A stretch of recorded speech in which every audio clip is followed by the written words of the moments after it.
As dusk approached, a verdant expanse emerged on the horizon, a man-made oasis of cacti. Beyond this jungle lay the renowned shipwreck village. The sound of jingling bells resonated from behind the sand dunes, eliciting cheers from children playing in the sandy terrain who hurriedly rushed forward to witness the spectacle. "Look, it's the caravan of the green Arkansas. How splendid! Mother will surely buy me plenty of sugar. Indeed, the night market is here. We shall have sweets." The children, filled with exuberance, followed the white camels as they traversed the low fence to the village's most spacious thoroughfare. At the heart of the village stood a unique edificio weathered ancient spacecraft, with only its tail protruding above the ground, while the rest had long succumbed to the sands of time, thus giving Shipwreck Village its name. The merchants unloaded their wares, ignited biogas lamps, and set up their stalls, gathering a multitude of villagers drawn by the pleasant evening breeze. Calls echoed through the air. "Come and witness the most renowned fruits of the Green Ark. Don't miss this opportunity. Behold, take a look at the folding crossbow equipped with an infrared sight, the ultimate terminator of sand rats." With the arrival of the caravan, the village buzzed with excitement. However, the true bulk of commerce was not conducted here. The caravan leader was a robust man with a chiseled face, a figure capable of guiding a trading party to the distant shipwreck village, undoubtedly not an ordinary individual. The caravan leader was assisting with the unloading of goods when suddenly someone greeted him. "Ah, is that not the esteemed President Wood? It has been half a year since we last met. To what fortunes have you been pursuing? Your caravan has grown remarkably. Congratulations are in order." Turning around with a faint smile, Wood replied, "Ah, it is Councilman Gore. How delightful to see you. Here is a bottle of Green Ark's special brew rum. I trust you will find it to your liking." As he spoke, Wood handed over a glass bottle filled with a pale green liquid. In the vast desert, even securing meals was a challenge, let alone brewing alcohol, making this a considerable luxury. "Haha, my old friend, you are far too gracious." "Oh, my absolute favorite," Councilman Gore exclaimed, his face alight with joy as he accepted the bottle. Lowering his voice, he continued, "This year's harvest has not been particularly bountiful, yet there is a remarkable young lad who has fared quite well. Just the other day, the village chief schemed to obtain mycelium from him, but thus far, he has been unsuccessful. You must exert yourself to locate this boy. His name is Linsir, and it is said that he resides at the very bottom of the sunken ship." Wood was taken aback, exclaiming, "The bottom of the sunken ship? That is the most perilous place. What of his family? Could they truly stand by and watch a child venture into such danger?" "Listen to me," Gore interjected. "If his family were still present, would they allow a child to inhabit the depths of a sunken vessel? Do you recall the great subsidence 5 years ago? Of course I remember that collapse caused me significant loss, with the mycelium I collected being less than half of previous years." Gore keenly seized upon the phrase premium grade, and Wood exhibited a glimmer of excitement, feeling that this bottle of rum was indeed a worthy gift. It is important to note that premium mycelium, when brought to the Capital Star for sale, is an exceedingly coveted commodity. The ladies and gentlewomen take great pride in possessing a box of cigarettes crafted from premium mycelium. Despite the elevated commercial tax rates, substantial profits remain attainable. Wood mused to himself, "Just observe the surroundings. No one relishes the thought of residing long-term on this dusty, desolate planet. Those with even a modicum of capability have long departed, laboring for 30 years or more. For what purpose? Is it not to secure a place on a planet with a more favorable environment?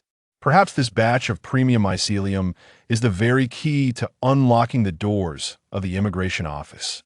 True to his role as the leader of the merchant caravan, Wood swiftly regained his composure and, with a commendable grace, pledged, "I am deeply grateful, dear old friend. Intelligence is paramount for a merchant. Once I locate this Lin she saw, I shall not forget your invaluable guidance and will ensure a generous reward.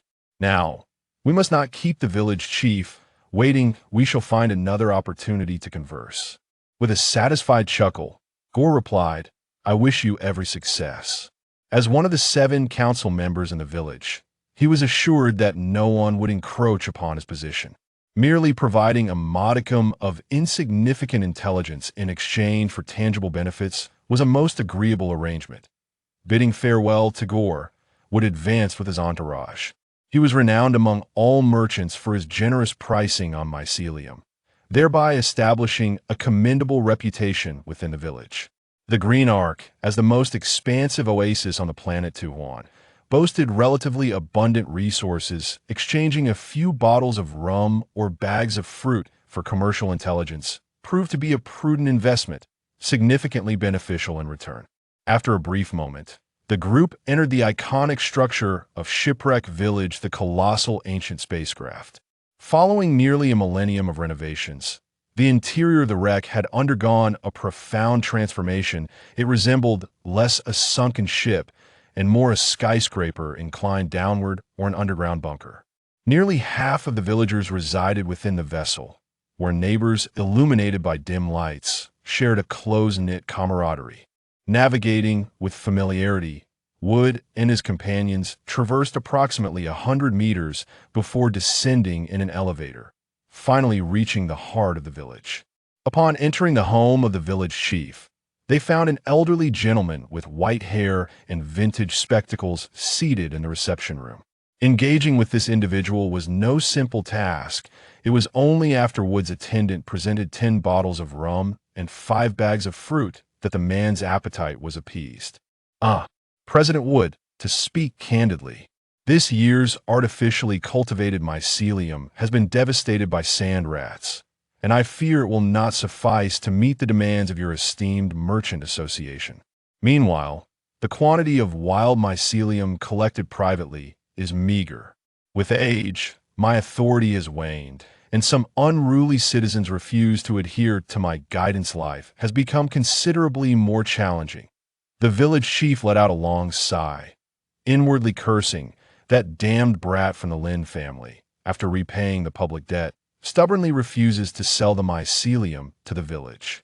The hired thugs sent out have suffered greatly at the bottom of the sunken ship, where the environment is treacherous and difficult to navigate. Had I known this 5 years ago, I should have lent him a substantial amount instead of merely allocating a token sum from the village relief funds. Who could have anticipated that even a salted fish could turn over?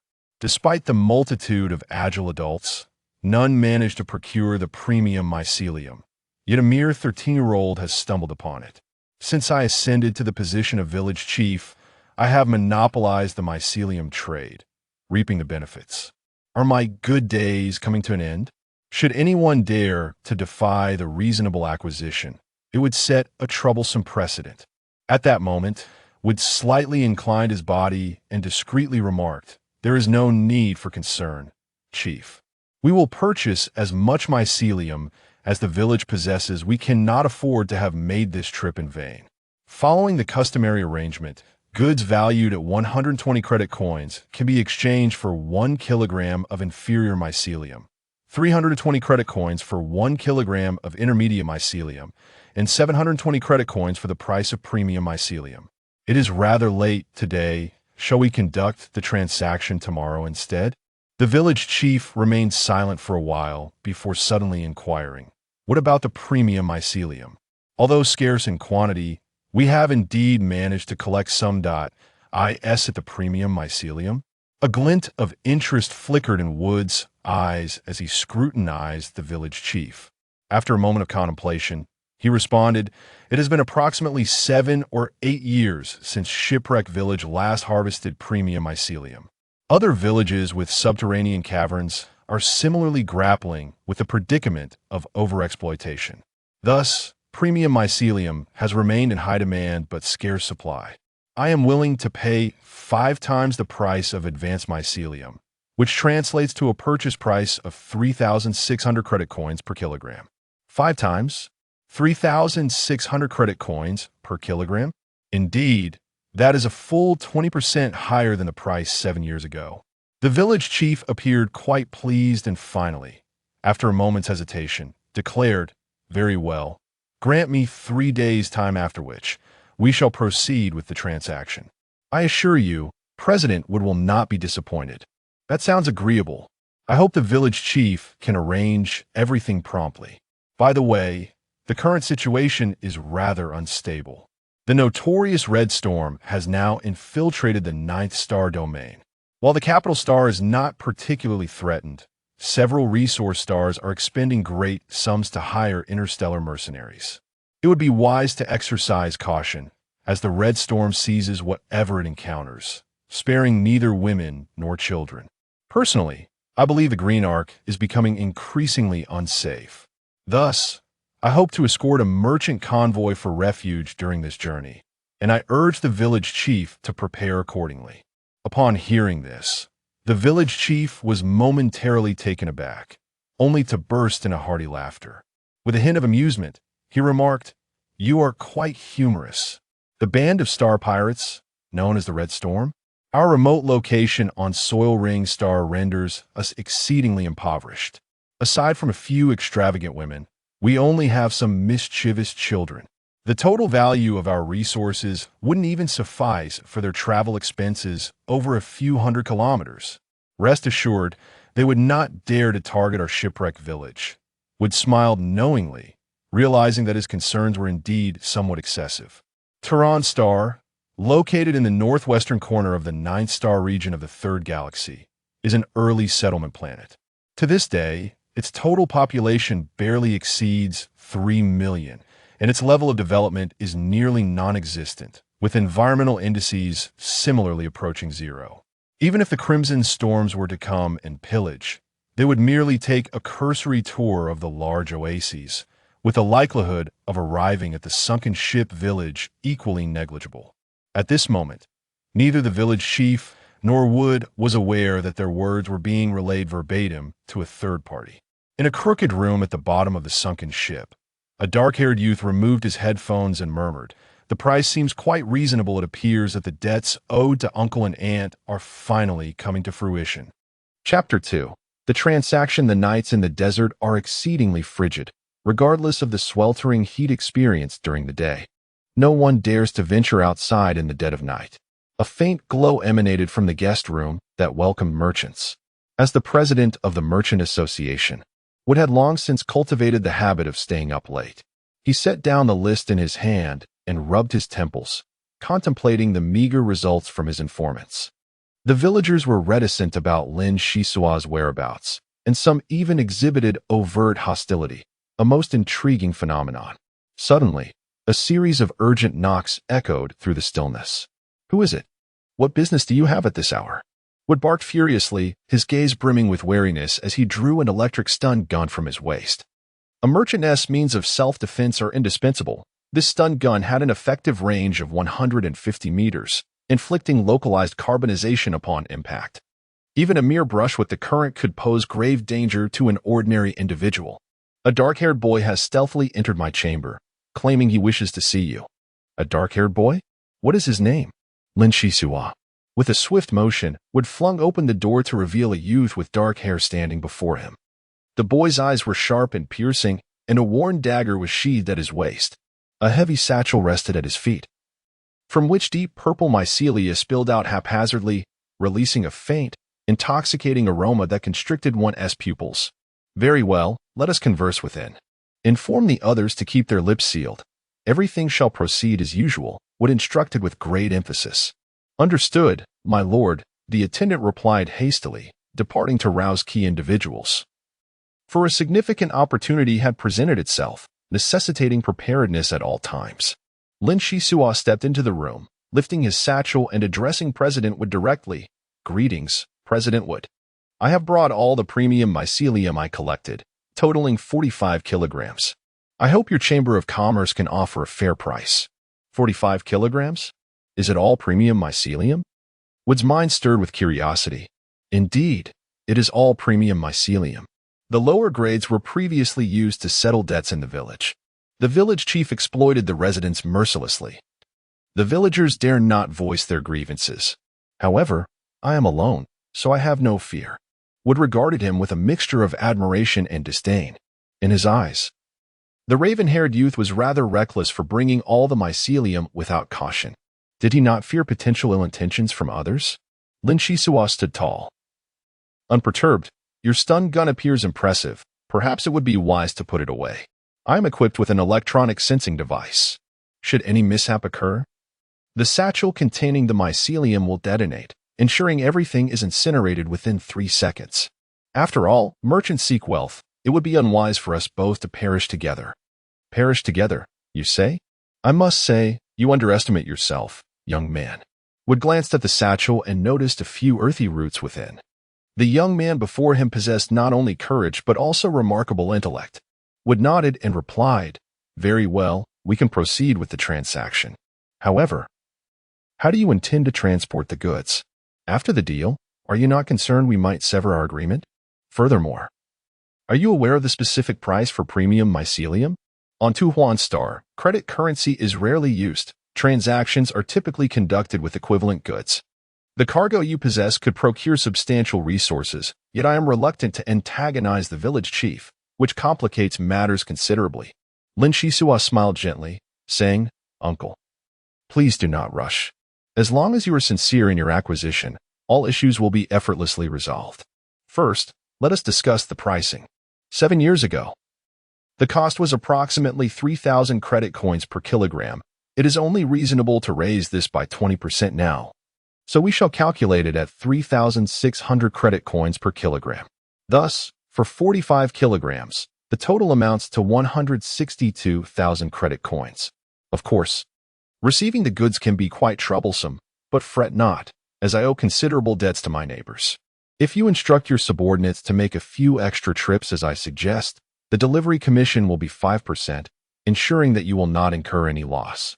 Intriguingly, this was a well-considered plan, yet I found it curious how you are so well-versed in the acquisition price of premium mycelium, as it is unlikely that the village chief would disclose such information. The black-haired youth rolled his eyes and remarked, "Uncle, it's important to listen attentively. Interrupting others is not a commendable habit." Wood appeared somewhat embarrassed, realizing that the specifics of pricing were indeed irrelevant to the transaction. He spread his hands apologetically, saying, "Please continue. I shall refrain from interjecting. I have calculated that, after deducting debts and commissions, the remaining mycelium is worth approximately 98,000 credit coins. To ensure your commitment is honored, I must apologize for my discourtesy. A time device has been installed within this pouch. Any slight disturbance within 3 days will trigger an explosion. If you do not believe me, feel free to test it, but I will not be responsible for the consequences." "What? How could you?" Wood was quite incensed. However, upon reflection, the actions of the black-haired youth were entirely within reason, even representing the best course of action at present. Unbeknownst to him, this inadvertently elevated Lin Shisua's standing in his eyes. Calming his emotions, he remarked, "I must first inspect the goods." This was quite manageable. The years of misfortune and the village chief's family's machinations had gradually matured the youth. He was not easily swayed by anyone, especially concerning matters of such significance. Precisely 45 kilograms of premium mycelium. A most agreeable collaboration indeed. The remaining 98,000 credit coins is no trifling sum. How do you intend to proceed? Lin Shisua casually replied, "I wish to examine Uncle Wood's personal belongings, such as that electric shotgun from earlier. Since bulk purchases are unattainable, I must instead seek quality, rarity, and excellence." What a clever little rascal you are. Engaging in business with you feels like being led by the nose. I shall promptly arrange it. Approximately 15 minutes later, the two entered the lobby below, where the table was laden with an array of items, a veritable feast for the eyes. Lin Shisua picked up each object in turn, scrutinizing them while posing numerous inquiries regarding the merchandise. After thorough inspection, he first selected a long-range crossbow, followed by a ceramic dagger noted for its exceptional corrosion resistance, along with a pouch of vintage energy cells. "Uncle, do not attempt to fob me off with these worthless trinkets. Though I may not have encountered the grandest of spectacles, I am still capable of discerning quality." Wood's expression shifted. The dark-haired youth had indeed surprised him greatly. His relentless questioning had made it clear that any earlier boasts would have inevitably led to contradictions. He had never encountered such a tenacious little imp. Come, let us explore the side room. Perhaps we can find equipment more suited to your needs. Lin Shisao was invited by Wood to the side chamber, where 12 items were displayed upon a modest table. From both an aesthetic and craftsmanship perspective, the items here are undeniably superior, though their prices have soared exponentially. The first item is particularly astonishing, a 3-headed baby elephant confined within a cage. It is said that this creature, once substantial in size in ancient times, has undergone genetic modifications, resulting in a diminutive form akin to that of a mouse, now cherished as a pet by children, with each priced at 13,000 credit coins. After observing the little elephant, Lin Shisao set the cage down. Ultimately, it is merely a plaything, lacking practical utility. Who has the time to nurture a pet while constantly guarding against sand rats? Next, he turned his attention to the second item, which resembled a pinholder yet emitted a captivating beam of attraction. It was claimed to effortlessly suspend loads weighing up to 10 tons and served as a mountaineering tool, valued at 22,000 credit coins. What on earth is this? Lin Shisao pondered. Could it possibly be a mere fade? He pointed to a withered yellow plant, which bore only 3 oddly green leaves, while the others appeared so fragile that a gentle shake might cause them to fall. This plant? He inquired. It is a medicinal product cultivated through gene manipulation technology. When chewed, a single leaf can exert a potent healing effect on damaged organs with negligible side effects. However, regrettably, it is on the brink of death. Only by purchasing the adjacent high-energy nurturing liquid can it be revitalized. Nurturing liquid? Lin Shisao picked up a nearby glass vial, which contained a viscous substance that produced a flurry of bubbles when shaken. He silently lamented the predictable nature of commerce. There truly is no business without cunning, and selling these items separately would likely yield greater profit. After contemplating for a while, Lin Shisao could not restrain his curiosity any longer. How much does this medicinal plant cost? And what of the high-energy nurturing liquid? It is not expensive. This was sent by a friend for consignment. The medicinal plant is priced at 39,000 credit coins, while a bottle of high-energy cultivation liquid costs 30,000 credit coins. You can certainly afford it. Is it not too costly? Can it be priced lower? I am truly sorry, but this is the best price available, Wood replied solemnly, though inwardly he rejoiced. The efficacy of the medicinal plant was not as miraculous as claimed, merely reducing damage. He had not anticipated the interest of the dark-haired youth in such items. Since verification was impossible, perhaps he could profit handsomely from this. I will purchase it for 69,000 credit coins, but you must include 3 bags of fruit, 10 bags of traditional energy blocks, and 5 miniature searchlights. Otherwise, I must decline. Wood feigned helplessness and replied breathlessly, I have never encountered such a discerning customer. A pristine medicinal plant is worth at least 550,000 credit coins in the capital star, and yet you ask us to include additional supplies. The fruit is manageable, but the traditional energy blocks are in high demand and scarce. I believe we managed to procure a few miniature searchlights last month. I can essentially meet your requirements, but let me make it clear. Should we acquire premium mycelium next time, you must prioritize green Arkansas. What do you say? It is a deal. If fortune smiles upon me again, I shall certainly take care of Uncle Wood first.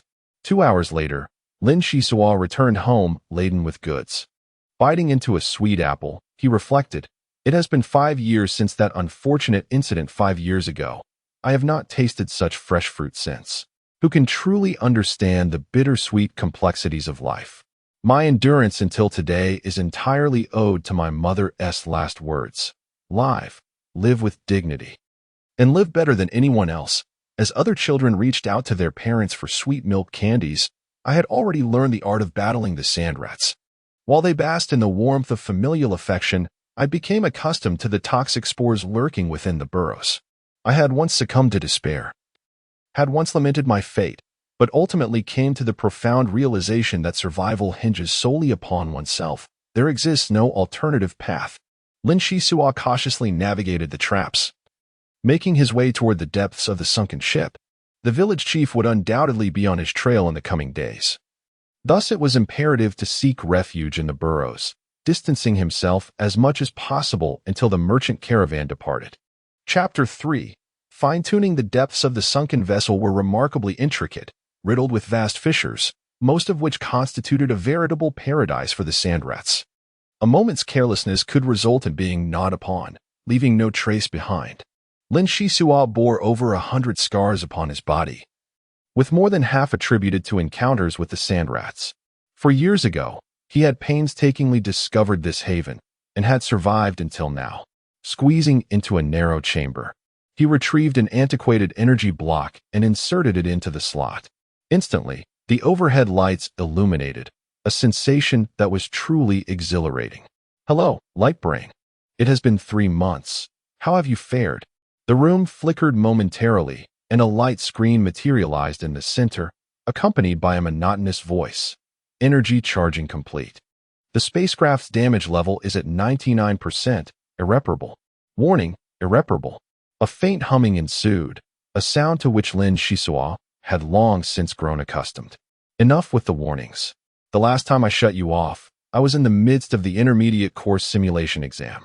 Please retrieve the documents. I refuse to believe that people a millennium ago were so extraordinary that they could complete all intermediate courses by the age of 13. In the realm of memory retrieval, the simulation examination is now commencing. Please hold on. Congratulations, your score is perfect. Please select your reward." "A reward? Is there truly a reward to be had?" Lin Shisua's eyes widened in astonishment. The energy block serves as an efficient battery in the interstellar era. Over the past 5 years, my learning with the Light Brain has been sporadic, with the longest interval lasting half a year before I finally located an energy block. In times devoid of energy, I could only rely on diligent study. However, achieving a perfect score is unprecedented. The available rewards are as follows, contingent upon the current condition of the spacecraft. The Light Brain swiftly processed the information, initially presenting an overwhelming array of options, then systematically eliminating them. After an extended period of waiting, it finally responded. "I regret to inform you that due to severe damage to the vessel, many rewards cannot be fulfilled. Given the unique circumstances, a contingency plan has been activated, granting you temporary access to the highest level of authority. Should you provide sufficient energy and safely reach the designated chamber, you will be granted an opportunity for genetic fine-tuning." "Wait a moment, genetic fine-tuning? Please elucidate." Genetic fine-tuning entails an energetic process targeting the cytoplasmic content of cells, enhancing your physical constitution with minimal risk. It is a reward for outstanding students from all noble academies within the First Galaxy.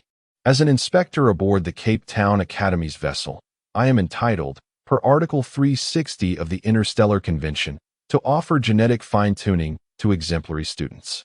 Please proceed promptly to the designated chamber to accept your reward. Wow, what a windfall. An opportunity to enhance my physique. She was filled with exhilaration as she swiftly took out the energy blocks purchased from Wood and eagerly inquired, "Light Brain, please check if this energy is sufficient." "Please hold on," came the calm response, accompanied by a beam of azure light. The Light Brain replied in its eternally monotonous tone, "Energy is ample. I wish you good fortune." Without further ado, She hastily gathered her belongings. Glancing at the map displayed on the screen, she noted that the destination was not far and that she had visited it several times before. Contemplating the possibility of the village chief sending someone to cause trouble, she furrowed her brow and asked, "Light Brain, I have one more question. How long does gene fine-tuning take? If it takes too long, can the reward be retained for later redemption?" After a brief pause, the Light Brain responded, "Generally, the longer the fine-tuning process, the more potent the effect. However, according to the database records, the longest duration recorded for a student was merely 33 minutes, with an average time of 16 minutes and 37 seconds. Thank you. I must depart promptly. Delays could lead to unforeseen complications." She pulled out a few changes of clothes, gathered some small tools found amidst the ruins, and the treasures acquired with premium mycelium. After bidding farewell to the Light Brain, she hurried towards the target chamber. The sound of rustling grew increasingly closer. She quickly tossed out a clump of tuberous roots, a delicacy favored by sand rats, despite its unappealing aroma. Along the way, she discarded 2 more clumps of roots, maneuvered through several twists and turns, and finally reached the target chamber, listening intently to the sounds within. She gripped a long-range crossbow in her left hand and a ceramic dagger in her right, cautiously stepping inside. Around him, there were no signs of sand rat activity. He exhaled softly and inserted the energy block into the slot. Instantly, a luminous screen emerged above his head, and the voice of the light brain resonated once more. Connection to the light communication channel established. Please replenish the energy of this chamber to complete the reward. Lin Shi, remaining vigilant, proceeded to replenish the energy. It was beneficial to expend these energy blocks, as it would alleviate the burden of his pack. After 3 minutes, having consumed the majority of the energy, the progress bar finally reached its zenith. A corner of the crystal window, which adorned the left wall, lifted, revealing thousands of tiny probes that sent a shiver down his spine. Astonishingly, such a mechanism was concealed here, without a prompt from the light brain. It could not be activated. Time was of the essence. He swiftly concealed his pack and hurried inside. The crystal window slowly closed behind him, and he felt a multitude of light surge forth from the darkness, followed by a tingling sensation that enveloped his entire being, causing his consciousness to waver and settle into a hazy state. The entire fine-tuning process was shrouded in mystery, as if time and fatigue had been forgotten, and he nearly lost himself in the experience, gradually entering an enigmatic state.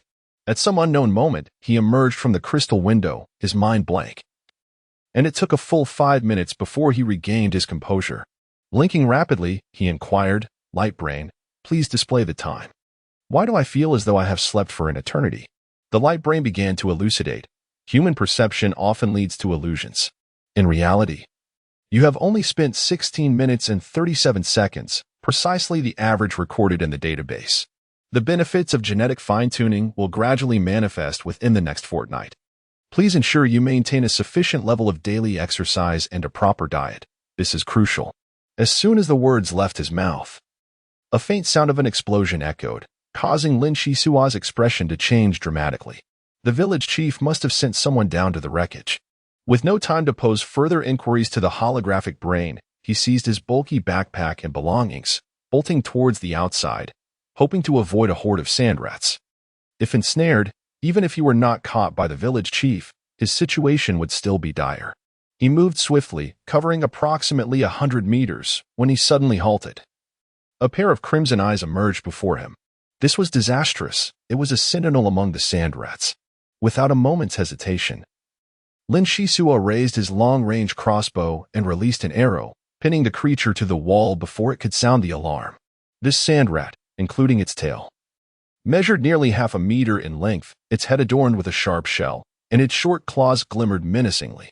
The danger was palpable. Should the scent of blood escape, it would attract dozens, if not hundreds, of sand rats. The highest record for dealing with such creatures was a harrowing encounter with 28 of them at once, a truly life-threatening experience. Observing his equipment becoming increasingly formidable and his life improving, he deemed it unnecessary to take such risks. While contemplating, Lin Shisua tossed out 3 clusters of fuzzy mushroom rhizomes, hoping to hinder the sand rats as they scrambled for the bait. With the distraction set, he determined his course and advanced with great urgency, not daring to delay even for a moment. It seemed the village chief was resolutely intent on capturing Lin Shisua, deploying overwhelming force in the process. The distant sound of violent explosions reverberated. Goodness, had they even resorted to the village's prized particle grenade launcher? He had only heard tales of such a weapon within the village, never having witnessed it firsthand. Judging by the sound, the breakthrough speed was extraordinarily rapid. However, no matter how swift, it was akin to a headless fly. The greater the commotion, the more sand rats would be drawn to it. Lin Shisua murmured to himself as he stepped onto a sloping platform. Perhaps the genetic modifications had indeed taken effect. Leaping with the heavy backpack felt remarkably easier than usual. He chuckled to himself, thinking, just 300 meters more, and beyond the platform lies the rift in the ship's hull. Once I enter the labyrinthine underground caverns, I shall roam freely as the sky and sea beckon, and none shall find me. However, 10 minutes later, Lin Shisua was taken aback. A colony of sand rats had inexplicably appeared ahead, their crimson eyes numbering no less than 53 pairs. Taking a deep breath, he hefted the smallest of his backpacks and hurled it toward the sand rat den, filled to the brim with fluffy mushrooms. Let them fight for it. Time was of the essence. He quickly adjusted his spotlight to its brightest setting, focusing intently on his surroundings to gauge his position before unleashing a beam of light. After 3 unsuccessful attempts, perspiration soaked his palms as he struggled to steady his nerves and tried again. At that moment, the sand rats charged forth. To deny his fear would be a lie. He thought, the angle is still far from ideal. If I don't move now, I am surely doomed. In a flash of desperation, he tightened the beam of light, propelling himself upward, his body suspended in midair. The weight of his belongings created overwhelming inertia, rendering his speed uncontrollable. Oh no, this is it, he thought as a blood-curdling scream escaped him, his form plummeting like a meteor. Upon hitting the ground, Lin Shisua felt the world spin around him, and he coughed up blood. I knew it. I've been far too fortunate lately. It defies my usual fate. As expected, misfortune has struck again, and this time, it is truly dire. After lying there for a while, the anticipated gnawing of the sand rat did not manifest. Struggling to sit up, Lin Shisua was astonished to discover that he had successfully swung himself into a safe zone. Wiping away the sweat, he patted his chest and whispered a sigh of relief. Fortunately, my life is resilient. May my parents bless me, so that I may indulge in life's delights for 1,000 years.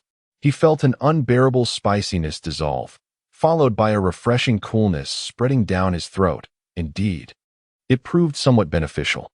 Brushing off the dust that clung to him, he gathered his tattered belongings and strode forward into the enveloping darkness. Chapter 4. Seeking refuge inside the cave, chaos reigned with jagged rocks strewn about and quicksand lurking beneath. Toxic gases gathered in the low-lying areas, and mysterious fungi emitted a ghastly green luminescence. One would undoubtedly feel a chill upon encountering such a sight for the first time. Sand rats seldom ventured into caves, as most fungi possessed potent toxins. Moreover, there existed natural predators, notably a type of diamond-shaped scorpion that relished consuming poisonous substances. Hastily donning a gas mask, Lin Shisua was wary of the invisible toxic spores that floated through the air. Although the villagers had developed a certain resistance to toxins after millennia of natural evolution, caution remained prudent. As he compared his map with a compass, he silently reflected. Men die for wealth, birds perish for food. The village chief would go to any lengths for the prized fungal strands. Just wait and see. Within a few years, he would have the strength to challenge him. But where to next? Genetic modification seemed to require a fortnight, with the brain typically calculating according to interstellar calendars, which translated into approximately 15.5 days in the local planetary cycle. As her fingers traced the map, a smile crept onto her lips.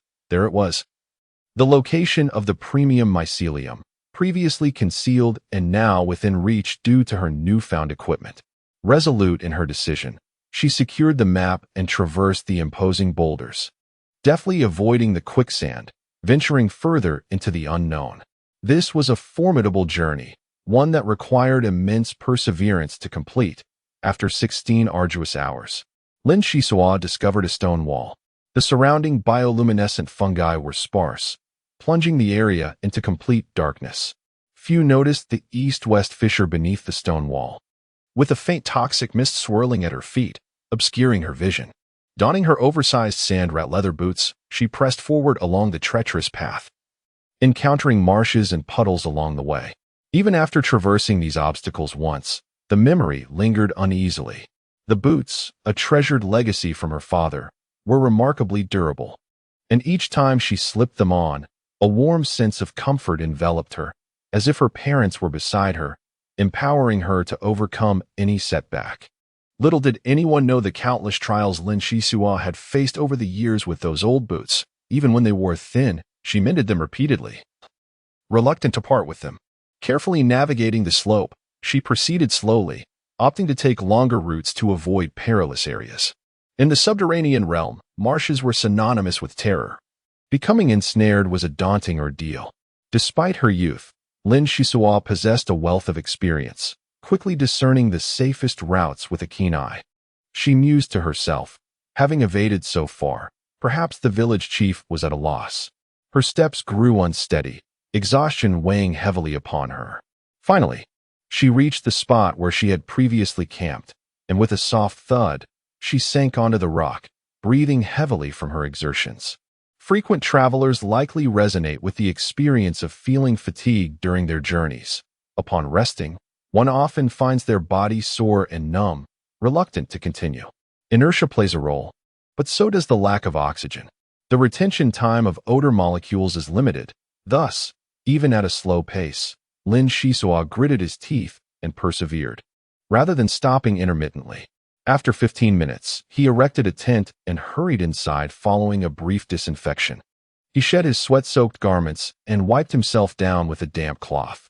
Gazing at the dark, soiled fabric, he marveled, "Why do I reek so terribly? It feels as though I have just emerged from a mire." This attire seemed beyond salvage. Truly, misfortune had struck. In truth, Lin Shisua had stumbled upon an unexpected boon.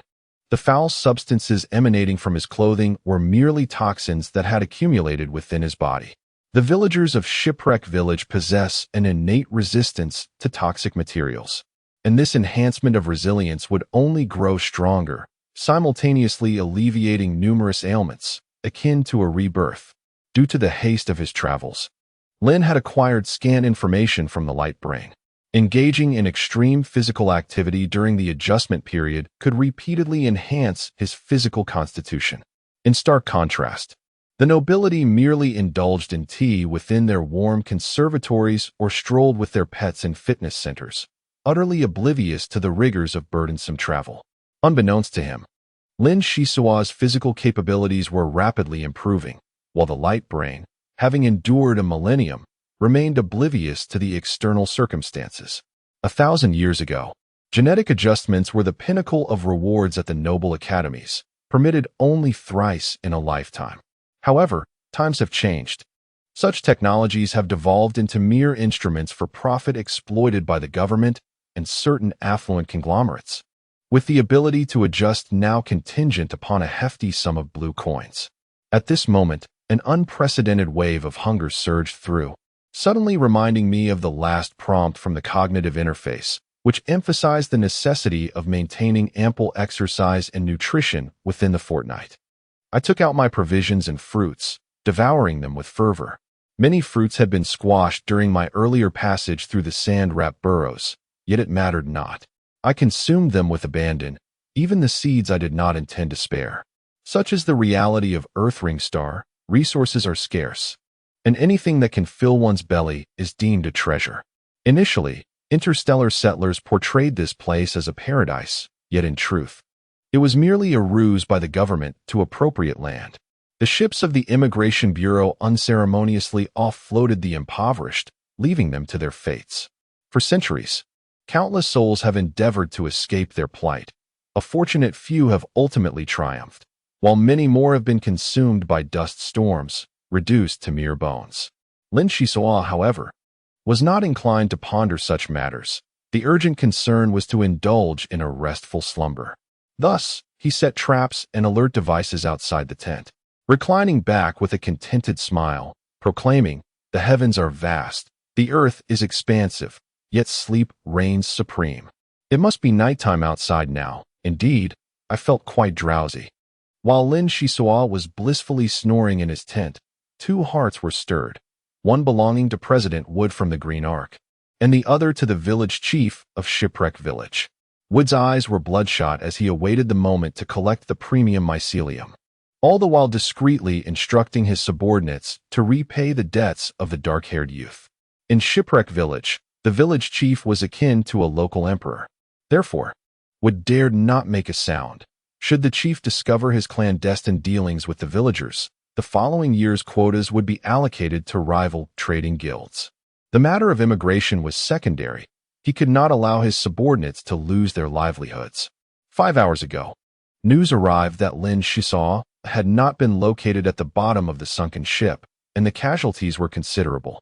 The village chief, his face darkened with anger, instructed his son to procure a batch of tracking devices at an exorbitant price from the merchant caravan.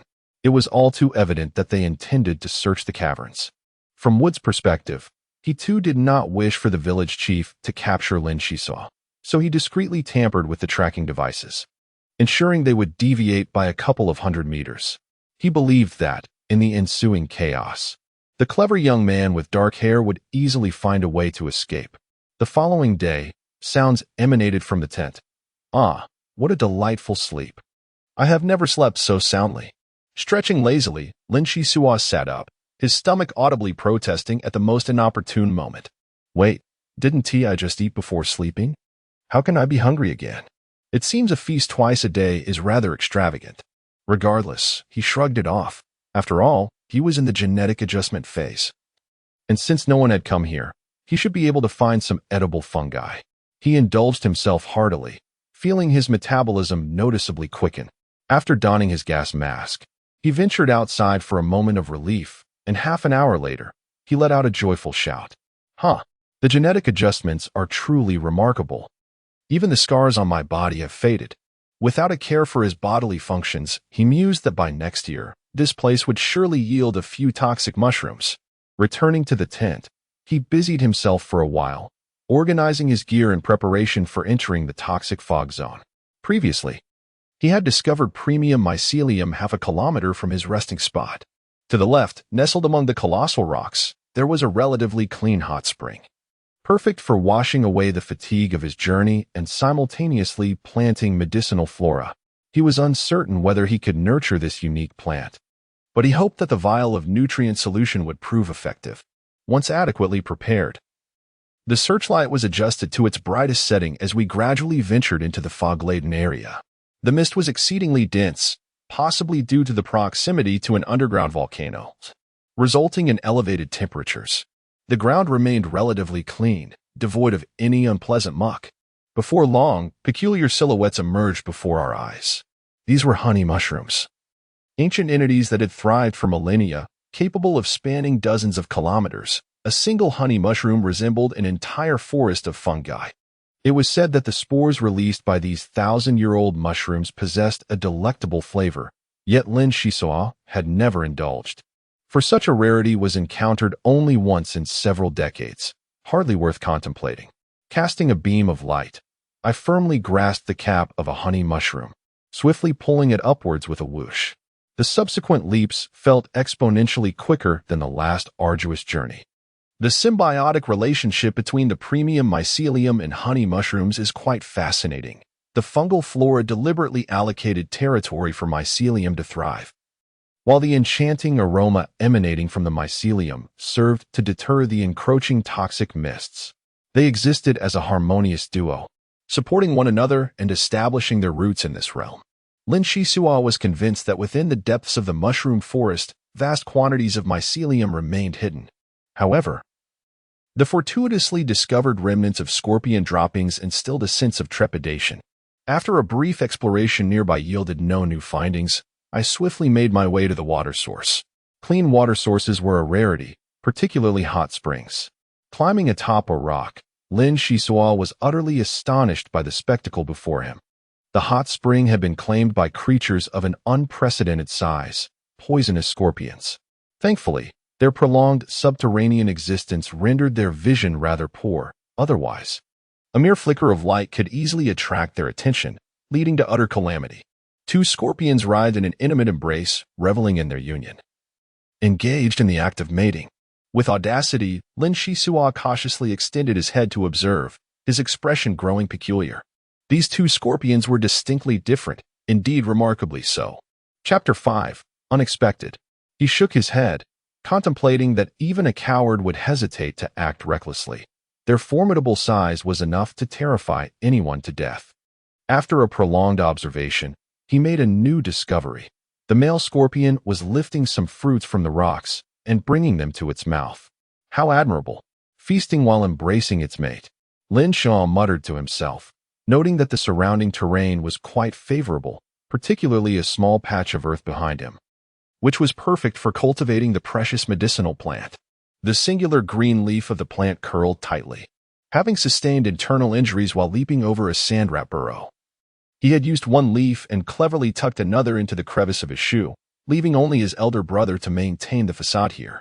With a dagger, he dug a pit and buried the thorny root system within. After completing the planting, he hastily fertilized it, pouring high-energy nutrient solution around it. He stared intently for a considerable time, glancing left and right, yet perceiving no changes, only a sense that it appeared increasingly wilted. Subsequently, a cacophony of deafening sounds erupted, only to be followed by an eerie silence. Slowly rising, he gazed into the distance, seeing nothing but a haze of dust, concluding that the thunderous noise emanated from the direction of the hot springs. The sound of scuttling echoed nearby as the male scorpion passed, clutching the female scorpion in its pincers. Judging by the wounds on the female, she was utterly powerless to retaliate. Lin Shisua felt an overwhelming tension, forcing himself to hold his breath, not daring to move, as if he were a sculpture carved from stone. The air was thick with a pungent, acrid scent, as the blood of the female scorpion splattered everywhere, effectively masking any unfamiliar odors. The village elders had recounted tales of a fearsome scorpion king that reigned at the pinnacle of the subterranean food chain, fiercely territorial. The common venomous scorpions appeared as mere trifles in its presence. It could be said that this creature epitomized selfishness, allowing male offspring to emerge only at the brink of its own demise. In my youth, I had listened to such stories without taking them to heart, never anticipating that I would genuinely encounter the Scorpion King today. A chill coursed through me, a sense of trepidation enveloping my being.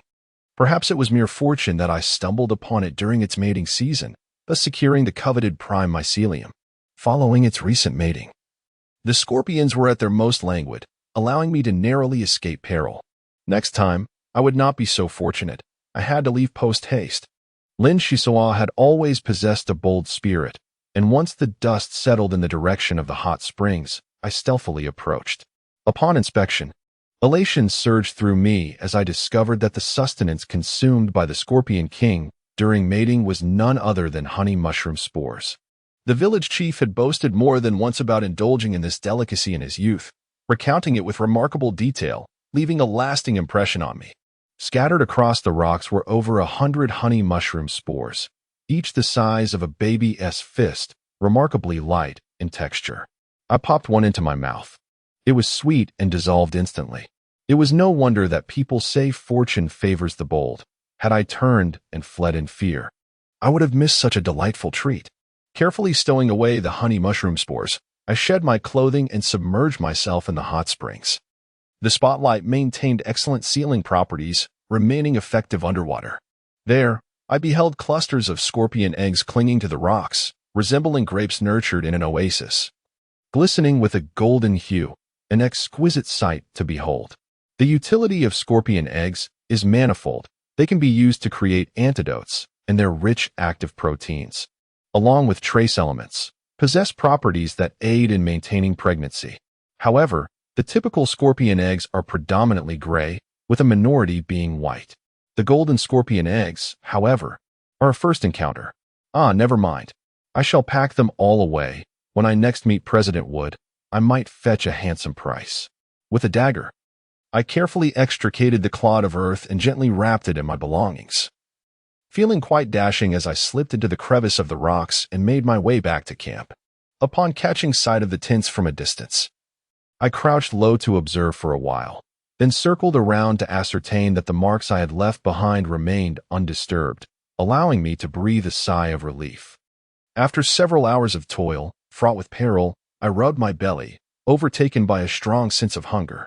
I devoured all the provisions I had brought, and with lingering appetite, I glanced at the mushroom spores. Just as Lin Shisua reached out, he suddenly froze. The canvas bag that contained the scorpion eggs had shrunk drastically, while the medicinal plant exhibited a frenetic growth, bursting with vitality. Upon opening the package, he exclaimed in astonishment, "Good heavens, what sorcery is this? Is this some sort of scorpion egg annihilator?" The roots of the medicinal plant had extended numerous prickles, piercing the scorpion eggs. A whole bag of scorpion eggs had been reduced to a pulp, amalgamating with the soil to form a miniature landscape. Could it be that these scorpion eggs reacted uniquely with the residual high-energy culture solution, unexpectedly synthesizing a more potent growth medium? Lin Shisua's mind was in disarray. Fortune had favored him lately, and a blissful existence seemed within reach. Excitement and joy cascaded over him as the plant before him unfurled tender leaves, continuing to grow at an astonishing rate, reaching nearly a meter in height in the blink of an eye. The vibrant leaves of the plant thrived splendidly. Yet suddenly Lin Shisua's expression soured as the plant began to wither, including the medicinal leaves that were rapidly deteriorating. How could this happen? It was utterly infuriating. Lin Shisua dashed forward, attempting to halt the spread of decay. The combination of scorpion eggs and nutrient solution had proven remarkably effective, but the consequences of excess were evident. The plant could not endure the surplus nutrients, resulting in the disheartening scene before her. After exerting herself for quite some time, she found herself at a loss. Wiping the sweat from her brow and sighing, a fleeting joy turned into despair, as over 60,000 credits had vanished just like that. Fortunately, she had managed to secure a few medicinal leaves. Counting them, only 8 remained, plus the one hidden in her shoe, totaling 9. She had forgotten to inquire whether these leaves had an expiration date. If she were to exhaust them all within a year, it would signify an unfortunate fate, suggesting she would suffer 10 severe injuries. Safeguarding the 9 precious leaves, which were invaluable treasures capable of saving lives in critical moments, was of utmost importance. Carelessness was not an option. Having faced a series of unforeseen events, Lin Shisua pondered whether it was luck or misfortune. Nonetheless, her resilient spirit prevailed. And after consuming a few honey mushroom spores, she cast aside her discontent. She meticulously examined the map she had retrieved. It held immense significance for every mushroom harvesting family. With wild fungi increasingly scarce and competition fierce, each family possessed a distinctly different map, cultivated through centuries of exploration. Some even used portions of their maps as dowries, a common practice in the sunken ship village. This was troubling. Given the circumstances, it seemed she could only retreat northward, leaving her tent behind as a decoy, while using the remaining energy blocks to exchange for the jars and bottles upon her departure. After this incident, it would be impossible to remain in the village. I must seek an opportunity to explore the surrounding oases. The price of honey mushroom spores rivals that of premium mycelium. And perhaps I could acquire a hovering skateboard for transportation, allowing me to engage in some minor commerce and improve my circumstances. Joining a merchant guild had never crossed my mind, as the rivalries among traders are all too common. If one wishes to engage in business, it is best to do so independently. If not for the desperate circumstances, Lin Shisua would not have desired to leave Shipwreck Village, for it is the place of his birth and upbringing, and he had ventured no further than the nearby caverns. His understanding of the outside world was largely gleaned from aerial photographs retained by his optical brain. He had intended to embark on adventures upon reaching adulthood. But given the current situation, that timeline would have to be significantly expedited. 3 hours later, he prepared to depart once more. As he approached the entrance, he faintly discerned a cacophony of sounds. "Young master, rest assured, we have been following closely behind. There is no mistake." What is this place? Why is it not marked on the map? He quietly concealed himself, waiting for several minutes, when suddenly, a storm of sand and stones erupted in the distance. The Scorpion King brandished its powerful arms and let out an enraged roar, exclaiming that these creatures had stolen its eggs, demanding retribution. Chapter 6. Resolution. Lin Shisua understood very well that if these individuals became ensnared here, his enmity with the village chief would deepen considerably. He hoped that the 7 incompetent counselors in the village might intervene to restore balance and terminate the monopoly of Shipwreck Village, allowing him to leave with greater peace of mind. With this thought in mind, the resounding roars and tumultuous noise behind him intertwined. Tightening his backpack, he melded into the shadows, rushing forth for over 10 kilometers in one breath. Regardless of which side emerges victorious, it signifies peril.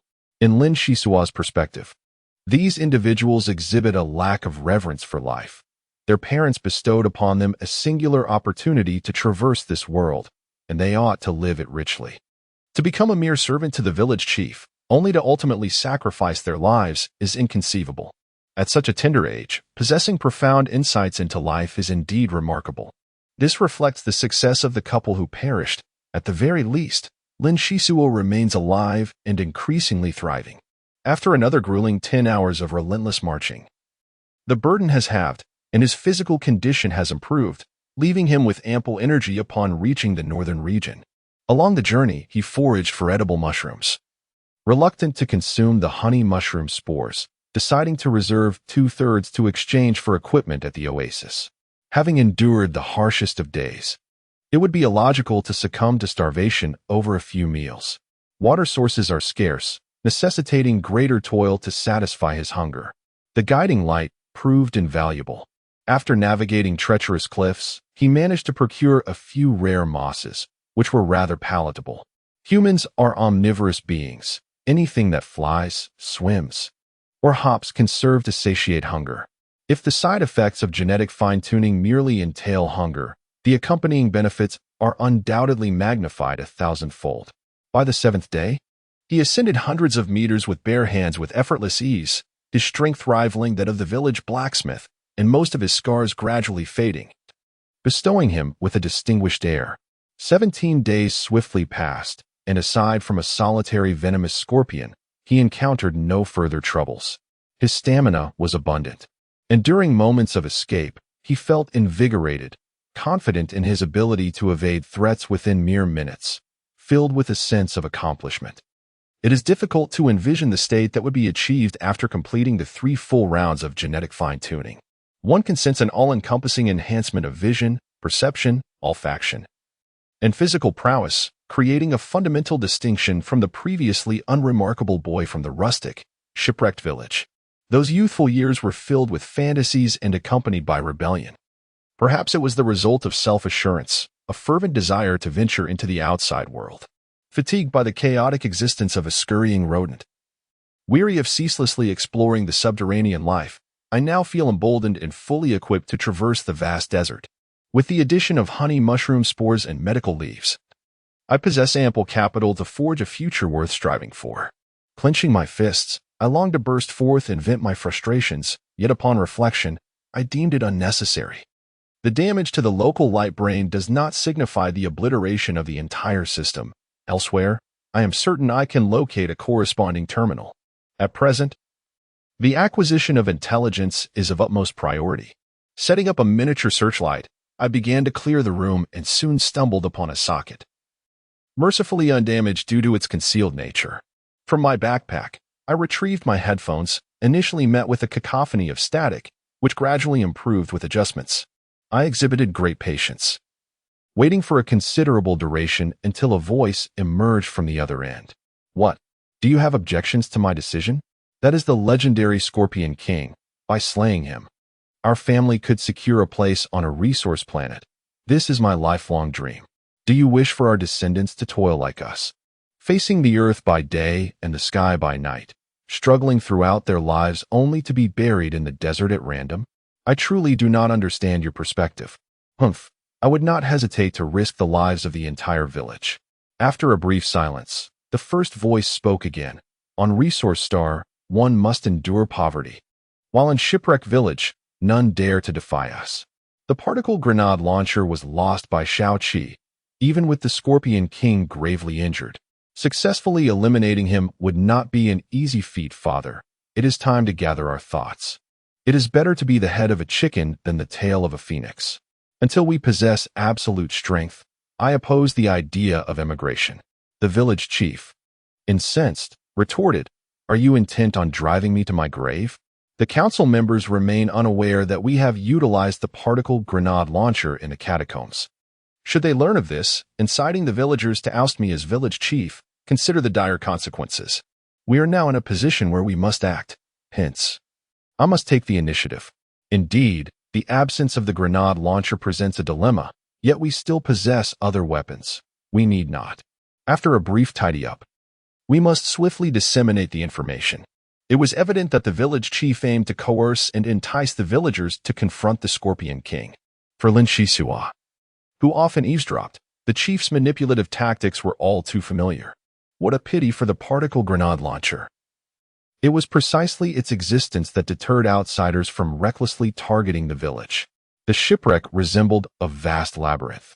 After crawling through ancient ventilation ducts for quite some time, I turned a few corners and emerged after kicking aside a partition. "Who goes there?" Someone called from a distance. "I, Lin Shisuo, am here." "Is that you, Uncle Gol?" Approaching under the dim light was a figure. Gol, the village council member who had informed President Wood. "Huh, I knew you wouldn't perish so easily. In fact, I've been lingering around here for several days. What news is there from the village chief's residence?" This Gore is a cunning old fox, having coveted the seat of the village chief for many years. Lin Zaiso has played a significant role in successfully eavesdropping on the happenings at the chief's home, serving as an insider. The situation is dire. The chief's men suffered considerable losses in the underground hideout, having lost their particle grenade launcher. They seem to have encountered a formidable challenge, and there is a high likelihood they will incite the villagers to venture into the depths in search of the village's treasured relic. This presents an excellent opportunity to overthrow the chief. Uncle Gore, have the merchants departed? Lin Zaiso certainly would not divulge everything, having dealt with Gore for an extended period. He understands the nature of the man.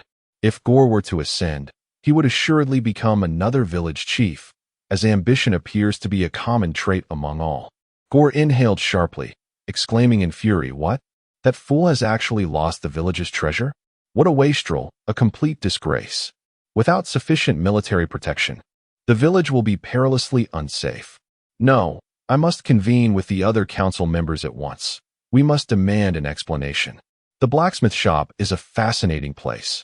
It not only sells various tools, but also engages in other trades, operating as a third-party entity independent of the village chief and council. Though small, it is well equipped. And Sunken Ship Village stands like an independent kingdom, resilient in the heart of the desert for over a millennium. There is no time for reflection after genetic adjustments. Speed is remarkably swift, effortlessly navigating the expansive platform. In the blink of an eye, the destination is reached.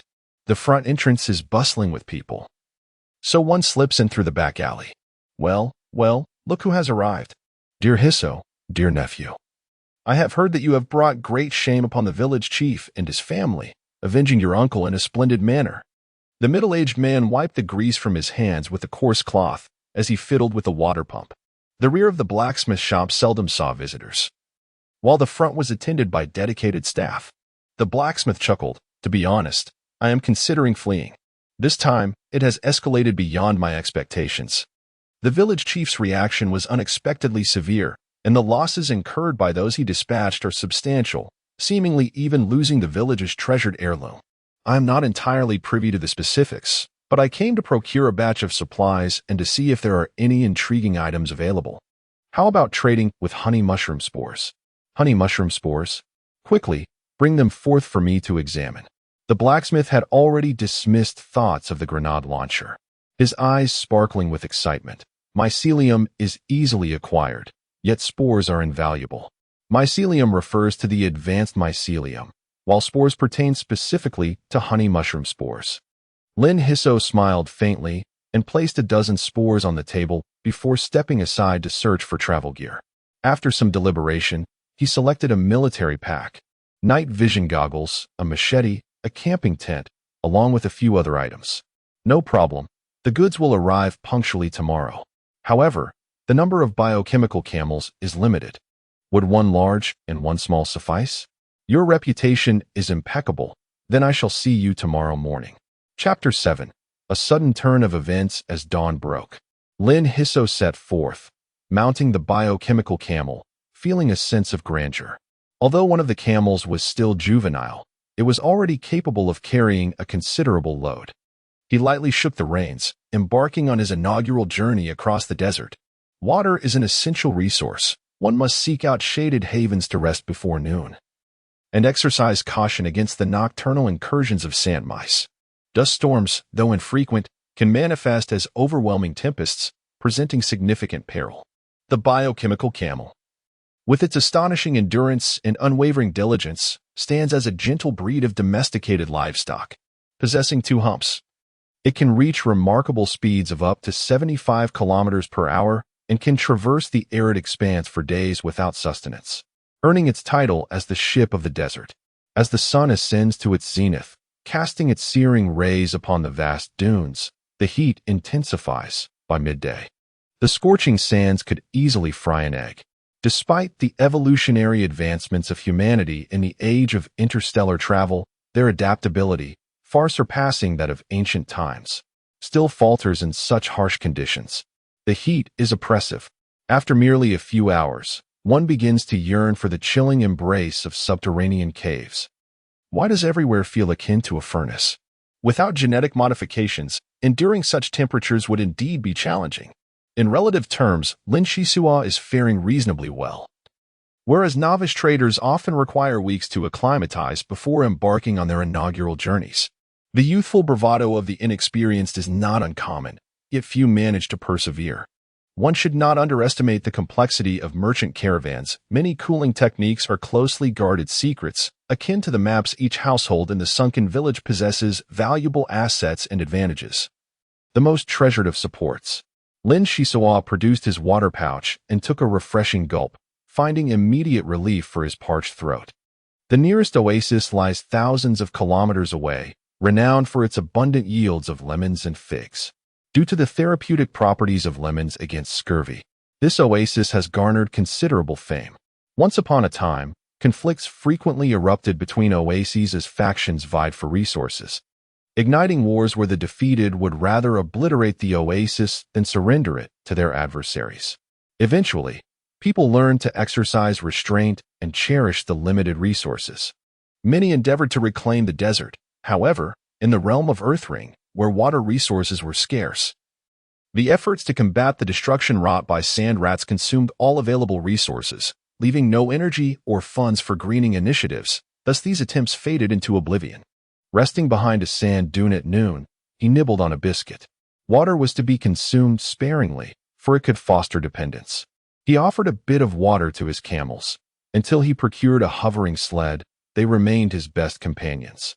Even with the acquisition of such a sled, he had no intention of abandoning his biological camels. Mechanical transport consumed considerable energy and was beyond the means of the average individual. Thus, a synergistic approach was the wisest course. In the afternoon, Lin Shisua embarked on his journey once more. Traveling alone could feel somewhat solitary, yet he had long since grown accustomed to it. Joining a merchant caravan and following orders would render him uncomfortable. Furthermore, sheltering under the auspices of a trade guild required surrendering 17% of one's profits, with newcomers often facing even steeper cuts, rather than laboring for others. He preferred to forge his own path, believing that one day he would rise to prominence, perhaps even achieving the stature of someone like President Wood. Such aspirations would honor his mother's wishes before her passing. With a gentle sway, the sound of camel bells echoed across the vastness. Solitude afforded him ample time for contemplation. Lin Shisua felt confident that with his current skills, he would not falter even against a swarm of 50 sand rats. Yet, compared to the threat posed by the sand rats, humanity represented the gravest danger. This was indeed a desert where man devoured man. The long-range crossbow lay within arm's reach. A machete hung at his waist, and a ceramic dagger was concealed within his garments, amidst a plethora of scattered items. It was not unusual to exercise caution in the face of danger. However, Lin Shisua had taken it to an extreme. The root cause of this paranoia stemmed from the advanced intellect of the sunken village. A millennium ago, the scions of nobility appeared to harbor a profound fear of abduction. While other academic subjects could be overlooked, one particular discipline was distinctly outlined. It instructed on the fabrication of rudimentary weapons using tools, strategies for communicating with kidnappers during abduction scenarios, methods of escape, and first aid, among other skills. Over the years, although he had encountered no kidnappers, he had certainly acquired a wealth of practical techniques, attributing his survival to the invaluable lessons from the anti-kidnapping curriculum, even considering himself an expert in the field. Sparse cacti indicated the direction forward. Only on the commercial routes did verdant life flourish. The desert exhibited considerable temperature fluctuations between day and night. a reality one could only discern through personal experience. Illness was the greatest fear, as diminished strength equated to a foot already in the grave. Initially, he had anticipated encountering passing caravans along the way, yet after several days, he was met only with endless stretches of yellow sand. On a particular afternoon, Lin Shisua licked his parched lips and raised his binoculars to survey his surroundings, finding no substantial rocks in sight. He began to murmur to himself, "I should be nearing the oasis. Why have I not encountered a single caravan?" Then a thought struck him. Did President Wood not mention to the village chief the need to be wary of the Star Pirate Gang? Could this be the reason? Suddenly, he perceived a sound. Hastily, he urged his camel to retreat behind a sand dune, observing as billowing clouds of dust surged toward his direction. Thunderous roars echoed as dozens of hover bikes sped past, each laden with families, appearing exceedingly cumbersome. The faces of the riders were lined with weariness, bearing the marks of untold tribulations. This was the motorcycle brigade, the guardians of the oasis, who typically flaunted their prowess, now reduced to a pitiful state. The prospect of further travel seemed bleak. Something must have gone awry at the oasis. Realizing this, Lin Shisua swiftly turned back, only to find the surroundings plunging into darkness. Upon glancing upward, 3 small spacecraft darted by, pursuing the hoverbikes. Good heavens, their speed was astonishing. It appeared they were in hot pursuit. If he did not flee immediately, he might lose his chance to escape. Lin Shisua was not foolish enough to linger. The tales of star thieves were numerous, capable of silencing a child's cries and instilling terror in the bravest of hearts. In essence, they were bloodthirsty butchers, terrifying overlords, and ruthless destroyers. He swiftly mounted his camel and galloped in the opposite direction. Sweating profusely, Lin Shisua urged the bio-camel to its maximum speed for 2 hours, patting his chest in relief at his narrow escape. Suddenly, a whirlwind of sand enveloped the landscape as a massive ship, hundreds of meters long, descended gracefully, its underside belching forth fierce flames while 3 figures ejected from it. No, it couldn't be. They dispatched such a large vessel to pursue me? Surely. The star thieves must be insane. Lin Shisua was convinced it was indeed a star thief ship. Yes, indeed. 2 burly men floated down, hovering several inches above the ground, speaking in interstellar standard language, comprehensible to anyone. One of them launched a net towards Lin Shisua, truly regarding him as prey. Focused, Lin Shisua instinctively hurled his water flask toward them without a second glance at the outcome, swiftly maneuvering towards the 2 camels. The electric net enveloped the kettle tightly, and a peculiar burnt odor permeated the air, eliciting a somewhat unexpected reaction from the 3 burly men towards the youth. With a swift motion, Lin Shisua produced 2 grenades from his grasp. Although these devices were somewhat rudimentary, they proved to be quite effective. Boom, boom. A wave of heat surged forth, and the violent explosions caused the 3 men to stagger back a mere step, their unique armor absorbing all damage. Even the leader of the group conjured a luminous barrier before him, displaying an air of indifference. Cursed be this predicament, Lin Shisua muttered, his hands unceasing as he retrieved several bundles of small vials from his satchel, hurling them toward his adversaries. Laser guns fired in rapid succession, shattering the vials mid-air, causing a cascade of vibrant liquids to rain down, releasing plumes of white smoke upon contact with the ground. Ignoring the camel and his belongings, he fled like a swift leopard, unwilling to contemplate the fate that awaited him should he fall into the clutches of the star pirates. Even if he survived, he would surely be reduced to slavery, a fate infinitely worse than life on Earthring Star. How dare they act with such impunity before me? The leader sprang into action, a thin beam of light erupting beneath his feet as he glided over the sandy terrain, tilting slightly to navigate larger dunes with remarkable agility, far outpacing Lin Shisua's desperate flight. The sound of rushing wind filled the air as he raised his crossbow, releasing a shot guided by instinct. In a bid to lighten his load, he relinquished the bow itself. Breathing in the scorching air, he propelled himself forward. Miraculously, the bolt struck the leader squarely between the brows, only to be halted by the luminous barrier. The man broke into a cold sweat, realizing that had he not been wearing a helmet, that arrow could have claimed his life. He thought to himself, what a troublesome little brat. Perhaps he could satisfy the leader's demands? He must be captured alive. With a resolute decision, the hefty man continued his advance, closing the distance yet again. Lin Zaiso, at a loss for how to respond, suddenly halted, casting his waist knife to the ground, and raised his hands, exclaiming loudly, I surrender, do not kill me. In a flash, a bolt of electricity surged through him, leaving his body tingling, and he collapsed to the ground. Humph. You wish to embarrass me yet desire to remain unscathed? Let me demonstrate the ferocity of the Star Pirates. As the words left his lips, the formidable man seized the stun gun and struck again. Lin Zaiso, who had been unconscious, abruptly opened his eyes, his body convulsing violently before he succumbed to darkness once more. Grasping Lin Zaiso, the man kicked up dust and soared into the air. Two subordinates followed closely behind, disregarding the bioweapon camel and the black-haired youth's weapon with disdain. Moments later, there was the sound of a lock turning, and Lin Zaiso was unceremoniously tossed out, plunging into an abyss of darkness. Chapter 8.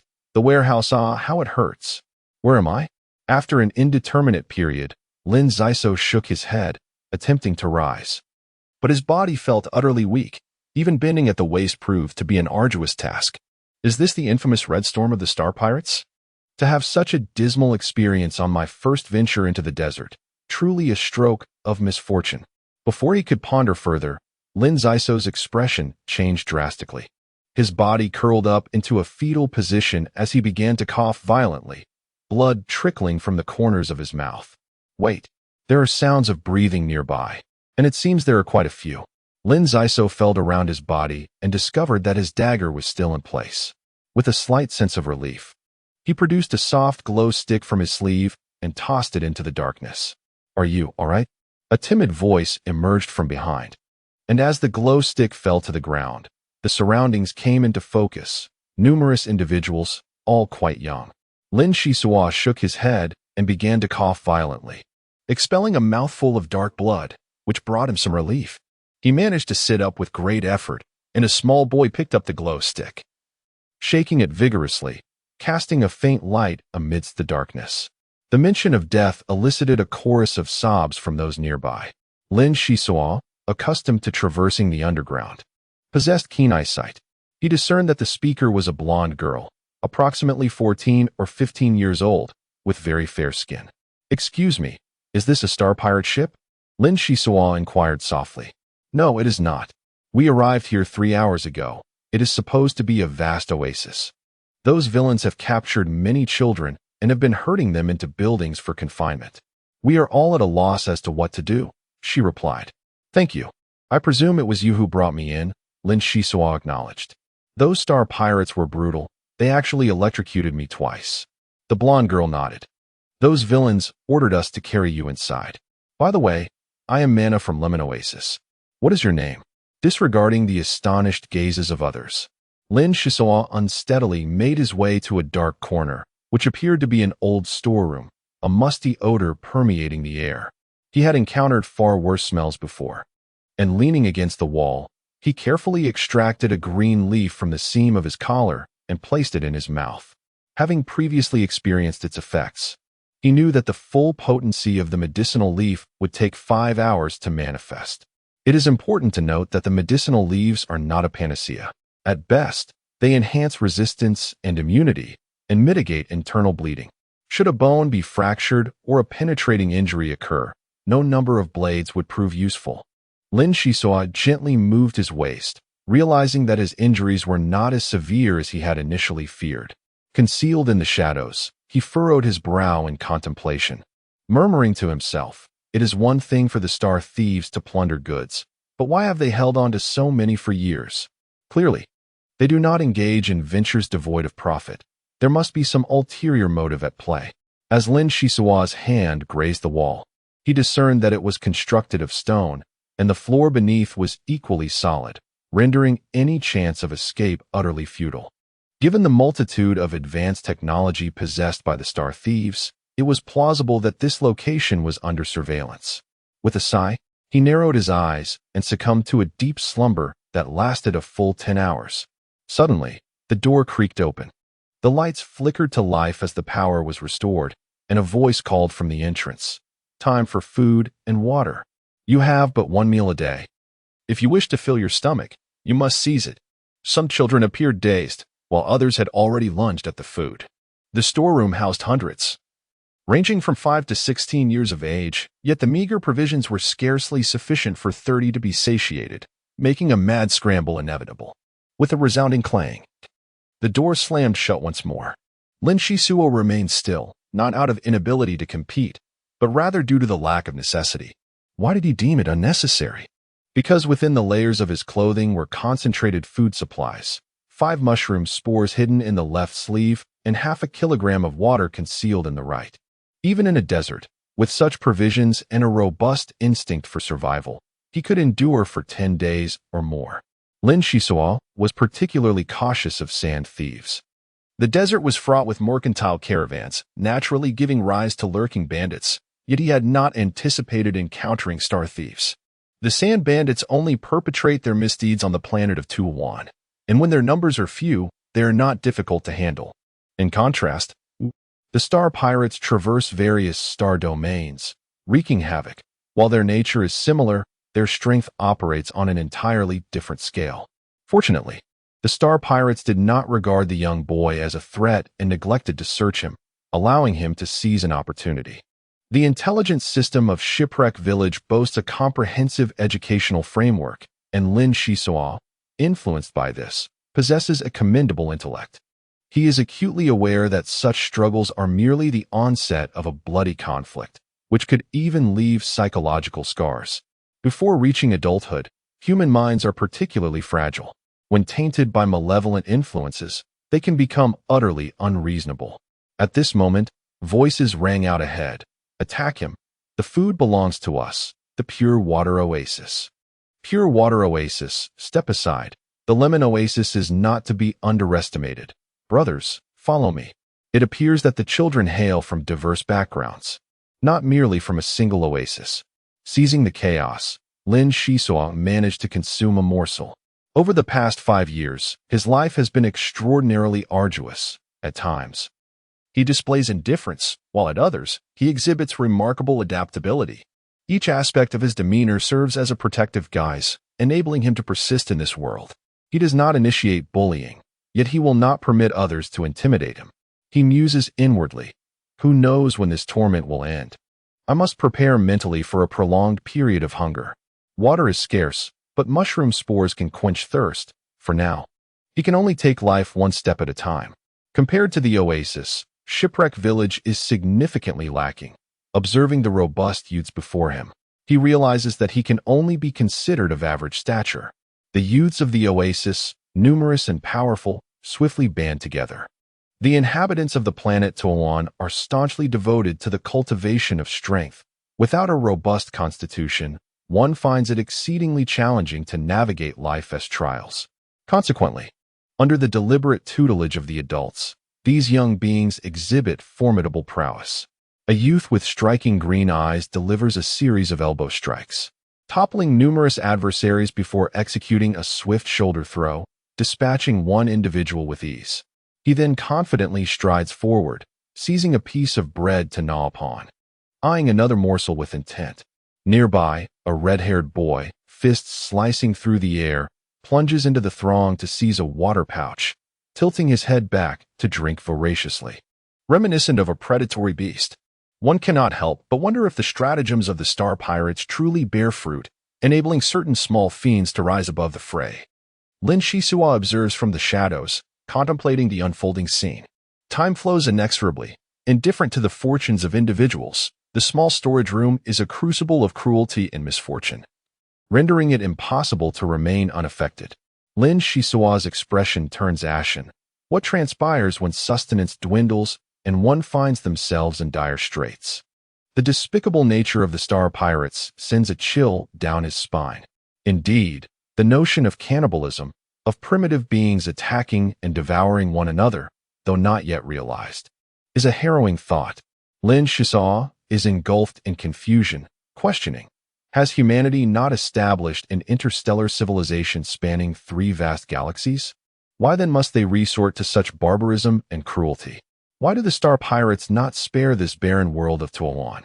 The sheer malevolence is utterly abhorrent. Cries, curses, and cacophonous uproar intertwine until, after approximately 45 minutes, a fierce battle finally subsides. At this moment, many children bear bruised faces, while the younger ones are beset by hunger. Certainly, with the awareness that one must scramble for survival, the next encounter shall undoubtedly be more brutal. How many shall endure? 30 or merely 20?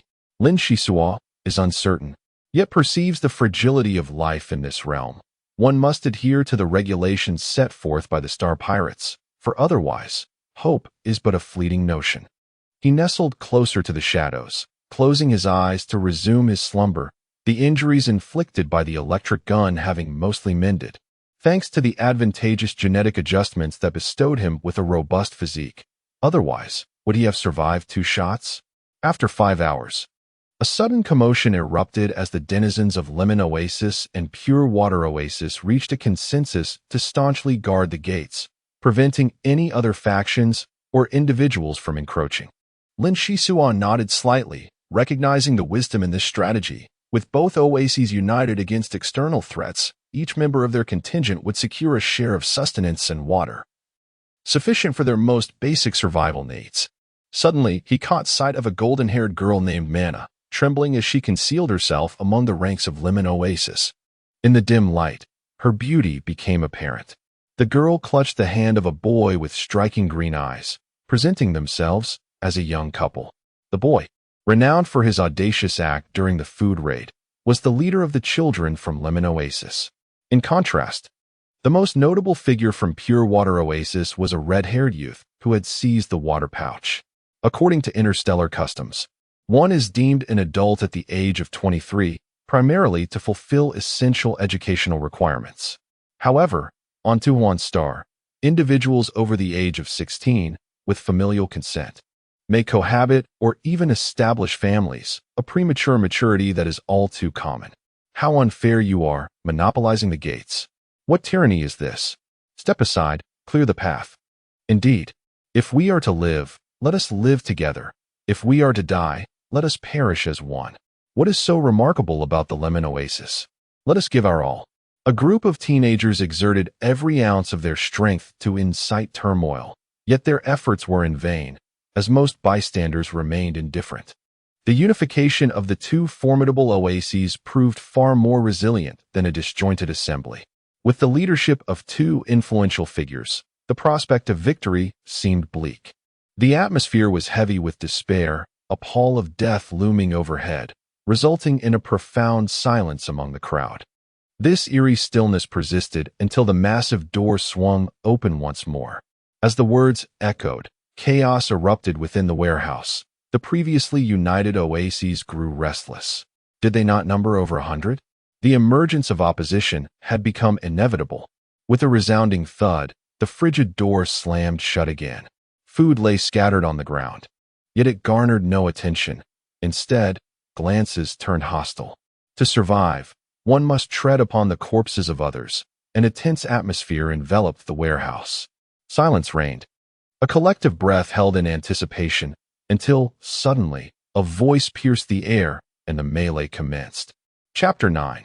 The brutality the younger children constituted a vulnerable demographic. Yet a few exhibited extraordinary prowess, delivering significant blows to their adversaries. Within the oases, some families possessed martial skills, training their children in wrestling from a young age, starkly contrasting with the sheltered blossoms of affluent planets. However, this only intensified the violence of the battle. Once downed, a combatant risked being trampled underfoot, and upon rising, would face a flurry of fists. Losing a tooth was a minor concern compared to the threat of cerebral hemorrhage, where life hung perilously in the balance. Lin Shisua was not spared from the calamity either. 3 or 4 youths had their eyes set on a corner position and approached with a menacing intent. The foremost among them raised his foot and delivered a vicious kick, his eyes glinting with malice. The impact sent a figure hurtling through the air, crashing down upon several others. How Lin Shisua struck remained a mystery to all. No one could discern his movements. Those who witnessed this scene instinctively retreated, aware that such overwhelming strength and speed rendered any confrontation tantamount to courting death. Lin Shisuo retrieved a strand of mycelium from his pocket and began to chew on it. This substance invigorated him, allowing him to limber up as a warm-up. Should any foolhardy individual dare to provoke him, he would respond with his fists. Aside from the 53 who had perished, many others nursed injuries, rubbing their bruised bodies and exchanging glances of disbelief. They were too exhausted to continue fighting, panting heavily as they sat down, gathering their strength for another potential eruption. The warehouse was suffused with the sounds of labored breathing. Lin Shisuo held the advantage of terrain, coupled with the formidable nature of his fists, allowing him to remain composed without sustaining any injuries. In such circumstances, attempting to maintain a low profile was clearly ill-timed. Only by decisively vanquishing his opponents could he demonstrate his extraordinary prowess, instilling a sense of trepidation in others. The 48-hour deadline loomed over everyone like a malevolent spell, haunting their minds. It was a brutal choice between life and death, demanding an answer within a mere 2 days. The blood was beginning to congeal, and a mournful atmosphere spread as some teetered on the brink of despair, their eyes bulging with madness, contemplating suicide or dragging others down with them in a final act of desperation. What followed were skirmishes to eliminate the weak and the severely wounded, as the bodies began to accumulate, gradually elevating the surrounding terrain. Some brawny youths picked up corpses to wield as weapons, resembling primitive men in their brutishness. Lin Shisuo observed the unfolding chaos with a sense of impotence. The Lemon Oasis was down to fewer than 70 inhabitants, while the Clearwater Oasis fared slightly better, boasting around 80. Both factions endeavored to eliminate the weaker elements and individuals, maximizing the power of their collective forces. Surviving under the relentless pressure of the two great oases undoubtedly required considerable skill. Lin Shisuo had already consumed 2 honey mushroom spores amid the turmoil to ensure his stamina. He adhered to the principle of non-aggression. If others did not provoke him, he would not provoke them, hoping for a swift conclusion to the tribulations. As the deadline approached, merely 7 hours remained. The warehouse became divided into 3 factions: Clearwater Oasis, Lemon Oasis, and Lin Shisuo himself. Due to his maintained physical condition and sufficiently formidable demeanor, over 40 individuals stubbornly gravitated towards him. At this juncture, the total number of people stood at 171, indicating that 71 were superfluous. "Leader, we beseech you to guide us," implored one, of average height, with a piece of his ear bitten off and half of his face adorned with a flamboyant peacock tattoo, likely hailing from the distant Peacock Oasis. Lin Shisuo regarded his words with skepticism. Those capable of protecting their companions must do so with all their might. It would be madness to surrender the weak without a fight.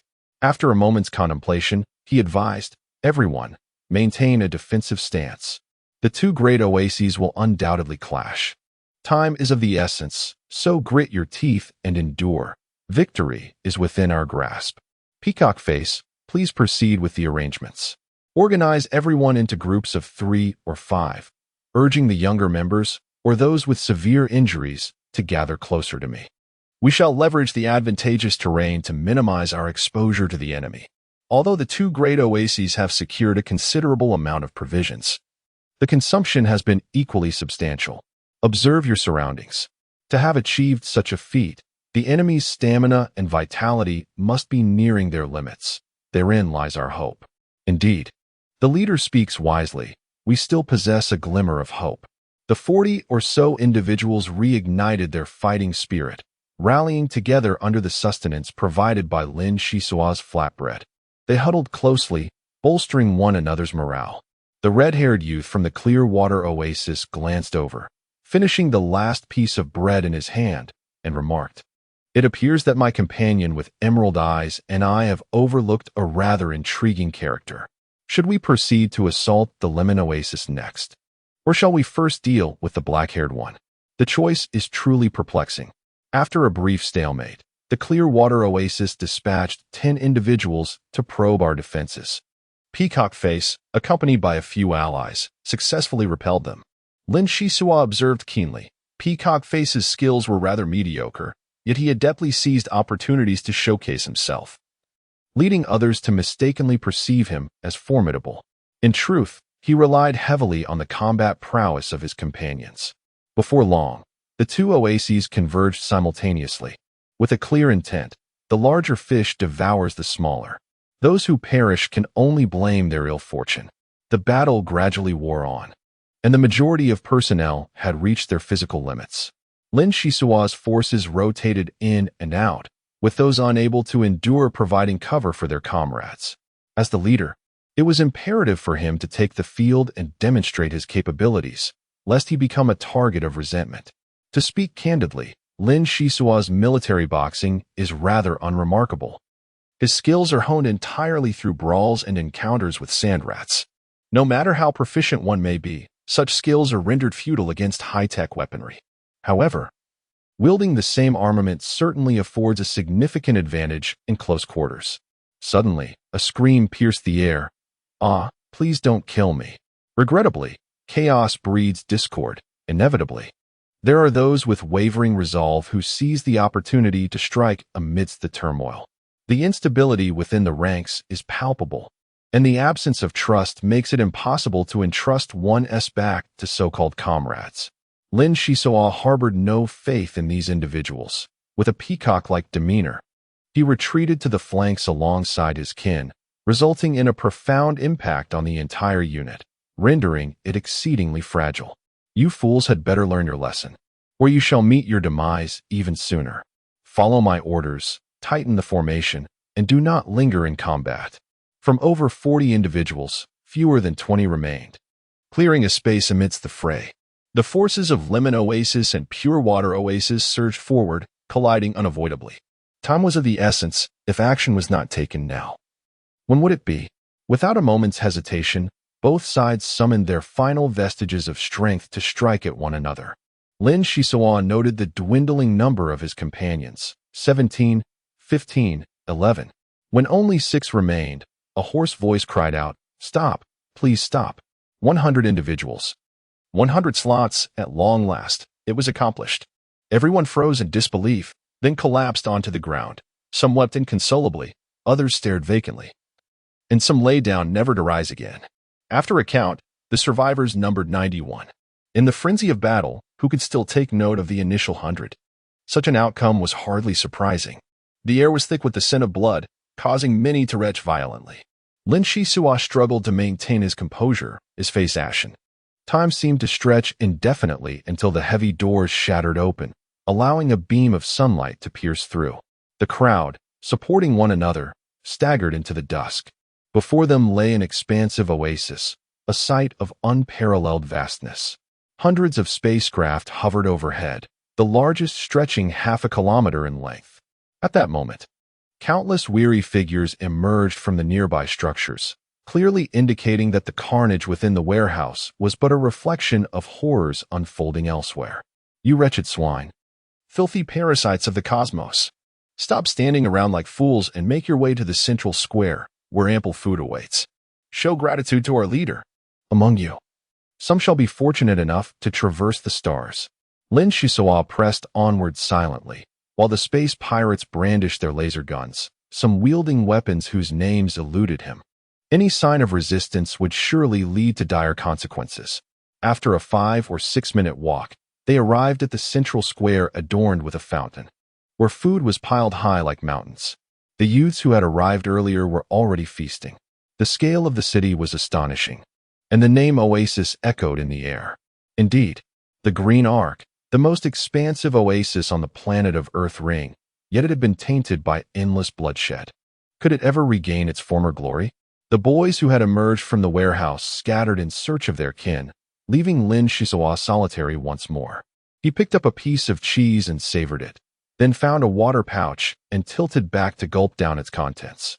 During his journey through the desert, he had been unable to replenish his hydration, though he had a spare water pouch concealed in his sleeve.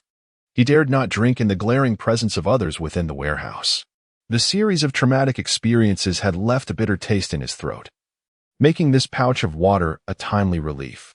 Listen closely, In 2.5 hours, we shall embark upon our journey. Our first destination is the western rift of planet SK-937, where you will reside for 10 days. Only the strong are deemed worthy to persist in this world. Those who dare to defy will be mercilessly struck down on the spot, so it is prudent to adhere to the rules. A sudden gust of wind swept through, accompanied by the thunderous sound of metal containers crashing to the ground. This was the vessel Lin Shisaw was to board, a dilapidated escape pod beyond repair. Chapter 010. Radiation. As night fell, a gentle breeze caressed the air, gathering tens of thousands of youths in the square, perhaps even more than that. Lin Shisaw had not counted, only aware of the overwhelming multitude, while countless corpses lay abandoned in the buildings. Never in his wildest dreams had he imagined arriving at the oasis in such dire circumstances, especially aboard the Green Ark. A profound sense of confusion enveloped his fate. Stars, extraterrestrials, immigration, the cosmos, an array of terms flooded his mind. Many toil their entire lives yearning to escape from the confines of the planetary ring. Yet to ally with space pirates and advance over the fallen was not his desire, absolutely not. He found a piece of canvas to wrap some food, diligently gathering water pouches, preparing for the journey ahead as he usually did. Do not dawdle. Hurry aboard the ship. The countdown begins in 3 minutes. Shouted the space pirates from a distance. What? 3 minutes? Surely, this must be a jest. The youths regained some strength, emboldened by their numbers, rallying together to resist and challenge their captors. Buzz, buzz, buzz. Dozens of electric arcs descended upon the crowd, and in an instant, several youths were flung away. Illustrating the grave cost of rebellion, Lin Shisaw contemplated. Harboring animosity is not inherently wrong, yet one must discern whether one possesses the means to act. A futile sacrifice pales in comparison to preserving one's life until the opportunity to vanquish the enemy arises. If one cannot obliterate the Red Storm in a single blow, it is prudent to refrain from displaying hostility, for the adversary consists of genuine desperados. The square erupted into chaos. Throngs of people frantically surged towards the escape pods, no longer daring to test the limits of the space pirates. Alas, the law of the jungle is merely the appetizer. The main course follows.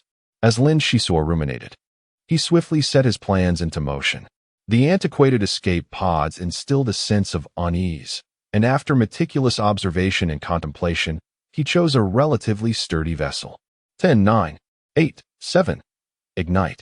A violent tremor coursed through him as the tin can ascended. At that moment, the iron capsule had transformed into a container brimming with living beings, while the space pirate's ship deployed a beam as thick as an arm to seize the escape pod. In truth, relying solely on the escape pod's propulsion system to breach the atmosphere posed considerable challenges, necessitating external assistance. Once airborne, ominous noises intermittently reverberated within the cabin, as if it were on the brink of disintegration.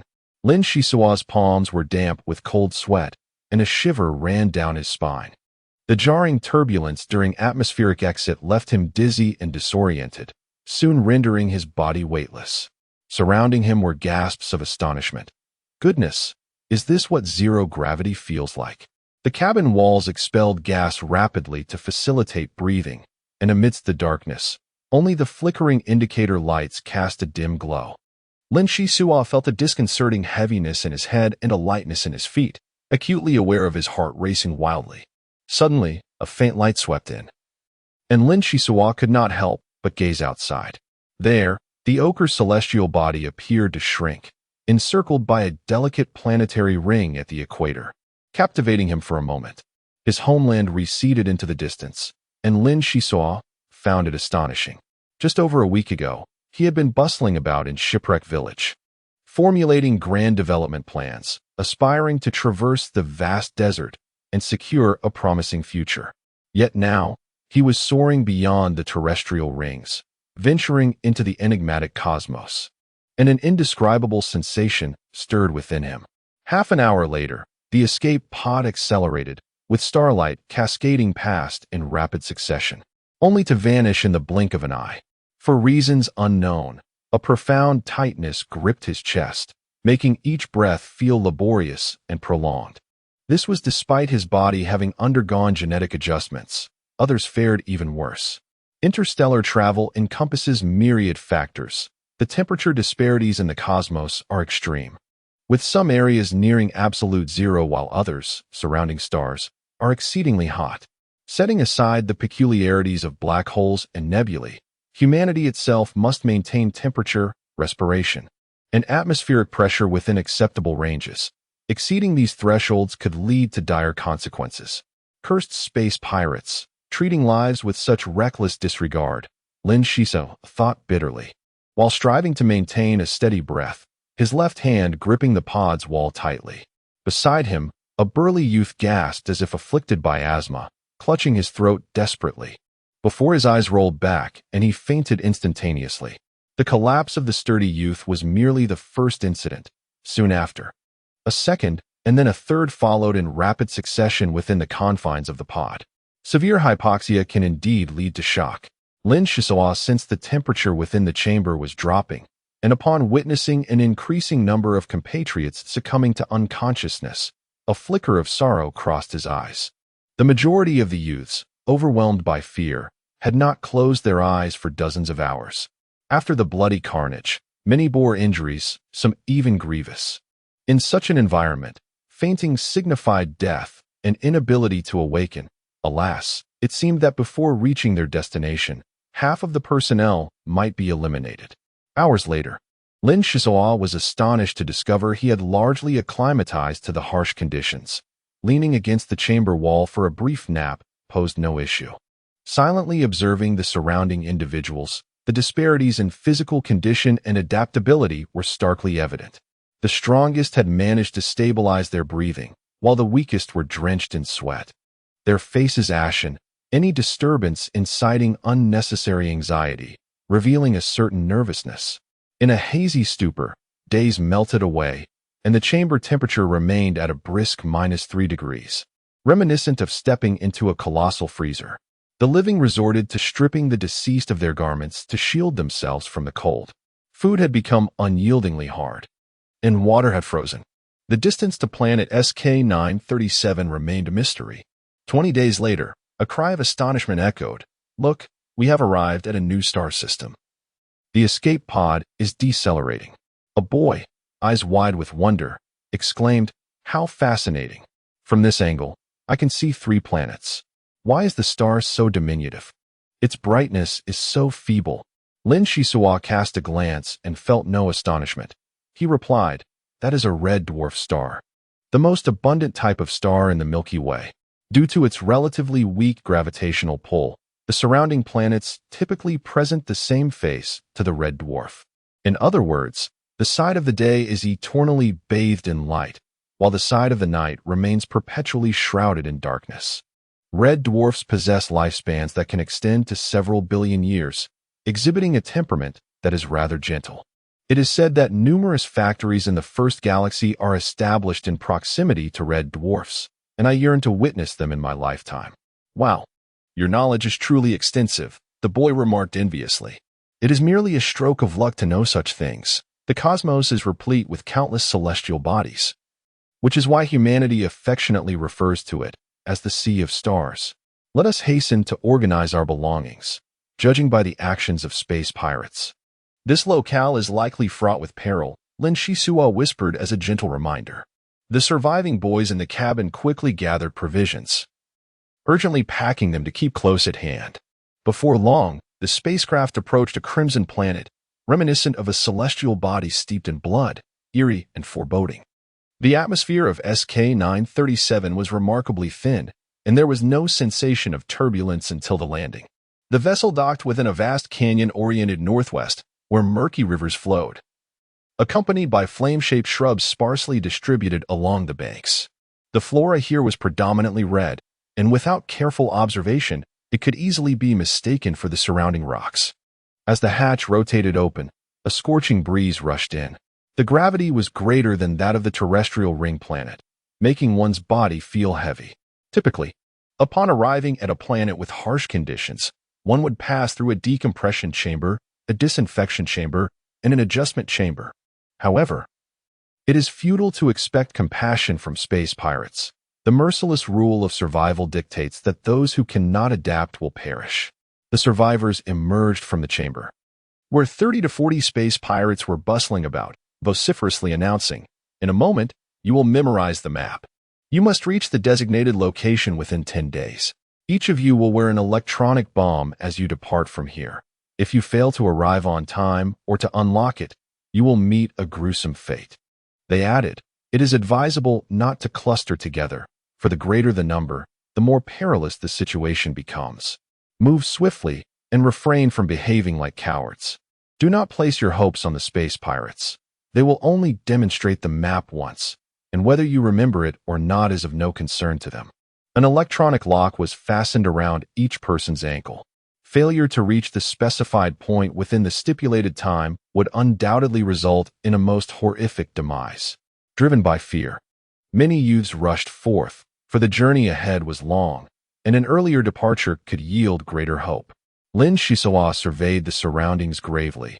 The chasm emitted a faint glow, reminiscent of the light from a red dwarf star, yet subtly distinct. His skin was rapidly becoming dry, and upon plucking a few strands of hair for closer examination, he observed that the surface of the strands quickly lost its luster, turning a sickly yellow within half a minute. This was dire. The radiation levels were alarmingly high, indicating a plethora of radioactive elements within the gorge. Fresh water was imperative, an ample supply, and ideally, soap as well. Realizing the gravity of his predicament, Lin Shisua hastily wrapped his clothing around his head. Though this would hardly shield him from radiation, it offered a semblance of psychological comfort, perhaps better than nothing at all. He hurried onward, occasionally pulling a hair to test the environment. Remarkably, he discovered that the vicinity near the flame-shaped shrubs appeared relatively safe. Without hesitation, he moved closer, hoping to endure longer in the 10 days that lay ahead. An hour later, Lin Shisua felt as if his legs were laden with lead. The gravity on SK-937 was significantly greater than that of the Earth ring, and his internal organs were also affected, causing his body to dehydrate rapidly. Lin Shisua exerted himself to find a secluded spot to study the flame bushes. If their branches could aid in purifying radiation, he would not hesitate to wrap his body like a mummy. At that moment, he drew a ceramic dagger from his bosom, a weapon he had kept concealed, whether facing star pirates or engaging in combat within the warehouse. Perhaps due to a persistent sense of insecurity, he had become accustomed to keeping a card or two close to his chest. The branches were remarkably resilient, yet they paled in comparison to the sharp dagger. After a while, he gathered a bundle of branches and ventured toward an area with higher radiation intensity, observing meticulously, his expression shifting dramatically. Chapter 011. Peacock Lin Shisua's brows and hair gradually turned a desolate yellow, soon followed by extensive skin ulceration. Compared to this place, the Earth ring felt like paradise. Before long, the dagger encountered the root system, but it bore no distinction from the texture of the branches.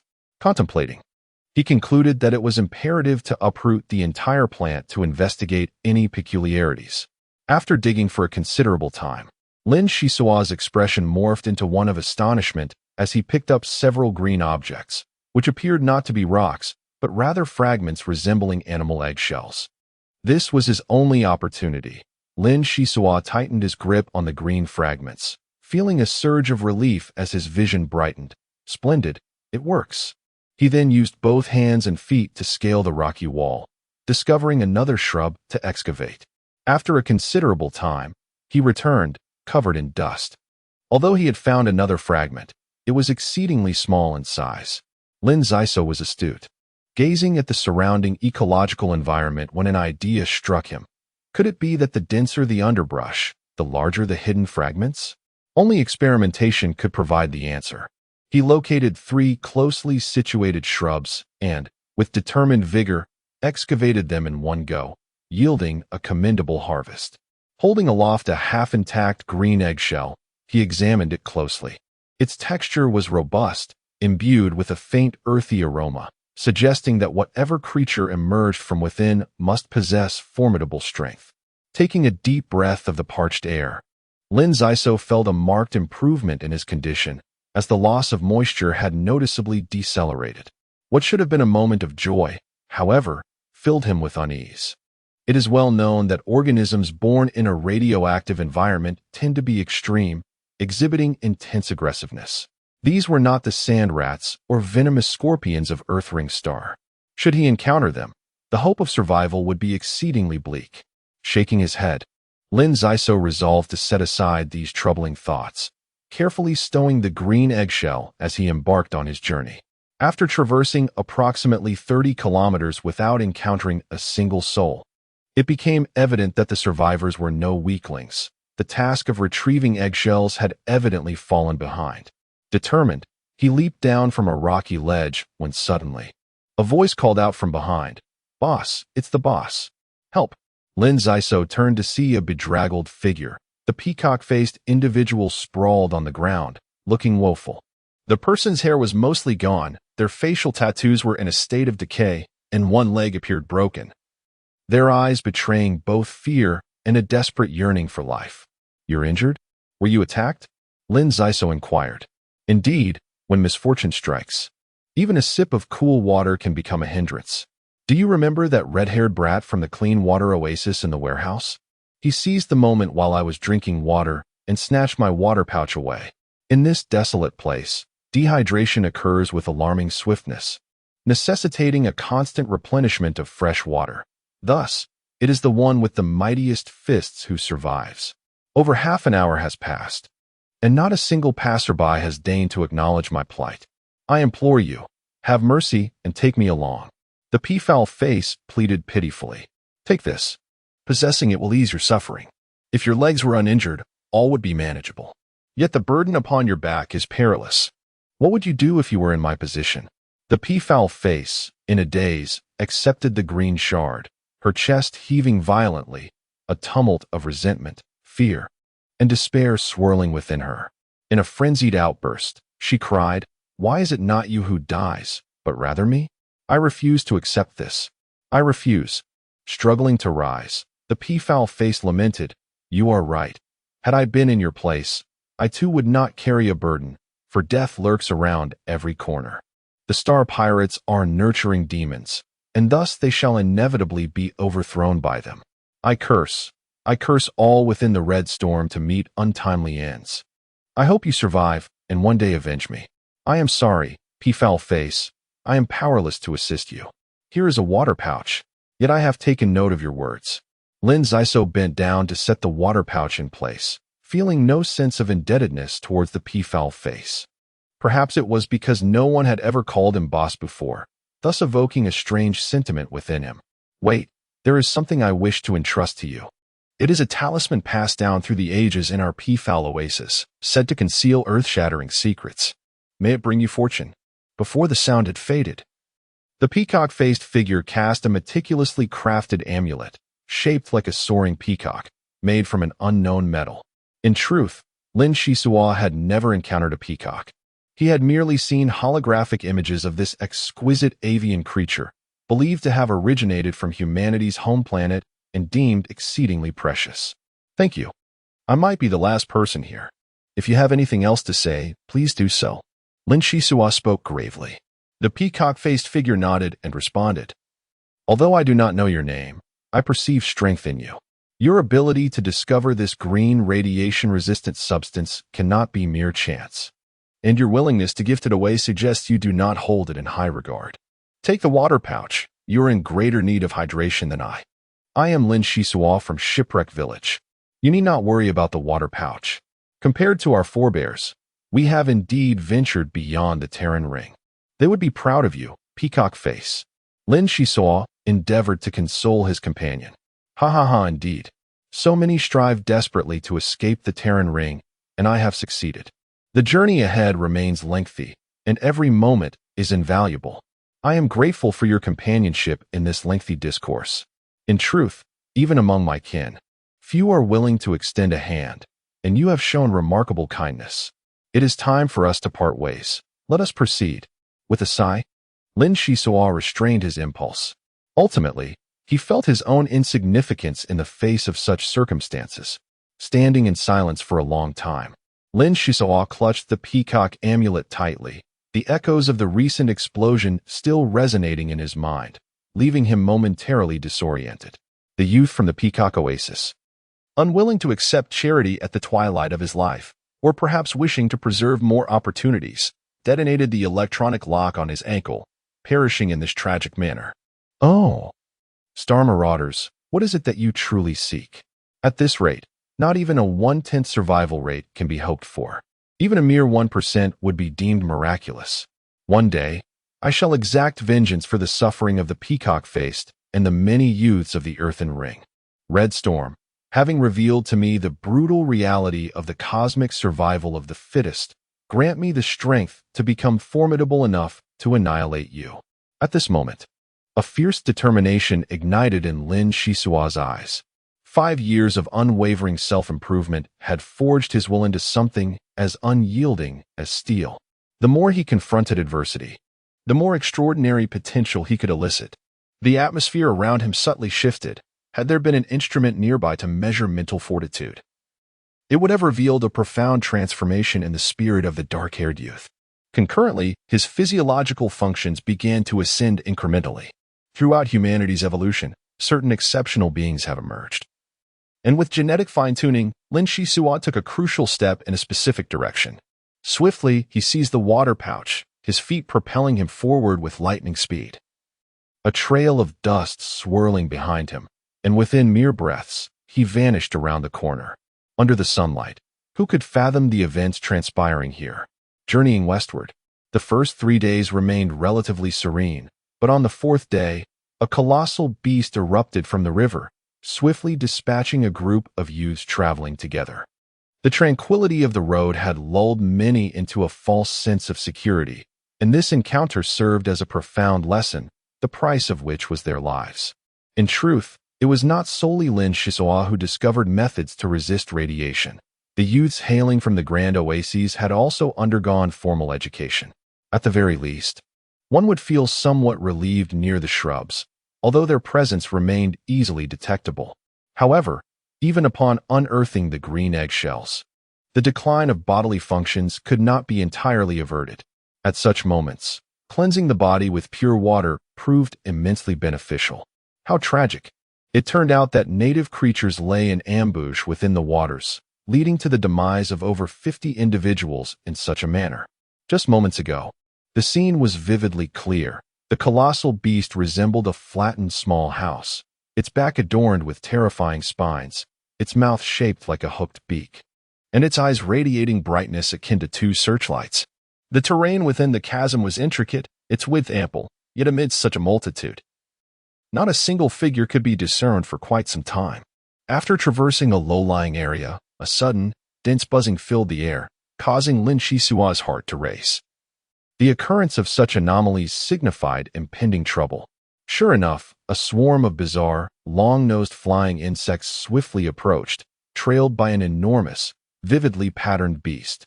What choice was there but to flee, run, as swiftly as possible? Humanity is invariably gripped by trepidation in the face of the unknown, and Lin Shisawa was no exception. Alas, 2 legs could not rival wings. The long-nosed insects, with their fur-covered wings, soon drew near, showing no interest in human flesh. Yet, one must not forget the fearsome creature lurking behind.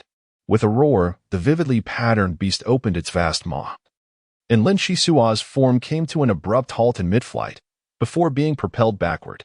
My goodness, is that a mouth? It resembled a super vacuum cleaner. Lin Shisawa hastily grasped the rock, his body half suspended in midair, swaying precariously, while the flying insects met their inevitable fate, all consumed by the beast's maw. The duration of the suction was fleeting, but his reflexes were swift. He clung tightly to the massive stone, lest he share the grim fate of the long-nosed flies. The vibrant beast appeared discontented with the minuscule creatures it had devoured, as it expelled the swallowed stones from the orifice in its neck, preparing to open its gaping jaws once more. Taking a deep breath, Lin Shisawa leaped forth, pivoting to sprint towards the riverbank, murmuring to himself, I hope that colossal creature remains in the water with a strong sense of territory. Only through the clash of 2 beasts can there be a glimmer of hope. Chapter 012. Ascension, the dazzling beast, was momentarily taken aback. The creature before it moved with astonishing velocity, rivaling that of the flying insects. In this life and death moment, Lin Shisua transcended his physical limits, fully unleashing his speed. He felt the rush of wind by his ears, the scenery on either side blurring into the background, and soon he could hear the gentle sound of flowing water. With each stride, he covered 5 or 6 meters, akin to a robust antelope, advancing in a peculiar, leaping manner. The vibrant beast was not sluggish either. However, it required a brief moment to gather its strength before unleashing its fury, offering a glimmer of hope for escape. He was drawing closer, only 300 meters away. The outcome of life and death hinged on this very moment.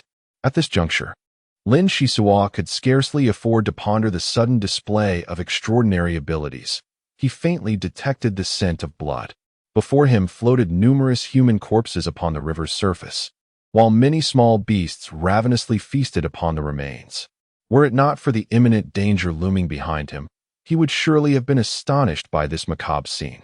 Originally a den of monsters, the ferocity of these colossal beasts in their pursuit of prey is formidable. Surely, they would have no trouble dealing with a mere super vacuum cleaner? A fleeting thought crossed Lin Shi's mind as he swiftly reached the riverbank. The vibrant beast, upon witnessing the scene on the water's surface, exhibited great excitement yet hesitated to approach, opening its massive jaws from a distance to suck in the air. A fierce wind howled as Lin Shi lunged towards a bush, gripping the branches tightly. A small creature was swept by with the force of suction, darting past him. The river water rushed over his body, scorching his skin and nearly rendering him unconscious. My heavens, this river water is treacherously toxic. Even if I survive, I shall surely suffer, Lin Shi exclaimed inwardly. The suction came swiftly and departed just as quickly. The vibrant beast, smacking its lips, wriggled its enormous mouth, seemingly in bliss. A chilling, piercing howl erupted, almost shattering eardrums, as a figure surged forth from the river, a massive silhouette racing towards the vibrant beast. Dazed, Lin Shi recognized it as the giant that had previously decimated a squad of youths, its smaller kin resembling it closely. Seeing the young ones bullied and even devoured, it was only natural for the elder to emerge for retribution. Lin Shi thought maliciously, it would be best if they both perished, especially that super vacuum cleaner, which had left him in such a disheveled state. It too should not expect to fare well. In mere moments, the two monsters had dashed far away. The sounds of their collisions echoing intermittently, Lin Shi held no interest in the outcome of their clash. This place was unsuitable for lingering, having been drenched in the river. His condition had deteriorated significantly, and his senses began to blur. He needed to swiftly find a safe location to cleanse himself with fresh water and rest for 2 hours to endure this ordeal. Lin Shisua staggered forward, shedding fine hairs as beads of sweat mingled with tiny trickles of blood oozing from his pores. He found a crevice in the rock and squeezed himself inside, quickly administering urgent medical aid. It was peculiar. Could miracles truly exist in this world? At that moment, his body felt astonishingly light, and the surrounding gravity seemed considerably diminished, reminiscent of the weightlessness experienced while aboard an escape pod. If he could maintain such velocity, reaching the designated location within 10 days would be effortless. Excitement surged within Lin Shisua. Without waiting for his strength to recuperate, he dashed out of the crevice, propelling himself forward with fervor. However, the sensation of running was no different from before. The extraordinary strides of 5 or 6 meters were nowhere to be found. Focus, breathe deeply. I shall succeed. I must succeed, he urged himself, unknowingly hypnotizing his own mind. With eyes gleaming with determination, he took his first step, followed by a second and a third. Suddenly, he crashed into the rocks at an astonishing speed, even faster than during his frantic escape. With a gentle leap, he soared over 10 meters. Was that terrifying? In tandem, his thoughts struggled to keep pace with his newfound speed. This was his first attempt, and he ended up injuring himself. Fortunately, having consumed the medical leaf, his wounds were stabilized, averting any grave consequences. Wiping away the sweat, he reflected with a tinge of regret. It was a pity that such an unfathomable ability could not be employed frequently. as it demanded an exorbitant level of physical exertion and resulted in tremendous fatigue. After all these years, his actions remained as reckless as ever. He was fortunate not to have tampered with the electronic lock earlier, or he would have faced dire repercussions. While Lin Shisua engaged in self-reflection, an indescribable joy bubbled within him. The inability to frequently utilize something does not imply its complete redundancy. I firmly believe that fulfilling the requirements set by the Star Thieves within the designated time frame is not an insurmountable task. The emergence of abilities proves to be immensely beneficial in times of adversity. Within the rift, there exists no true night, for this planet revolves around its star without rotation, rendering the passage of time a matter of mere perception. Gradually, I caught up with others, be it vibrant beasts or colossal creatures of the river. They are not merely one or two. They have a tendency to attack large groups. Who among us can truly escape the grasp of such formidable suction? Thus, we made every effort to traverse separately, no longer daring to congregate. Perhaps the dangers ahead had been smoothed over by those who ventured forth before us. Or perhaps those monsters had feasted sufficiently. In any case, by the seventh day, I was sailing smoothly, having surpassed the majority of my peers, positioning myself favorably. Once again, utterly exhausted, I scanned my surroundings until I discovered a thicket. With a thud, I collapsed to the ground, retrieving a long-preserved water pouch from my sleeve. As I unsealed it and took a shallow sip, it could at best be deemed a mere throat soother. Just as this thought crossed my mind, a stone, roughly the size of a fist, hurtled toward me with a whoosh. I instinctively rolled aside to evade it. Ah, my vigilance is commendable. You little rascal. Hand over the water pouch. I saw you have clean water and food, insisted the towering figure brandishing the stone. It appeared that there were many who surpassed the optimistic youth of Link Siso.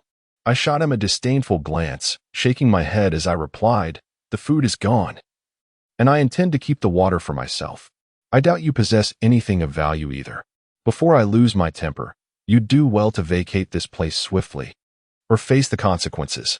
Damn it, you little brat, you're asking for trouble by refusing to heed my warning, aren't you? Allow me to demonstrate my prowess." No sooner had the words left his lips than a stone hurtled towards him, swift and fierce. There was an undeniable peculiarity about the youth before him. The muscles in his arms seemed disproportionately developed, creating a dissonance with the rest of his physique. He swayed slightly, narrowly evading the stone, and in an instant, closed the distance, leaping to unleash a devastating strike powered by gravity. The resounding clash of two fists echoed as Lin Shisua was sent crashing away. His arm aflame with soreness, his tightly clenched fist momentarily devoid of sensation. In contrast, his opponent staggered back several paces, struggling to regain his balance. Astonishment evident in his gaze. This audacious young man indeed possesses remarkable strength. I am the mightiest in the Horned Bull Oasis, my fists capable of contending with the fiercest, and many have perished beneath my blows without causing me to falter.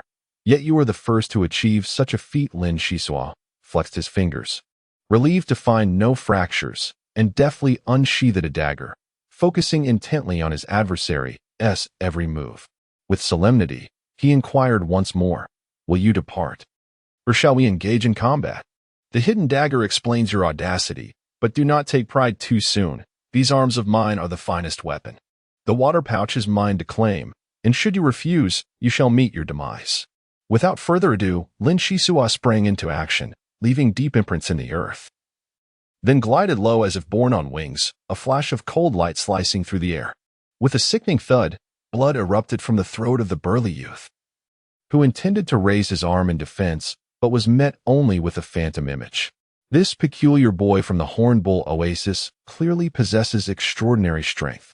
The stones he hurled were both precise and forceful, a testament to his rigorous training. If one were to flee, Lin Shisua could not guarantee that he would remain unscathed from the flying stones. Thus, having failed to intimidate and dissuade, he resorted to this extreme measure to resolve the issue. He gazed vacantly at the blood staining the ground. It was evident that the boy who survived either possessed extraordinary traits or exhibited an astonishing capacity for adaptation. Moreover, to endure in such harsh conditions, one must continuously awaken the potential for life, and hasten their advancement. Was he not a living testament to this? Observing the boy sprawled in a pool of blood, Lin noted that his hands had long been in contact with stones containing radioactive elements, yet showed no signs of change. Such a phenomenon was indeed peculiar. Reflecting on the knowledge acquired from the holographic brain, he pondered for a long time but found no answers. It appeared that the Star Pirates sought to unearth evolutionary beings among humanity through such a brutal method. Yet what was their ultimate goal? Was it merely to infuse fresh blood into their ranks? This seemed highly improbable. Firstly, there had been no accounts of similar events occurring in the rumors. Secondly, the seeds of hatred had already been sown. Did the leader of the Star Pirates not fear nurturing a future threat? Ah well, regardless of the conspiracies lurking behind, only through unwavering resolve to survive could he fulfill the wishes of the peacock face. However, before that, he must first attain freedom and bolster his strength. It would be wise to refrain from courting danger akin to moths drawn to a flame. As the wind and sand surged, the rift began to grow tumultuous, and the climatic conditions worsened, undoubtedly rubbing salt into the wounds of the young man from the Earth Ring. Half an hour later, Lin Shisua hesitated near a fork in the road, a place that remained rather nebulous in his memory. Should he turn left or right? The decision was challenging. Chapter 013. Arrival Black-Haired One. Your speed is commendable. How did you manage to get ahead of us? The speaker was the fierce-eyed youth known as the Lemon Oasis, accompanied by a golden-haired girl named Mana. Lin Shisua blinked and smiled. Ah, it's an old acquaintance. To accompany such a delicate maiden and still carve a path through the throng, you have outdone me by far. Surely, you must know the way ahead. A suggestion, perhaps? The youth shrugged. Wrong. To be honest, it is this delicate maiden who looks after me. Although Mana may lack physical stamina, her intellect is exceptional, and her analytical skills are unparalleled. Without her by my side, I would never have made it this far. Lin Shisua felt a stirring in his heart, realizing that indeed none among the survivors were ordinary. Mana, feeling a bit embarrassed, waved her hand. Do not listen to Nord's exaggerations. I merely possess some rudimentary analytical skills. At times, I even make astonishingly poor decisions when I fail to grasp the situation. Were it not for his indulgence, I would have long since met my demise. You are Lin Shisua from Shipwreck Village, correct? We have exchanged names before. The destination is not far now. The Star Thieves map indicates a leftward route. Yet the true shortcut lies to the right. It is approximately a 9.5-hour journey, but given the deteriorating weather, it may take us 15 to 16 hours to arrive. Wait a moment, Lin Shisua interjected. The Star Thieves map shows a leftward path. How can the right be the shortcut? If we could truly reach our destination in 9.5 hours, wouldn't we be arriving 2 days early? The azure-eyed youth laughed heartily, oblivious to the world around him. Upon noticing the faint displeasure on Mana's face, he promptly retracted his flippant demeanor, pleading for forgiveness. Oh dear, I was mistaken. Please do not be upset. I shall no longer revel in misfortune. The once audacious youth, known for his ruthless demeanor, was now surprisingly docile in Mana's presence, refraining from any impudence. Nord explained, to be candid, I did not retain a single detail from the map presented by the Star Pirates. However, Mana possesses a remarkable memory and, with her exceptional analytical skills, discovered the underlying secret. What is this secret, you may ask? Allow me to elaborate. How could this be? There was indeed a shortcut to be found? Lin Shisua was utterly astounded. He had thought it quite an achievement to remember the majority of the terrain map. Yet it now seemed utterly trivial. Had he detected this sooner, perhaps the peacock-faced one would have been spared. Lin, there lies less than a day's journey ahead, and the weather is deteriorating. Even the formidable indigenous creatures have become unusually subdued, indicating an impending and unimaginable tempest. Let us embark together, for mutual support would be beneficial. What do you think? At times, intellect far surpasses brute force, as evidenced by the revelation of the shortcut on the map. While others could effortlessly reach this point, Lin Shisua had to toil exponentially harder, teetering on the brink of death, merely to achieve a similar outcome. It is worth noting that the opponent was merely a frail girl. Even with assistance, her speed would not be significantly enhanced. One could only imagine that some youths, already exceptional, would emerge even more formidable after enduring continuous hardships. Lifting his head, Lin Xia sighed softly, expressing that he held no doubts, merely a sense that his abilities required enhancement. Unbeknownst to him, his spirit underwent yet another transformation, as the fleeting joy derived from acquiring special powers dissipated entirely. He mused inwardly that, under such circumstances, the ability to expend great physical energy for mere speed was hardly worthy of admiration. Unless one could amplify this ability to traverse the entire journey swiftly, such a deficiency would remain unrectified. Just as Manna had anticipated, a tempest quietly descended, shrouding the surroundings in darkness. Dust and sand were swept into the air only to fall back down, trembling beneath a colossal rock. They prayed fervently for the storm to pass. However, prayer often leads to contrary outcomes, as the accumulation of sand and stones reached half a foot in thickness, and the storm showed no signs of relenting.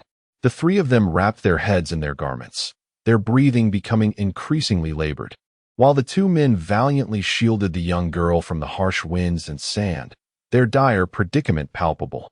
How painful it was to witness such massive stones being hurled through the air. It felt akin to the inferno of the third galaxy. Lin Xisua rubbed his chest, his body numbed by the barrage of pebbles, protecting his vital areas while enduring the storm's onslaught. His physical resilience had indeed seen a significant improvement. Previously, he would have been utterly defenseless against such an onslaught, yet now, gritting his teeth, he managed to hold on. It was madness. He felt as though the crimson tempest would drive him to insanity. What, then, are star thieves? They are the dung beetles of the cosmos, the detritus of humanity, the demons that roam the universe. After this storm, how many would emerge unscathed? The star thieves had plundered at least several 100,000 youths on the planet of the Earth Ring, and through carnage, only a fifth remained. Nearly half perished while attempting to escape in their escape pods. The youth who succumbed to radiation upon entering the rift are not few in number. If we manage to survive this ordeal, what further tribulations await us? After 10 hours, the winds have begun to abate, and the three companions find themselves in a wretched state, their bodies feeling as though they have been disassembled. Lin Xisua, disoriented and unsure of direction, staggered to his feet only to collapse once more, resembling a drunken individual, his mind clouded and his reactions dulled.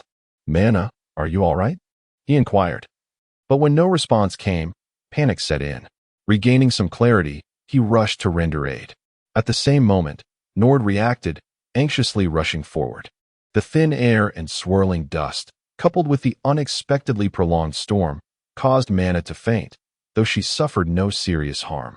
With a sigh of relief, Lin Xisua considered the journey ahead, confident they could reach their destination in 4 or 5 hours, allowing for a brief respite. Nord sat down and asked Lin, "Are the people from your village similar to you? Black hair, black eyes, and a somewhat unusual surname." Lin Xisua chuckled. "Your inquiry is quite intriguing. It's not unusual for people to have black hair and eyes, and even those with brightly colored hair would not be surprising." However, he paused, prompting Nord's irritation. "Hurry up and speak. What do you mean by however? Why the suspense?" Lin Xisua continued, "However, I am indeed somewhat different from my family. The villagers generally have deeper set eyes and fairer skin. Interestingly, my parents do not possess purely black hair and eyes. Isn't that fascinating?" Lin Xisua's expression shifted as he regarded Nord, a youth of about 15 or 16, tall and with striking features, whose exuberance revealed him to be a kind-hearted orphan raised by compassionate souls. "Do not make wild guesses. The surname Lin is an exceedingly ancient one. It appears that my ancestors have always been of this name, though the purity of our lineage has diminished following the wave of interstellar migration. While the likelihood is slim, the phenomenon of atavism is not unheard of. Perhaps my genes have inherited the sequences of a distant ancestor. According to the cognitive interface in Sunken Ship Village, this is a manifestation of intergenerational inheritance, revealing such pronounced traits from a diluted bloodline, likely derived from one or several distinguished forebears. I must admit, I had not realized you possessed a cognitive interface. Pray tell, what is it like? I have heard that only the affluent elite can afford such luxuries." and I have yet to encounter one myself. It is clear that Nord's attention swiftly shifted from Lin Zaiso's appearance to a topic of greater intrigue. This gentleman exhibits a remarkable breadth of thought and a rather carefree disposition. Perhaps his survival to this day is indeed thanks to mana. At last, the storm had subsided, and the trio, having briefly gathered themselves, continued their journey, hoping to encounter no further mishaps and to reach their destination with renewed vigor. Their sense of time had grown faint, and the three weary travelers finally found the right position, scaling a rocky outcrop. Enduring days without water and scarce provisions, compounded by the harrowing tempest, their condition was far from optimal. Upon Lin Zaiso's ascent to the summit, he was immediately astounded by the scene before him. 16 youths had arrived ahead of them.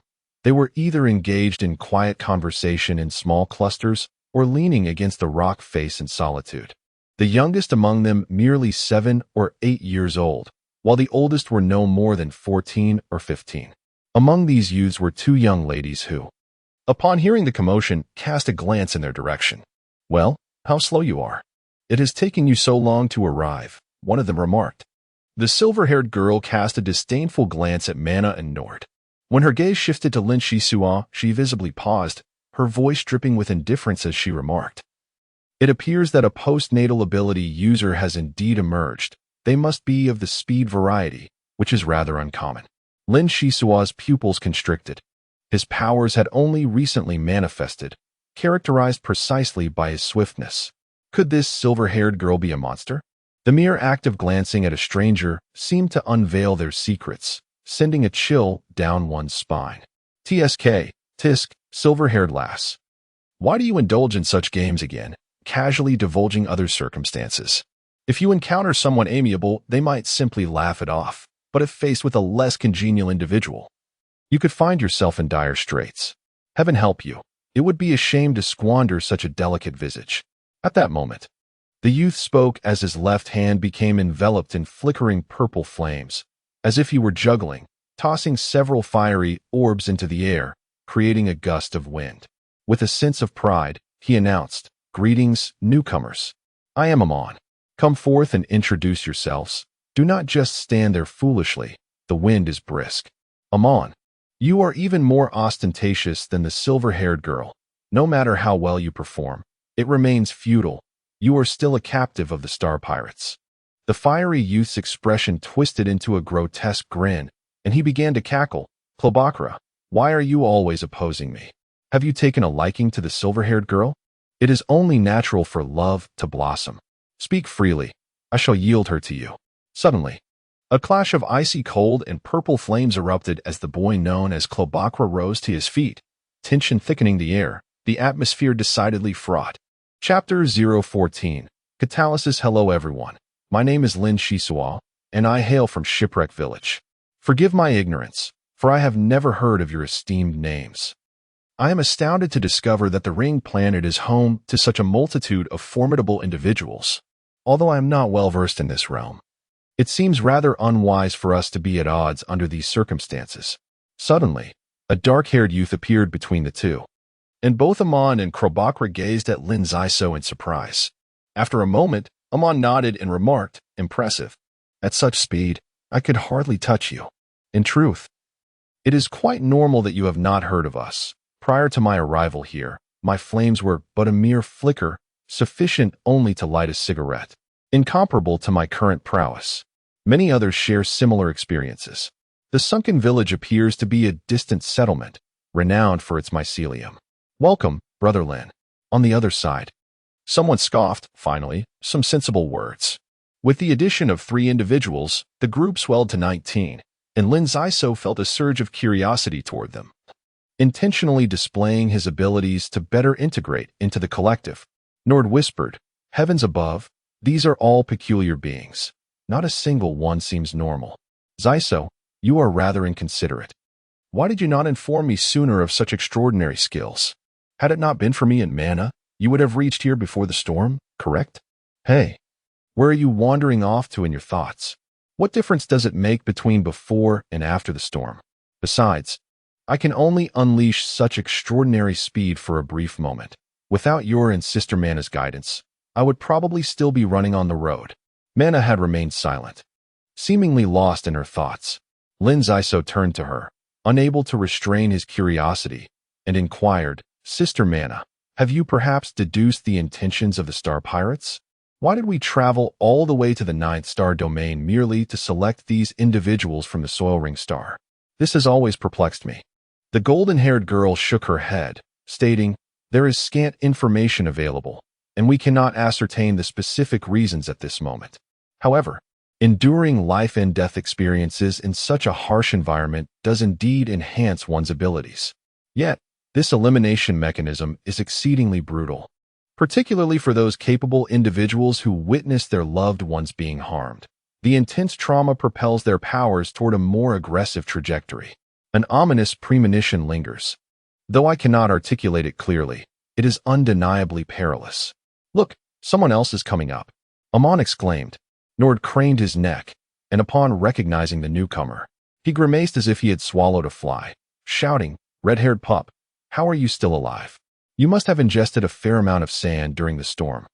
Be careful. If you fall, you'll certainly become a pancake. From below came a retort. Green-eyed toad, I'm thriving beyond measure, so shut your foul mouth. The red-haired youth raised his hand, unleashing a small orb of indistinct gas. Lin Shisua, quick-witted and agile, seized Nord and pulled him aside just as a faint explosion resonated behind them, the result of compressed air forming a shockwave. Oh, the red-haired pup has grown formidable. No wonder he is so brazen, Lin Shisua remarked, raising an eyebrow.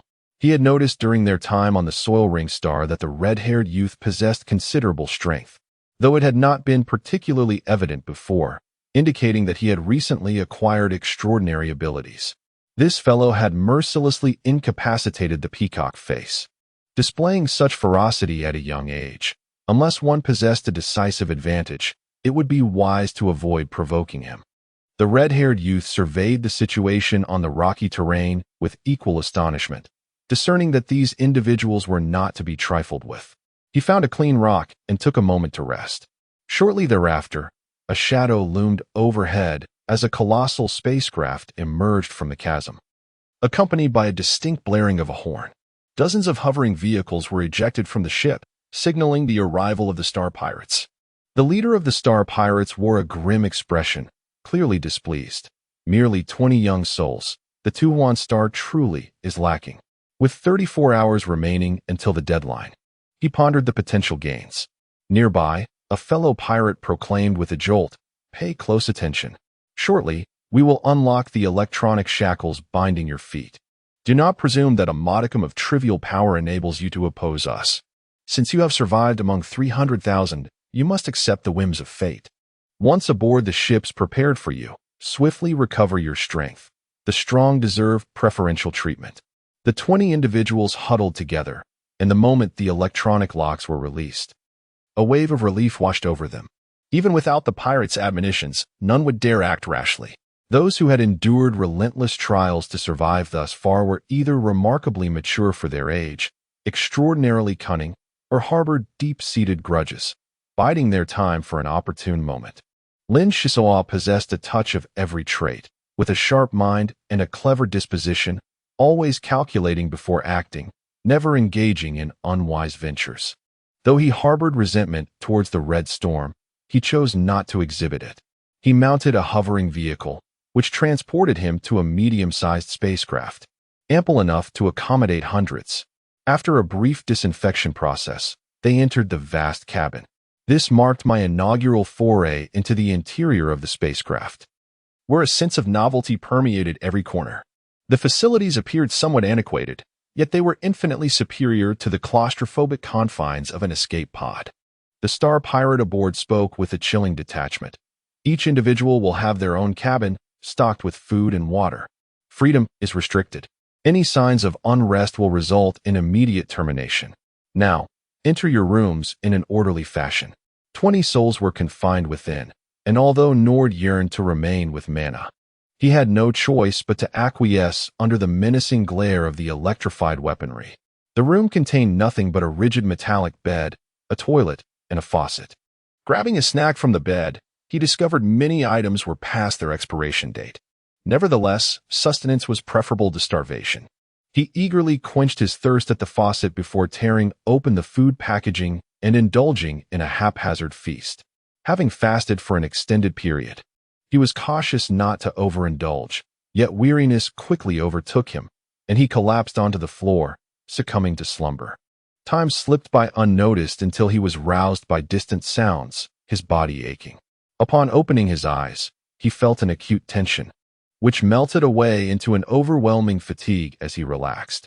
Even his little fingers seemed reluctant to move. Attention, the spacecraft is about to take off. Please be advised that there may be temporary discomfort, but do not worry, you will acclimate within half an hour. This is a final reminder. The gentle voice echoed repeatedly. It was unclear from where this vessel had been commandeered, though it appeared to be constructed for the purpose of facilitating interstellar travel for civilians. Short-distance journeys were typically accomplished via stargates, allowing for swift and convenient transport while evading the threat of space marauders. Though the costs are considerable, there remains a willingness to partake. Of course, Lin Shisua had only heard of it and had yet to behold the tangible object. At that moment, footsteps echoed from outside, heightening the tension once more. He rose and approached the door. "How dare you? The leader speaks so boldly. Have you grown weary of life? In truth, I too find it perplexing why one would forsake a lucrative business to venture into such a desolate place. It appears we have apprehended 330,000 individuals. Yet only 203 remain. A mere survivor from 1,400 is indeed eerie. The higher-ups have cautioned that these young rogues possess formidable abilities, thus demanding our utmost vigilance. Recently, the leader's temperament seems rather foul. It would be wise to exercise caution." Two space pirates murmured among themselves, their conversation fortuitously reaching Lin Shisua's ears, thanks to the proximity of the room and his heightened sense of hearing. So it is, even the space pirates harbor fear. Their leader seemingly exudes an overwhelming aura of intimidation, likely an exceptionally skilled and ruthlessly brutal individual. Perhaps the deadline approaches in 10 days? Otherwise, the ship would not take flight. The survival of 203 is insignificant when juxtaposed against the 33,000 lives lost. It is a mere whisper in the void. In just over a month, they have forever become a distant memory. Life on Tuhuan Star cannot be deemed happy. Some individuals struggle even for basic sustenance. Yet, to perish in misery is less desirable than to cling to life, especially when their deaths were so harrowing. On the 7th day, an anomaly occurred. The door creaked open, revealing an elder clad in an oxygen mask, accompanied by 3 space pirates. The coldness in their gazes was akin to that of wolves eyeing a lamb destined for slaughter. 2 electric shock guns were thrust before Lin Shisua's nose, rendering him motionless. The elder gasped, "Be good. We shall administer a catalytic agent, with a 73.5% probability of transforming you into a formidable warrior. Moreover, we will provide you with exceptional training methodologies, allowing you to stride boldly in the annals of human evolution. Be grateful for the benevolence of our esteemed leader. You are indeed fortunate." Lin Shisua was still grappling with his thoughts when a sharp pain coursed through his neck.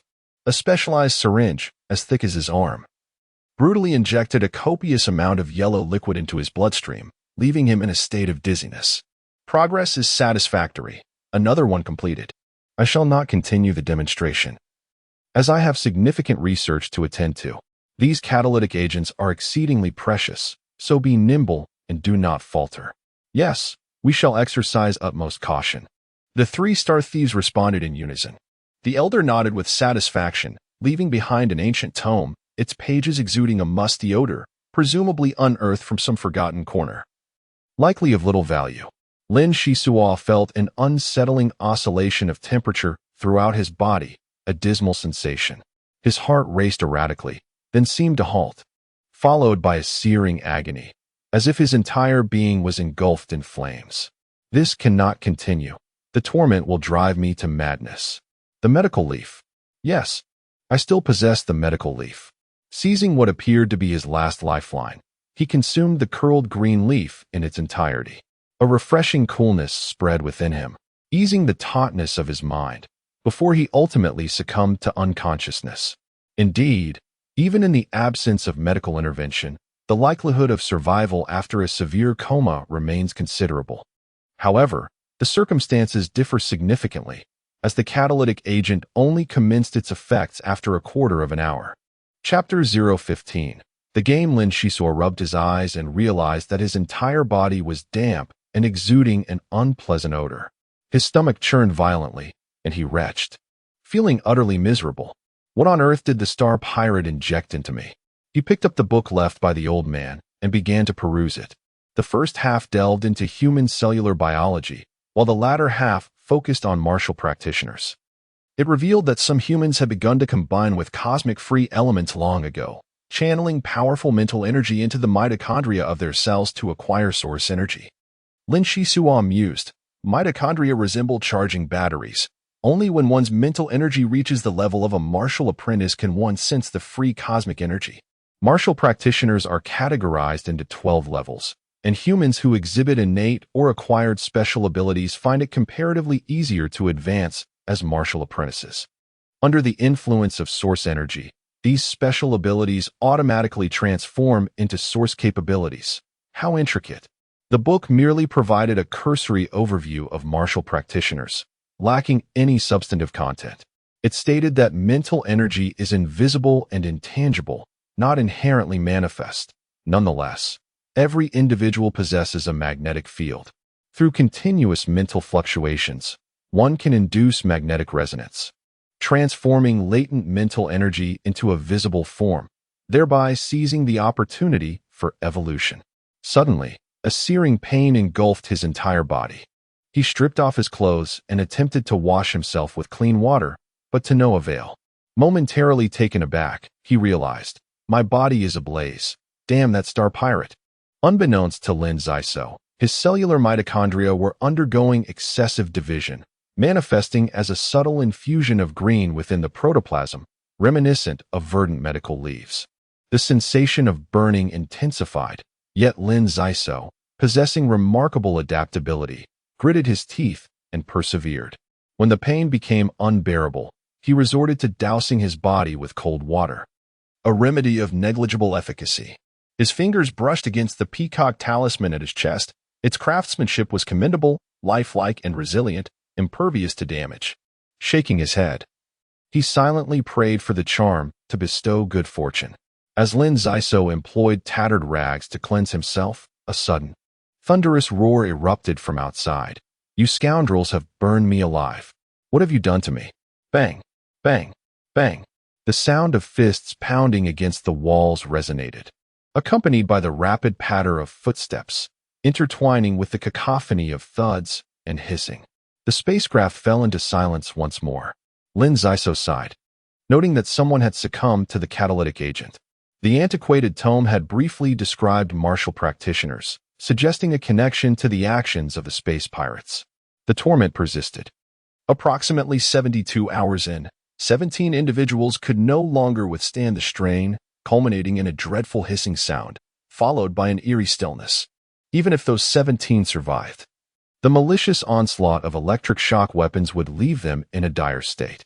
To hope for mercy from the space pirates was akin to dreaming in folly.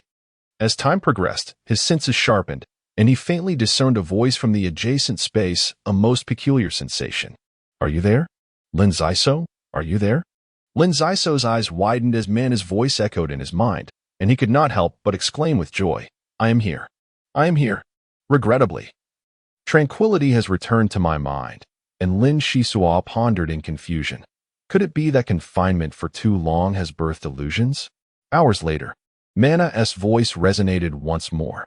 Shisua, focus entirely on our communication, swiftly. Lin Shisua immediately centered his thoughts. He was determined not to squander this opportunity. He banished all distractions, seeking the source of the voice, as if he could perceive a faint glimmer of light, akin to a flickering flame in the wind. Ever on the brink of extinguishment. Excellent, I can sense you. Do not relent, maintain this state. Strive to communicate through thought rather than speech. Is it imagination? How peculiar. Yes, you are performing admirably, just as you are now. Sister Mana, did the Star Thief also administer a catalyst to you and leave behind a tome on martial practitioners? I feel as if I am ablaze. It is quite distressing. Is my mental fortitude at its weakest? How could this be? Lin Shisua was taken aback, a shadow of worry creeping in. He chuckled bitterly. Perhaps mental strength is of utmost importance? The weakest often signifies elimination. Mana, filled with compassion. Kindly advised, try to concentrate and sense the cosmic free energy. It is difficult to articulate the nature of this energy. One can only know that the human body can absorb and utilize it. If your mental power is sufficient, absorbing it will significantly enhance your strength. I have only just begun to sense it myself. My experience is too limited to offer much assistance. Sister Mana, you are too modest. Conversing with you is greatly beneficial. How fares Nord? Not well. My strength cannot approach him, and he exudes the presence of a ferocious beast. Although he often engages in nonsensical chatter, his inner self is remarkably delicate. The revelation of the explosive capabilities of the red-haired youth has dealt him a significant blow. Indeed, considering Nord's physical strength, he is quite extraordinary. Nonetheless, he harbors a deep-seated belief that only the strongest of men are worthy of his companionship, and his stubborn nature only heightens my concern for him. In his consciousness, the faint luminescence emitted by Mana oscillates violently, prompting Lin Shisua to hastily reassure him. Fortune favors the brave. I have faith that Nord will persevere. No, Shisua interjects. Someone has forcefully severed the connection between us. The mischievous spirits of Turuan Star, are your hearts not brimming with hatred? To be honest, it is quite amusing to manipulate you at will. Do you seek vengeance? Then hasten to grow stronger. Become martial practitioners. Become the ultimate warriors of humanity. Lin Shisua is beset by excruciating headaches, blood trickling from his nose. The opponent's mental assault is overwhelmingly powerful, rendering him nearly speechless.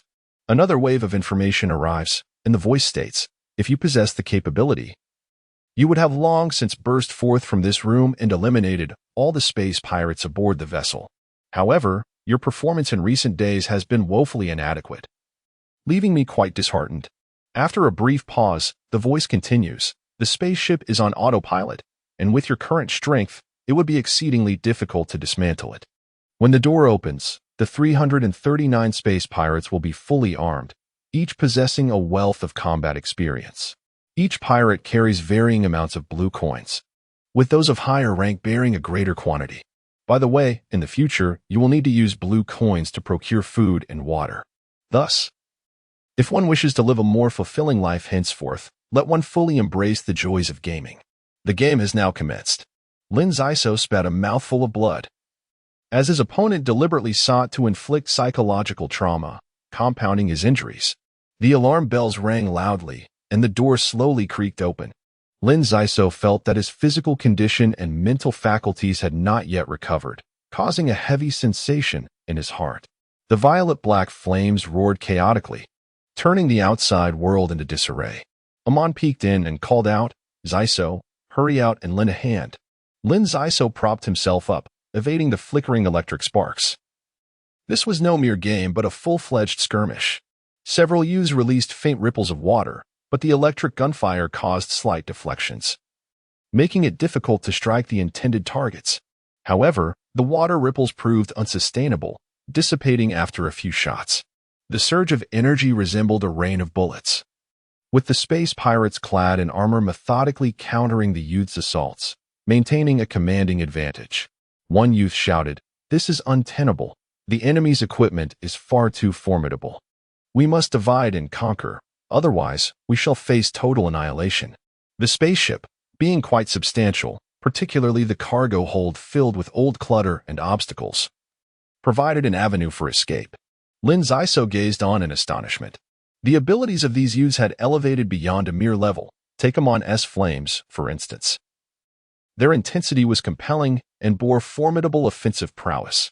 The space pirates' armor, when besieged by flames, would bear scorch marks and potentially threaten their lives. As the horde of space pirates charged forth, the resistance faltered and disbanded into smaller skirmishes. Amon led Lin Zaiso to a ventilation duct, panting heavily, and proposed, "Zaiso, how about we coordinate our efforts? At this ventilation shaft, we shall lie in ambush. You will draw the star bandits in, while I will accumulate firepower. We shall evenly split the blue coins." Lin Shisuo nodded in agreement, acknowledging the soundness of the suggestion. "My offensive capability is lacking, and my speed is merely adequate. However, the Star Bandits are not particularly swift either. With a stroke of luck, I might acquire an electric gun, and if fortune does not favor me, I can swiftly evacuate through the ventilation shaft. Let us do this." The two exchanged a fist bump, bolstering each other's spirits. Lin Shisuo took a moment to steady his emotions before activating his abilities. After infusing himself with a catalyst, he still felt a certain degree of impact. Although the effect was not as pronounced as it was for others, it was sufficient to enhance his capacity by 2 to 3 times.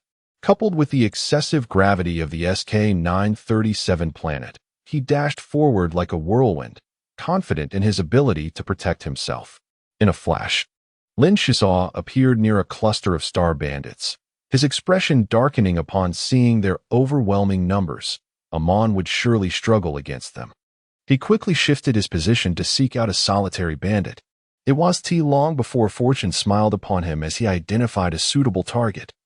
This individual towered over 2 meters tall, resembling a hulking black bear.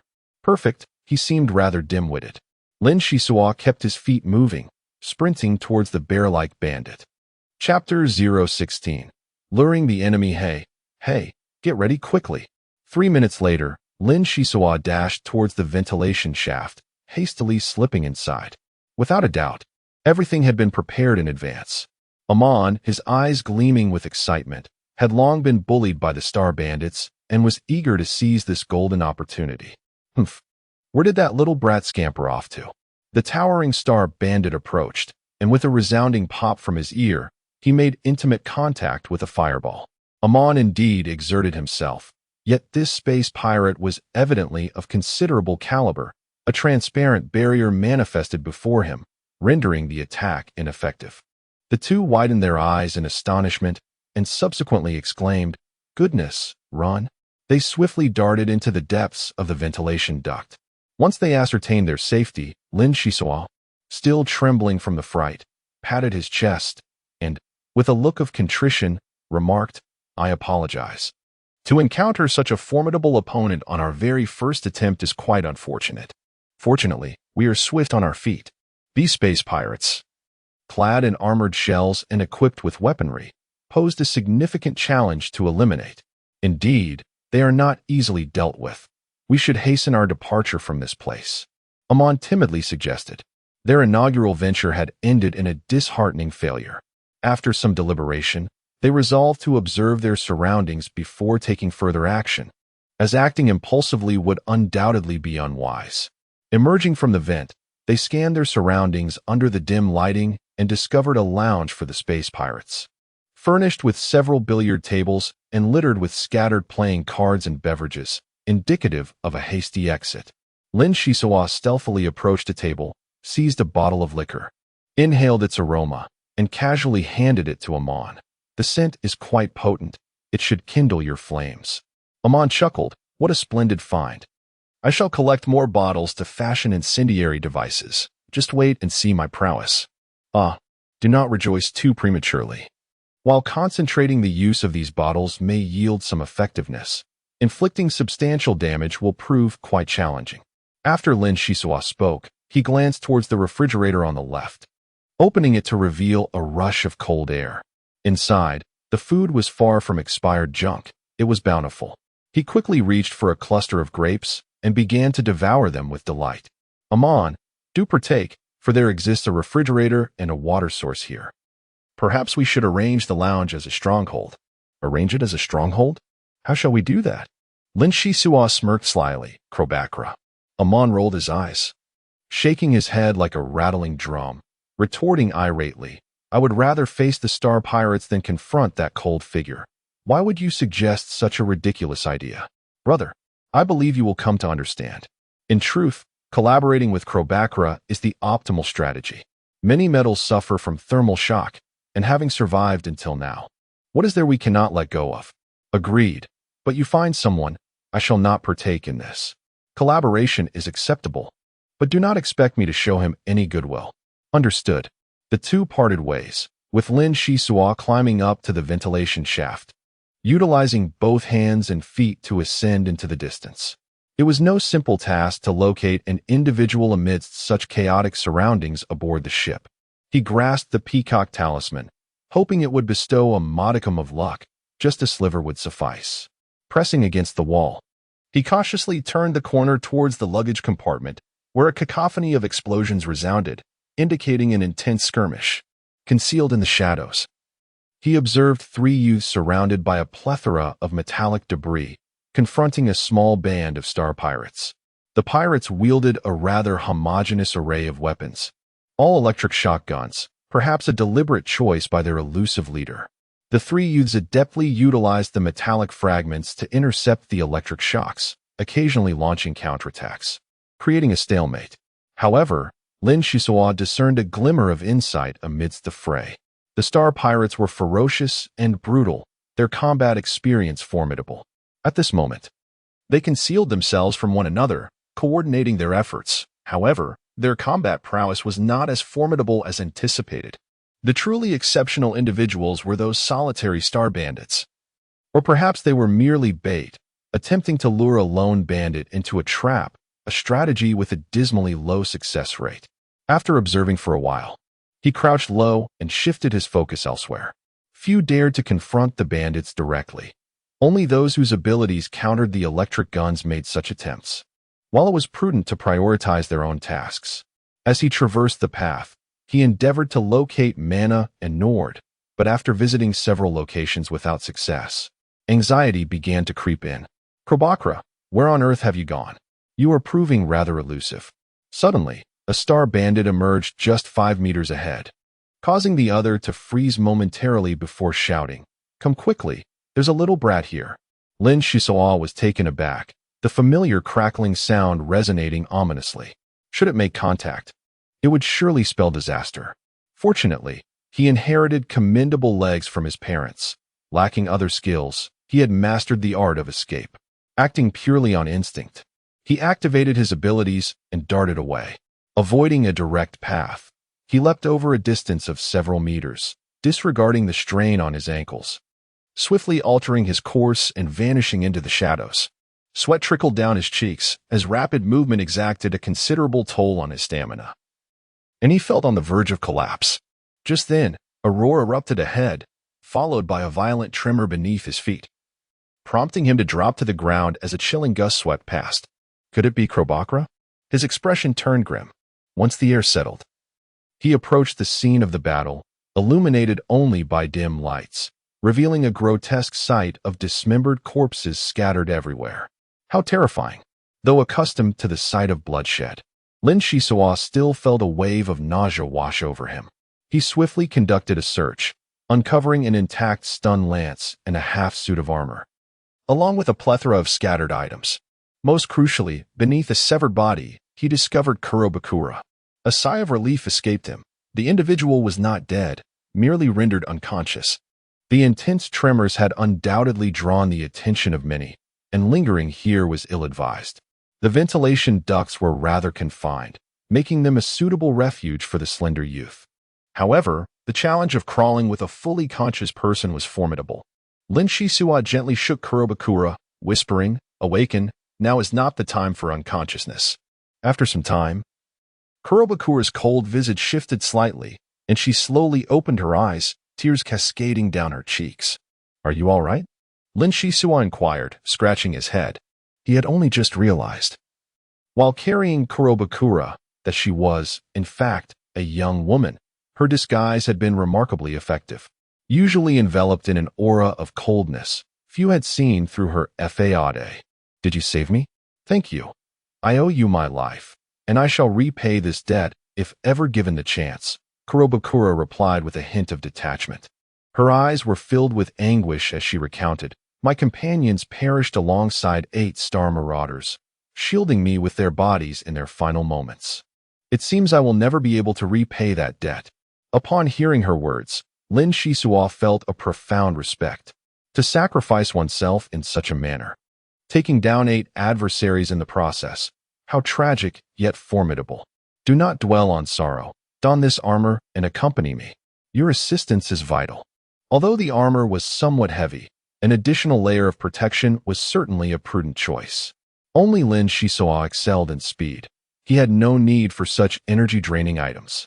Upon entering the previous resting room, Amon approached with concern, exclaiming, "I truly thought something had befallen you. Why did you take so long?" "Long," Lin Shisua replied.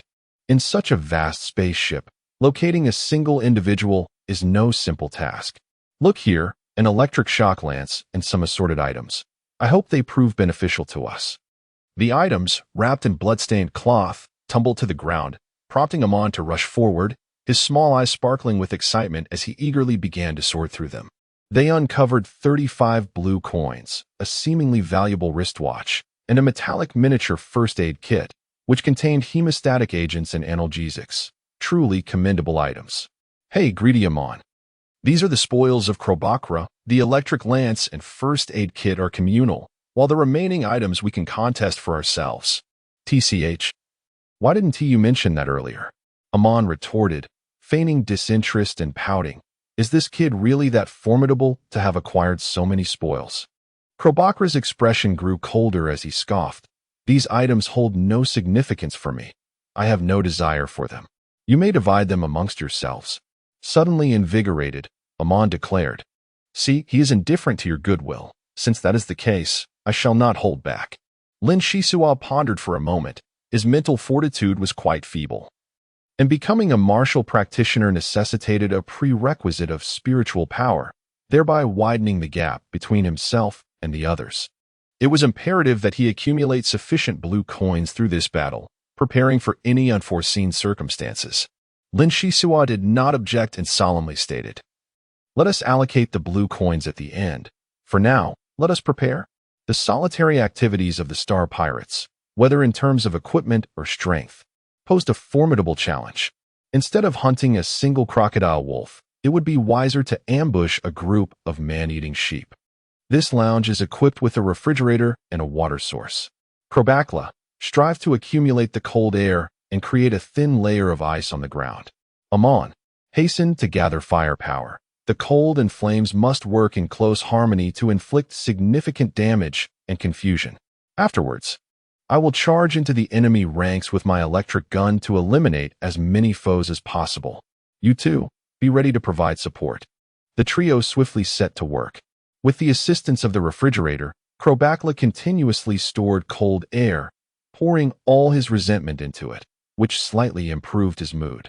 Meanwhile, Amon fiddled with wine bottles, attempting to compress the flames in his grasp. Approximately 15 minutes later, they exchanged nods, and Lin Shisua, his expression grave, departed. Perhaps the inherent incompatibility of ice and fire was a natural trait. Privately, Krobakla turned his face away, while Amon regarded the situation with disdain. As for Lin Shisua, after circling around, he finally located 7 star pirates who appeared to have endured considerable hardships, looking quite disheveled. One must always target the weakest prey, stealing his resolve. He dashed out. "Look, it's the Earth Ring little ghost. Team 034 calling. Team 034 calling. Our team is approaching lounge number 3, nearby personnel. Please converge on my location for a decisive strike against the enemy." Lin Shisua was infuriated, muttering to himself, "What does it mean to lose a chicken and gain a rice husk?"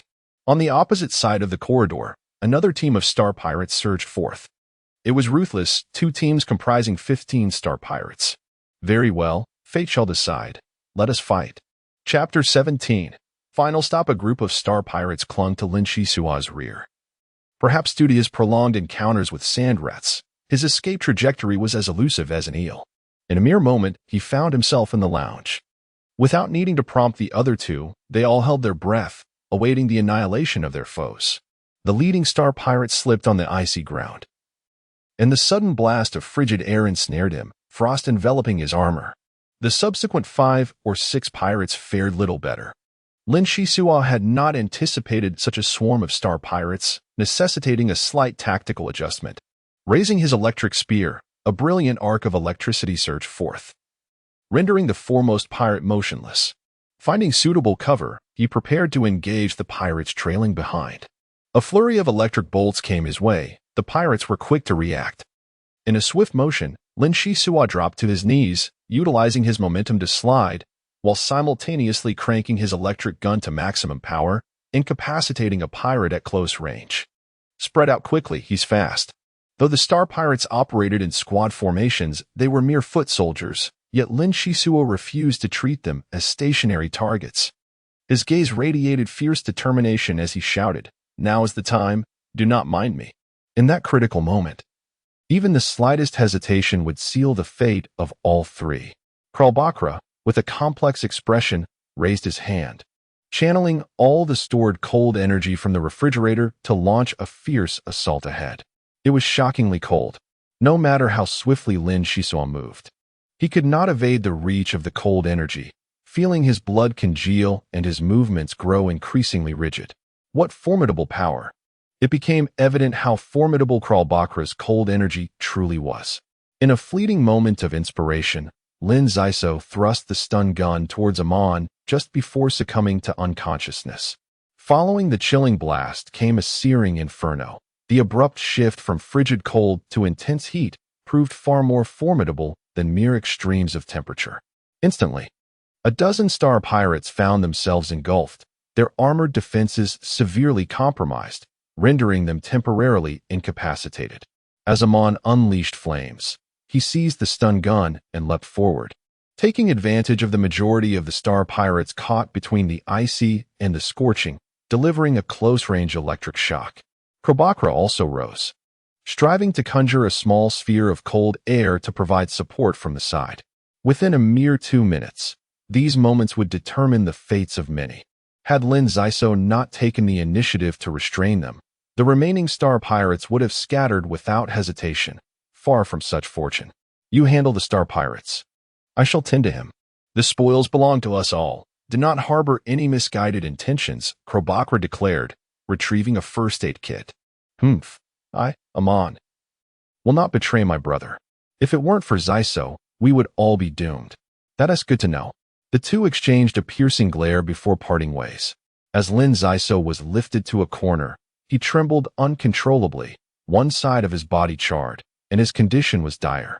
Kralbakra cautiously elevated him, the combination of frostbite and burns rendering him gravely injured. He administered pain relief, cleaned the wounds, and sprinkled on a coagulating agent, hoping for some effect. Minutes later, Lin Zaiso stirred slightly, his voice hoarse as he murmured, "Quick, we must leave this place. Our position has been compromised, and it is exceedingly unsafe." With those words, he seemed to find some solace before slipping back into unconsciousness. Amon hastened his pace, delivering a final blow to the incapacitated space pirate, ensuring that nothing worth taking was left behind. He exchanged a knowing glance with Kralbakra, and they swiftly retreated. As the trio exited the lounge, the distant sounds of chaos echoed around them, prompting them to remain vigilant as they navigated to other sections of the spacecraft. Thus, the first day of their conflict with the space pirates unfolded amidst the clamor. In the ruthless dance of survival, the game persisted. It was not until the third day that Linksys truly regained consciousness. "Water, is there water?" His lips moved slightly, his voice barely audible, parched and strained. Soon, he felt a liquid trickling near his mouth and instinctively began to sip. Upon opening his eyes, he was momentarily taken aback and inquired, "Are Amon and Kralbakra all right?" The silver-haired girl sat beside him, tending to his needs, her expression calm as she replied, "Perhaps you should concern yourself more with your own well-being. Amon and Kralbakra are fine. Their combat abilities have improved following the skirmish, and they now work together with greater ease. They have gone out to confront the space pirates, leaving you in my care." "Oh, I see. Thank you for your attention." "Attention is hardly the word," she replied. "I lack any combat prowess myself. Yet the advantages bestowed upon me by these eyes are numerous. Just as in the current situation with Amon and Kralbakra facing the space pirates, their vulnerabilities are glaringly apparent. You are indeed unique.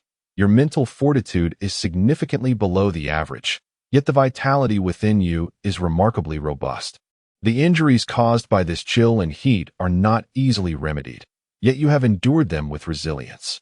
The silver-haired girl continued to maintain her distance, a barrier that felt insurmountable. Lin Shisua glanced at his body, which was wrapped in bandages, and with a wry smile remarked, "If I follow your logic, I ought to feel elated. However, my senses are overwhelmed by soreness and pain, rendering me unable to perceive the vitality you speak of." "Vitality exists within?" the silver-haired girl observed for a moment, incredulously stating, "There are signs of the catalyst being diminished upon you. Might I see the item hanging from your neck?" Surprised, Lin Shisua pondered that the weakening of the catalyst could indeed be attributed to the healing leaves. The silver-haired girl's keen gaze was remarkable, yet her fixation on the peacock talisman intrigued him. "I cannot move. You may take it yourself. This talisman was entrusted to me by a friend before their demise, claiming it concealed a certain secret." The silver-haired girl's eyes sparkled with interest as she confidently declared, "I have always held a fascination for the peculiar. No secret can elude my sight. Have you discerned anything?" One could say yes, or perhaps no. "I noticed this object because its essence remains inscrutable. Your aura gradually intertwines with it, and the connection will sever only upon your demise." Aura intertwining? Could it be that this talisman truly harbors some secret? Lin Shisua felt a twinge of curiosity. Moments later, he suddenly grew anxious upon hearing footsteps approaching rapidly. "Fear not, it is Krobakra and the others." The silver-haired girl reassured him. Armin, fully armed, approached with excitement, exclaiming, "Wonderful! Shisua, you have finally awakened. We have been deeply concerned. After your fainting." The silver-haired girl guided us and dispatched 3-star bandits, quite significant catches. "What is the situation aboard the spaceship?" Lin Shisua inquired urgently. "To single-handedly eliminate over 40 space pirates?" Lin Shisua inhaled deeply, astonished by such a remarkable achievement. Amon chuckled, "It's really nothing special. Most of the pirates wielded electric guns, merely providing a charge for that fellow. If it were me, I wouldn't hesitate to take down 400. TCH, your boasting has crossed into other galaxies," muttered Krobakra. Amon feigned ignorance, grinning as he suggested, "Now that Shisua is awake, shall we divide the spoils? Everyone has contributed, so let's distribute it equally, shall we?" The silver-haired maiden nodded in agreement, and Krobakra had no objections. However, Lin Shisua hesitated, saying, "Since I was a burden while I was unconscious, I shall forfeit my share of the spoils." Amon laughed heartily. "Ah, how noble of you. Have you perhaps taken a liking to the two sisters? You scoundrel. One cannot expect wisdom from a fool." Lin Shisua's expression turned peculiar, but soon a smile crept upon his face. "So you were already aware. No wonder your tone became so gentle." Krobakra, visibly displeased, muttered softly, "Men are never to be trusted." As they divided the spoils, each received 41 blue coins. Though termed blue coins, they merely contained a hint of blue gold. The interstellar exchange rate stood at 10,000 credit coins for 1 blue coin, and 10,000 blue coins could be exchanged for 1 blue gold card.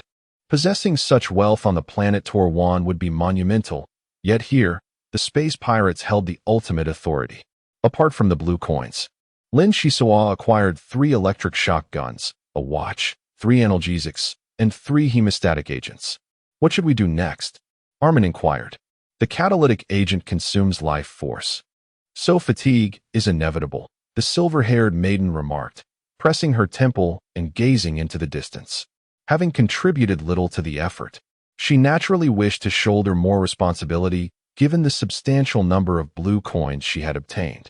According to reports, our remaining forces total 175, while the Star Pirates number 37. Although we appear to hold the upper hand, the surviving Star Pirates are even more formidable, being an utterly ruthless lot. No valuable targets have been identified. It is advisable to remain on standby. I shall keep watch while you rest." 2 days swiftly passed, and the remaining Star Pirates retreated to the escape pod, relinquishing the entire spacecraft to the youth from Tuhuan Star. Yet, in the vast expanse of the universe, the spacecraft was no different from a prison, albeit with slightly more freedom of movement than before. Lin Shisua's injuries gradually improved, allowing him to walk with some difficulty. Thanks to the provisions Armin had brought from the lounge, the 4 of them had largely avoided hunger. Bored, he glanced at his watch. It was precisely 7 o'clock on the evening of July 3rd, 3195. According to the time displayed, he had nearly reached the age of 14. Lin Shisuo sighed inwardly. Another year had passed before he knew it. The experiences of these past few months had far surpassed those of the preceding decade, making him feel more mature. Regrettably, no matter how hard he tried, he could not sense the elusive cosmic energy, while Armin and the others exhibited rapid improvement, leaving him anxious about his impending fate. At that moment, the spacecraft began to shake violently. They must have entered the atmosphere of a planet. Many young souls gazed out through the portholes of the ship, beholding a desolate planet. The skies were laden with volcanic ash, and torrents of lava cascaded down the mountainsides. In the distance, thunder roared and lightning danced among the clouds, a testament to the harsh climatic conditions. The spacecraft formed a straight line, following the contours of the terrain, ultimately coming to rest within a vast crater. In the depths of silence, the voice of the Star Bandit echoed. "You shall spend 5 years here. Each month, I will dispatch a group of Star Bandits to test your mettle.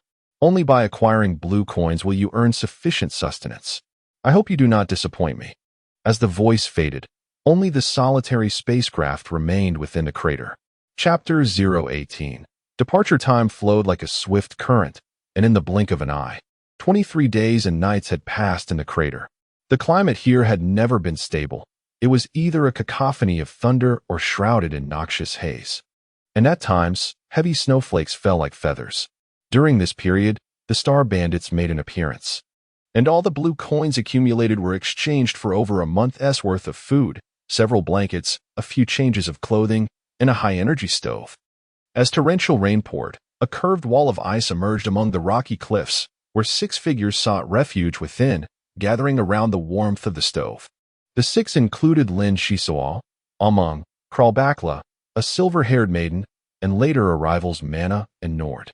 Among them, Kralbakla demonstrated the most rapid progress, his cold energy becoming increasingly potent, while Mana was the first to enter the ranks of martial apprentices, tapping into the elusive energies of the universe. Her demeanor markedly transformed, her gaze imbued with wisdom.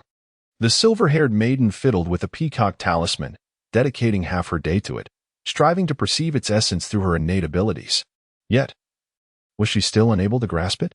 No matter, she urged herself to persevere. "I too am eager to uncover the secrets concealed within the peacock talisman. Alas, I fear I must disappoint you. At this rate, it will be difficult to comprehend its mysteries for at least a year and a half." Mana furrowed her brow as she gazed at the torrential rain, her words seemingly directed at herself, yet resonating with the others. "I have an ominous premonition that this deluge may persist for a considerable time." Amon offered a wry smile, saying, "This is not the gravest concern. In a few days, the Star Thieves will dispatch personnel, and we shall be troubled over provisions for the coming month. The Red Storm arrives once a month. What cunning scheme do they harbor?" Everyone turned their gaze towards Mana, hoping her analytical prowess would yield answers. Based on current assessments, there are 3 possibilities. First, the Red Storm may be using us to evaluate the competence of newly inducted Star Thieves. Second, they could be capturing other factions of Star Thieves, intending to assimilate them after examination. Third, it may be a process of natural selection, aimed at enhancing the quality of their own ranks in pursuit of transformation. Mana surveyed the group and concluded, regardless of which scenario unfolds, it serves to compel us to elevate ourselves swiftly. Once the 5-year deadline arrives, our fate shall be even more fraught. A silence fell over them. 5 years seemed a distant concern, and the present exigencies demanded attention. They must first relocate to higher ground to evade the impending storm. Lin Shisuo, Nord, and Amon, being the young men, must bear greater responsibility. The trio of men and women, in harmonious understanding, formed 3 pairs. Mana and the silver-haired girl meticulously scanned for areas that might trigger a mudslide, ultimately discovering a recessed stone wall. Nord swiftly cleared away the debris, while Amon dried the ground, making it hospitable for their temporary dwelling in no time. Undoubtedly, having endured the brutal process of elimination, These youths have developed an extraordinary capacity for survival. Were it not for the primal nature of this planet, they would undoubtedly thrive even more. The 6 individuals gathered around the fire, seated cross-legged with their eyes closed, were enveloped in a persistent sense of urgency, prompting them to exert themselves diligently in their training. Should any disturbance arise within a radius of half a kilometer, the silver-haired girl would be the first to alert them, instilling a sense of reassurance. The youths hailing from the soil ring star possessed scant knowledge of martial cultivators, and thus they navigated their path with tentative steps, pooling their collective intellect. Particularly under the guidance of Manna, an astute apprentice in martial cultivation, which significantly accelerated their progress. After enduring several days and nights, precisely 1 month according to interstellar calendar, both Klobakra and the silver-haired girl achieved success, transitioning their mental prowess from latent to manifest. With focused concentration, the silver-haired girl could levitate a small stone, eliciting admiration from her peers. In comparison to the 3 girls, Lin Shisoa and his companions clearly fell short. Manna attributed this disparity to the heightened sensitivity of the girl's thinking, implying that the 3 boys were somewhat oblivious. On a bright morning, after the storm had finally passed, Amon furrowed his brow as he gazed at the water's surface. The central crater had transformed into a lake, an environment quite unfavorable for his fire manipulation. Suddenly, the silver-haired girl's expression shifted as she witnessed a battered escape pod hurtling through the sky, resembling discarded refuse, before plunging into the water or crashing against the mountainside. After a considerable wait, several shivering figures emerged from the escape pod, clutching electric shock weapons, their demeanor far removed from the fierce image typically associated with space pirates, resembling instead intruders who had unwittingly stumbled into a bedroom in the dead of night. The silver-haired girl gazed into the distance and shook her head, remarking, "These individuals are feeble, their steps unsteady and their expressions tense. They are likely akin to us, mere playthings of the Red Storm."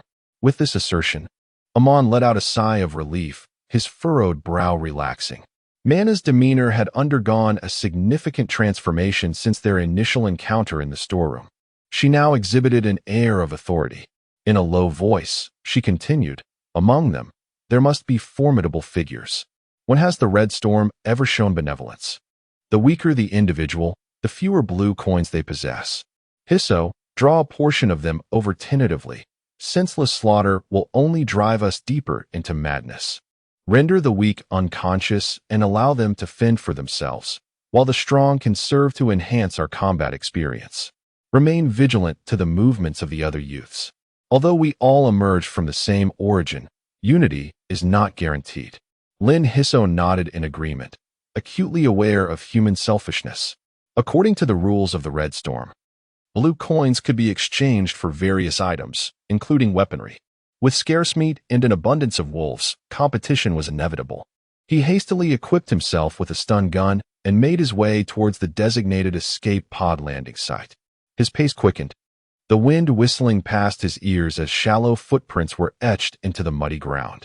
Although Lin Hisso had made little progress in terms of mental fortitude, he had mastered several subtle techniques through relentless experimentation.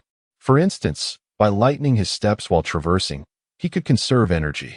While the distance covered might not be as dramatic as sprinting, his movements resembled a dragonfly skimming the surface, allowing him to maximize his elusive form. Lifting his leg to ascend a rock, he carefully sought shelter and gazed downwards. A group of over 10 individuals had arrived, picking up stones to hurl indiscriminately. The result was a ripple effect, provoking an exaggerated reaction from the opposition, who scattered in all directions with a startled cry.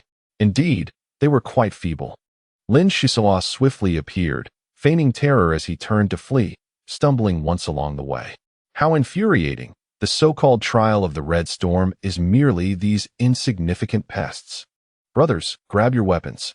Among the group, some possessed a measure of wisdom and cautioned, "Boss, the Red Storm warned that these little devils are formidable. We must tread carefully." "Fools, what is there to fear when we are a dozen strong? Those little devils may wield electric shock guns, which I shall take for myself." A dozen men pursued him, and Lin Shizat couldn't help but admire this leader. His subordinates were truly unfortunate to be under his command. Circumventing the rocky outcrop with their quarry, a series of crackling sounds resonated as 6 relatively sturdy foes collapsed to the ground. Nord, with a voice that echoed like thunder, bellowed, "Do not move. Surrender your blue coins." An icy chill abruptly surged forth, rendering the assailants immobile, their blood nearly congealing in their veins. The leading ruffian pleaded, "It's so cold. Spare my life, young master." Aming leaped forward to search their bodies, cursing vehemently, "You wretched scoundrels, how outrageous." They discovered only half a blue coin per person. 13 individuals yielded 6.5 coins. Lin Shizua felt a wave of dizziness and remarked, "Let it be. I anticipated this outcome. I had hoped for at least 1 blue coin each." The Red Storm indeed maintains its notorious ruthlessness. Mana posed several inquiries to the individuals before dismissing them, orchestrating an ambush that yielded a mere solitary blue coin for each, a testament to their inefficacy. The 6 swiftly altered their strategy, descending like tigers to converge upon the escape pod's more densely populated area. Time was of the essence. Although there were many timid souls among them, the division of over 100 individuals rendered their gains paltry, risking conflict among themselves. As midnight approached, the ship retrieved the surviving space pirates, captives seized by the Red Storm, belonging to a rival faction of pirates. It was merely a case of dogs biting dogs. Yet they regarded the crater as a sieve, selecting only the best. In the world of pirates, strength commanded respect, and allegiances shifted frequently. Unlike the youth from the Terran Ring, who bore deep-seated grievances, Lin Shizua found himself nostalgically reminiscing about the mushroom soup from his homeland, fresh and tender, yet lamented the absence of fungal spores on the pirate supply list. Were it otherwise, he could cultivate a patch and secure at least a modicum of sustenance. The following day, supplies were exchanged with the pirates, marking the onset of a monotonous existence. Before long, Amon and Nord began to find their footing, officially becoming martial arts apprentices as prescribed by their texts, while Lin Shizua's progress stagnated almost entirely. A stroll to clear the mind? Perhaps it was a good idea. Mena did not deter him, but rather expressed agreement. Amon, agitated, leaped up and exclaimed, "The tectonic activity on this planet is extraordinarily volatile. The craters here are relatively stable, but the outside is unpredictable. Why would you wander aimlessly? Is it because of that silver-haired girl?" Instantly, Amon was met with a barrage of piercing gazes, compelling him to sheepishly close his mouth. "I shall proceed with caution. In the face of danger, fleeing is a viable option. The Star Thieves have not forbidden exploration," Lin Shizua remarked with a smile. 2 hours later, the dark-haired youth packed his belongings and departed from the area. Thunder rumbled ominously beyond the mountains, while a distant volcano belched thick plumes of smoke. In truth, Lin Shizua felt a sense of indignation. There was no reason for him to lag behind others. Perhaps the effects of the catalyst were diminished by the medicinal leaves. Or perhaps genetic adjustments had created disparities. In any case, he found himself unable to keep pace with his peers. Lin Shizua silently encouraged himself. Has he not endured enough hardships since childhood? His mother lay gravely ill without the means for treatment. The village chief's family exploited the mushroom gatherers, and the peacock-faced figure met a tragic end. He had believed that possessing special abilities would improve his situation. Yet it had worsened. He resolved never to bow his head in subservience again.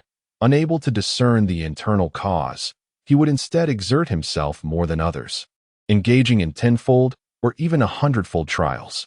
Observing the retreating figure, Mana sighed softly. It is perhaps for the best that he leaves. The psychological pressure he faced among us was becoming unbearable. In truth, Shisua's heart brimmed with pride, possessing a steadfastness beyond that of ordinary individuals. Chapter 19. The strange algae in an unknown realm. On a primordial planet, where universal life forms had yet to emerge, the sky was unusually dim. In a shallow puddle, he observed several small, wriggling creatures. This was the first instance of witnessing life on this planet. It was not truly primal, as some forms of life had already taken root. seemingly the result of rainfall bringing forth worms. The insights of the shipwrecked village's artificial intelligence rang true. Life is not a mere accident, but an inevitability. Lin Zaiso ascended the rocky terrain and spotted a spring. However, the water was a dark red hue, as if tainted with copious amounts of rust. It appeared that finding a clean water source would prove to be quite a challenge. As even the rainwater seemed unfit for consumption, one must always seek a place to settle down first. At that moment, the sky was shrouded in thick clouds. Lin Shisua curled his neck and, in a state of despondency, thought, "No need to search any longer. Tonight shall be spent in the rain." The downpour was relentless, instantly transforming one into a drenched wretch. Lin Shisua took refuge beneath a rocky outcrop, wiped his eyes, and mused, "Is this rain? It resembles a waterfall cascading downwards with fervor." Thunder rumbled as lightning struck the mountaintop, the sound deafening, far exceeding the power of an electric shock. Even a spaceship would likely succumb to the onslaught of such a tempest. Enduring until midnight, the rain not only showed no sign of abating but grew increasingly ferocious, rendering it nearly impossible to discern the cardinal directions. Mud and rocks tumbled down in a chaotic torrent, tightening Lin Shisua's chest as he thought, "Could it be? Even this sturdy rocky mountain is prone to mudslides?" Small stones the size of a person's head clattered down, and the larger ones were even more formidable. Truly unfortunate. As an ancient saying goes, a gentleman does not stand beneath a perilous wall. Best not to be foolishly rooted here. I must hasten away. With cautious steps, he managed to move 5 or 6 meters sideways under the flickering light of the lightning. He shouted loudly, concentrating his energy as he navigated through the precarious rocks, plunging into the curtain of rain. The potential of a human is boundless, although Lin Shisua stumbled out of the crater in disarray. Battling against the might of nature proved to be immensely beneficial. Unbeknownst to him, he eventually arrived at a gentle slope. Due to the overwhelming force, his entire body slipped into the mire. Gasping for breath, he found solace in lying in the mud. Lin Shisua's consciousness began to blur. The rain continued to fall, the thunder receding swiftly, and a faint light emerged in the heavens. Dawn had arrived. The following day, under the blazing sun, bubbles began to rise from the mud, releasing a foul gas that quickly dispersed into the air. After every storm, there are a few days of clear skies, and today proved no exception. Suddenly, from the muddy ground, Lin Shisua sat up, retching and expelling muddy water, as fresh air filled his lungs, bringing a sense of relief. What place is this? It was unsafe in every direction during the rain. He had stumbled into this location without a second thought, and even before collapsing, he had not taken a moment to observe his surroundings. To his astonishment, there lay a small lake ahead. Lin Shisua gazed in wonder. The lake was modest in size. Yet what truly captured his attention was the abundance of algae floating upon its surface, most of which were a vibrant green, with a smaller portion exhibiting a faint purple hue. The air by the lakeside felt remarkably pure, and despite his mud-caked body, curiosity propelled him closer. Having encountered numerous fungi before, this was his first encounter with algae, if only it were edible. What a remarkable sight, such a vast quantity. Lin Shisua was not naive enough to consider the algal bloom as sustenance. Generally speaking, algae belong to the eukaryotic domain of life and are capable of photosynthesis. However, such conventions could not be relied upon in this unfamiliar territory, where one could never predict the presence of toxic substances. Although humanity had continually developed antibodies through interstellar exploration, resulting in a significant enhancement of overall resilience over countless generations of scientists, the universe still harbors many enigmatic organisms and substances. The consequences could range from being ensnared by unknown viruses to succumbing to a swift demise. Therefore, it is prudent to exercise caution. The environment appeared quite agreeable. Thus, he resolved to cultivate his strength by the lakeside. With youthful exuberance, he felt an overwhelming surge of energy coursing through him, yet his stomach audibly protested, reminding him of his hunger. Lin Shisua took out some food and ate it haphazardly, having spent considerable time traversing the wilderness. The provisions had naturally undergone some preparation to prevent them from being drenched by rain. While eating, he shed his clothing, his entire body covered in dirt, and found a clean puddle to wash himself, unbothered by the solitude surrounding him. After several months, his hair had grown to his shoulders, and he picked up a ceramic dagger to meticulously trim it, glancing at the reflection in the puddle, reassured that his skills had not dulled. Suddenly, he noticed clusters of algae, resembling mop heads, silently writhing nearby, and he was momentarily taken aback by their proximity. These peculiar organisms were not merely simple algae. With this realization, he became increasingly cautious. It was a rare find. This auspicious location, free from the threats of mountain floods and mudslides, with the air refreshingly pure, making it difficult for him to leave. He began to run around the lake and stumbled upon a group of algae, numbering at least 17 clusters, crawling over the muddy ground and leaving a trail of imprints. By noon, he boldly approached the industrious algae, perhaps due to the absence of natural predators. They exhibited little wariness, continuing their movements without a care for the bizarre intruder that had appeared. As it turned out, they lacked eyes. Barefoot, he picked up his shoes and poked at the algae. They paused momentarily before changing direction and continuing to writhe, showing no signs of irritation, suggesting they possessed a rather amiable temperament. Emboldened, he donned his shoes and pushed them forcefully, quickly flipping the algae onto their backs, exposing their undersides. Perhaps the aquatic algae had never encountered a situation quite like this, their bodies writhing violently, with numerous suction cups the size of bowls visibly growing on their undersides. After a prolonged struggle, they finally returned to their original state, unperturbed by the commotion, resuming their industrious endeavor of consuming mud. These aquatic algae, rather foolish in their demeanor, seemed to pose no real danger. Lin Zaiso felt a sense of relief and found a rock on which to sit cross-legged. After the harrowing escape of the previous night, he felt a slight sense of progress and wished to experiment with sensing the wondrous cosmic elements, the essence of the universe itself. With eyes closed, he focused his mind, striving to transcend his current limitations, yet, as usual, all efforts proved futile. Undeterred, Lin Zaiso steadied his emotions and continued to persevere. Half an hour later, he suddenly opened his eyes, astonished as he gazed at the mud-consuming algae nearby, exclaiming, "Could it be? Why do I feel an impulse to eat mud? Have I truly been assimilated by these foolish algae?"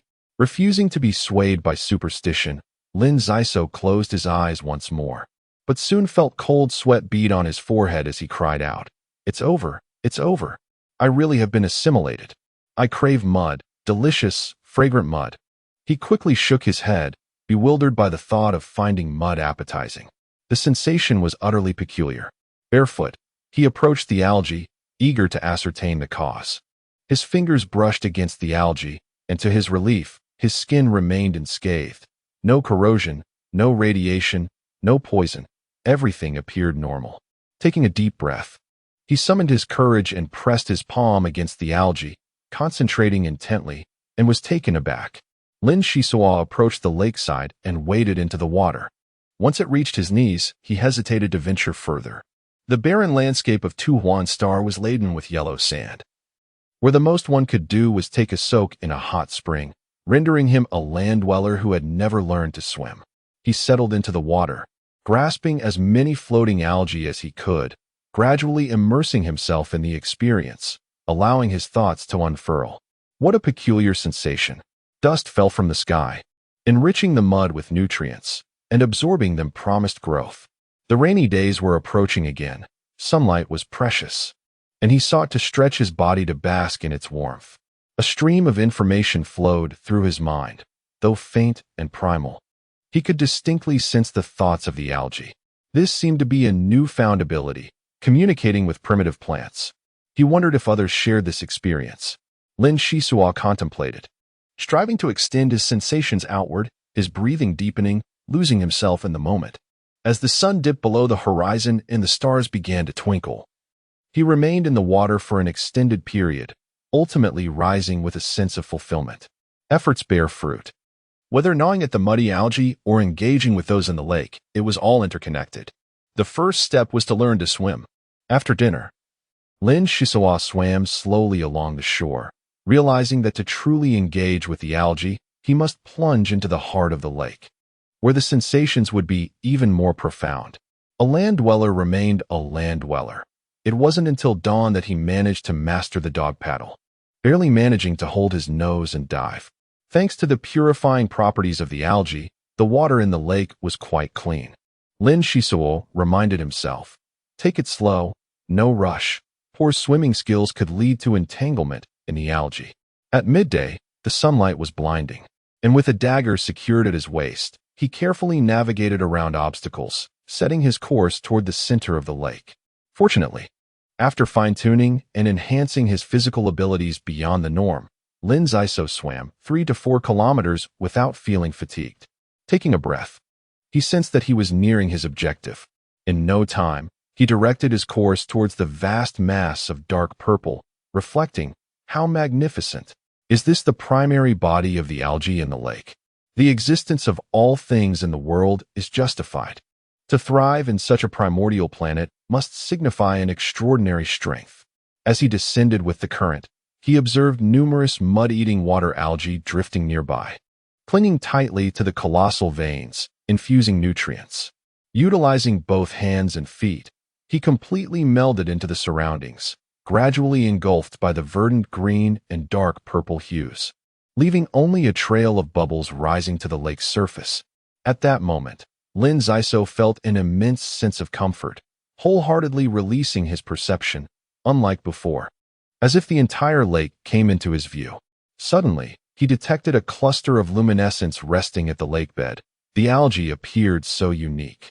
Undoubtedly a result of that glowing mass, which filled him with curiosity. Chapter 20. Amulet layers of delicate water ripples enveloped the lakebed, with a soft, tranquil, yet eerily enchanting glow suspended at its center. As time passed, this marked Lin Shishiwa's third descent to the lake's bottom, prompted by the belief that this entity was the catalyst for the algae's evolution. Yet, the secrets concealed within the luminous sphere remained elusive, and any attempts to approach were thwarted by the rippling water. He resolved to try once more. If there were no results, he would cease his efforts. Lin Shishiwa unsheathed his dagger and thrust it forward, immediately provoking a reaction from the water ripples, which conjured formidable resistance. The dagger's tip stubbornly advanced through 1 layer, 2 layers, and only paused slightly at the 6th layer. A surge of joy welled up within me. It seemed that the efforts of my previous attempts had not been in vain. The water's surface was no longer as stable as it had been at the onset. According to the memory of the algae, this orb of light had initially descended from the heavens with minimal resistance, allowing for a close approach and considerable benefits. However, its power appeared to have waned, entering a state of self-imposed shielding. If I could disperse the rippling water, perhaps there would be some advantage.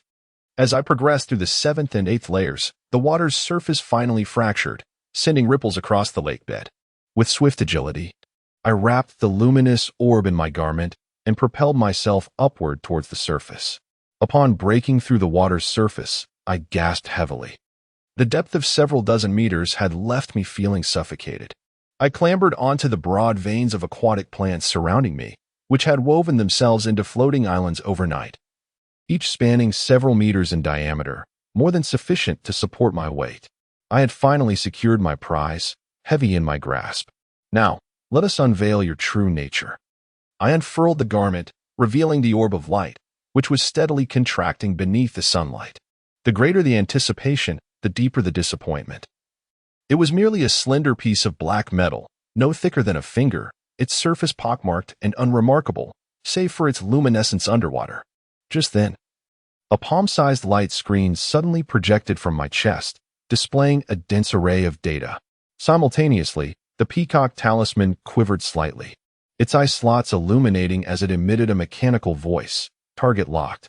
Secondary source of life identified, exhibiting exotic radiation. Prolonged possession will enhance cellular activation. Shall extraction commence? What a surprise. The peacock talisman could speak. It didn't even give me a heads up. I was quite taken aback.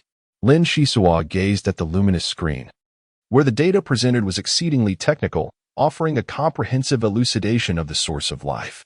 In summary, the source of life is a rare substance within the cosmos, whose radiation can expedite the evolution of lower life forms.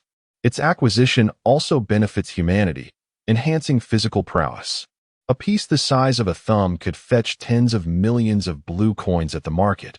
However, the specimen in his possession was of lesser quality, thus receiving a modest appraisal. Unperturbed by the rating, Lin Shisua found himself more intrigued by the peacock amulet, pondering its mysterious origins, a subject rich with intrigue. Warning: the sage amulet's energy is insufficient. It is advisable to share the source of life with you. Energy will sustain for 3 minutes and 57 seconds before a mandatory shutdown occurs. Could it be? Less than 4 minutes of energy remaining? Alas, it would be a pity for such a rare conversational companion to be silenced so soon. How do I share the source of life? Please, tell me. The amulet flickered. The exotic radiation of the source of life can be converted into the energy required for the sage amulet. A conversion rate of 27% will merely sustain the think tank's functions for over 3 years. A conversion rate of 59% grants 2 instances of low-level defense or sustains the think tank for 10 years. A conversion rate of 87% provides 4 instances of low-level defense or sustains the think tank for 20 years. Due to the binder's relatively weak capabilities, a full conversion is not advised. It is prudent to retain some energy to enhance your physical strength. Lin Shisua reacted swiftly, opting for 59% in exchange for 2 instances of defense or a decade of think tank work. This think tank presumably refers to the light brain. While the level of defense provided by the amulet remains uncertain, exchanging an energy reserve sufficient to sustain the think tank for 5 years for a single defense seems rather advantageous. After a moment of contemplation, he declared, I shall choose 59%. The source of life is a valuable asset.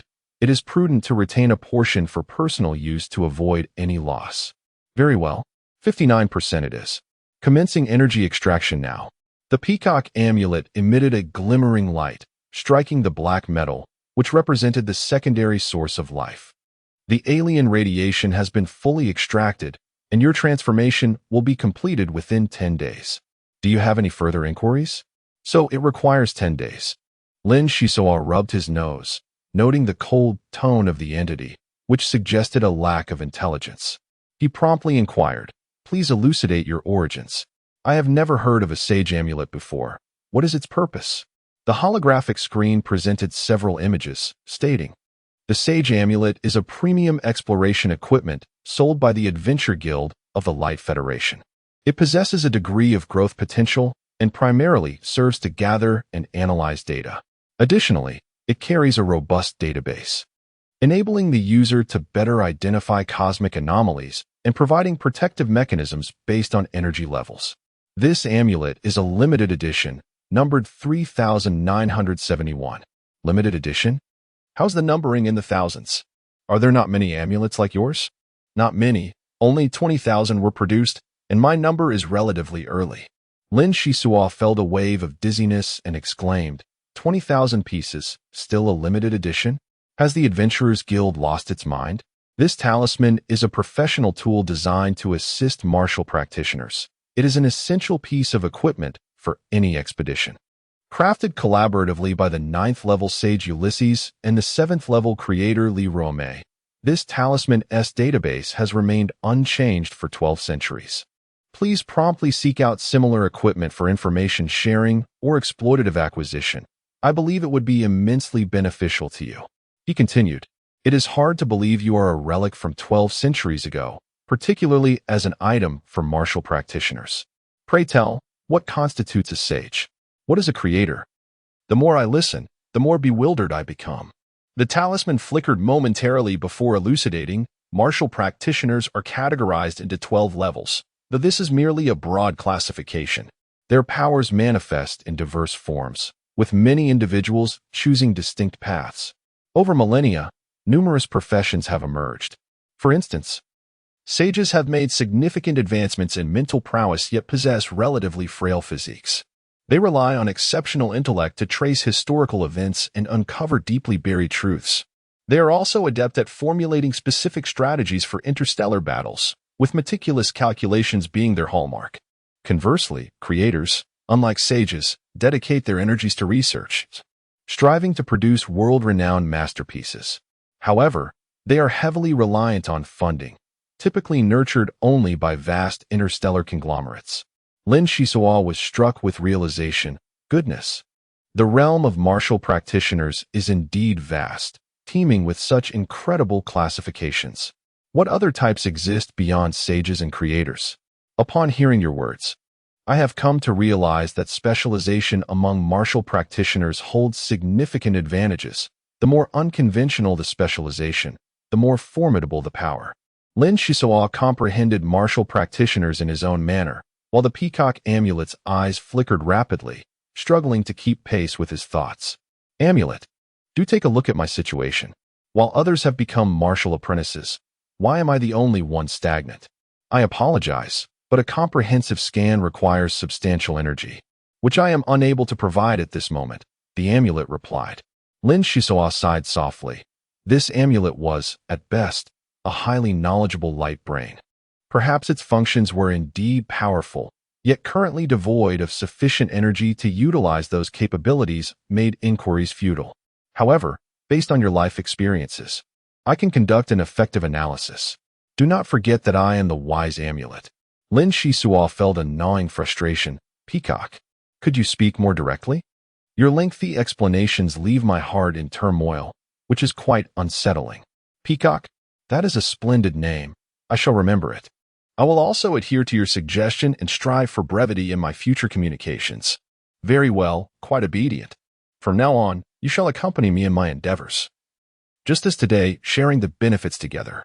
Lin Shisua's gaze shifted, and he murmured to himself, shall I recount my experiences? Where to begin? Ah, yes. I shall start with the light brain from the sunken village. For a full 5 hours, Lin Zaiso meticulously recounted his past life. The requirements of the Peacock Talisman were exceedingly stringent. It demanded an exhaustive collection of information, even inquiring about the injuries he sustained in the underground lair. Adhering to a precise and serious manner. Although the internal workings of the talisman remained a mystery, the incessant flickering of red light from the peacock's eye indicated its vigorous analysis. What did you say? Mitochondrial excess division is a mutually destructive tactic? Lin Zaiso gasped, his complexion turning pale. Indeed, it seemed plausible that the catalytic agent possessed both the ability to promote mitochondrial division and to inhibit it, allowing many individuals to endure. Swallowing the medicinal leaf at that moment had been a prudent choice, significantly alleviating the rate of division. However, the situation remained grim, akin to merely adding a lock. Once this lock is opened, the circumstances would deteriorate further.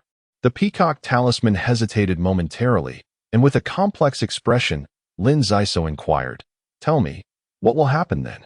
Once you reach a certain threshold, you will have but half a year to live. If within that span, you cannot discover a method to inhibit the division, you will cease to exist. Chapter 021. Growth time flew by swiftly, and before long, more than half a year had elapsed. The effects of the secondary source of life were astonishingly remarkable, and Lin Zaiso now felt a twinge of regret for his earlier generosity. He heeded the advice of the Peacock Talisman, temporarily concealing the secret regarding the talisman's connection to mitochondrial excess division and its potential for self-destruction from everyone. The dissemination of such information could likely attract misfortune, raising suspicions among the star thieves. Even if the youths were to learn of their fate, it would serve only to burden their minds without any tangible benefit. 6 individuals, with Nor developing into a robust figure, embodying the quintessential muscle man. He revels in displaying his chiseled chest before Mana, which is utterly perplexing. The relationship between Amon and Klobakra has seen a slight improvement, at the very least. They are no longer at each other's throats. Meanwhile, the silver-haired girl remains an enigma, readily accepting the moniker of silver-haired little one, yet shrouding her own name in secrecy. Reluctant to disclose it, Lin Zaiso's condition is rather peculiar, seemingly fated to be at odds with martial arts apprentices, as he has yet to achieve success. Contrary to this perception, Peacock's advice emphasizes the importance of continuously strengthening the fundamentals. advocating for a steady and methodical approach to attain a harmonious development of physical and mental prowess. Acting in haste may lead to greater risks, and the Star Thieves are evidently not well-intentioned in this regard. What troubles your mind? The silver-haired girl's voice wafts from behind. Lin Shiso shakes his head with a wry smile. What thoughts could I possibly have? Recently, the individuals dispatched by the Star Thieves for the lunar battles are formidable, and their equipment is far from subpar. I suspect the challenges ahead will only intensify. Now, I wish for time to accelerate, to see what schemes the Star Thieves have concocted in 4 years. Fool, focus on enhancing your cultivation first. Though I am uncertain of the method you employed to achieve such remarkable progress in your physique, the gap between you and genuine martial arts apprentices remains significant. Within the crater, there are at least 23 individuals capable of effortlessly handling your extraordinary speed. You should feel fortunate to be surrounded by Mana and me. Our team possesses the strongest ability to navigate through fortune and misfortune among all the groups. However, such luck often deprives one of the opportunity to hone their skills through life and death experiences, leading to complacency, much like yourself. An individual who lacks ambition, which infuriates me. The silver-haired girl, increasingly agitated, chastised Lin Shiso before striding away. Confused, Lin Shiso inquired, "Peacock, what does she mean? Do I truly lack ambition?" With no one around, as everyone was diligently training, Peacock's eyes sparkled as she replied, "Based on calculations, this typically reflects a manifestation of unfulfilled expectations. It implies that she is quite concerned about your progress. Given your similar ages and frequent interactions, she likely harbors a fondness for you. Quickly inform everyone. Mana's condition seems off. My eyes cannot discern her state," the silver-haired girl exclaimed. At that moment, Mana's complexion was pale, hovering half a meter above the ground. Her body contorted, hands tightly clasping her head, her long hair undulating as if she were enduring excruciating pain. Lin Shiso's expression shifted as he subtly offered reassurance. "Let us not be hasty. Mana is likely experiencing a breakthrough, ascending to the next level of martial prowess." "How did you know?" the silver-haired girl asked, her eyes wide with disbelief. Lin Shiso shrugged, saying, "It is a conclusion drawn from analysis. Spending time with Mana, we are bound to acquire some skills." Although the book Red Storm offers scant descriptions of the circumstances surrounding an elevation in rank, it is clearly stated that ascending to the 12th level of martial cultivation signifies a substantial evolution. You are aware that I have undergone a genetic refinement. Such unnatural evolution inevitably carries distinct differences. Indeed, trust me. In truth, Lin Shiso's casual embellishments are unfounded. He lacks such formidable prowess. However, over the past 6 months, he has acquired considerable knowledge regarding martial practitioners from Konkei, granting him insight into the current situation. Mana is an exceptional candidate for ascension to wisdom, with a pronounced focus on mental strength, and her elevation requires enduring immense pain within her nervous system. If she were part of a legitimate lineage of martial practitioners, there would be a series of measures to mitigate risks.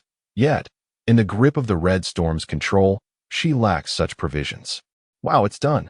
Look, Sister Mana has succeeded," Amon exclaimed loudly. Mana gracefully descended to the ground, her refreshing gaze sweeping over the crowd, bringing a sense of spring's embrace.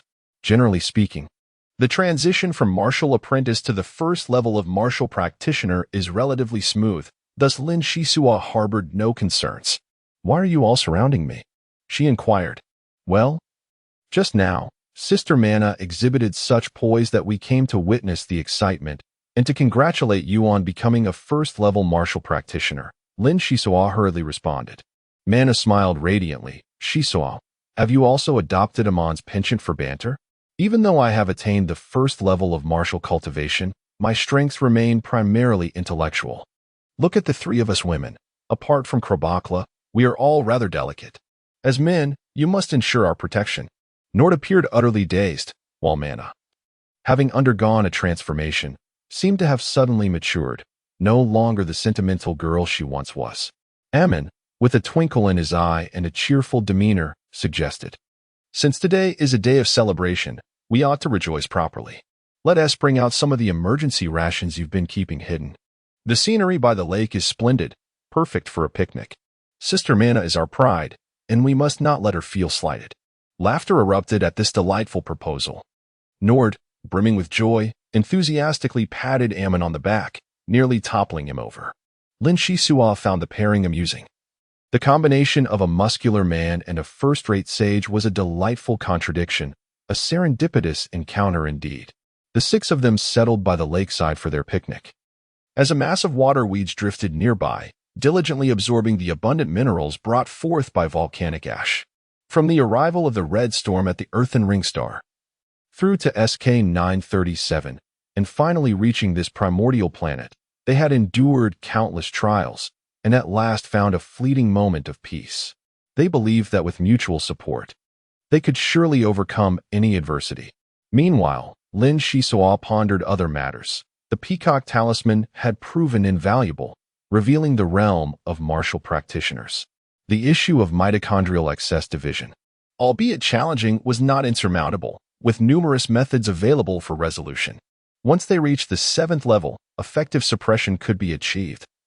Or one could summon a high-level pharmacist to concoct an antidote based on the residual catalytic agents within the cells, thereby counteracting the side effects.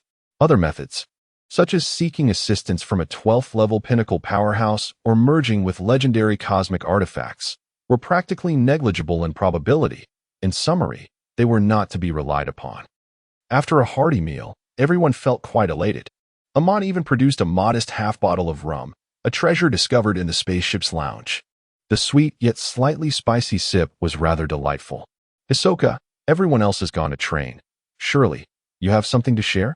Manna cast a profound glance at the dark-haired youth, as if she could see through him. Indeed, there are matters that have lingered in my heart for far too long. I wish to discuss them with you, Lin Hisoka admitted, scratching his head. Manna replied gently, you wear your emotions on your sleeve. If you are able to conceal something, it must be of great significance. However, let me caution you, while it is generally acceptable to be so transparent, you must exercise caution during battle. It makes you susceptible to your enemies exploiting your vulnerabilities. Lin Hisoka's expression faltered. This was indeed a pressing concern, revealing that his temperament still required maturation and refinement. Sister Manna, half a year ago, the Peacock Talisman unexpectedly absorbed energy and has since activated, providing some information. Now that you have ascended to the rank of Level 1 Sage, it is time for me to reveal the truth it has to offer. Level 1 Sage? The truth? Manna mused, sensing the significance of the talisman. Lin Hisoka nodded and continued. The matter is not overly complex. Martial cultivators are categorized into numerous types, and you, Sister Manna, have been fortunate enough to become a sage. Sages often provide astute advice when observing a situation. The talisman, in theory, is akin to a half-sage. Yet it has been sealed for a millennium and is severely outdated. Furthermore, as it has yet to mature, it can only supply known information and conduct data analysis. Ultimately, the decisive role must be played by us alone. Manna listened intently as Lin Saiso elaborated comprehensively on the drawbacks of mitochondrial division, the various speculations surrounding the Peacock Talisman, and the corresponding countermeasures. It was not that Lin Saiso lacked his own opinions. Rather, he required the exceptional wisdom of his counterpart. After absorbing the information, Manna found it difficult to maintain her composure, her brows knitting in deep thought. After a prolonged silence, she resolutely declared, "This matter is of utmost importance. We must not mention it to anyone for the next 3 years. Fortunately, there remains a glimmer of hope. We must devise a meticulous plan. Our monthly skirmishes should not draw undue attention, lest we attract the notice of the star thieves. We shall strive to remain inconspicuous. The true moment for decisive action will only arrive in 4.5 years. However, we must lay the groundwork now to ensure we have ample room for maneuvering in the face of unforeseen circumstances. Saiso, I require your cooperation in this endeavor. Can you manage that?" "Absolutely," Lin Saiso responded, eager to learn from Manna. "Progress is essential. Stagnation leads to obsolescence. And I have no desire to be a hindrance to the team." He patted his chest in assurance. Mana smiled. No. I intend for you to serve as a burden, a heavy burden. Only then can my plan be executed effectively. Chapter 022. Burden of Course. Lin Saiso was still unable to harness cosmic energy. These lively little beings were exceedingly active. Only through precise mental control could they be restrained from scattering. On the day of the lunar battle, the spacecraft roared into view, and it was evident that the enemies were not the timid ones escaping in escape pods. A solemn expression spread across the faces of all the observing youths. Be cautious. Their strength exceeds my assessment capabilities. There is no point in brandishing ordinary electric shock guns. They will prove ineffective. The silver-haired maiden pressed her temple, observing the movements of the spacecraft from a distance. A group of men and women clad in camouflage cautiously emerged from the vessel, their seasoned combat experience evident. Let us not rush, Mana advised. We shall allow the other teams to probe first. It appears we are in for a grueling battle today. Throughout their endeavors, the silver-haired maiden acted as the eyes, while Mana served as the brain, with the remaining 4 functioning as limbs. Their cooperation was seamless, their actions swift, each member possessed distinct abilities, culminating in a formidable collective strength that surpassed the mere aggressive or defensive tactics of other teams. This was a wellspring of their confidence. Amon inhaled sharply, astonished. The Scarface team is quite formidable, yet they fell so swiftly. Today's adversaries seem markedly different. Where on earth did the Red Storm manage to gather such a force for battle? They send a new batch every month without fail. It's infuriating. Now is not the time for complaints. We must confront the enemy swiftly. Nord clenched his fists, an intense desire for battle igniting in his eyes. Shisua, it's your turn. As per our usual protocol, lure a few over so we can set up an ambush. Mana signaled discreetly. Lin Shisua darted forward, fully grasping Mana's intent to escalate the challenge by selecting formidable foes, thereby creating complications for the team. If the trouble was insufficient, he would unleash his full potential to hinder their progress, ensuring that the task would not be too effortless. The silver-haired maiden paused, sensing that Shisua was holding back, still possessing the strength to conceal their positions. In a moment of urgency, she called out, "Engage. We must rescue Shisua." The Nord acted with a swiftness that surpassed mere thought, dashing forth with his body shielding against several beams of laser light. A slight sting emanated as the lasers left small, painful scars upon his flesh, yet his physical resilience allowed him to endure. Without further ado, Nord seized Shisua and retreated. This compelled Amon and Krobakra to engage as well, flames and icy energies erupting above their heads as they launched simultaneous attacks. Unexpectedly, the ambush transformed into a fierce confrontation, placing them at a distinct disadvantage, overwhelmed by the enemy's firepower, struggling to lift their heads. Withdraw, swiftly retreat. We are but 6, and we must devise a long-term strategy. Despite Amon's usual bravado, he revealed a surprising timidity when faced with genuine peril. Lin Shisua silently admired his insight. Indeed, Amon recognized the inherent issues within their group dynamics. The diversity of personalities, when magnified, inevitably affects team coordination. Typically manageable, these differences could prove fatal when confronted with life-and-death decisions, where even a moment's hesitation could lead to doom. On the battlefield, there is no time for strategy discussions. It is a matter of survival or becoming mere corpses in the wilderness. Evidently, this burdened individual had made the right call. What should we do, Mana? Should we fight back or retreat? Offer us a hint, they implored in unison. Fortunately, the adversaries Lin Shisua had drawn were few. Otherwise, they would have been completely surrounded. With a grave expression, Mana replied, "Relying on me for every decision is detrimental to your growth. Prolonged dependency will lead to weakness. Today serves as a trial. Contemplate how to confront the enemy. Each of you must fight independently." "Very well. What can mere laser guns do against me? Just wait. Dear Mana, I, Nord, am the strongest." Ammon displayed a sorrowful expression, casting a pitiful glance at Krobakra.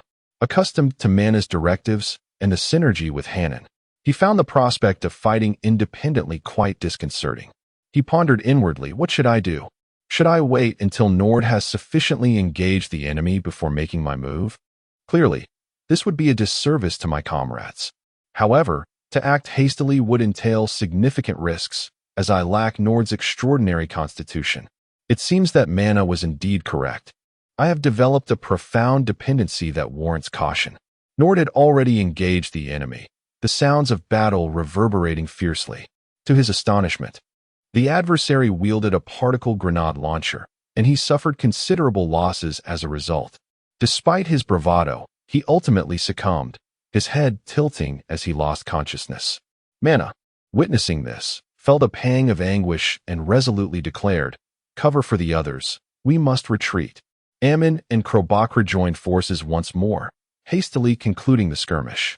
The enemy, facing Nord, appeared somewhat apprehensive, reluctant to squander ammunition too early. They made a couple of probing advances, but upon failing, they chose to retreat. After an entire day, the 6-member squad achieved scant results, garnering fewer than 40 blue coins. It is noteworthy that this amount had previously constituted the bounty of a single individual. The mood among the group was disheartening. Today it was merely Hisoka who faltered, but what of tomorrow?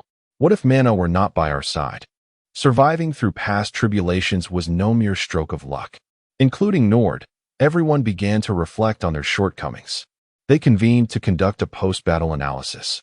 Determined to avoid repeating the same mistakes, Mana's ascension to wisdom was marked by a rather somber atmosphere during her first monthly battle. The ensuing month would undoubtedly be fraught with hunger. Fortunately, a modest supply of provisions had been set aside, and boiling cornmeal and lake water would suffice to stave off starvation. Days passed, and throughout each monthly skirmish, Lin Shisua was a persistent source of disruption and hindrance. The silver-haired maiden had transitioned from mere disappointment to a level of frustration that made her teeth itch. Akin to a small kitten often tempted to pounce and deliver a bite to alleviate her vexation. Following Mana's lead, the other 4 also ascended to the rank of first-level martial practitioners, with the exception of Lin Shisua, who remained merely an apprentice. His lack of cultivation rendered the disparity between levels insurmountable, making his consistently poor performance unsurprising. Krobakra remained somewhat forgiving, as Lin Shisua had once saved her life. Nord, with his simple demeanor, paid little mind to the situation. Though the silver-haired girl vocally criticized him, her sharp words belied a heart that cared deeply. Only Amon expressed some discontent. Yet, considering their past camaraderie, he refrained from any extreme actions or words. Mana observed everyone's actions keenly, biding her time to unveil the mysteries at hand. In truth, Lin Shisua felt quite distressed. He was perilously close to becoming a lackey for the enemy.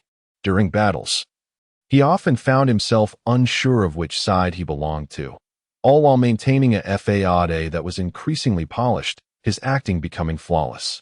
Under Mana's guidance, even the silver-haired maiden was unable to discern any flaws in his performance, as he convincingly portrayed his desperate escapes, eliciting genuine concern from the others who felt compelled to assist him.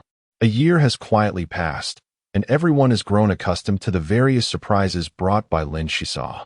During this period, Mana has made intentional efforts to provide guidance, yet each individual's pace of cultivation remains sluggish. Within the caldera, over a dozen youths have successfully ascended to the rank of second-level martial cultivator, while Lin Shisua's team remains an exception. Thunder rumbles ominously, with occasional flashes of lightning striking distant mountaintops, imbuing the atmosphere with a sense of desolation.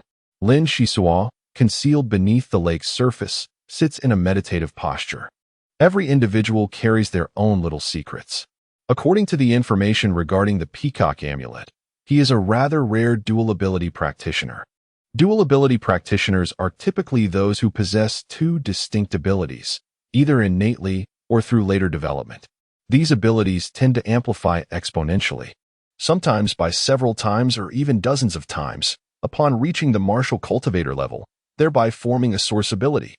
Another method of augmenting the variety of source abilities is for a 9th level or higher martial cultivator to pass down one of their source abilities. Though this can only be performed once in a lifetime and entails significant expenditure, rendering it exceedingly precious. aside from those from esteemed families with long-standing legacies. Most martial cultivators dedicate themselves to mastering a singular source ability, striving to optimize energy utilization to achieve diverse techniques. In addition to his remarkable speed, Lin Shisua possesses the ability to communicate with plants, which is said to be crucial for becoming an apothecary. Upon entering a new environment, establishing a connection with local flora can alleviate many troubles and facilitate the gathering of rare native materials, thus easing the preparation of potions. At this moment, Lin Shisua's objective is to utilize the lake's algae to absorb the cosmic stray elements, thereby advancing to the rank of martial cultivator apprentice. He has diligently prepared for this day, confident that success is within his grasp. Chapter 23. Fleeting amidst the sky, wisps of delicate clouds drift lazily as the rain subsides, revealing a rare day of splendid weather. The sun hangs high in the sky, illuminating a figure that emerges from the depths of the lake. Their skin pale from prolonged immersion. With measured steps, they ascend onto a floating island. Haha! At last, the task is accomplished, Lin Shi exclaims, exhilarated. He had spent 3 whole days submerged at the lake's bottom, a feat he had painstakingly prepared for over the course of an entire year. The first lesson was mastering breath control, utilizing every pore to absorb the oxygen from the lake. Next, he had to acclimate to the underwater pressure.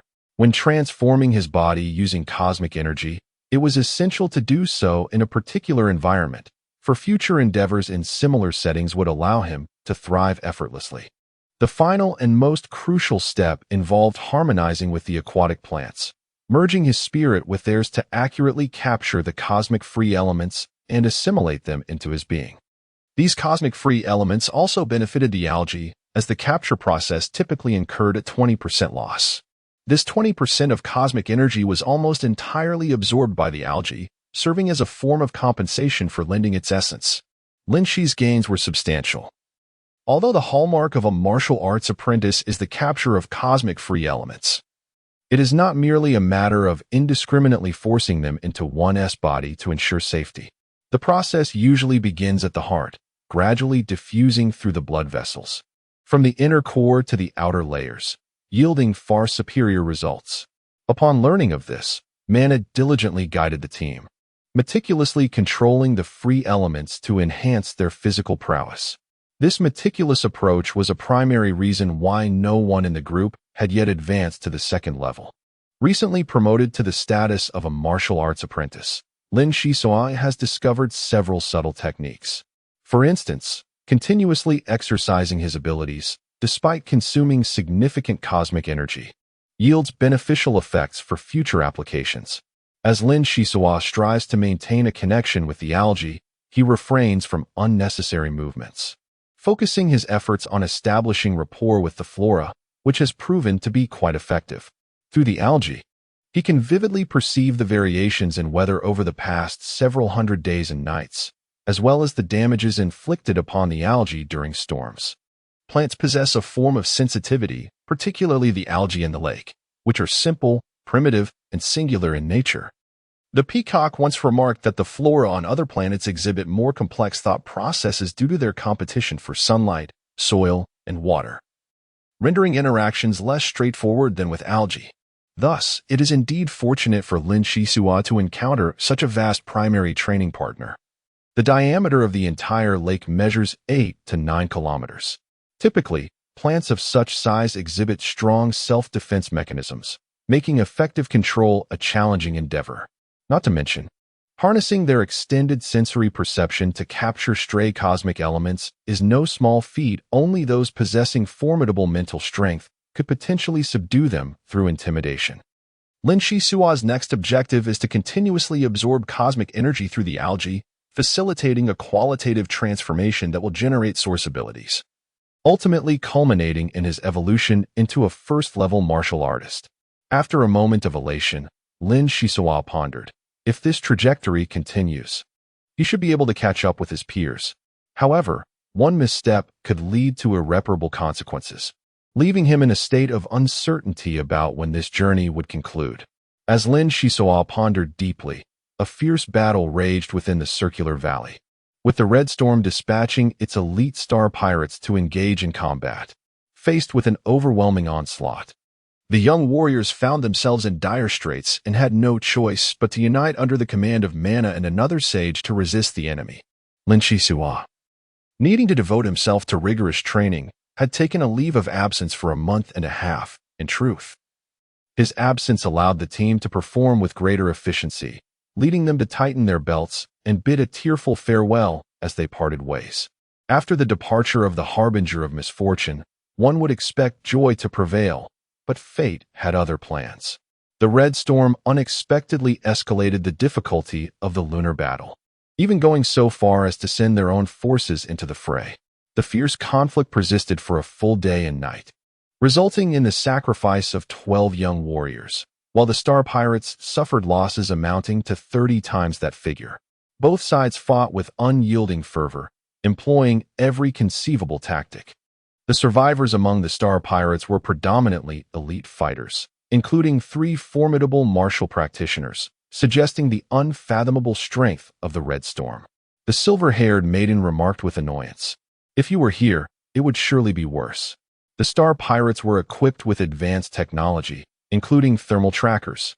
Had it not been for the shielding effect of Krobakra's chill, their situation would have been even more precarious. "Shisua, Silverhair, please be silent. I have something to convey." Mana rose, contemplating for a moment before addressing the 5. Now that Shisua has successfully ascended to the rank of martial apprentice, coupled with the Red Storm's unusual intensification of combat, certain matters must be brought to light for all of you. Throughout this year, I have persistently requested Hisoka to cause some inconvenience to everyone, allowing many issues to surface in advance, so we may better prepare for the unpredictable crises that lie ahead. The results have been quite satisfactory. At least, in this battle, apart from Nord's injury, everyone emerged unscathed. This illustrates the benefits of continuous adaptation and the intensification of our training regimen. Your adaptability ranks among the finest. However, this is not the crux of my discourse. Having resided on this primitive planet for nearly 2 years, the stimulants administered by the Star Pirates have induced excessive mitochondrial division within our cells. With each level we ascend, the rate of division accelerates until it becomes unsustainable, ultimately culminating in self-destruction. Amon anxiously pressed, "Mana, please clarify your words. How can excessive cellular division lead to self-destruction? Let us not indulge in alarmist rhetoric." Kroback clenched his fists, his gaze filled with resentment. "Damn it, we cannot avenge our comrades. All we can do is vent our frustrations on those wretches each month. It is truly disheartening." Amon's expression slightly improved as he retorted, "I care not for the fate of others. As long as the 6 of us survive, that is sufficient. If vengeance is to be sought, we shall exact it from the Crimson Storm. Indeed, we must express gratitude to the heavens for bestowing upon us a wise angel. Sister Mana, I shall not forget the kindness you have shown today. Very well, you have not lost faith, and I am genuinely pleased. It is now time to implement my training regimen. You shall face even more formidable challenges ahead. Strive to eliminate unnecessary slaughter, for such actions may lead to the loss of one's sanity. Do not concern yourselves with the pace of others' ascension. That is hardly a favorable circumstance. We are now squandering our lives, compressing years into mere months, and our lifespan is dwindling. My aspiration is to transform you into true warriors, liberating yourselves from the shackles of the Red Storm and achieving freedom in life. Let us all strive and toil together for this cause. As the saying goes, those who commit unworthy deeds will inevitably meet their demise. The Red Storm shall face retribution for its transgressions. It surely will." Under the sun, Mana raised her fist. Lin Shisua, in a moment of realization, stepped forward and joined in, resulting in 6 fists united, forming an unbreakable circle. Time flies, and the years pass swiftly. In the ensuing 2 years, battles grew increasingly fierce. By the 4th year, the once youthful boys had blossomed into robust young men, while the girls had matured into graceful figures on the cusp of adulthood. With 11 months remaining until the 5-year deadline, the number of survivors in the crater stabilized at 122, a figure that had remained unchanged for half a year without any casualties. The Star Pirates continued their visits, undeterred by the storms. In truth, they too were gripped by fear, yet they were similarly coerced. Coming to the crater as it offered a glimmer of hope, without it, they might lose even that faint chance. Most of the youth from the Earth Ring had become cold and ruthless, but Mana persisted, using reason to restrain her 5 companions, preventing them from becoming wild and reckless. As for the captives snatched by the Red Storm, she showed them leniency, eschewing even the blue coins, instead seeking out tougher adversaries to hone their combat awareness. Aside from Lin Shisua, all 121 individuals in the crater had reached level 2, with 78 having ascended to the ranks of level 3 martial practitioners. A stark contrast to their arrival. The Red Storm dispatched a total of 20 martial cultivators throughout its endeavors, yet only 2 perished in the mountains, while the remaining 18 departed unscathed. With the assistance of aquatic algae, Lin Shisua was on the verge of advancing to the 2nd tier. However, he forcefully suppressed this progression, channeling his thoughts and cosmic energy into the mastery of source abilities. The Peacock Talisman indicated that source abilities are merely initial creations upon reaching a certain threshold. A source space will emerge between the stream of consciousness and the primal state, commonly referred to as the realm of the mind. The source space resembles software, which, through continuous development, can facilitate the steady evolution of source abilities, forming an indispensable process for becoming a proficient martial cultivator. The activation of the source space varies from person to person. Some may encounter it around the 3rd tier, while others might toil through to the 6th or 7th tier without success. Moreover, the disparities in equipment often lead to unexpected challenges across tiers.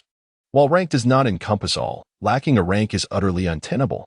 The higher the martial cultivator's level, the greater the reservoir of cosmic energy they possess, enabling them to engage in prolonged combat and providing a formidable support during training, reaping numerous benefits.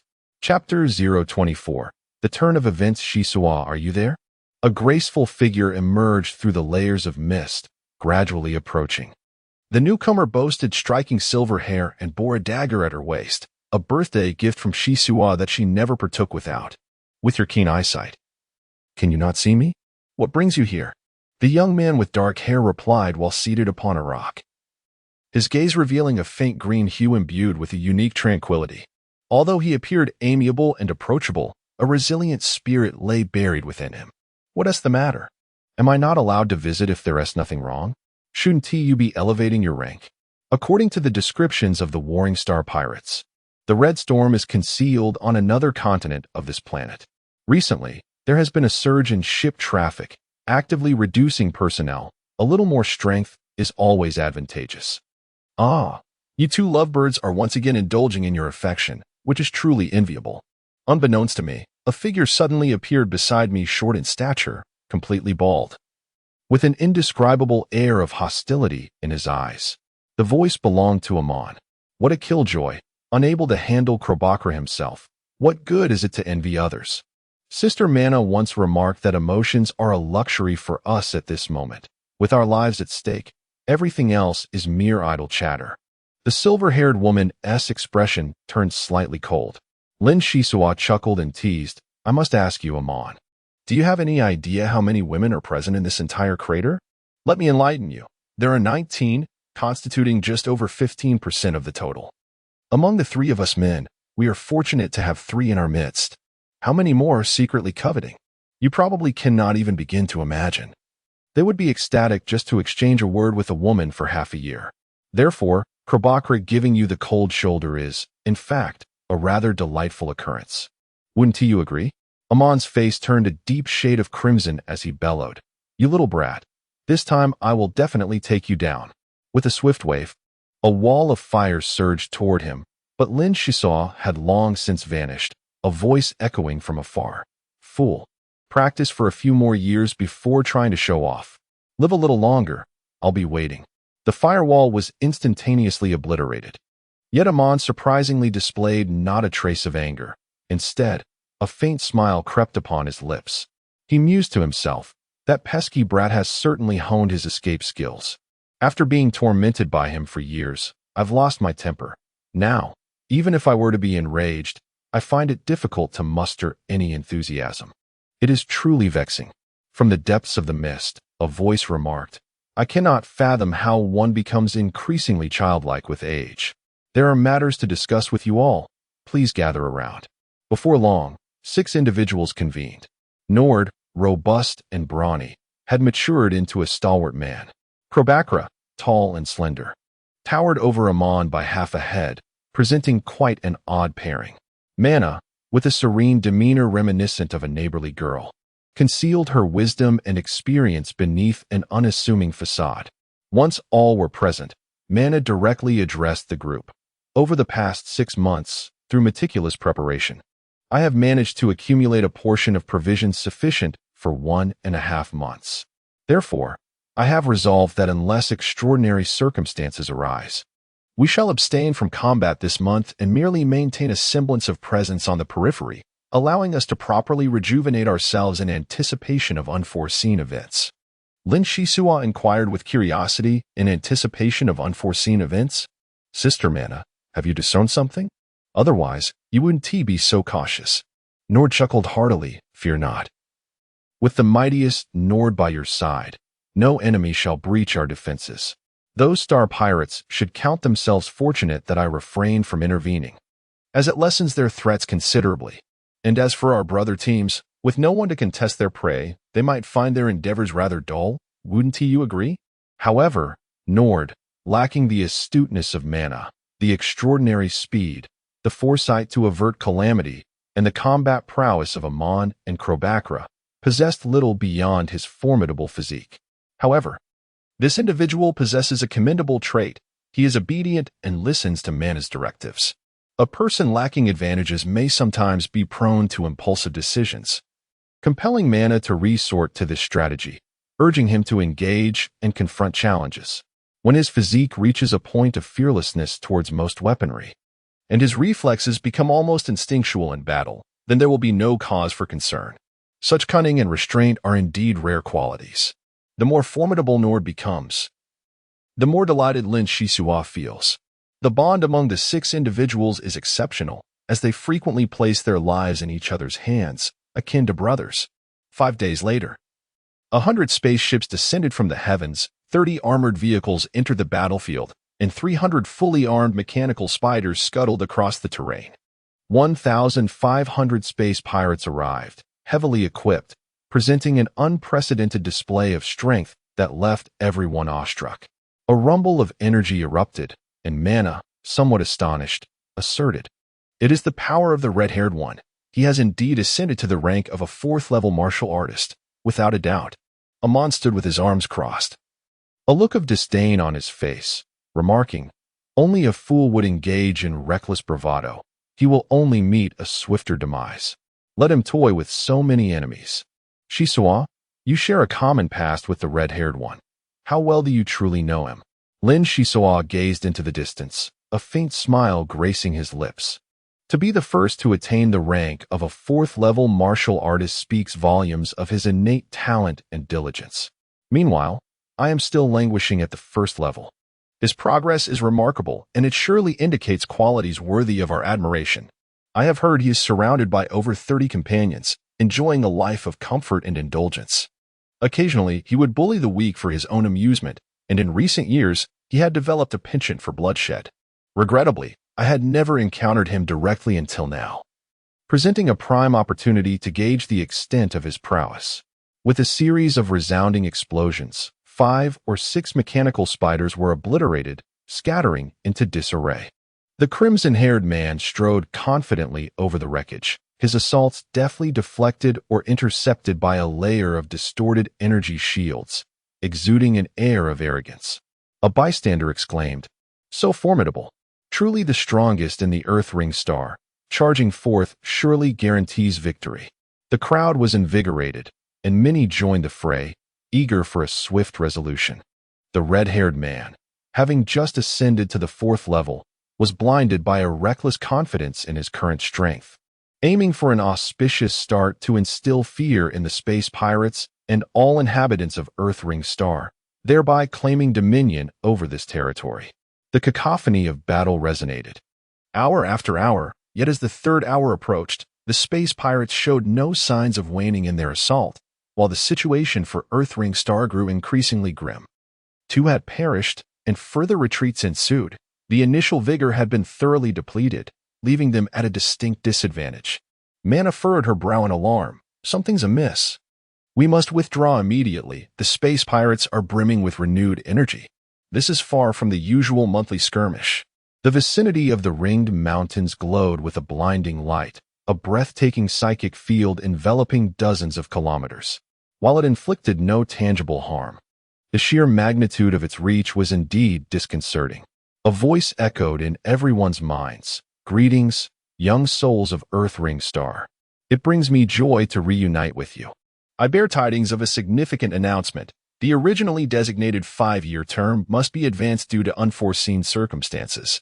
Everyone, behave yourselves and board the ship in an orderly fashion. You are now my invaluable treasure. Do not let a moment's impulse lead to misfortune." Some individuals, filled with indignation, resolutely declare, "We must resist. The Red Storm surely intends to eliminate us all." Conversely, others oppose this notion. "Have you all lost your senses? Ignoring his commands guarantees demise. While adhering to them may afford us a fleeting existence, I choose to submit." Mana raised her head and solemnly stated, "Zyso is correct. In times of adversity, reflect upon our shared experiences, contemplate the hardships we have endured over the years, and I believe we will find motivation." The voice we just heard proclaimed that we are his precious asset, and such reasoning should prevent our untimely demise. Let us dispense with idle chatter and prepare to confront the challenge ahead. Surrounding us are ominous black muzzles in the shadows. We discern over 50 figures suspended in the air, and the crowd gasps in astonishment. Martial practitioners, warriors far superior to anyone present. Lin Zyso cast a glance. Theoretically, reaching a certain level of mental prowess allows one to alter the magnetic field, thereby creating a state of weightlessness or even flight. However, practical application is far more complex. While remaining stationary in suspension is somewhat manageable, movement becomes troublesome. One must continuously propel the body's magnetic field in a cyclical manner. It is akin to riding a bicycle. Simply mounting it is insufficient. One must also exert force to move forward, possess a keen sense of direction, and master the art of avoiding obstacles. The star thieves would never impart such knowledge. The peacock talisman, however, possesses considerable understanding. Lin Zyso, at best, is a novice martial practitioner, currently incapable of even hovering, let alone aspiring to flight. 120 survivors of the Earthen Ring Star were compelled to board the spaceship under the duress of overwhelming martial force. Unexpectedly, each individual was assigned a spacious bedroom, complete with a comfortable soft bed, delectable food, and a well-equipped bathroom. As if they had abruptly transitioned from a primitive society to a paradisiacal civilization, leaving one utterly astonished. The sole discordant aspect was the loss of contact with companions. The slight tremors beneath their feet hinted that the spacecraft had already taken off. Humph, such sudden kindness towards everyone, could it be a prelude to a sinister ulterior motive? One could not help but suspect foul play. Lin Shisaw cautiously inspected the room, finding nothing amiss, and thus allowed himself to relish the complimentary sustenance and the cozy surroundings. Yet, a lingering doubt plagued Lin Shisua's mind. Could this be reminiscent of a final meal before execution, akin to ancient times? Chapter 025, Destiny Peacock. Do you have the means to infiltrate the spacecraft's light brain terminal? I yearn to uncover the circumstances outside, Lin Shisaw whispered, his mind racing with anticipation. Please do not forget that this amulet has been dormant for over a millennium, even if it was meticulously designed. It would struggle to interface with a light brain that has evolved over 1,000 years. We must first upgrade from some rudimentary products or equipment, gradually enhancing our system to obtain the functionalities you seek. Attempting to breach the light brain terminal of this luxurious spacecraft in one fell swoop would yield a success rate of a mere 0.005%, Peacock replied with precision. Lin Shisua sighed, alas. Even if I had not spoken, you should still deactivate it. The crimson glow of the amulet gradually extinguished, and Lin Shisua found himself nostalgically reminiscing about the vast water algae of the primitive planet. Suddenly, A red storm descended, catching everyone off guard, and it seemed that they might never again behold the water algae, which had been a companion for many years, evoking a profound sense of loss. Suddenly, a virtual screen materialized in the room, and the ship's artificial intelligence intoned, "Please fill out the form. We will conduct a comprehensive scan of your body. We hope you will not resist. Thank you for your cooperation." Lin Zaiso furrowed his brow and inquired with confusion, "A form? What purpose does it serve?" "It is to record some basic information to better understand you," the AI replied in a frigid tone. The form was exceedingly simple, yet the prospect of a body scan left him feeling uncertain. Seizing the opportunity to fill out the form, Lin Zaiso whispered, "Hey, Peacock, stop playing dead. Analyze our options. There will surely be repercussions after they scan us. The red storm is treacherous." At this juncture, reliance on the wisdom talisman for protection seemed the only recourse. Lin Zaiso hesitated to elevate his abilities for a specific purpose. The cosmic energy he had painstakingly gathered was entirely devoted to researching source abilities. This was undoubtedly justifiable, yet the extent of consumption appeared rather excessive for a novice martial artist of the first level. Initially, he believed that the emergence of a second source ability was due to the medical leaf's influence, but the talisman clarified that without such genes, a source ability could not manifest out of thin air.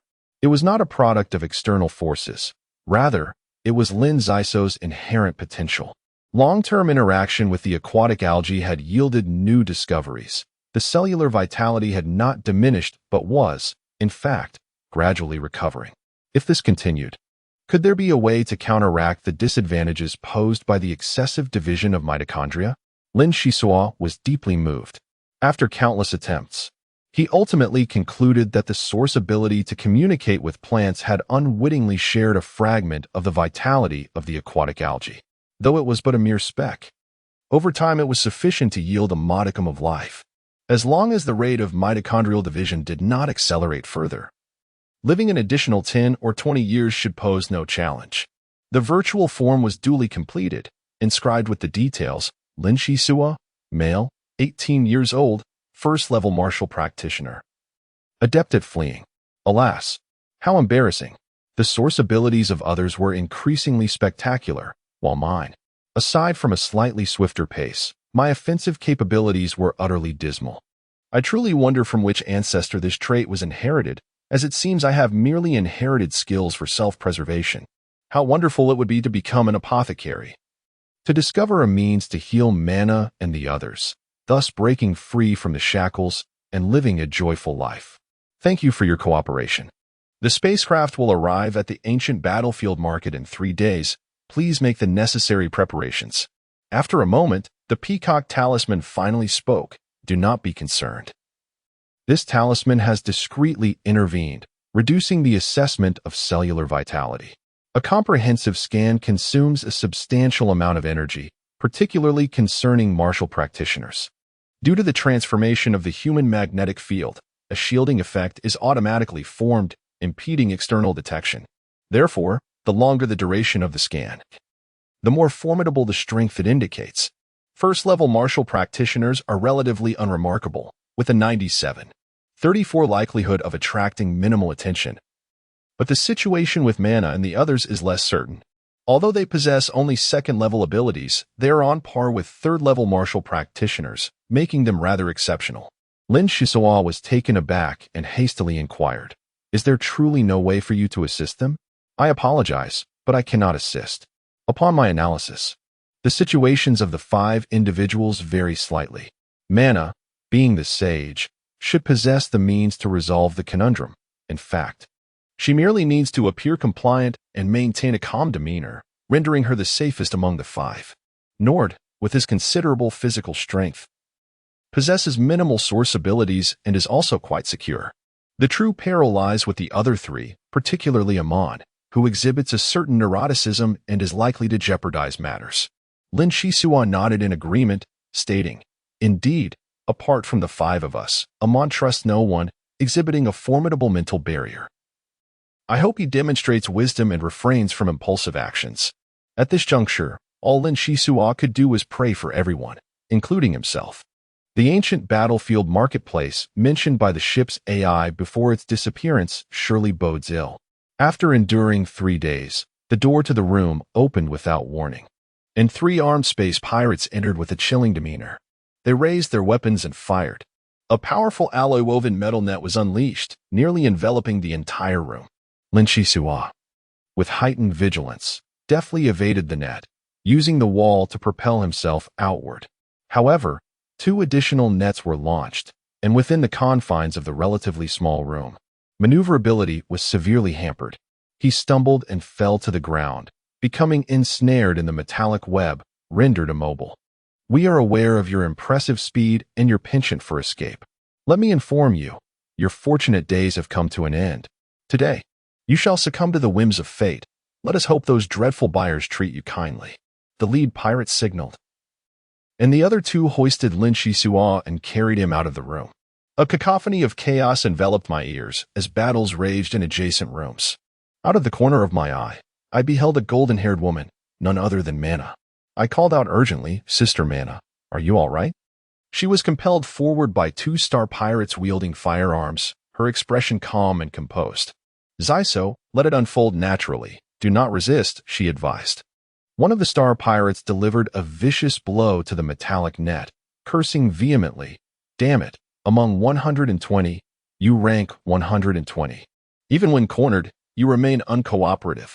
I truly wonder what you have been doing all these years. Your skills are woefully inadequate. If not for the sake of reaching an even number, I would have no qualms about eliminating you." The punch struck with considerable force. His prowess was not to be underestimated, as the Red Storm had its own martial warriors, a fact that was no longer a secret.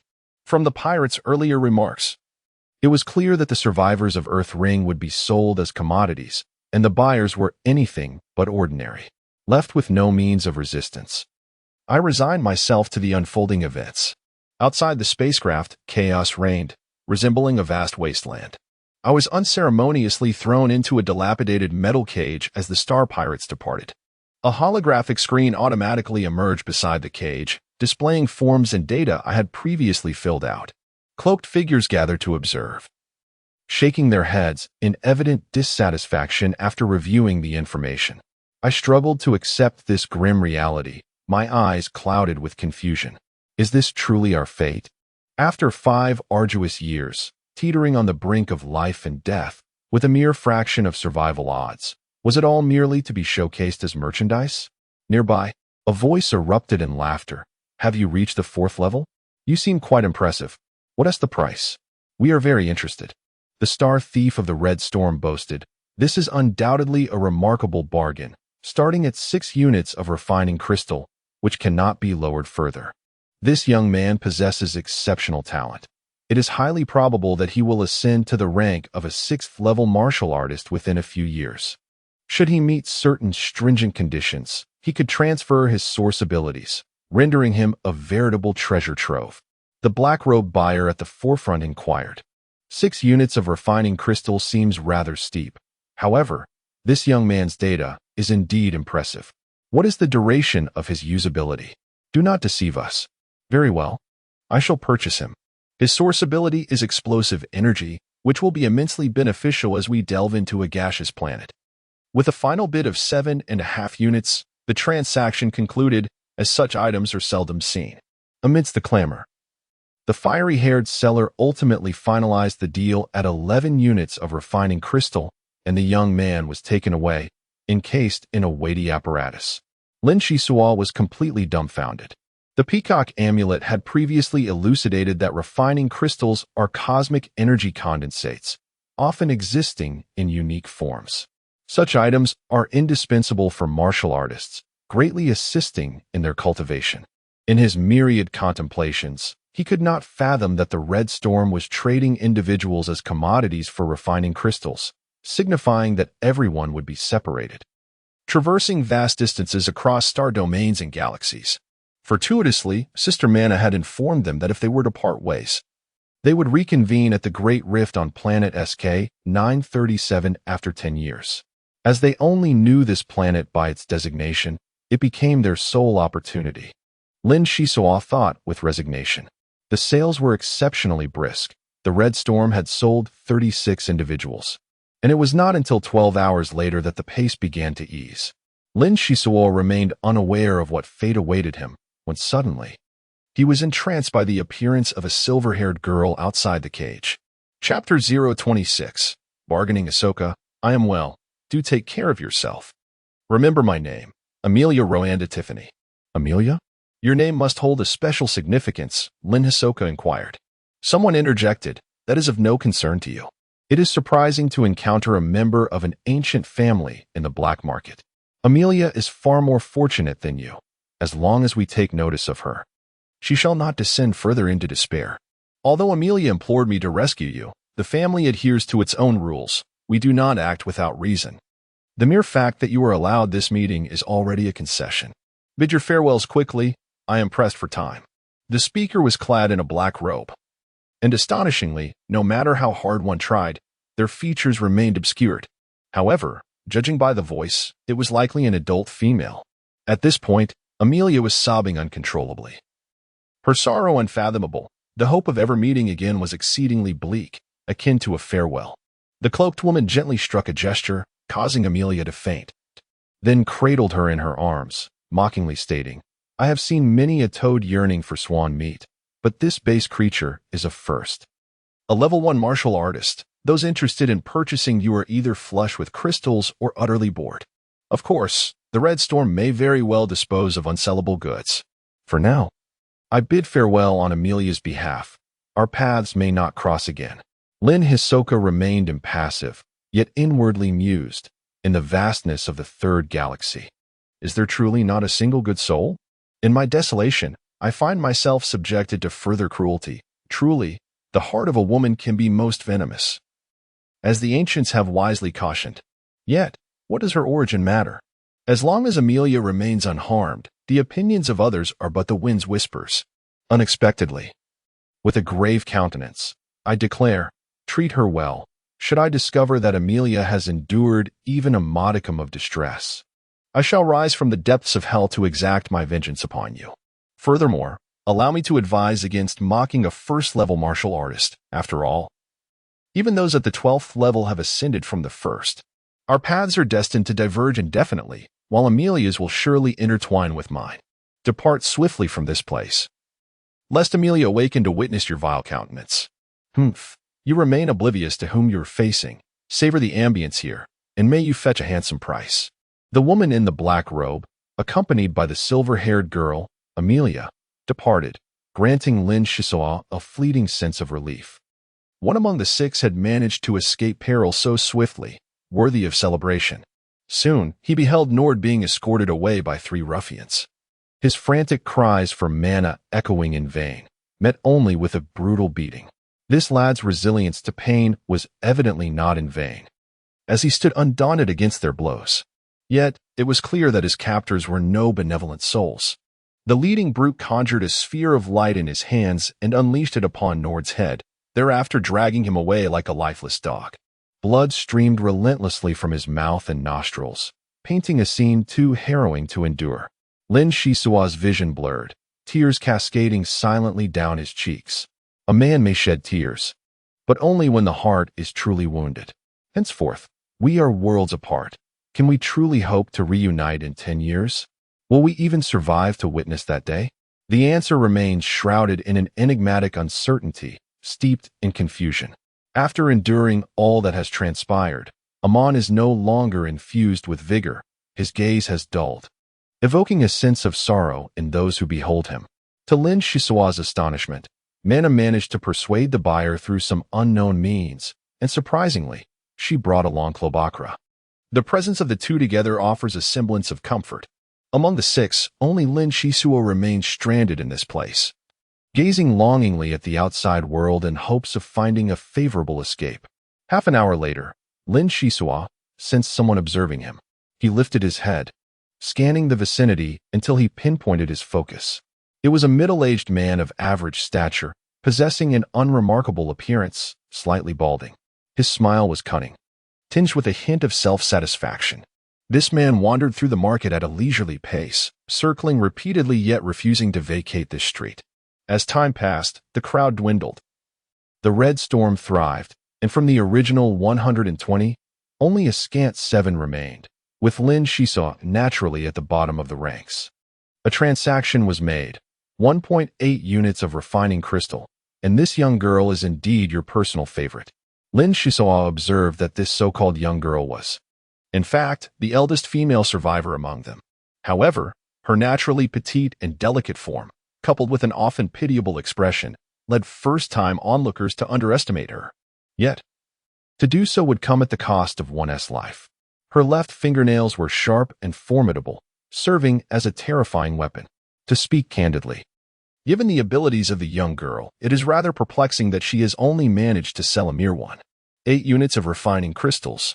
As she surveyed the remaining individuals, she noted that 2 of them were not lacking in combat prowess. On the contrary, they were quite formidable. Lin Shisawa realized that it seemed there were indeed many astute individuals among them. The 3 had previously concealed their strengths, becoming the overlooked remnants in the aftermath of the scanning. Such caution surely augured a greater chance of survival, did it not? The Red Storm evidently did not wish to delay any longer, opting to sell off the remaining stock at a processing price. The allure of 1.5 units of refining crystals for a second-tier martial artist captured the attention of several onlookers. 1.3 units is all I can offer. Take it or leave it. Very well, it's a deal. The atmosphere grew quiet as the last individual concluded their transaction at 1.3 units of refining crystals. The street now appeared desolate, a stark contrast to the previous bustling scene. 3 star bandits, evidently impatient, approached Lin Shisua's cage, hurling an array of profanities and even delivering a few kicks in a futile attempt to relieve their pent-up frustration. Let us just finish him off. He is nothing but a useless little chick. It's quite strange how he has managed to survive until today.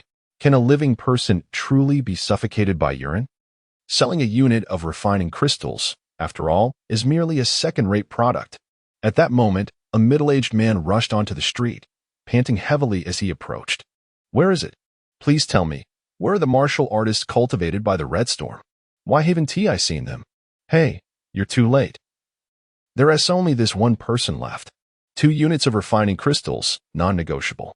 2 units of refining crystals? Gentlemen, are you testing my hearing? Earlier, we clearly discussed the matter of refining crystals from a unit. After over 50 years of cultivation, I certainly wouldn't misinterpret that. Do not glare. Allow me to inspect the data of this young imp.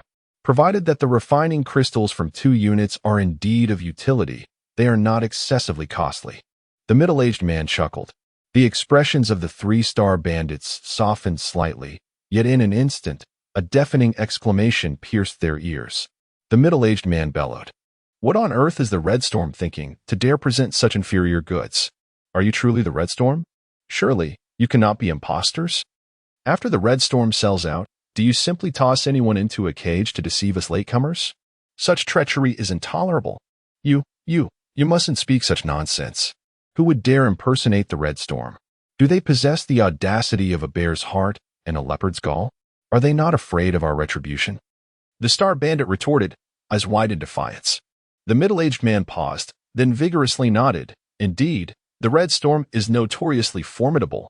Few would dare to offend them. So, you truly are from the Red Storm? Without a doubt, as genuine as pearls, they asserted.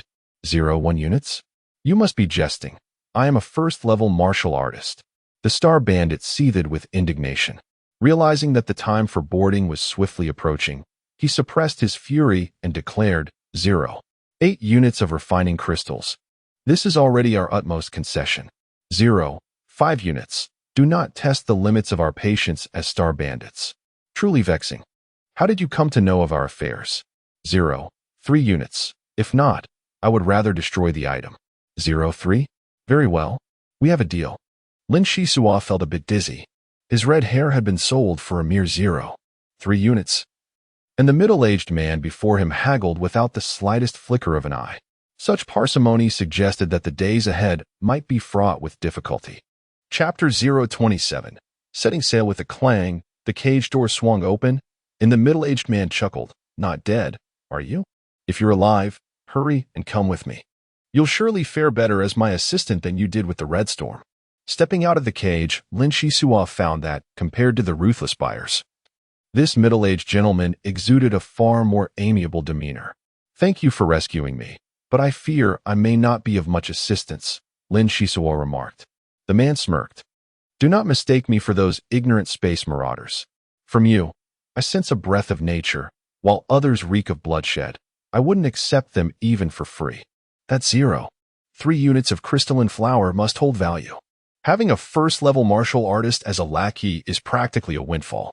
You possess remarkable speed, young man. However, we are deep in the cosmos, and most who frequent the black market are of a nefarious sort.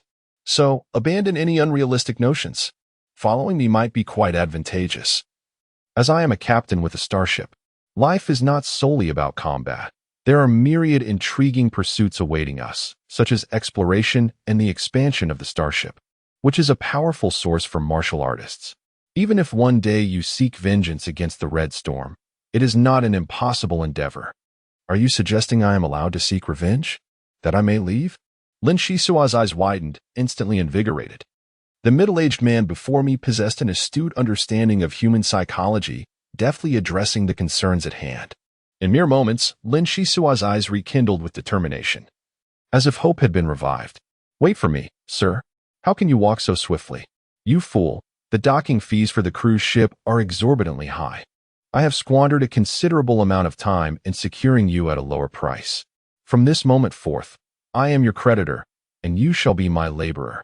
As they walked, the middle-aged man continued, "Acquiring you cost me 0.3 refining crystals, not to mention the docking fees, the consultation fees, and the future expenses for lodging and provisions. In total, it amounts to 1 unit of refining crystals.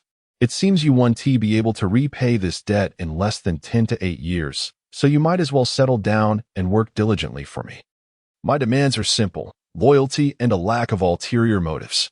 This line of work is most perilous when trust is compromised." "Rest assured," Lin Shisua replied. "My mother raised me to be grateful and to repay kindness. You claim to be my creditor, which equates to granting me freedom and dignity. Compared to my fellow captives, I am significantly better off. If you treat me with sincerity, how could I harbor ill intentions?" "Ha, wise child indeed. By the way, you may call me Captain John, full name John Klinsman. I am a baron of the Golden Abundance Empire in the 3rd galaxy, possessing vast territories on a barren planet, albeit uninhabited."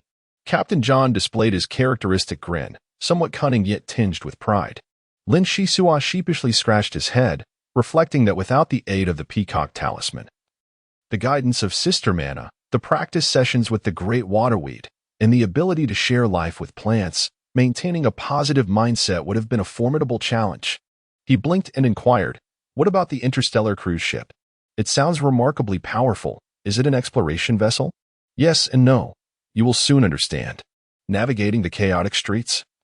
John disregarded the enthusiastic calls of the street vendors, guiding Lin Saiso into the elevator, where lights flickered and whirred, ascending to greater heights. Overlooking the entire black market, it became apparent that it was a makeshift space city constructed from hundreds of sunken ships. Rather than a city, it resembled a desolate ruin, albeit one protected by an energy shield.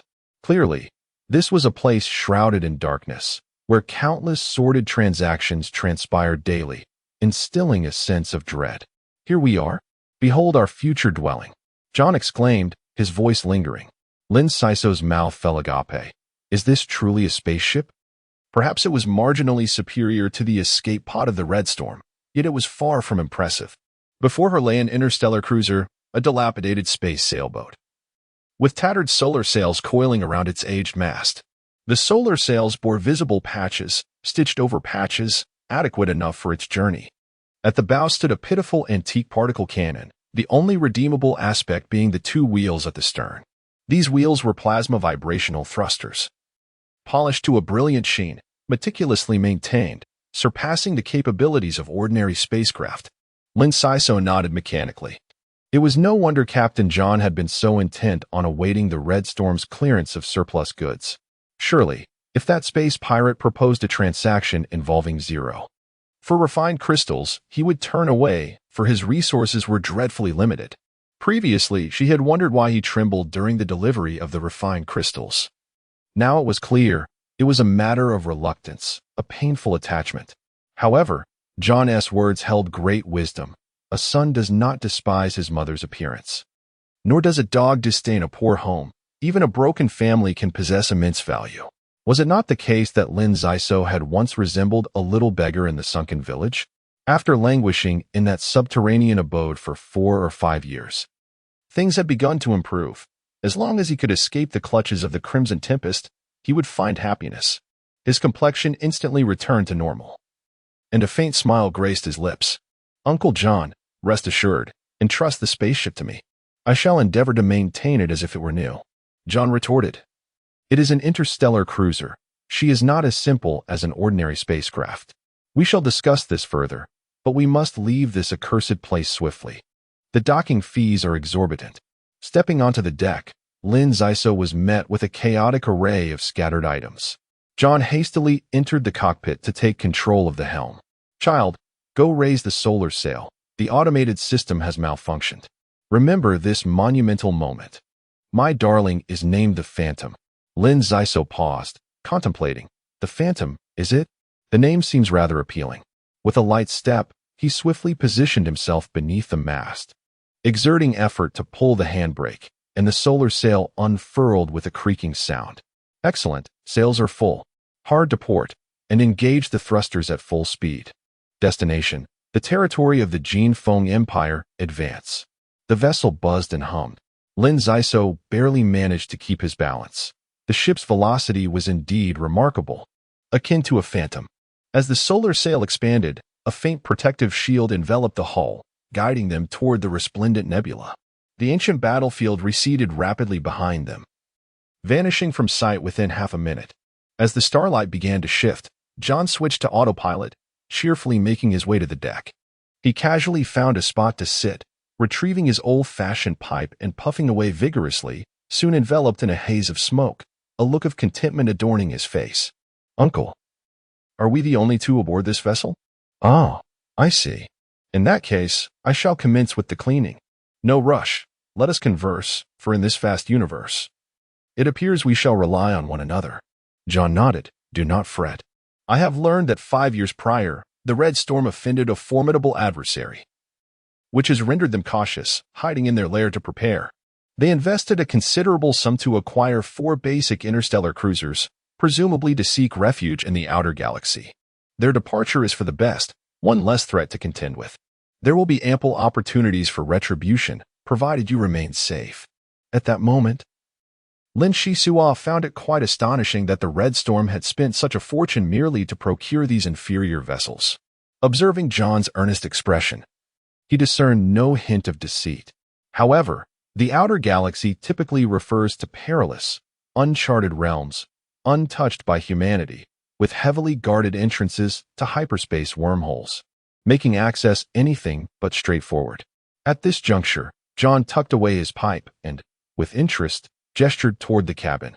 All right, you must have many inquiries. Allow me to show you around and elucidate. Chapter 028. Constant Wave. This is the cockpit. With exceptional piloting skills, navigating through the asteroid belt is akin to child's play. In combat, numerous unknown variables come into play. Since the AI's evasive maneuvers can be rather rigid, it is often easy for enemies to predict flight paths. Therefore, manual control is preferred in most instances. However, we do not possess the surplus energy to practice, so you can forget about touching the helm in the short term. John remarked as he walked. Lin Shisua wore a gloomy expression. Wasn't that tantamount to saying nothing? Yet, he couldn't help but feel a tinge of envy towards the role of the helmsman. Descending the spiral staircase, John continued his exposition. This is the artillery area. Our budget is quite limited, so we cannot afford formidable weaponry. Besides placing a particle cannon at the bow to maintain appearances, the artillery area serves merely as a storage space for odds and ends. In due time, I might tidy it up. I am not particularly diligent and would rather hide in the captain's quarters playing interstellar chess than engage in labor. Don't expect a cleaning robot either. Selling my territory could fund such a purchase, but retaining it proves advantageous. You will undoubtedly be astonished when you see my territory. Astonished? Lin Shisua questioned. Isn't Uncle John's territory deserted? Could it possibly harbor rare mineral deposits? He regarded the captain with skepticism. How foolish. If I had rare mineral deposits, would I be in such dire straits? John retorted. Currently, my main business revolves around freight transport, saving up funds to venture into remote areas every 3 years. Hoping for fortune. You must understand, the nobility always holds a fascination for peculiar items. They might fetch a handsome price. Sometimes, I must visit the Adventurers Guild Tavern to take on quests. After all, I am a level 4 martial artist. Over the years, I have endured numerous hardships and accomplished many great missions. If not for my meager beginnings, I would have long embarked on adventures beyond the outer galaxies. Lin Shisua's eyes brightened with interest. So, Uncle John is a level 4 martial artist. What kind of missions have you undertaken? They must be thrilling and perilous. John chuckled heartily. Need I even say? I once assisted a beast tamer. Are you aware of what a beast tamer is? Indeed. They are martial practitioners who engage with cosmic monsters, reputed to be exceptionally formidable, Lin Shisua casually replied. TSK? TSK? You even know that? That mission was utterly perilous. I aided a powerful beast tamer in the search for a juvenile battle beast, a terrifying and exceedingly tenacious starcat. Lin Shisua blinked and suddenly inquired, Sir, are you referring to the starcat? I've heard it is an exceptionally gentle battle beast, possessing minimal aggression aside from its compliance. John's expression of pride abruptly faltered as he bellowed. Who? Who informed you? Was it the Red Storm? Once you encounter the starcat, you will comprehend its terror. That creature left me with no fewer than 18 claw marks. 18, mind you. And the little girl wouldn't raise her offer. Children from affluent families truly lack compassion. Wait a moment. Is the powerful beast tamer merely a little girl? Lin Shisua regarded him with curiosity. John's face flushed with embarrassment as he cleared his throat. Where were we? Ah, yes. Allow me to formally introduce you to the medical room, the ship's doctor's quarters. Lin Shisua's attention was instantly diverted. He was determined to become an apothecary, thus his interest in the medical room was piqued. As the door to the medical room swung open, a musty odor assailed his senses, revealing cobwebs in every corner. Surprisingly, a multitude of ecological boxes were arranged in one corner, though they had become a breeding ground for fungi over the years. At that moment, a moth alighted upon a web, flapping its wings vigorously in an attempt to free itself, only to be swiftly ensnared by a spider the size of a fist that descended from above, promptly wrapping the moth in its silken embrace. Lin Shisua cast a dubious glance at John, questioning, Is this a medical room? It resembles more of an ecological laboratory. He chuckled lightly. I apologize for the disorder. It has become rather chaotic. On one occasion, while transporting a batch of experimental organisms, a multitude of small creatures clandestinely stowed away without my consent, which is an exceedingly reprehensible act. The task of tidying up has now fallen to you. As Lin Shisua surveyed the medical room, he suddenly made a request. Uncle John, may I reside here? You see, the medical room is quite spacious. With a little tidying up, it could serve as a splendid living space. There are better quarters, albeit smaller compared to this one. In any case, I seldom visit the medical room, perhaps once every 10 or 8 years. Do as you please. Thank you, Uncle. John smiled. It's nothing. Who among the orthodox martial practitioners would wish to work on my ship? Each journey takes at least 2 months, and having someone to keep me company is quite welcome. He then added, Let me take you to the core control room, the critical part of the interstellar cruiser, the foundation of its growth. The two made their way to the ship's lower section, where, beneath layers of protection, lay a mysterious chamber. The light brain issued a warning. Unauthorized personnel entering the cruiser core area. Captain, do you grant authorization? John's expression suddenly sharpened as he glanced at Shisua. Contemplating for a moment before commanding, Very well, grant authorization. The light brain responded, recording life signatures, iris patterns, and cardiac frequency. Please provide a blood sample from the authorizing individual. A slender syringe descended, and John gestured for Lin Shisua to remain still. A sharp sensation pricked his neck, and the light brain prompted, blood sample collection completed. Captain, please specify authorization level. John abruptly slapped his forehead and muttered, in a moment of delight. I completely forgot about this matter. Alas, consider yourself fortunate. Light Brain, I hereby authorize the appointment of Lin Shizuo as the first officer, granting him the highest authority aside from the captain. Affirmative. Permissions are currently being established. The first officer is permitted access to the core chamber. Welcome aboard, Officer Lin. Lin Shizuo gazed at John in astonishment, at a loss for words. Just hours prior, he had been a captive of the Red Storm, anxiously awaiting a buyer. Now, he had ascended to the role of first officer aboard an interstellar cruiser. Regardless of the vessel's shortcomings, the transformation was staggering and swift. Stop staring. It's just you and me on this ship. Naturally, aside from the captain, you are the first officer. But do not rejoice too soon. You are also the gunner, the maintenance technician, as well as the cleaner and the cook. In the future, acquire more knowledge to serve as a strategist and pilot. You will be juggling numerous responsibilities. Fear not, I am unafraid of hard work. Uncle John is a good man, and I, Lin Shizuo, will risk my life to protect the Phantom. John replied with satisfaction. Your words are truly heartwarming, my boy. Rest assured, the Phantom has a spirit of her own. If you treat her well, she will reciprocate. Now follow me. As the hatch opened, they found the space within to be quite cramped, barely accommodating 3 standing individuals. Numerous devices surrounded them, arranged in a circular formation with 12 enormous transparent glass tanks, each containing sand grains, presenting an odd spectacle.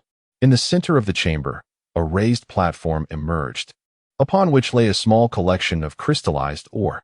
Upon counting, there were at least 20 standard units. Indeed, a considerable fortune. In the heart of the crystallization center lies a shimmering seed, resplendent and translucent, as if sculpted from solid ice, exuding an enchanting charm. Do you see it? This luminous seed represents the legacy of the constant wave civilization, the great treeman born at the dawn of the first galaxy.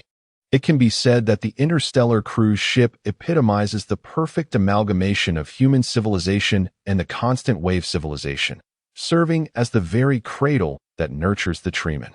We assist the treeman in its growth, and in return, the treeman aids us in enhancing our cultivation and exploring the uncharted cosmos.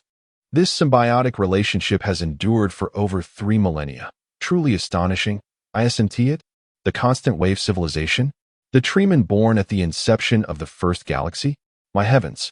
Over 100 billion years old, extraordinarily ancient. John, brimming with joy today, elaborated tirelessly. The life of the constant wave treeman is long, a realm beyond human reach. Cultivating trees for crystallization is indispensable. I can only strive to maintain their vitality and prevent death. Once it sprouts and matures, it will formally unite with the cruise ship's luminous brain, at which point we shall be able to traverse the outer galaxies. Lin Shizuo collected her thoughts, realizing that the crystallization here merely sustains the tree's life. True growth remains a distant prospect. Unable to restrain her curiosity, she inquired, Uncle John, what purpose do the glass jars containing sand serve? Their presence here must be quite significant, no? Clever girl, when I first arrived, I too mistook them for mere grains of sand. In truth, the jars are filled with countless miniature robots, capable of upgrading the cruise ship. As the discussion unfolded, new questions arose, and Lin Shizuo, increasingly intrigued, pressed on. How are interstellar cruise ships classified? And to which category does our Phantom belong? John exhibited remarkable patience. The interstellar cruise ships are categorized from E to A levels, with E being the lowest and A representing the elite tier. Generally speaking, a level denotes the elite class, while above the elite exists the rare legendary tier, alongside semi-divine vessels that have been cultivated over millennia. The conditions for advancement are exceedingly stringent. The Phantom is classified as E-level and has suffered significant damage. Thus, this E-level is somewhat diluted. If I can elevate her to D-level within my lifetime, I would consider myself fortunate. Goodness, cultivating a spacecraft takes thousands of years, so logically, advancing a single level could require centuries. John shook his head and let out a long sigh. centuries might not be necessary. Take the Red Storm, for instance, whose resources are ample enough to effortlessly elevate to sea level. Most interstellar cruise ships remain at this level, though disparities exist among them, contingent upon the materials used during their upgrade. The diverse properties of fusion materials result in a myriad of variations, and if they confer enhancements to martial practitioners, the effects are even more extraordinary. Special materials are required for upgrades? How intriguing, Lin Shisua remarked, captivated by the concept. Indeed. An E-level ship must consume another E-level ship to evolve into D-level, a grim reminder that the realm of martial practitioners is ruthless, and the outer galaxy is unforgiving. If one cannot withstand fierce competition, it is wiser to remain within the inner galaxy, lest one become fodder for alien races. Only upon reaching D-level does one gain the privilege to venture into the outer galaxy, which itself is divided into various regions. D-level vessels are best suited for activities in public zones, while sea-level ships can roam freely in most areas, even banding together to eradicate insect nests, undoubtedly yielding substantial rewards. A brand new world unfolded before Lin Shisua, and the prospect of freely traversing the cosmos was undoubtedly magnificent, filling him with yearning and aspiration. John, taken aback for a moment, reminisced about when he too was infatuated like the young man with dark hair. Yet what of now? He remained in decline, regaining his composure. He encouraged, "Let me tell you, once we reach Class D, we can regularly take on some martial cultivators eager for intergalactic adventures, but lacking the means. We shall sell tickets for 5 units of refined crystal each, excluding food and lodging. They can procure their own meals. It would indeed be a lucrative venture." Many interstellar cruise ships operate this way. Outside the cabin, the Phantom approached a star, its solar sails eagerly absorbing energy, marking the official commencement of Lin Shisua's interstellar journey. Chapter 29, Tidying up the vacuum cleaner hummed, and the medical room gleamed anew. Lin Shisua wiped away sweat, revealing a broad smile showcasing his pearly whites. Wonderful. At last, it resembles a home. He exhaled softly, reflecting, hard work pays off. My living quarters are finally settled. Though there remain dozens of cabins, decks, and the particle cannon yet to be cleaned. Among these, Uncle John's captain's quarters are of utmost importance. Moreover, I hadn't anticipated so many living specimens in the medical room. It is fast becoming an ecological exhibition. After organizing the cleaning supplies, Lin Shisua approached the wall, where he beheld 48 uniquely shaped ecological boxes. Originally, there had been over 100, but following repairs, only this number remained. Some boxes contained spiders of various sizes. Others housed bioluminescent mushrooms, and still others held small mice. In the ventilation duct, a diminutive creature resembling a miniature elephant was discovered, albeit clearly malnourished and in need of substantial care. Additionally, several sets of medical apparatus, a therapeutic chamber, and a nitrogen chamber were unearthed, though time constraints precluded an exploration of their functionalities. It was now time to attend to the other rooms, for Uncle John was indeed a slothful individual. Having accumulated decades' worth of refuse, Lin Shisua decided to inspect the storage area, hopeful of uncovering useful items. With remarkable agility, he had traversed the shadows several dozen times over the past few days, primarily to capture the scurrying mice. One must not underestimate these rodents. Although they lack the ferocity of the sand rats from Shipwreck Village and are diminutive in size, they exhibit remarkable resistance to toxins. Upon investigation, it was revealed that they were products of a large institution's illicit experiments. The affable, yet avaricious Captain John often exploited the speed of the shadow to navigate remote routes, transporting hazardous goods for a profit. While the earnings were decent, maintaining an interstellar cruiser was akin to nurturing a gold-devouring beast. Merely restoring its previous injuries demanded substantial funds, and the martial practitioners required crystal refining for their cultivation. Having relinquished a territory, Captain John found himself financially destitute. The storage area was shrouded in darkness, the lighting dim and flickering. Activating a miniature searchlight, Lin Shisua ventured inside to commence a thorough cleanup.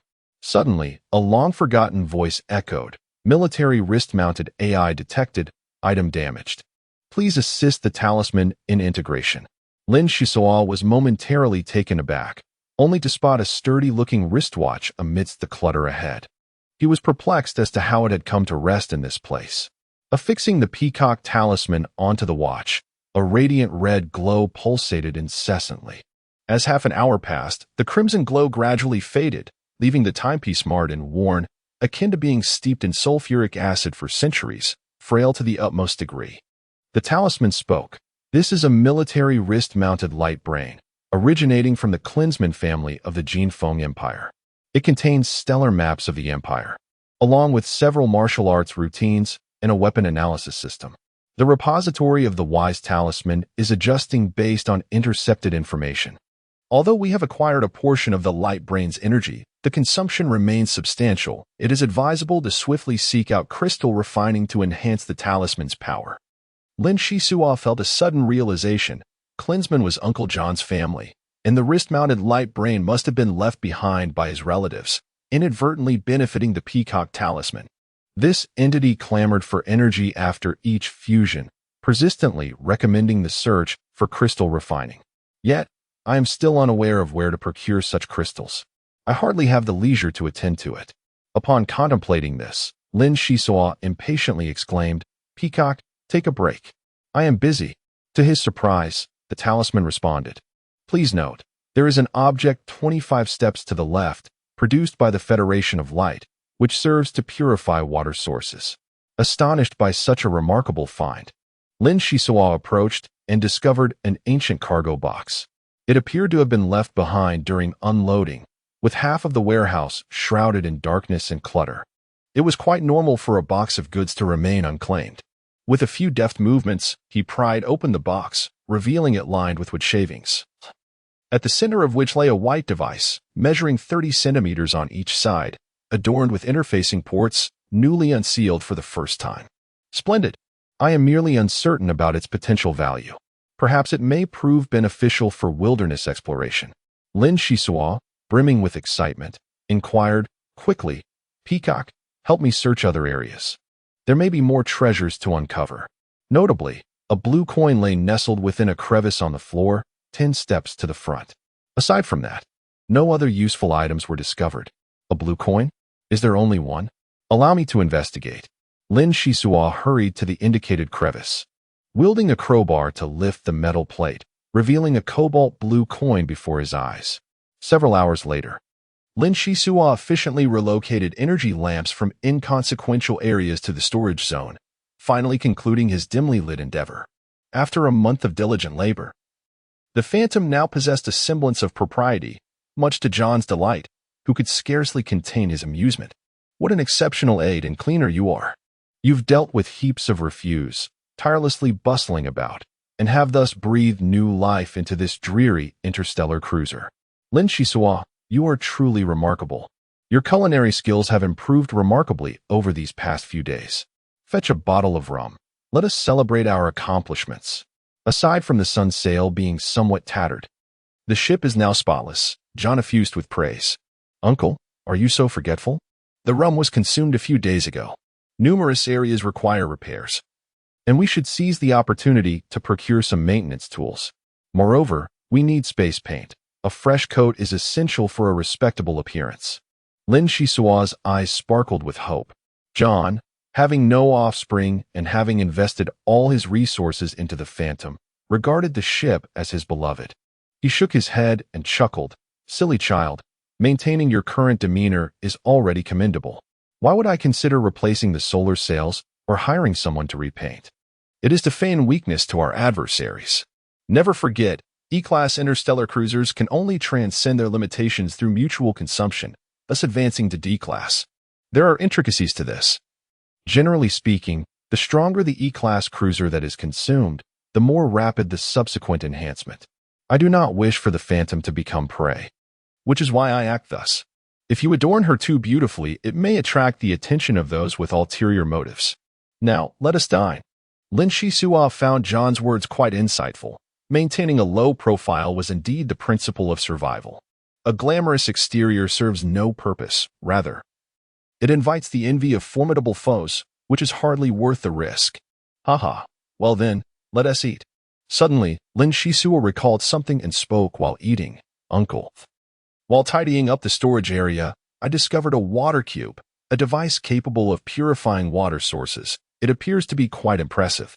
Upon hearing the term blue coin, Lin Shisua hastily searched his person and produced the blue coin he had extracted from a crack in the floor, placing it on the table with a faint smile. Spartacus? No way. This is a blue coin minted during the Spartacus era of the Golden Prosperity Empire, and it is said to have been issued in limited quantities. Shisua, you astonish me. This piece is worth at least 5,000 blue coins and is indeed a fine collectible.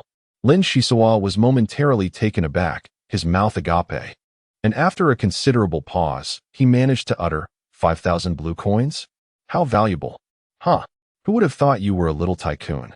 It would fetch an even higher price at the auction house. Be sure to keep it safe. No, this blue coin was discovered in the warehouse area. It must have been dropped by Klinsmann's ancestors and should be entrusted to Uncle John. John weighed the blue coin in his hand and remarked, this coin holds considerable weight. The fact that you found it signifies great fortune.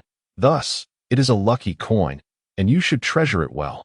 Consider it a gift from your uncle. I hope it brings you good luck.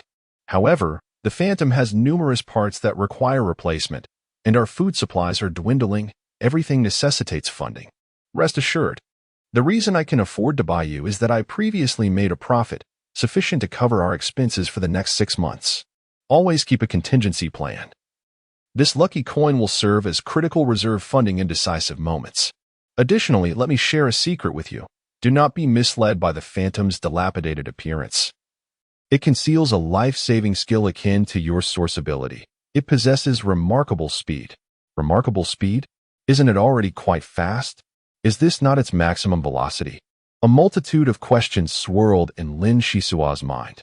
I refer to its capacity. Regardless of the tier, every interstellar cruiser has a progress value. When this progress value reaches 10,000, it halts until a cosmic wonder is discovered for fusion, enabling it to break through its limitations. 10 days later, the Phantom arrived at a stunning planet. Observing from beyond the atmosphere, one could see it enveloped in an endless expanse of green, with a thriving network of water systems, rivers, lakes, and seas, creating a picturesque and serene landscape. The Phantom descended through the clouds, landing amidst a sea of trees, and Lin Shisua was indeed astonished. For the trees here were extraordinary. Chapter 030. The battlefield at this moment. Small arcs of electricity flickered intermittently through the forest, as countless electric sparks struck the solar sails of the Phantom, providing it with energy. This was simply astonishing. Lin Shisua gaped in disbelief. John chuckled. It's nothing unusual. It's quite normal here. The Jinfeng Empire, primarily agrarian and forested, had developed a tradition of cultivating electric trees over the millennia in remote areas to meet their energy needs. This method was far more environmentally friendly than nuclear power plants and significantly less hazardous than particle colliders. The impoverished have their own means, while the affluent possess their own paths. With vast territories at their disposal, extensive cultivation of electric trees was a practical solution to provide supplementary energy for the Phantom. Electric trees? Such extraordinary flora exists in the cosmos. This expansive forest, seemingly boundless, belongs entirely to the uncle. Approximately 10,000 square kilometers, without any distinct boundaries. This planet is known as Green Star, situated far from the main trade routes, with mineral resources that are virtually negligible. The nobility occasionally venture here for hunting or to savor the rustic atmosphere. They would hardly notice if electric trees encroached upon their lands. The northern hemisphere of Green Star boasts a few cities, with a total population of less than 5 million, exporting green food and jerky at remarkably low prices, thus eliminating any concerns about hunger. The air is so refreshing. May I take a stroll through the woods? Lin Shisua was entranced by the natural ambience. John quickly dissuaded him, don't be reckless. Due to the presence of electric trees, wildlife is scarce here. If you wish to indulge in a hunt, you should venture into other territories. Entering here carelessly could easily result in an electric arc attack. Then I shall remain aboard the vessel. Lin Shisua shrank his neck slightly. A few arcs of electricity were manageable, but if 1,000 arcs were to strike simultaneously, it would be utterly terrifying. Perhaps I could attempt to communicate with the sea of trees and seek their permission before venturing into the forest. Are you suggesting poaching? Lin Shisua inquired cautiously. Poaching? If discovered, one could merely claim to be lost. Do you not wish to learn about my source ability? I shall demonstrate it for you shortly. Uncle, spare us the musings. In which direction shall we sail? North. I recall there lies a mountain range to the north, where the black bears are quite impressive. If we could procure some wild honey, that would be splendid. The phantom swiftly glided northward, and the two exchanged knowing smiles before leaping from the yacht and proceeding on foot. The mountains were lush and verdant, an array of unknown insects chirping melodiously. Lin Shisua had never experienced such an intense essence of greenery. Every pore in his body opened up, allowing him to breathe deeply of the invigorating air. After walking approximately half a kilometer, John suddenly halted, raising his shotgun and pulling the trigger. With a crack, a long-eared cottontail tumbled from the shade of the trees. Lin Shisua dashed forward, only to discover that the rabbit bore no gunshot wounds. How curious. Uncle John, how did you achieve this? This is my source ability. I can unleash a wave of psychic impact through my shotgun. The fear response is magnified hundreds of times. Thus the rabbit was quite literally scared to death by the gunshot. Lin Shisua gazed at the rabbit in astonishment, exclaiming, to possess a source ability that can frighten an opponent to death? Truly, the universe is vast and full of wonders. Unexpectedly, John did not display his signature smile. Instead, he spoke with solemnity. The ability pertaining to mental sources is not particularly extraordinary. You are merely surprised because it is your first encounter. If a martial artist were to be impacted by my force, they would at most descend into a quagmire of consciousness, with the extent of the effect depending on the strength of their mind. Those stronger than I would exhibit no adverse reactions, while those weaker or lacking in willpower could become akin to a vegetative state, much like this rabbit, easily swayed and manipulated. After a brief pause, John spoke with earnest gravity. Shisua, remember that when facing an opponent skilled in mental attacks, one must not display an ounce of fear. Sometimes, a mere glance can provide them the opportunity to hypnotize you. A first-level martial artist is far too weak. With the protection of the Phantom, we are temporarily safe. But the concern lies in future missions on other planets. We can undertake most low-level tasks from the Adventurers Guild, as can others, which significantly increases the chances of encountering a dead end or a direct confrontation. Our priority is to preserve our lives. We must avoid other martial artists. Remain astute in our endeavors, capitalize on your strengths, and retreat at the first sign of danger, for you cannot ascertain the nature of the opponent's source abilities. Lin Shisua listened attentively, aware that this was sage advice not to be taken lightly. With a serious demeanor, he replied, I understand that you have my best interests at heart, and I do not wish to conceal anything from you.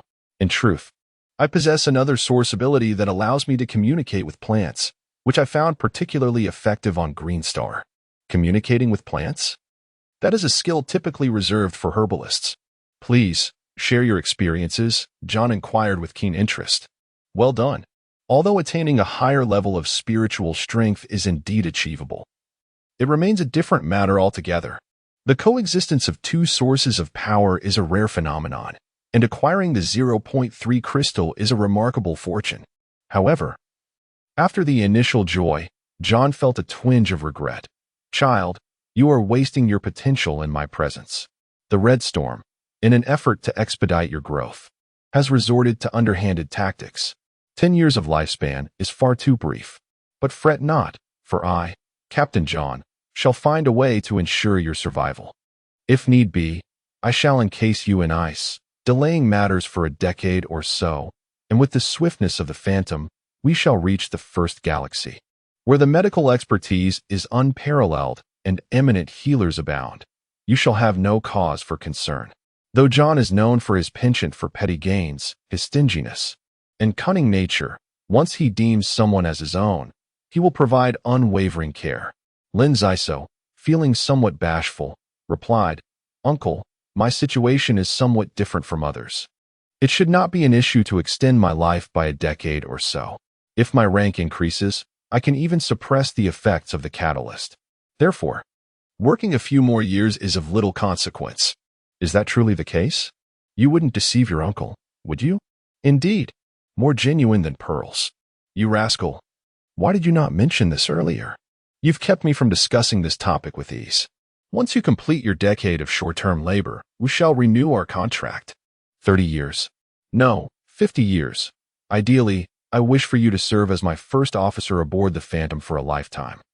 John's intention in acquiring Lin Zaiso was not to thrust him into perilous battles, but rather to alleviate his own boredom during long voyages.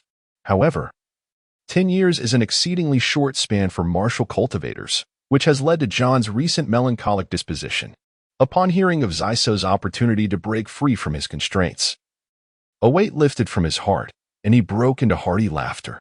After a prolonged search, John could find nothing but the initial sighting of a single porcupine. Unable to contain his frustration, he exclaimed, "In previous times, the mountains were teeming with black bears. What on earth is happening today? Could it be that these creatures are aware of my desire for bear paws and are deliberately evading me?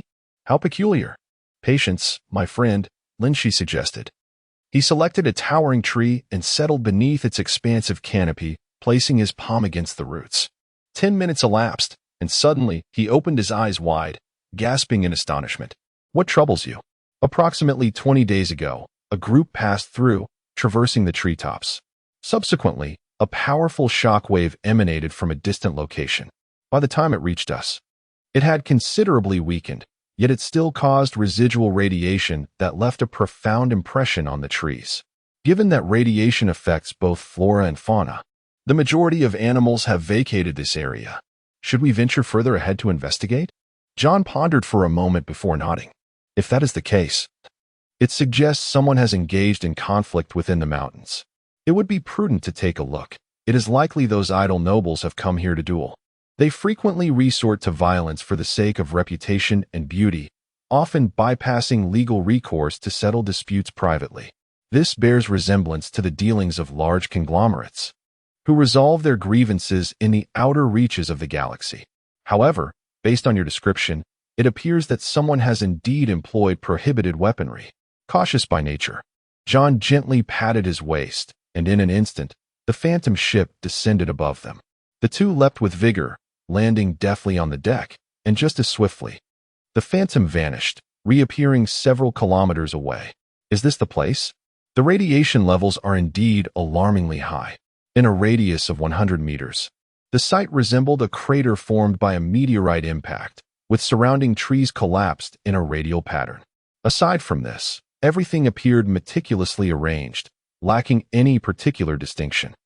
After surveying the area, John found it rather unsurprising. In noble duels, regardless of the victor, there would inevitably be someone to collect the bodies. "Uncle, I'm going down to take a look." Lin Shisua leaped from the ship. The crater had already succumbed to sandification, with its center even exhibiting crystalline formations, a likely consequence of a low-yield nuclear detonation. "For heaven's sake, Peacock, please stop shaking. My heart feels as though it's being numbed by the vibrations. It's infuriating. Just say something." There's an energy response. It's a crystal refining process. 101 degrees to the left. What nonsense. Would the Phantom not detect an energy response? The Phantom was merely an antiquated E-class interstellar cruise ship, even older than this amulet, and it lacked the precision for energy detection, unless the captain specifically requested a scan. In other words, its sensitivity was rather low. Only upon reaching D-class or C-class could it surpass the amulet's capabilities. Lin Shisua had made a pact with the amulet to keep its existence a secret. Upon venturing 100 steps away, he was unexpectedly met with a discovery. Chapter 031. Transformation. It appeared to be a lightsaber, though regrettably, it was severely damaged and irreparable. Lin Shisua picked up the remnants of the blade, feeling its substantial weight. Through the metallic fissures, he glimpsed a deep blue crystalline substance of remarkable purity, approximately the size of a thumb, estimated to contain over 5 units. My goodness, I've struck gold. And it's a tremendous fortune. Undoubtedly, an immense treasure. Lin Shisua was eager to kiss the peacock amulet, for this fellow was worth every bit of care. After a roundabout journey, he had acquired 5 units of refined crystal, an achievement that brought him even greater joy than discovering a rare-grade mycelium in the past. Upon reaching the deck, he presented the laser sword before John, his eyes sparkling with excitement as he exclaimed, "Uncle, fortune seems to favor us today, 5 units of refined crystal." John, stretching his neck long, cautiously accepted the laser sword, inspecting it for a considerable time before producing his pipe and puffing away thoughtfully, lost in contemplation. "Uncle John, discovering 5 units of refined crystal is indeed a cause for celebration. Why do you appear so glum?" "Ah, my little ancestor, who wouldn't he be pleased? 5 units of refined crystal. It typically takes half a year to earn such a sum, and sometimes even a year passes without attaining this amount. Shisua, you are truly my lucky star. This crystal is of excellent quality. Grant me 1 unit, and you shall thereafter be a free spirit. Should you provide me with 2 more units, we shall share the Shadow Phantom, and if I should encounter any misfortune, you will assume command of the Shadow Phantom." "Uncle, please do not speak in such a manner. You have rescued me from peril. The refined crystal is rightfully yours as a token of gratitude. The Shadow Phantom requires refined crystal, and your cultivation necessitates it as well. I shall retain merely 1 unit. Teach me to maneuver the Shadow Phantom?" "Uncle, you jest," Lin Shisua exclaimed, taken aback. In the subsequent fortnight, John honored his promise, gradually imparting the operational intricacies and precautions of the Shadow Phantom to Lin Shisua. Their mutual eagerness, one to teach and the other to learn, ensured remarkable progress. Following the removal of a series of restrictions, Lin Shisua had become the veritable captain of the vessel, possessing the authority to command this interstellar cruiser directly. Subsequently, John discovered a picturesque location at the edge of the territory for his cultivation, while Lin Shisua remained aboard the vessel to safeguard it. On this day, under the gentle caress of the sun and a soft breeze, Lin Shisua reclined on the deck, gazing at the sky, lost in contemplation. "It has been nearly 2 months. I wonder how Sister Manna and the others are faring. I hope their circumstances are more favorable than mine. Presently, I possess 2 units of refining crystals. Should I elevate my level?" Lin Shisua produced the peacock talisman, realizing that without this precious item, he would have missed the opportunity to refine crystals entirely. Gratitude must be reciprocated, even towards a lifeless quantum computer. "Peacock, I shall allocate 1.5 units of refining crystals to you, retaining a quarter for myself. Is this distribution fair? Refining crystals are extraordinary, a mere 0. 1 unit in the hands of a novice martial artist typically requires a considerable amount of time to absorb, and even when utilized for a laser sword, the consumption is not as intense as that of the peacock talisman. After half an hour, 1.5 units of refining crystals were absorbed before his very eyes. Lin Shisua licked his lips, contemplating the luxury of these crystals capable of purchasing him 5 opportunities. The peacock talisman, still yearning for more, reminded him, "Please note, the talisman requires the absorption of 30 units of refining crystals to operate optimally. I hope to replenish my energy soon." "Hey, are you getting carried away?" he retorted. 30 units? That's more extravagant than the constant wave tree species aboard the ship. The peacock talisman elucidated, incorrect. The constant wave life forms will not evolve without several thousand units of refining crystals. Even during the initial germination phase, they require hundreds of units to absorb. According to calculations, this talisman is currently capable of generating 3 instances of low-level defense and 1 instance of mid-level defense, thus alleviating concerns regarding routine operation. Lin Shisua gasped in astonishment. "My heavens! Hundreds of units of refining crystals. No wonder the Phantom cannot evolve. By the way, I recall you mentioning low-level defenses before. And now there is also a mention of intermediate defenses. Could you elucidate on this?" The peacock talisman immediately responded. Low-level defenses refer to the shielding of attacks launched by cultivators below the 3rd rank, including mental assaults. Intermediate defenses, on the other hand, pertain to the shielding of attacks from cultivators below the 6th rank, but do not encompass mental attacks. This distinction arises because mental attacks are rather unique. At times, they are not constrained by spatial or distance limitations. While low-level defenses can still offer some protection, Exceeding the defensive capacity can lead to considerable complications, so it is advisable to exercise caution. Understood. I will take note of that. In a few days, I intend to venture outside. Remaining at a low level is ultimately not a viable option. I happen to possess half a unit of refining crystals, so it would be prudent to elevate my rank. Lin Shisuo resolved this in his mind and chose not to seek another location, instead sitting cross-legged on the deck. The rate of mitochondrial division within him accelerated. Enduring excruciating pain, he absorbed the cosmic energy within the refining crystals. Lin Shisuo's focus was drawn inward, merging all his consciousness with the essence of Lin Hai, leading to a gradual fading of his self-awareness. This state was a result of his source abilities, as his spiritual power surged during the advancement, significantly surpassing his usual levels, thereby establishing a certain connection with the electric tree, and he vaguely sensed some form of enlightenment. Is this hasty? My companions would simply find any spot to elevate themselves. Others would continue with their own pursuits, and no one has ever suggested having companions guard them. Lin Shisuo remarked with curiosity, knowing that Lin Shisuo is unconventional. John patiently explained, now that you are the first officer of the Phantom, advancing from level 1 to level 2 is relatively straightforward.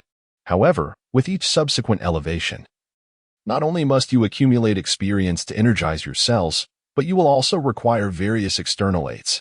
After all, we are not in the era of several millennia ago. The refining of crystals has become increasingly scarce, and ascension is far from a foregone conclusion. Most of the time, it is fraught with peril. So one must think carefully before acting and avoid recklessness. Chuckling, Lin Shisuo replied, I am aware of what you are saying. But have you reached level 5 in your cultivation this time? John shook his head. Absorbing cosmic energy demands considerable effort. Your rapid advancement is due to the burning of your life force, resulting in the excessive division of mitochondrial cells. Judging by your aura, you indeed possess the capabilities of level 2. How do you feel? Lin Shisuo smiled slightly. The rate of mitochondrial division has accelerated, but fortunately, it is not like a runaway horse. It remains within manageable limits. However, I have discovered an intriguing phenomenon during the advancement process, which may prove beneficial for the Phantom. Upon hearing that it could aid the Phantom, John perked up and eagerly inquired about the details. Lin Shisuo smiled enigmatically and called out to the chamber, Phantom, please switch to evolution mode and prepare to receive energy. Hey, Lin, what exactly are you up to? John asked, bewildered. You will find out shortly, Lin Shisuo replied, his fingers deftly pointing in the air, causing a translucent screen to materialize. The evolution value displayed was a mere 539 points, resting at its lowest state. What does 539 points signify? The maximum is 10,000 points, and beyond that lies a bottleneck period. One can only wonder how long it will take to elevate the value. Nevertheless, Lin Shisuo was resolute, considering the Phantom as his home, a shared destiny for which he would strive throughout his life. Crackling sounds echoed as the storm raged, the leaves rustled softly, and more arcs of electricity struck the solar sails, causing the vessel to sway. John, rather than being overwhelmed with joy, calmly reminded, Shisuo, your idea is commendable. But the Phantom's ability to convert electrical energy is exceedingly slow. Uplifting it to 4 or 5 times the usual rate is already at its limit. Exceeding that would be tantamount to inviting an attack, resulting in a detrimental outcome. Upon hearing this, Lin Shisuo remained undeterred, inputting commands with determination. Uncle, rest assured. I have taken this into account. I will ensure that every nanometer of the solar sail is utilized. I have just calculated through the optical brain that it can withstand up to 17 times the normal electrical power. However, I will need to add an additional 30% of power to activate the micro-robots in the core chamber. These micro-robots only require half a tank to be activated, allowing them to repair the hull of the Phantom. This presents a unique opportunity to enhance the Interstellar Cruiser-S evolutionary metrics in the short term. And the chances of success are substantial, worthy of an attempt. John contemplated. 17 times the electrical power with an additional 30% translates to an hour being equivalent to a day in normal circumstances. Remarkable. There is hope for the Phantom. Chapter 032. Number 3. A breathtaking spectacle unfolded above the Lindsay as countless arcs of electricity converged upon the Phantom, illuminating the solar sails with radiant brilliance.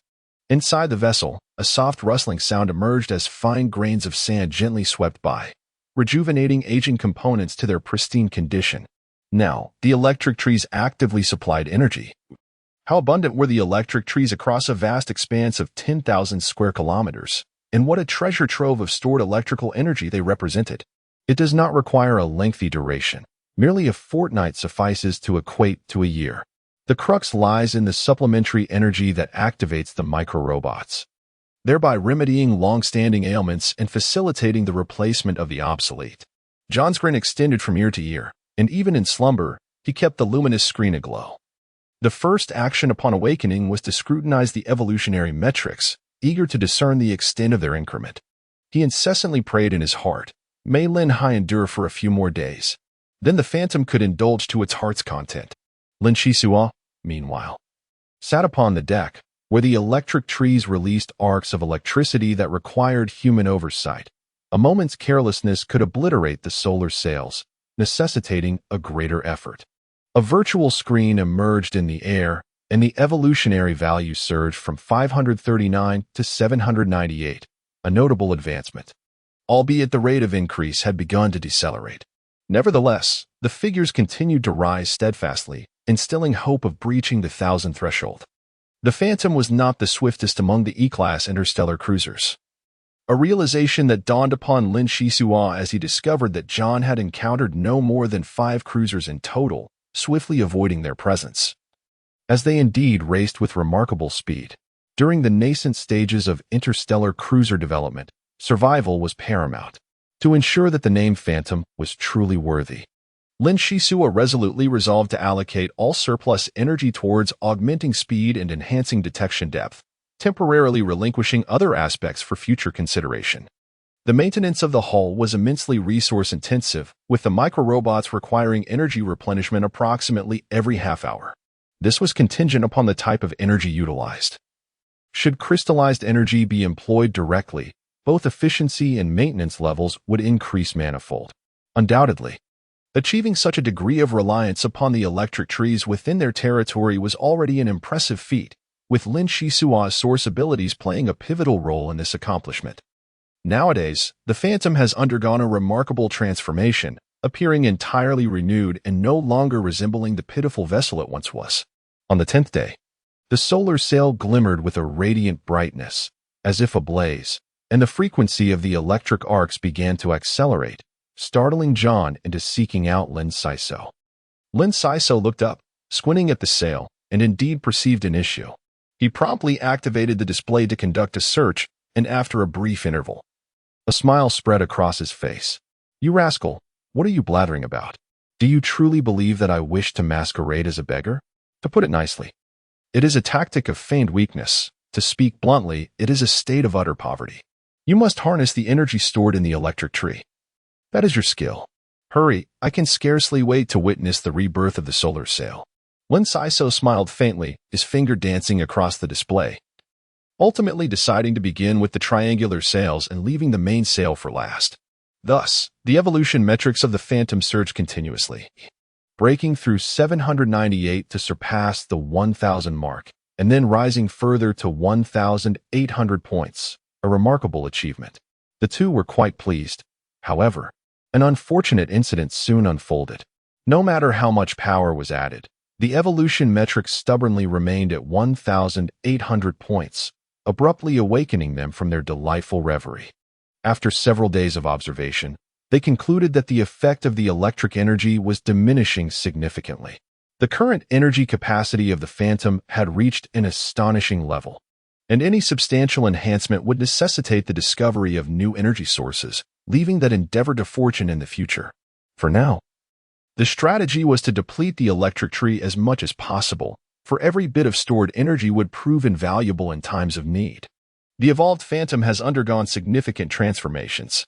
In its relentless pursuit of speed, the hull has been elongated, the mast slightly lowered, and the solar sails streamlined. Compared to the original Phantom, it exudes an added elegance. Notably, the ion vibrational source thruster has been optimized 7 times. Lin Shisua's obsession with perfection led him to conduct numerous tests until he achieved the optimal state of the thruster, finding satisfaction only after extensive adjustments. Ultimately, the electric tree no longer emitted arcs, the solar sails billowed gracefully in the wind, and the deck gleamed with cleanliness. As they were set to resupply in the city before proceeding to the 6th star domain. The third galaxy is divided into 72 star domains, harboring countless small nations.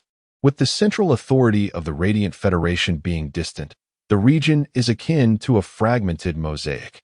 Perhaps due to the majority of conflicts being shifted to the outer galaxies, there has been relative peace for 3 millennia, with minor skirmishes occurring occasionally. But large-scale battles are rare. The sole disadvantage lies in the scarcity of resources and the limited level of development. In contrast, the first galaxy boasts an astonishing proliferation of technological products, rendering the human planets of the third galaxy mere remote outposts compared to the capital worlds that have flourished for millennia. Lin Shisua may not be destitute, but his circumstances are hardly favorable. Everything must be earned through hard work. When the two departed from Green Star, they were filled with ambition. For the Phantom was their source of wealth. As long as they possessed an interstellar cruise ship, a bright future seemed inevitable. The thruster, having undergone optimization, proved extraordinary, allowing them to reach the 6th star domain in just 23 days, a feat that previously took John 39 days at best. The exhilaration of this newfound elevation lingered in their hearts, as if every endeavor was infused with vigor.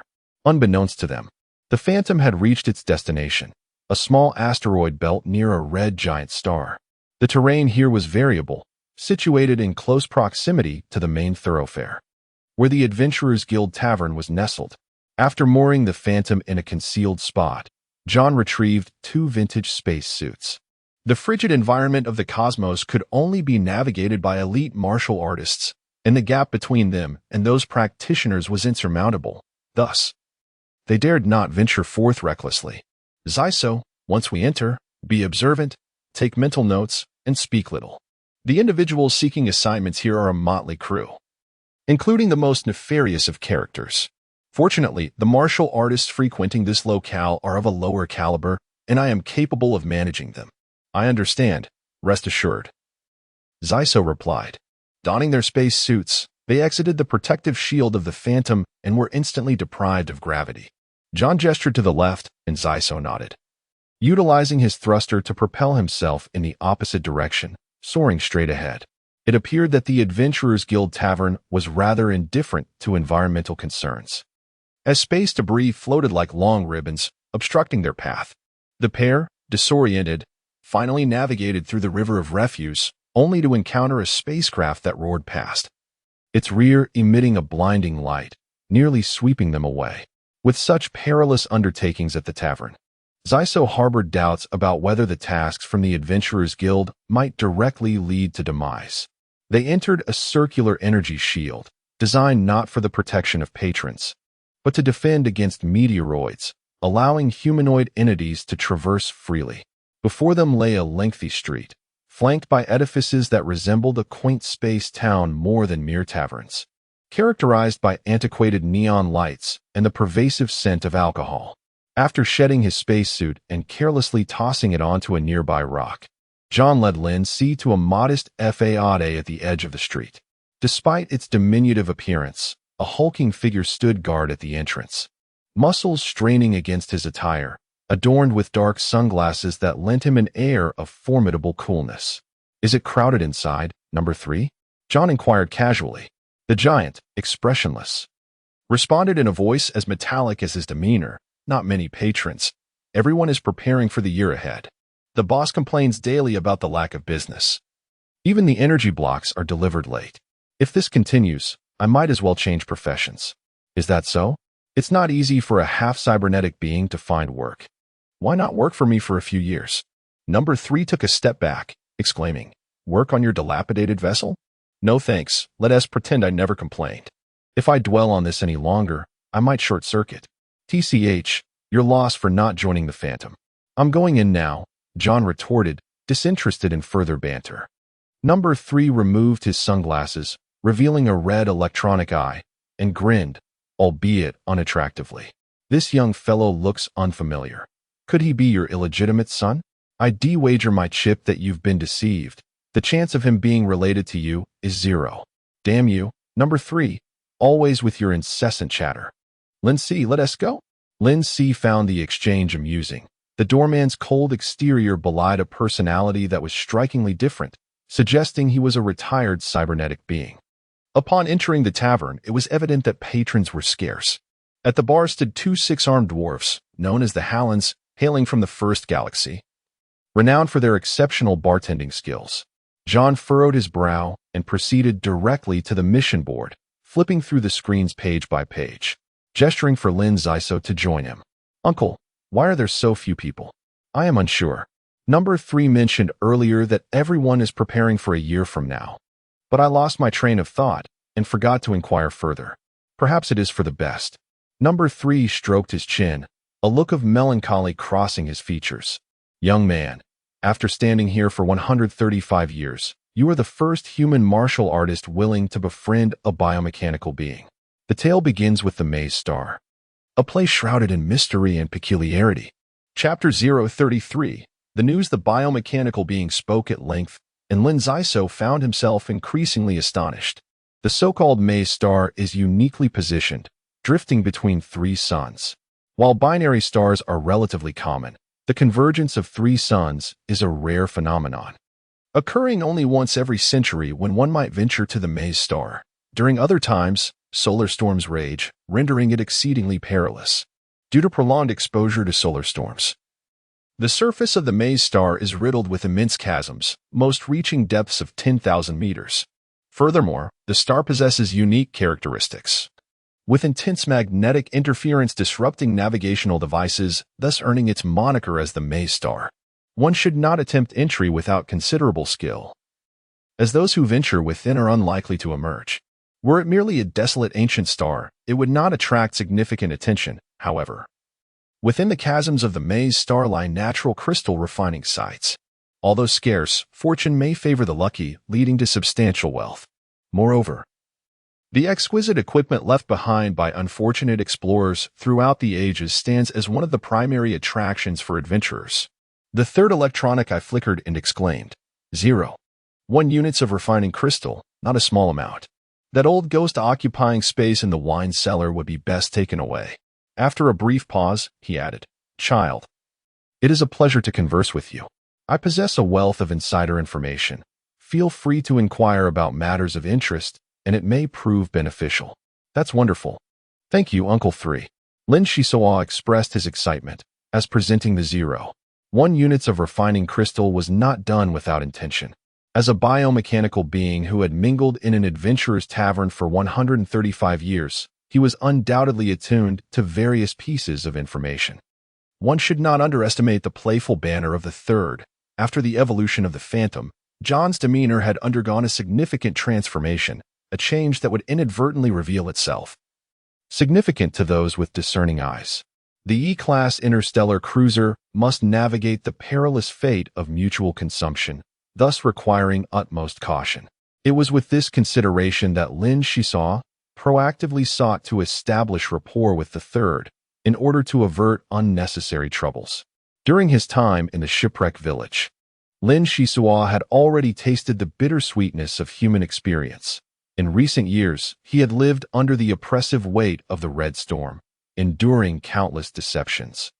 In terms of cunning and adaptability, John would pale in comparison. Upon entering the wine cellar, amidst the racks of wine lay numerous odds and ends. After rummaging through a tight cargo area for quite some time, he discovered a metallic remnant of a robot. This frame retained only its head intact. The rest had either been melted by extreme heat or severely damaged, making restoration a formidable challenge. As the third individual brushed off the dust, he instructed, "I shall procure a backpack for you to stow away the various fragments. If an opportunity for repairs eludes us, one may insert an optical cable into the head for brief communication, which should suffice." He chuckled, "I shall certainly do my utmost. A year remains, and I am confident we will discover a method to restore this gentleman." Lin Shisoa showed no signs of concern, tightening her grip on the backpack and enigmatically inquired, "I do have a matter to consult you about. Do you possess any information regarding pharmacists? I have just ascended to the rank of a second-level martial artist, and my path is yet unformed. Hence, I seek to pursue the direction of a pharmacist, as I have heard it is a commendable profession among martial artists." "My goodness, your aspirations are rather grand. Those pharmacists are not only adept at healing, but also skilled in the art of poison, capable of effortlessly extinguishing the lives of entire cities. Even the most savage of bioengineered beings would struggle to withstand such onslaughts. While I am aware of certain matters, your level is rather insufficient. It would be prudent to refrain from such pursuits. Dear sir, are you not tormenting me with your words? Rest assured, I shall not act recklessly." The third individual pondered for a moment before nodding. The fervor of youth can lead one to impulsive actions. However, with that coward John keeping watch, it should be manageable. 56 years ago, a senior martial artist casually mentioned a planet at the edge of the 6th star domain, designated SJ-305. There are individuals offering handsome rewards for the exploration of the ancient pharmacist's castle. This undertaking has claimed the lives of many. The pharmacist's residence is perpetually shrouded in toxic mists. The esteemed martial artist and his companion paid a substantial price to breach the castle. Yet the majority perished under mysterious circumstances, instilling fear in the remaining souls who hastily retreated, unwilling to venture further.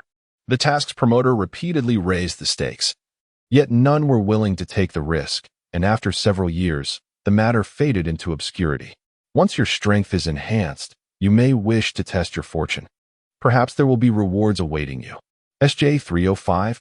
I did not anticipate that the target would be located so swiftly. You are indeed a veritable polymath. Polymath?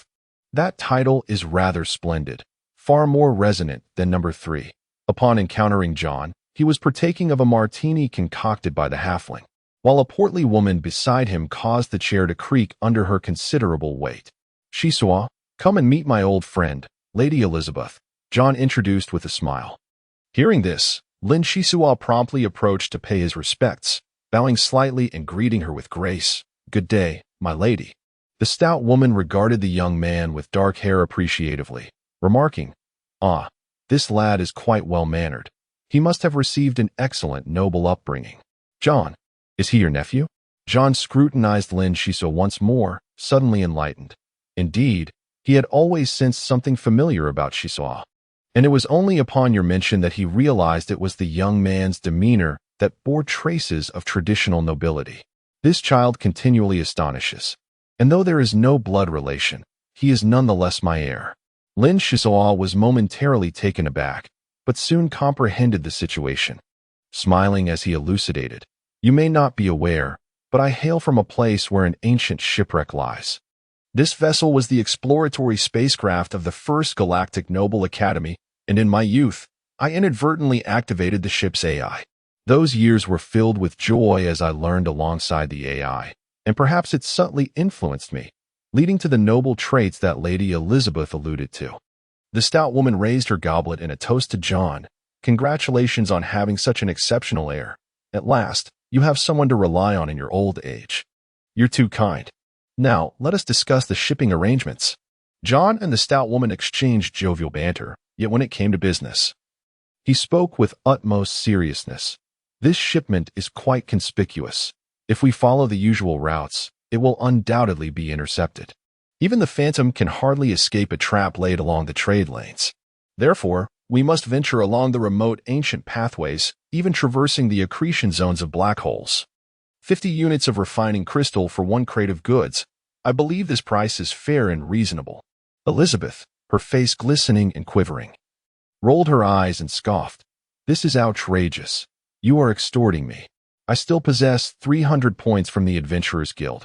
How about I convert all of them for you? Points are far more valuable than refining crystals, as they can be exchanged for numerous pieces of equipment at a lower cost. Additionally, I can offer you half a crate of goods. It cannot be said that I am not gaining anything. Wouldn't you agree?" John shook his head. 300 points would yield a maximum of 30 units of refining crystal, and after deducting the service fees, it would amount to even less. "I do not wish to be overly pedantic," Shall we meet halfway? 350 points, plus 1 crate of goods. No. 330 points for 3/4 of a cargo. My old friend, only the Phantom can undertake this task. And it is fraught with peril, 300 points for a full cargo. The old fox, as you wish, we have a deal. Subsequently, John spoke in a conciliatory tone. Elizabeth, this is a significant transaction. I believe many eyes are secretly watching your ship, or else you would not be so eager to transfer the cargo. Could you possibly advance me half the points? This would help us procure equipment and make adequate preparations. Elizabeth pondered for a moment, then produced 3 magnetic cards. Placing them upon the table, each card bore the inscription of 50 points, and the reverse displayed the double helix emblem of the Adventure Guild. John, as per our agreement, I have already given you 1 cargo. This serves as your deposit. Once we reach our destination, my associates will fulfill the agreement and pay the points. However, you are correct. This batch of goods has indeed attracted considerable attention, and your reputation has always been commendable. This is a one-time concession. It shall not be repeated. Meet me later at the usual place, and be cautious not to be followed. You can count on me. This is not our first collaboration, John assured her. Elizabeth nodded. Down her martini in one swift motion, and after exchanging pleasantries with Lin Siso, she departed. This lady drank with remarkable bravado, indicative of her decisive nature. Good sir, what exactly is the nature of this cargo?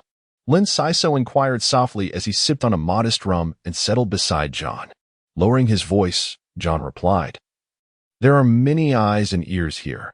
After conversing with Elizabeth for so long, we are surely being watched.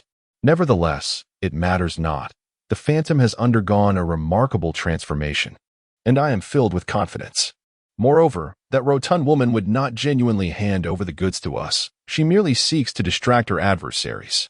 Since we have already secured 150 points, follow me to the small counter behind the bar. That is where the main operations of the Adventurers Guild are conducted. And you will find an array of choices that will dazzle your senses. Chapter 034.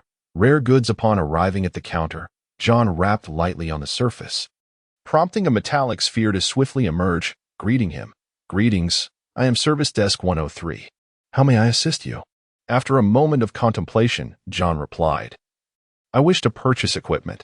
There's no need to peruse the high-end gear. Do you have any second-hand laser swords? Please hold on. I will retrieve the inventory list. The metallic sphere responded. It opened a holographic screen, displaying a myriad of item names, ultimately presenting only 30-odd options. John shrugged. We cannot afford the expensive gear. I am more accustomed to using a shotgun. You should select a laser sword first, and then we can explore other items.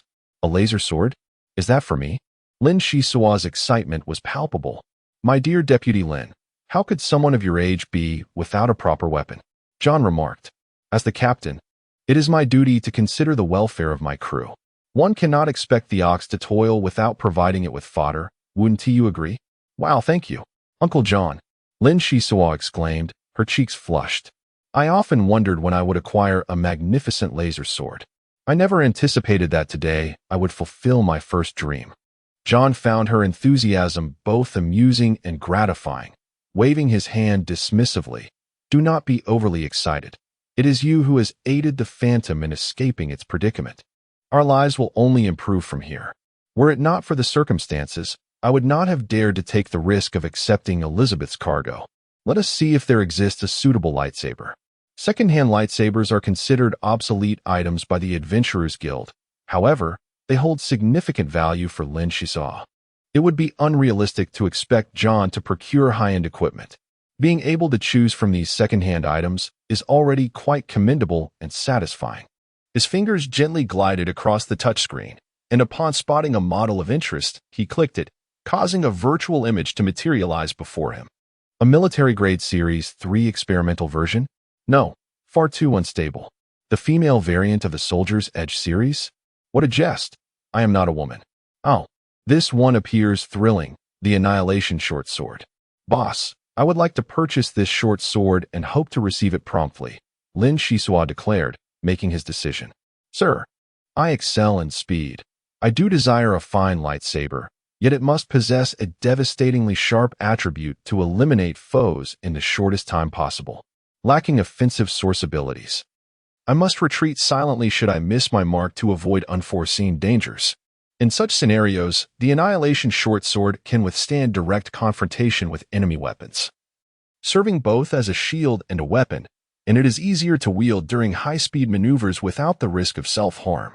I firmly believe that only the most suitable weapon is a good weapon, regardless of its price. John suddenly understood. That makes perfect sense. No wonder your achievements aboard the Phantom surpass my decades of struggle. The disparity in how individuals perceive things can be quite pronounced. Initially, this gap may seem trivial, yet a slight deviation can lead to a significant divergence. It is indeed hard to fathom how such small differences could result in a separation of light years. Very well. I shall acquire the Annihilation short sword. Subsequently, Lin Shisua, without hesitation, procured an assortment of miscellaneous equipment, meticulously packed it all, and the two exited the quaint tavern. The street lay in hushed silence, with a solitary drunkard sprawled in the corner. However, an unsettling sensation of being observed lingered in the air.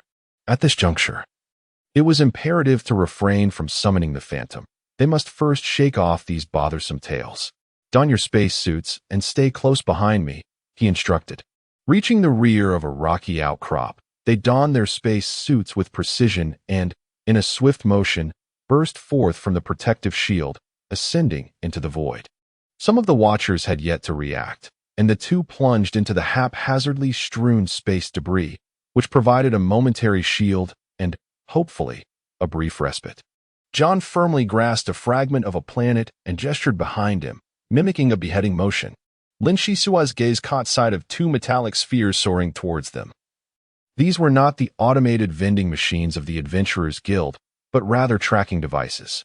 Acknowledging with a nod, he unsheathed his laser sword from his waist, calculating the distance with keen precision, his legs bending gradually.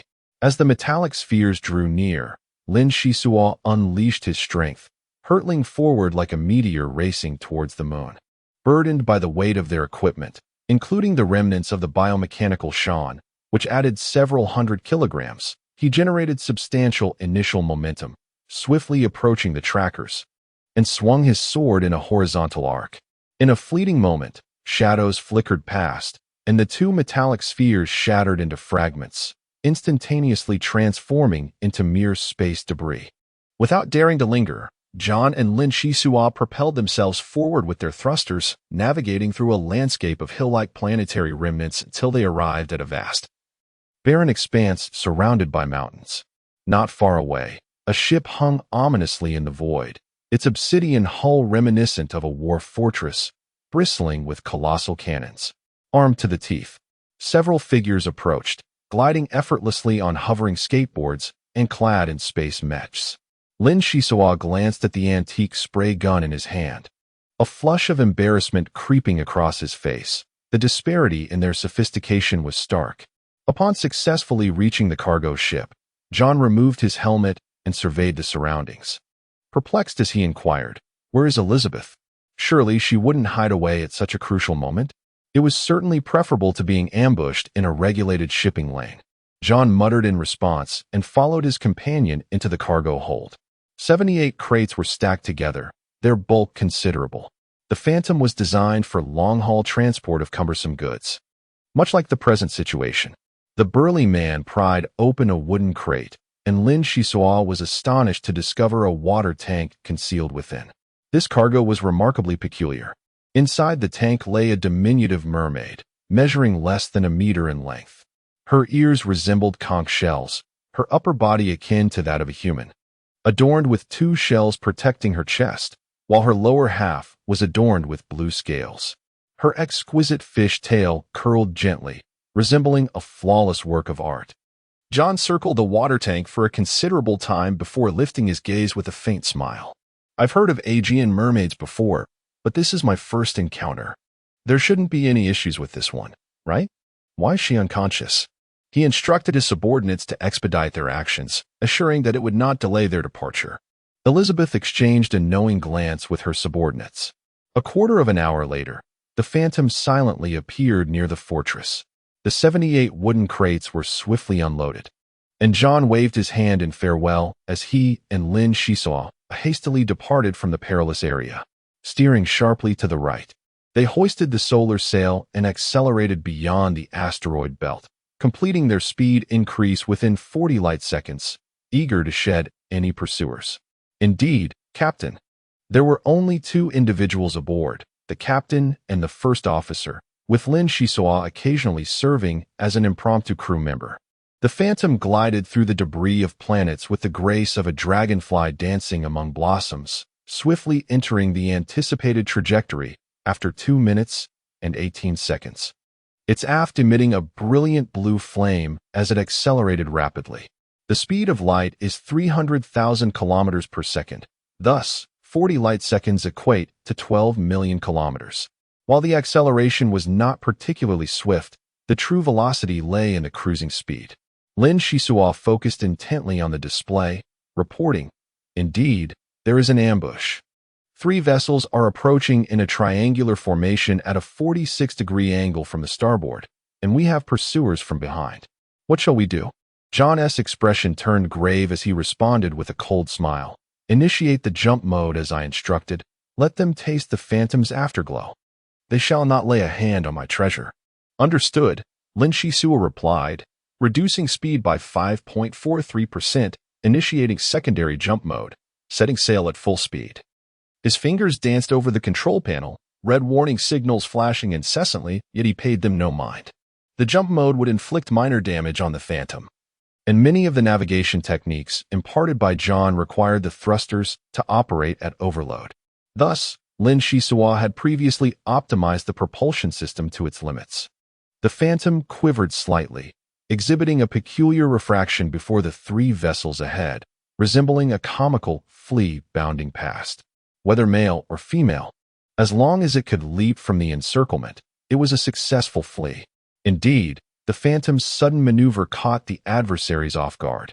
Had they attempted to blockade from a distance using high-powered weaponry, it would have been far more challenging. Lin Shisao remained intensely focused on controlling the light screen, while John expertly steered the vessel. Their collaboration was flawless. "Uncle, the adversary is tenacious, with a ship of considerable speed. They seem to have discerned the advantages of the Phantom, and I suspect they are operating beyond their limits. Otherwise, they wouldn't be able to keep up." Indeed, the situation was somewhat troublesome. After 15 minutes, they would enter the ancient trade route, a territory I was well acquainted with. If they continued to cling on with sheer determination, they would undoubtedly suffer significant losses. It would be a matter of testing endurance at standard maximum speed to see who would prevail. "Understood." Lin Shisao acknowledged and began his operations. John, seasoned and accustomed to the prevailing circumstances, remained remarkably composed. 20 minutes later, one by one, the pursuing ships began to falter. Succumbing to the strain of overexertion compounded by the neutron star threat, ultimately forced to abandon the chase. They could only watch as the Phantom sailed away, frustration mounting within them. In contrast, John was in high spirits, pouring himself a martini from his provisions. Lin Shisao, also a lover of libations, watched eagerly, thinking, "Share a sip with me. Hey, what s with that expression? Have I been cruel to you?" John teased, swirling his glass with a mischievous grin. "Rather than drinking with a middle-aged man, wouldn't it be better to seek out a mermaid?" "Yes, the mermaid is yours. She will be beneficial for your cultivation. The specifics, however, you must discover for yourself." Chapter 035. The mermaid. Lin Shisao relocated the water tank to the medical room, as he had nurtured numerous insects and plants, and did not mind adding a mermaid to the mix. "Conke, do you have any information regarding mermaids? I wish to know what they consume and their characteristics." After a brief moment, the wise amulet suddenly floated from his chest, emanating a gentle azure light. A wave of azure light surged towards the water tank, continuing for several seconds before subsiding. The amulet reported, "Scanning complete. The target organism is an Aegean mermaid, composed of dozens of embedded genes. This immature specimen favors a diet of small shrimp and whale meat, and its physiological habits require further investigation." "Is that all?" Lin Shisao felt quite dissatisfied. "Apologies. The data is limited, and no special discoveries were made post-scan. A word of caution: the Aegean mermaid is a rare species with an exceedingly low reproductive rate. Please be mindful of your interactions with her and avoid provoking her, as this may help unveil her mysteries. Lin Shisua circled the water tank several times. Observing the mermaid's delicate lavender hair, her exquisitely charming nose and eyes, and the perfect proportions of her body truly deserving of the title mermaid. He pondered, should I awaken her now? Suddenly arriving in an unfamiliar place would surely cause her distress. Elizabeth's approach seemed no different from the Red Storm's.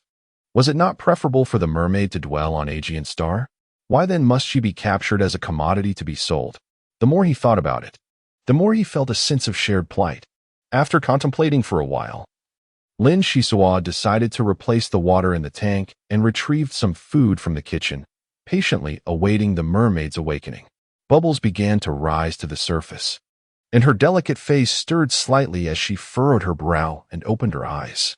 Lin Shisua endeavored to present a friendly demeanor. She was a slender mermaid maiden, and the expression in her eyes, the grace of her posture, were all so. This seemed quite different from what he had envisioned.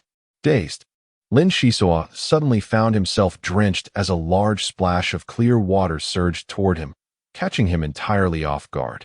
The water cabinet was struck with a thud, and the mermaid exclaimed, "You little thief, if you dare, grant me a grenade launcher, and let us engage in a spirited battle." My goodness, she even knows about grenade launchers. That's perilously alarming. Lin Shisua, drenched from head to toe, hurried to the bathroom to wash off, hoping to calm the mermaid in the process. The cabinet lid had initially been secured from the outside, yet somehow, the mermaid had managed to open it from within. The food previously retrieved from the kitchen lay in disarray, scattered carelessly across the floor. The room had descended into chaos. The ecological box's insects vanished, and a palm-sized creature flitted about, seemingly reveling in the disorder. Everything was in disarray, utterly chaotic. Lightbrain, track the mermaid and ascertain her whereabouts, Lin Shisua commanded urgently. Just as everything appeared to revert to normal, a melodious voice chimed from behind. "Hey, handsome human, what is your name?" The mermaid gracefully leaped, perching on the edge of the water cabinet, clearly able to survive for a short duration away from her aquatic habitat. Her exquisite eyelashes fluttered as she delicately combed her long hair, and after a considerable pause, she replied, "As for my name, I suppose it wouldn't hurt to share. I am Shasha, a priestess of the merfolk. Captured by humans, I can only accept my misfortune. It must have been that corpulent hag who sold me to you. Nevertheless, the liquor here is delightful, just as rumored, enhancing blood circulation and bringing a most pleasant sensation." Filled with curiosity, Lin Shisua pulled up a chair and sat closer, gesturing towards the cabinet lid as he inquired, "Shasha, how did you manage to open it?" I distinctly remember securing the lid tightly before departing. To speak frankly, honesty brings leniency, while resistance invites severity. Sasha rolled her eyes, placing her hands on her hips, and feigning a fierce demeanor, retorted, "Don't humans also possess the ability to wield mental powers to manipulate matter? I merely took the opportunity to spill some water onto the ground. A portion of that water, once you departed, could easily gather itself and lift the lid with a mere flick of a finger. What is so astonishing about that? To me, it is a trivial matter. Is that so? Are mermaids as formidable as you? I mean, possessing the ability to control water." Lin Shisua, resting her chin on her hand, smiled. "That depends on your own abilities. Although you present yourself as quite formidable, it cannot mask the trepidation within. Our experiences are rather similar. I too was once captured by vile individuals and confined in a cage for sale, many of my companions ruthlessly extinguished. Wouldn't you agree that such a fate is tragic? Is that true? Do humans capture their own? How peculiar. How could that be?" Sasha's eyes widened in disbelief. "Would you like to hear about my experiences?" Lin Shisua enticed, guiding the mermaid girl. "Yes, I wish to listen," Sasha replied, somewhat bewildered. Lin Shisua continued in a persuasive tone. "The third galaxy is vast and expansive. Rather than remaining confined to Aegean Star, it would be wiser to explore while you are still young. Do you know? We aim to investigate the ancient apothecary fortress and, a year hence, venture to the mysterious labyrinth star. I cannot guarantee everything, but once the phantom ship rises to prominence, your glorious return home will be imminent. Sasha tilted her head in thought. If I become part of the crew, will there be wine to drink? The food was utterly unpalatable. I have a fondness for grilled eel. Lin Shisua expressed astonishment.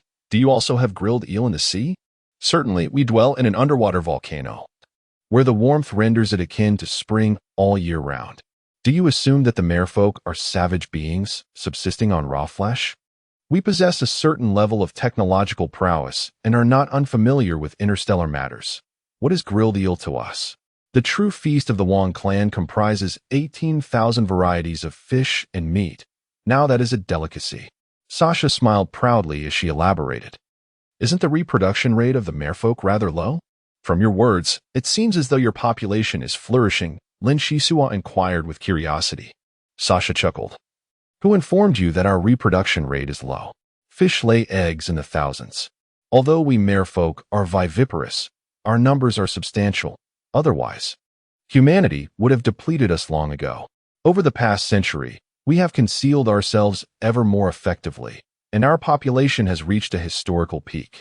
Were it not for the impending eruption of the volcano in our village, we would not have been captured by humans. By the way, do you know the whereabouts of other merfolk? In reality, the notion that merfolk are scarce originated from the peacock amulet. Who knows how unreliable that is? Lin Shisua was taken aback.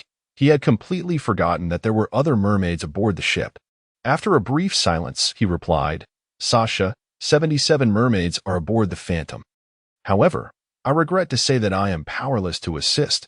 Merely relying on the Phantom cannot sustain them. Only by delivering them to buyers can they lead a prosperous life.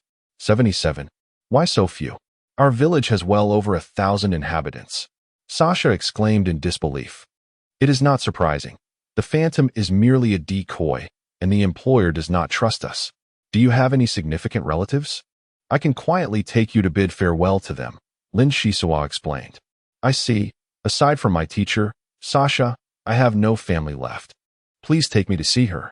Sasha, disregarding Lin Shisua's recounting of experiences, raised her hand and summoned a large orb of clear water from the cabinet. The water orb floated into the air as if defying gravity, and then the little mermaid completely submerged herself within it. Ah, this sensation resembles sourceability. It seems the merfolk are quite extraordinary. Lin Shisua gazed at the water orb, pondering how to find a crew member without incurring expenses. Ideally, someone who would fulfill her requests. Lin Shisua led Sasha to the cargo hold, cautiously prying open a wooden crate, unable to suppress an exclamation. How can this be? There are no Aegean mermaids inside. Opening other crates yielded the same disheartening results. The subsequent crates lacked even a water cabinet, and Lin Shisua's expression grew increasingly grim, an ominous premonition settling in. Lightbrain, I wish to converse with Uncle John. Understood, establishing signal connection. John, in the cockpit, shouted at the light screen. Excellent, Shisua. I was just about to seek you out. Hurry and assist us. We are in trouble. The black hole absorption zone has inexplicably expanded significantly, and we must exert all effort to have any chance of escape. Chapter 036. The malevolent cultivator the Phantom was enveloped in darkness, a hollow void devoid of starlight. As though ensnared by some unseen force, its speed diminishing. A black hole is a unique celestial body formed after a star exhausts its energy, harboring an immense gravitational field that mercilessly devours everything in its vicinity. This region in interstellar space is referred to as the accretion zone. Lin Shisua hurried to the cockpit, switching on the screen to assess the situation. Upon viewing a set of data, his expression grew grave. We are in trouble, and it is a significant one. Uncle John, we must swiftly alter our course. Otherwise, we will become ensnared by the black hole, ultimately dragged into its gravitational field. We have merely 500 light seconds to make adjustments. And there is no time for deliberation. Decide quickly. Change direction? That is not an option. Once we deviate from our course, locating the right path again will prove exceedingly difficult, causing delays in our delivery. See if we can push through at full throttle. I vow never to traverse this cursed region again. Lin Shisua's gaze turned icy as he brought up the cargo hold's visuals, pointing out, Uncle, look, the cargo box is empty. There are no Aegean mermaids. I can assure you that Elizabeth will leak the news of the Phantom's voyage through the ancient route. As soon as the Phantom emerges from that path, countless ships will be waiting ahead, while the genuine delivery vessel can boldly navigate the legitimate route. You consider Elizabeth a friend, yet she has deceived you, willing to sacrifice us for the price of a single mermaid. Had I not secretly brought Sasha to the cargo hold, we would have remained in ignorance. Bait does not equate to a discarded pawn.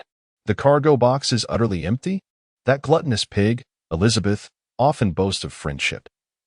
Yet she expects the Phantom to march to its demise for a mere 300 points. How utterly callous. John was infuriated. Lin Shisua expressed a sense of relief, stating that his disregard for convention allowed him to attempt to fulfill the mermaid's wishes by bringing her to visit her kin. Otherwise, he would have remained oblivious to the manner of his demise. The plump woman exhibited a remarkable talent for theatrics. One would expect her to display magnanimity when sending others to their doom. Yet she bartered with you as if genuinely intent on striking a deal. She even instructed her subordinates to pry open a crate as a form of earnest money, thus creating an illusion of safety surrounding the goods. In truth, from the moment the agreement was signed, they had fallen into the machinations of the adversary, becoming a scapegoat in a cruel game of substitution. Shisua, you have indeed flouted the rules of our trade, but perhaps it is for the best. What shall we do next? Leaving the ancient shipping route required a sense of direction. One could not flail about like a headless fly. How about heading to planet SJ-305? Time was of the essence, and Lin Shisua began to manipulate the controls, deftly tapping on the holographic screen. His movements fluid as he outlined the trajectory and made slight adjustments to ensure a successful turn in a few hundred light seconds. SJ-305? What kind of place is that? John inquired, somewhat astonished. There had once been an ancient apothecary residing on that planet, and the agreement with Elizabeth merely specified the transport of 77 crates without detailing the nature of the goods. I am aware that our dealings have always been shrouded in ambiguity, yet this constitutes a linguistic trap. Legally, we find ourselves unable to contest this. Thus, we must lay low. The taverns of the Adventurers Guild have become too perilous in recent years. I have gathered intelligence indicating that many will journey to the Labyrinth Star in a year's time. I wonder if the old man might be interested? John steadied the helm and laughed heartily. So, the Labyrinth Star is about to open? I have heard of this grand event. It is certainly worth witnessing. With our Phantom, the opportunities for fortune will undoubtedly surpass those of others. Lin Shisua began to examine the star chart. Piloting a spacecraft is indeed a formidable task. Over the years, John has navigated alone and has proven his adeptness at flying. He is capable of managing many matters independently. However, the presence of a first officer would enhance efficiency. The public star chart materialized, revealing that the Peacock Talisman had absorbed the military star chart of the Jinfeng Empire, which is considerably more detailed. Nevertheless, SJ-305 is neither a significant military star nor a source of rare minerals. It is merely a desolate planet situated near the periphery of the sixth star domain, easily locatable on the star chart. Suddenly, Lin Shisua exclaimed, I've got it. I will ascertain the direction and seek a nearer route, aiming to escape the black hole's consumption zone within 200 light seconds. The two of them operated in tandem as the Phantom's side thrusters erupted with brilliant luminescence, firing 10 times in total, veering upwards as they prepared to escape the terrifying darkness. Time ticked away, and beads of sweat formed on Lin Shisua's forehead. Navigating along the edge of the consumption zone, he did not perceive the gravitational force as particularly strong. However, the sudden change in direction was taxing for the Phantom, causing the vessel to shudder and nearly falter. Without hesitation, Lin Shisua declared, the cargo hold is filled with numerous items, including 77 cargo boxes. I will unload them all. It may alleviate some of the strain. A splendid idea, hasten. Previously, Lin Shisua meticulously cleared the various compartments of the ship, relocating the clutter to the cargo hold. Later, as the micro-robot repaired the hull, it disassembled part of the debris, which should have been disposed of long ago. However, both the captain and the first mate, being exceptionally frugal, hesitated to discard items they had sentimental attachments to, thus prolonging the situation until today. How swift was Lin Shisua? Sha observed curiously from the sidelines, wishing to pursue, but it was too late, leaving her to exchange glances with John in the cockpit. In the vastness of space, forcibly opening the cargo hold requires the activation of an emergency lever while also preventing various unforeseen incidents. Thus, Lin Shisua personally attended to the task. He instructed the AI to sever the ventilation ducts and seal the 3 large doors. Once everything was in place and authentication via password was completed, he finally pulled the lever. With a thunderous roar, dozens of armor plates on the side of the Phantom lifted in an orderly fashion. The vacuum of space was nearly complete, and the black hole accretion area was devoid of anything but emptiness. The objects within the cargo hold surged toward the exit, instantly colliding in a chaotic mass. The external force was tremendously powerful. The items remained entangled for a mere 3 seconds before wildly racing into the abyss, swiftly leaving the hold empty. AI, restore the ship's energy shield, quickly close the exit, and infuse the cargo hold with air. With the weight slightly alleviated, the Phantom finally stabilized, gradually navigating away from the darkness toward SJ-305. The duo exhaled in relief, having narrowly evaded the accretion zone. The ancient route could no longer be traversed, and they marked it on the star map. John chuckled. "Aren't you going to introduce yourself?" "Respected and beautiful Miss Mermaid. May I ask how you are addressed?" "Humph, old lecher. Your gaze is so infatuated when you look at others. I shan't tell you." Lin Shisua appeared somewhat embarrassed. And indeed, John's gaze was rather peculiar. He hastily interjected, "This is Miss Sasha, the mermaid. She has graciously agreed to join the Phantom. Sasha is a priestess of the merfolk, possessing extraordinary water manipulation abilities that will undoubtedly be of great assistance to us. And this gentleman is our esteemed Captain John, who has dedicated decades to his service and has achieved the rank of a 4th-tier martial artist." John looked at Sasha with a hint of amusement, suddenly adopting a serious demeanor. A flicker of vibrant intensity ignited in his eyes as he sternly questioned, "Why do you carry such a heavy scent of blood? My ship does not welcome malevolent cultivators, even if she is a mermaid. If your spiritual power were even slightly stronger, you might have deceived me." Sasha, sitting atop her watery orb, covered her face and burst into tears. "Woe is me. You unjustly accuse the innocent. I am no malevolent cultivator. When your kind came to capture mermaids, I merely led the resistance, slaying a dozen inept individuals." "Is that truly a crime? A dozen inept individuals? They must have been low-tier martial artists." John's expression grew increasingly frigid, exuding an air of menace. "Who knows what sort of individuals they were? Those who dare to threaten me deserve to be eliminated. It is the natural order. Big fish devour little fish, and little fish consume shrimp. Being captured by you is merely a reflection of my own inadequacy, and thus, I harbor no grievances." Shisua is far better, never suspecting others without cause. Sasha pouted and leaned toward Lin Shisua, appearing truly pitiful.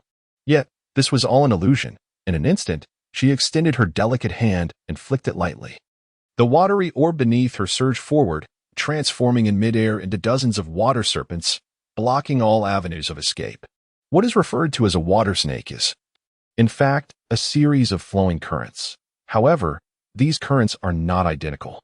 Sasha evidently possesses a certain innate ability that, under her manipulation, transforms the clear water into supple ropes, making it exceedingly difficult to escape if ensnared.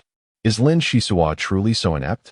If he were incapable of perceiving such trivial tricks, he would have long since been reduced to a pile of desiccated bones under the relentless onslaught of the Red Storm, rather than standing upon the Phantom ship today. As soon as Sasha raised her hand, Shisua was already in motion, the water snake missing its mark. Not only that, but the short sword of Yin Jia unleashed its fury without mercy, cleaving downwards at the petite mermaid. In that moment, notions of cherishing beauty and compassion were utterly non-existent. The mermaid Sasha would do well to heed Lin Shisua's experiences. should she dare to strike after hearing them. It would either signify her formidable strength or a profound lack of intelligence. The Red Storm has captured hundreds of thousands of youths from the Earth Ring, some as young as 7 or 8 years old. Even the most fragile little girl might wield a knife from behind. Thus, in Lin Shisua's mind, once an adversary is identified, he shall dedicate himself wholly to the endeavor. If the enemy cannot be vanquished, he will withdraw immediately, never indulging in hesitation that might grant the foe an opportunity. As the laser sword approached, Sasha gazed in disbelief at the descending blade of light. The hastily arranged water curtain proved insufficient to withstand it. Her delicate form was hurled backward, colliding against the cabin wall, rendering her unconscious. John furrowed his brow and sighed. "Shisua, was your strike not a tad excessive? This little mermaid is not truly a malevolent practitioner. Her mental state is merely gravitating towards such a direction. At times, I find myself perplexed as to why your resolute disposition remains utterly unscathed. The youth nurtured by the Red Storm inevitably harbor a semblance of hostility. Upon cultivating their source space, they are often tainted, revealing the darker facets of human nature. Yet you stand apart, distinctly unconventional." John almost uttered the word freak. Lin Shisua offered a gentle smile and replied nonchalantly, "What of it? If others do not provoke me, I shall not provoke them. Should they offend me, they shall face my wrath. I have never been one to strike first, and besides, this mermaid is still alive." Sha, in terms of strength, surpassed Lin Shisua. Her hastily arranged water barrier mitigated some of the laser sword's potency. She was not as delicate as she appeared. Her physical resilience was formidable. "Shall I take care of this?" Lin Shisua remarked with a peculiar smile, then added, "Very well." Chapter 037. Soft bag, release me, you fiend. From the very beginning, you have been wary of me, haven't you? I feel like a clownfish, exerting tremendous effort to perform, yet receiving nothing but disdain. The path is walked by individuals. If you choose to tread this route, I am powerless to intervene. Rather than leave an unstable element, it is better to eliminate it entirely. I have no time for your prattle. You have but one chance, one solitary opportunity, to earn my trust. The countdown begins now, 30 seconds. Upon meeting Lin Shisua's frigid gaze, Sha trembled, instantly realizing that he was not jesting. If she failed to provide a satisfactory answer within half a minute, she would face certain doom. "Wait, how can I assure you? I am still young. I do not wish to become a lifeless fish." "Ah, splendid. At the very least, you have submitted. This is a promising start. However, I am exceedingly dissatisfied." The countdown continues. Sasa widened her eyes, attempting to break free from the web. Yet her body was devoid of strength, her senses dulled, an effect of the anesthetic. "Humanity, if I am indeed veering towards the path of malevolence, then you have unequivocally become a demon. Before you, I cannot muster even a flicker of resistance. Please, pierce my left rib with your lightsaber." Beneath the ribcage lies a soft sac. The secret of our merfolk lies within this, as the sac is immensely beneficial for cultivation, allowing the storage and absorption of cosmic energy. Storing and absorbing cosmic energy? Surely the efficiency must be lacking, otherwise, your prowess would not be so limited. With a swift motion, Lin Shisua did not grant Sasa any opportunity to delay. He pressed forcefully on the wound, causing the mermaid to cry out in agony. Is this the object? How does one implant it within the body? The sac exuded a faint fragrance, appearing semi-transparent and no larger than a fingertip, resembling a capsule. With no immediate indication of its significance, Sasa, pale and weak, murmured, "Yes, it is indeed this item. It must be embedded beneath the skin, gradually adjusting and growing with cultivation. One should regularly store cosmic energy during battle." Before she could finish, Sasa succumbed to unconsciousness. Despite its small size, the capsule posed a considerable burden for a mermaid less than a meter tall. Lin Shisua was not foolish enough to ignore this. Upon confirming that the mermaid had truly fainted, he urgently called out, "Peacock, assist me in thoroughly scanning the sac. Do not concern yourself with energy expenditure, nor with ambiguous answers. This is crucial for our future development. Indeed, energy is being gathered for a thorough scan. Please hold on." The peacock talisman's eyes gleamed with a crimson light, which swiftly coalesced into a fist-sized orb, enveloping the soft sack within. The analysis process was exceedingly protracted, taking over half an hour before the talisman provided a response. Identification complete, consuming 1 instance of low-level defensive energy. This object is classified as a special auxiliary organ, possessing the ability to reserve free cosmic energy and offering a slight detoxification effect for the body. It is compatible with any blood type, increasing fundamental combat power by 10 to 20%. It is recommended for prompt implantation and advised against transferring it to other life forms, as the vitality of the soft sac is diminishing, rendering multiple transfers ineffective. So that is the case. The timing of my fainting was impeccable. Were I to experiment with smaller animals, the eventual benefits would be significantly reduced. With a mermaid of such cunning, should she be retained or eliminated?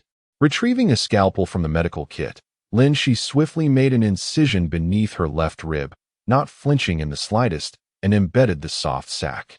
Curiously, upon contact with the blood, the soft sac began to writhe gently, as if ablaze, becoming exceedingly warm. Hey, Peacock, are you certain this thing is beneficial? It won't cause harm, will it? The peacock talisman replied. According to calculations, the merfolk possessed dozens of embedded genes, specifically designed to create such organs. The ancient creators would not have squandered their energies on mere ornamental curiosities. If, as the mermaid claims, the occurrence probability is 1 in several thousand, then this is indeed a failed creation. Rest assured, the soft pouch is indeed effective. It requires a process to assimilate with the body, with initial results manifesting in no less than 10 days, so patience is paramount. My endurance has always been commendable, and I have flown with SJ-305 for at least 45 days. This soft pouch is tantalizingly intense and quite flavorful. Having said that, Lin-Shi took a vessel of clean water and splashed it onto Sasha, deciding to let her dry out for a while. After all, her disobedience warranted such treatment. Unable to recognize the truth, she had unwittingly become a sacrificial offering. Following this, Lin-Shi seated himself cross-legged upon the bed, his eyes gently closing as he lifted a refined crystal in his palm, centering himself in tranquil cultivation. He sensed that the soft pouch possessed a remarkable sensitivity to cosmic energies, enhancing combat endurance. For a second-tier martial artist, possessing such an item certainly conferred substantial advantages. However, the enhancements provided by the soft pouch are not limitless. With a maximum augmentation of 20%, certain inquiries must be made to uncover the full extent of its capabilities. It would be prudent to thoroughly extract the benefits from the mermaid, instilling a psychological shadow to facilitate its future use. Hours slipped by unnoticed, and Lin-Shi opened his eyes to gaze upon the web. Upon meeting his gaze, Sasha lowered her head, wishing to curl up, yet the web restrained her movements. Surprised, are we? I have chosen to utilize the soft pouch directly without conducting a live trial. Transferring its benefits to another life form would significantly diminish its potency. At this juncture, remaining cautious would be unwise. How should I deal with you? What? How did you come to know? The transplant effects of the soft pouch are a closely guarded secret of our merfolk. Sasha was taken aback. Lin-Shi smirked slyly. I have always been benevolent, and having gained benefits from you without merit, I shall grant you another opportunity. This soft pouch appears quite promising. Do enlighten me on its forthcoming effects. Furthermore, let us discuss how you may assist me. It is only through mutual understanding that one can become a true partner. Sasha scoffed inwardly. If you are a person of compassion, then what am I? A harmless, spineless fish? It is easy to speak of fostering understanding. Yet your true intent is to grasp at my vulnerabilities. The merfolk are not naive. While I may appear to struggle and despair, my mind is quite agile. I spoke. The soft pouch has shown great potential for growth, proving beneficial prior to level 6. Beyond that, its efficacy diminishes. The boundary of power between our merfolk and your martial practitioners is akin. However, our life force is more subdued, hence your inability to perceive it. With the aid of the soft pouch, I should possess strength at level 3. To lose it would be akin to severing my own limbs. bringing me closer to the pinnacle of level 2. As for assistance, I possess the ability to manipulate liquids with finesse, purify radioactive substances, and explore the underwater realm. Upon reaching a certain stage of growth, I will slightly diminish in size, gaining healing capabilities, and my destructive power will be formidable. Retaining me will yield numerous advantages for you. Lin Shisua smiled faintly. It indeed sounds enticing. Therefore, let us endeavor to work diligently, striving for progress daily. You shall come to appreciate the phantom. Sasha, taken aback, inquired, "Are you implying that I have passed?" Lin Shisua's expression turned stern as he continued, "By the way, during your unconsciousness, my curiosity led me to touch your side, and I found that your right rib resembles your left. Uncle John has yet to reap the benefits, so do not test our limits. The sole opportunity for survival rests in your hands. Devote yourself wholeheartedly to being my comrade, rather than a wary adversary. Do you understand?" The mermaid stood frozen, utterly astonished by the meticulousness of her opponent. She had thought she had evaded a calamity, yet found herself entirely under their control. Her rare dual-sack physique laid bare before Lin Shisua. An overwhelming fear gripped Sasha. It was terrifying to confront such a formidable adversary. Although she was temporarily spared, her every action remained scrutinized by those piercing eyes. Perhaps it was time to reconsider the notion of becoming an ally to this individual. The phantom ship navigated through the nebula and wormhole, swiftly approaching planet SJ-305. Lin Shisua was merely curious to see the sight, for after all these years, it was possible that the dwelling of the ancient pharmacist had been breached. Days later, a petite figure appeared aboard the vessel, tirelessly sweeping the delicate waves across the deck. Over the floor and up to the ceiling, Sasha donned a cleaning cap, tied an apron around her waist, and wore a bright orange top, her diminutive stature requiring minimal fabric. As she worked, the mermaid grumbled while placing her hands on her hips. What ungrateful creatures! Is this how one treats a comrade? A thorough cleaning of the entire ship every day, not a speck of dust allowed, not a trace of dirt. I alone am responsible for washing all the plates and bowls, while you all simply eat and depart, leaving me behind. It infuriates me. Oh, Lin Shisua, you had ill intentions from the very beginning. Where are the interstellar labor laws? Why do you not come to my rescue? How despicable. John, no longer calling for violence, responded with a benevolent smile. Sasha is a good child. Heh. Is there not room for correction and mistakes? Lin Shisua bid farewell to the burdensome cleaning duties, dedicating all his time to cultivation, for he must prepare to confront the ominous red storm in the future. Without strength, how could he prevail? Thanks to the soft sack of the mermaid, the surplus mitochondrial division triggered upon reaching the second level of martial cultivation has been firmly suppressed, alleviating much of the burden on the body. At times, I ponder whether the catalytic agent injected during the Crimson Storm was not merely a fortuitous opportunity. The acceleration it provided was indeed remarkable. Should I reach the 7th level unscathed, I would surpass the majority of my peers. Approaching SJ-305. Aerial imagery reveals a planet predominantly characterized by swamps and mossy terrain, with relatively cold climates and significant humidity at the poles. The Phantom slowly glides into the atmosphere, heading towards a dense fog near the equator. Chapter 038. Exploration. John, pipe in mouth, stands shoulder to shoulder with Lin Shisua on the deck, gazing at the vast expanse of gray mist not far ahead, pausing their vessel to take in the view. Is that it ahead? This planet appears desolate, seemingly devoid of inhabitants. The pharmacist certainly knows how to choose locations. Decades may pass without a spacecraft passing through. John readily agrees. No problem.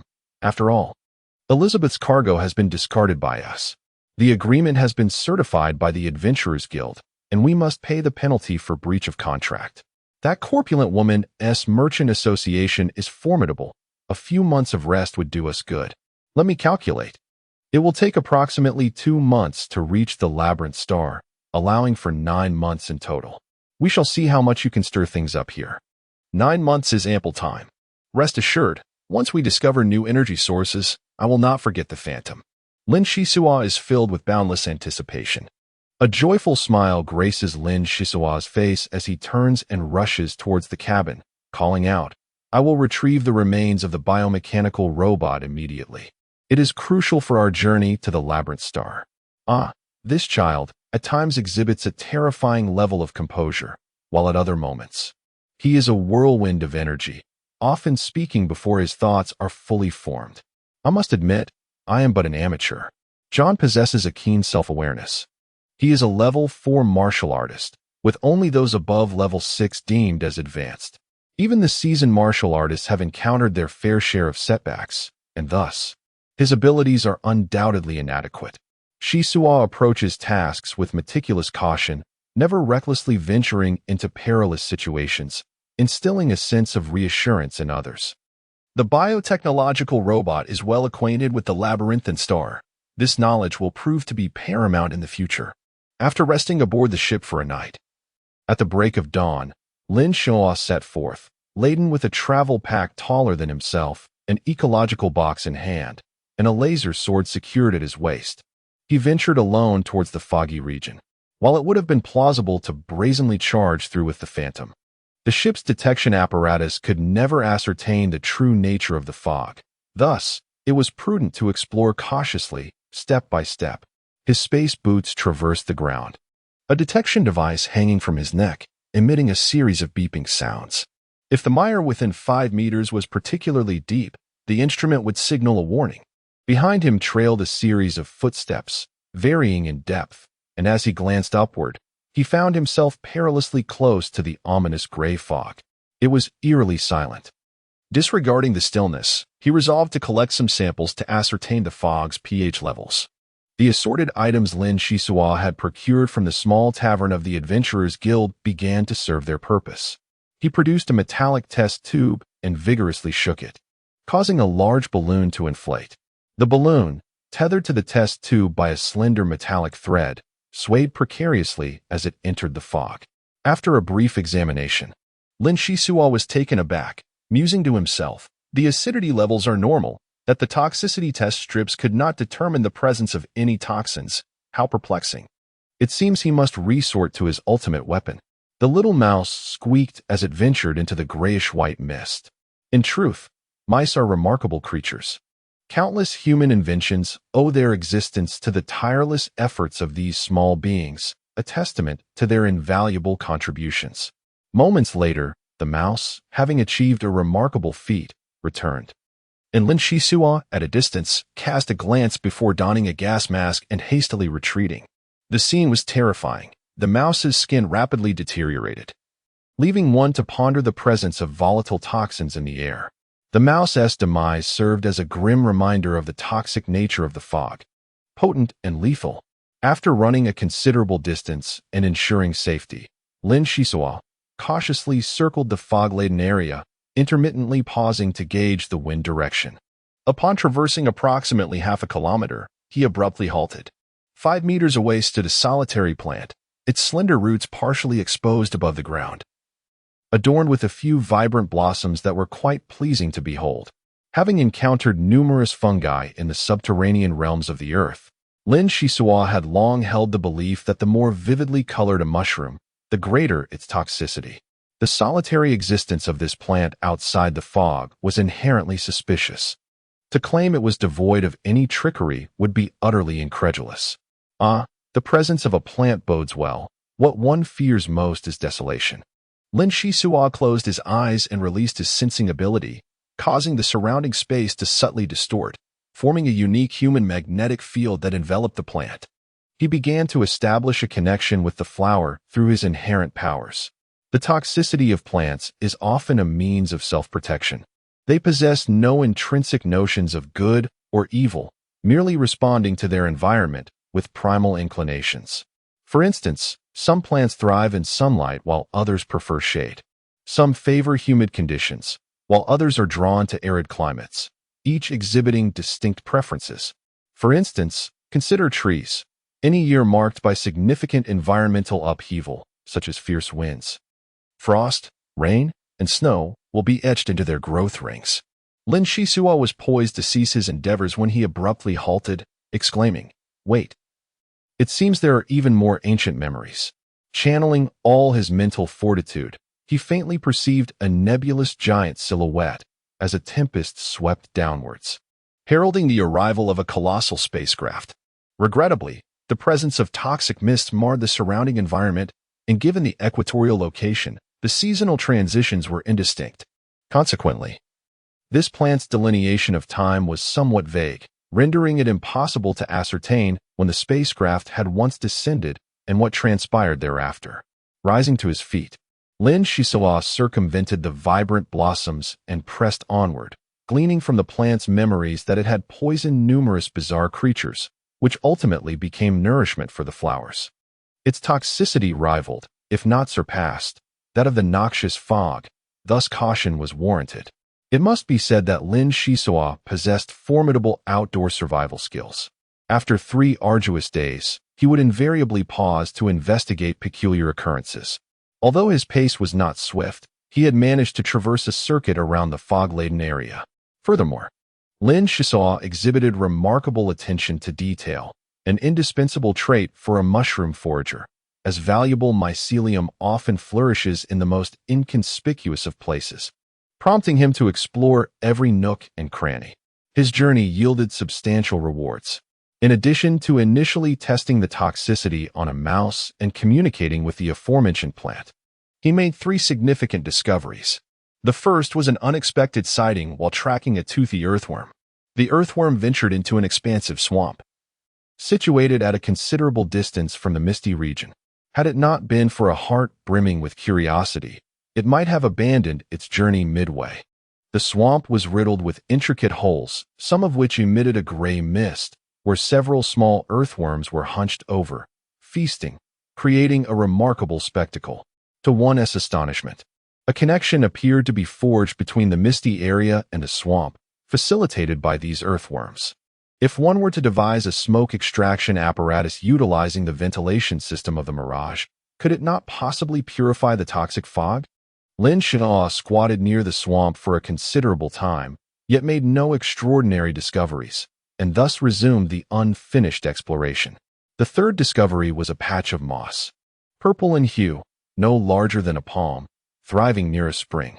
The SJ-305 planet was abundant with moss, so why did this particular patch capture Lin Shisua's attention? It was indeed peculiar.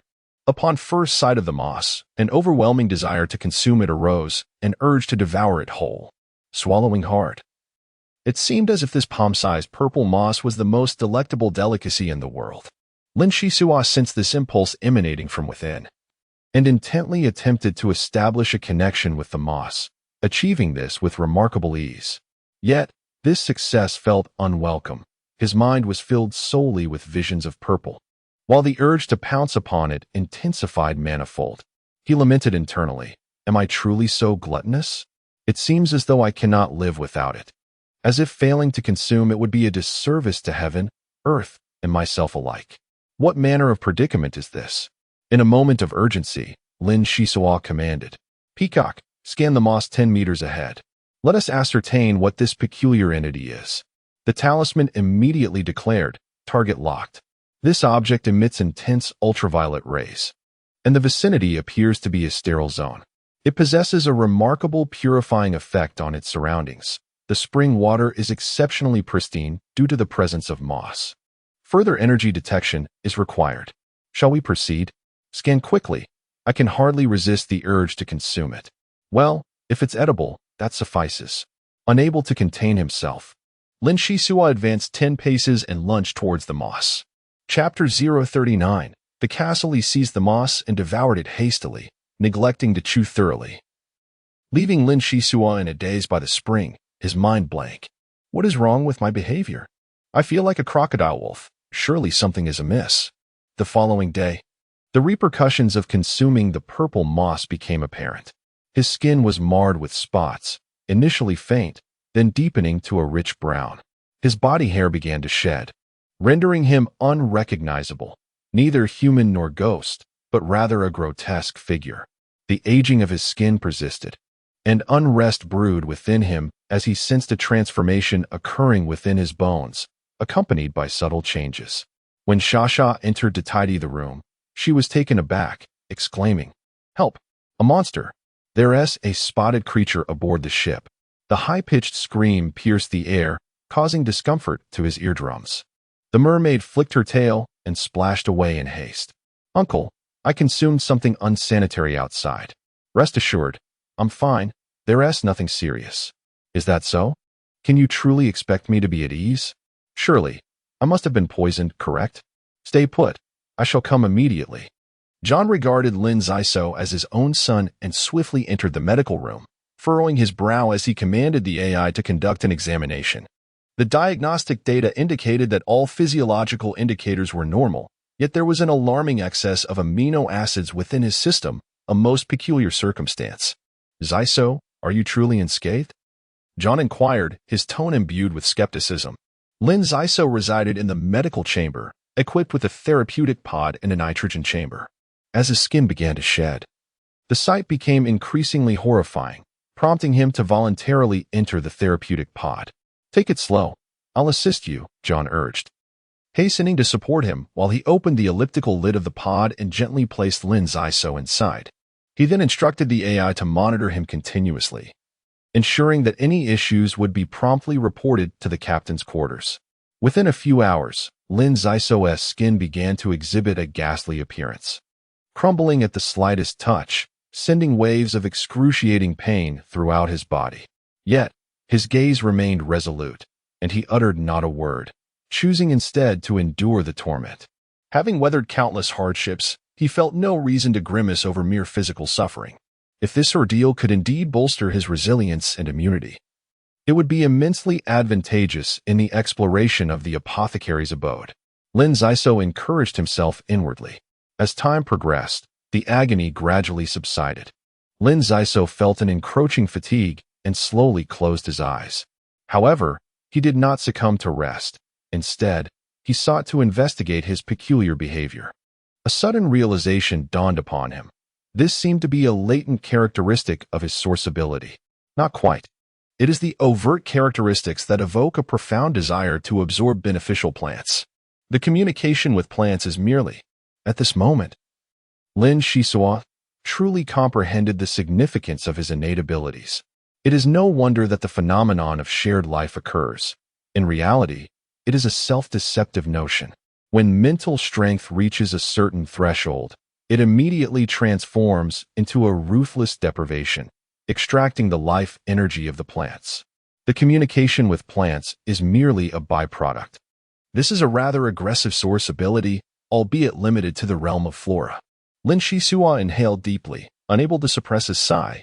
What a peculiar and domineering source ability. With such an advantage, perhaps he could swiftly counteract the side effects induced by the catalyst, or even use it as a springboard towards higher aspirations. With this newfound understanding, the lingering shadows in his heart were dispelled, and he felt a renewed confidence in exploring the residence of the alchemist. After over a month of recuperation, new skin grew, smooth and elastic. His stature had noticeably increased. While not towering, he certainly could not be described as frail. Overall, he had attained a balanced physique. His body felt light, allowing him to glide effortlessly several meters with a gentle push. He was quite intrigued by how moss facilitated skeletal development, noting an approximate 5% increase in speed, which he found quite satisfactory. Shasha's eyes sparkled with excitement, marveling at the myriad benefits derived from a single molting. Humanity truly is a curious race. Shasha pouted in dissatisfaction, exclaiming, "And what of it? One of us is confined to the recuperation pod, while the other spends the day tinkering with metallic bones. The entire phantom is left with just me. Were it not for the vast collection of films stored in the light brain, I might very well perish from boredom." The biotechnological robots are beyond repair in many aspects, and Uncle John is reluctant to initiate a forced activation, hence he has summoned you. The captain's quarters are spacious, adorned with ancient star maps on the walls, alongside a grand liquor cabinet. On the wooden table in front of the cabinet lies a model of the Phantom. Additionally, there are various disordered items scattered about. John is not one to maintain tidiness, though it is somewhat cleaner due to the presence of the cleaning lady, Sasha, previously. It was far worse. "I have recovered, Uncle," Lin Zaiso announced even before stepping through the door. John set down his pipe, feigning discontent, and scoffed. So you finally decided to emerge? The neural interface informed me a few days ago that someone was holed up in the recuperation chamber seeking tranquility. Your captain spends his days dealing with a pile of metallic bones, submerged in data to the point of turning my brain to mush.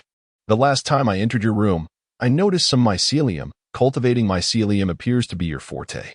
I've heard it produces excellent tobacco. What do you think? Upon hearing this, John twirled his fingers, and Lin Shiso blinked in response. Mycelium, you say? I acquired it covertly from the Adventurers Guild Tavern, intending to craft a surprise for the Captain's birthday. Who would have thought someone as keen eyes would pierce through the disguise of so many fungi? Very well. I shall retrieve it shortly. I'm sure it will delight our esteemed smoker. John paused, raising his hands in protest. Ah, so it's a birthday gift. Let us pretend I never mentioned that. Let us change the subject. Ha ha ha. I was merely teasing you. A few puffs won't hurt, and besides, it would be splendid to find some additional gifts for you. Uncle, Lin Shiso laughed heartily. Good lad. How considerate of you. Addressing the matter at hand. The conditions aboard the vessel are insufficient for the restoration of the biomechanical entity. Thus, it is imperative to embark on a journey to seek a skilled technician in advance. This approach could potentially reduce the timeline by at least a month. Having spent over a month in the recuperation chamber, we now have merely 6 months to explore the whereabouts of the apothecary. Should you require assistance, do not hesitate to voice your needs. We must avoid any further risks. Prior to any action, please inform me, and I shall ensure that the Phantom vessel remains close at hand to provide support in the event of unforeseen circumstances. Lin Shiso spoke earnestly. The Phantom should remain stationed at the rear. Any contact with toxins would prove exceedingly troublesome. Although our previous exploration was brief, we managed to uncover several valuable leads. Each year, there exists a period during which the toxic mists weaken, and the foggy region is interconnected with a specific marshland. Therefore, I propose to extract the toxic mist during this weakening phase to unveil the mysteries of this locale. John marveled to have deciphered so much information in just 3 days. If it were me, I would be utterly lost and without a clue. After a moment's contemplation, he patted the young man's shoulder and declared, "Leave the extraction of the toxic mist to me. To manufacture a high-capacity centrifugal pump, we will need to dismantle part of the Phantom's ventilation system. However, how much time remains until the toxic mists weaken? Will we be able to set everything in place in time? Are you aware of the timeline? Look at that. Once again, I find myself dealing with machinery. Why did I not pursue training as a technician back then? Perhaps I would have reaped great rewards by now." John jested, eliciting laughter. In the days that followed aboard the Phantom, the sound of clanging echoed as John tirelessly wielded a welding torch, perspiration pouring from his brow. Lin Shiso continued to circle around the fog zone, which was perpetually shrouded in toxic mist, exerting a profound influence on the surrounding landscape and fauna.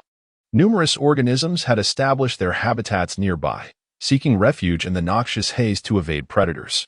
Within a radius of nearly 100 kilometers, both flora and fauna bore traces of toxicity.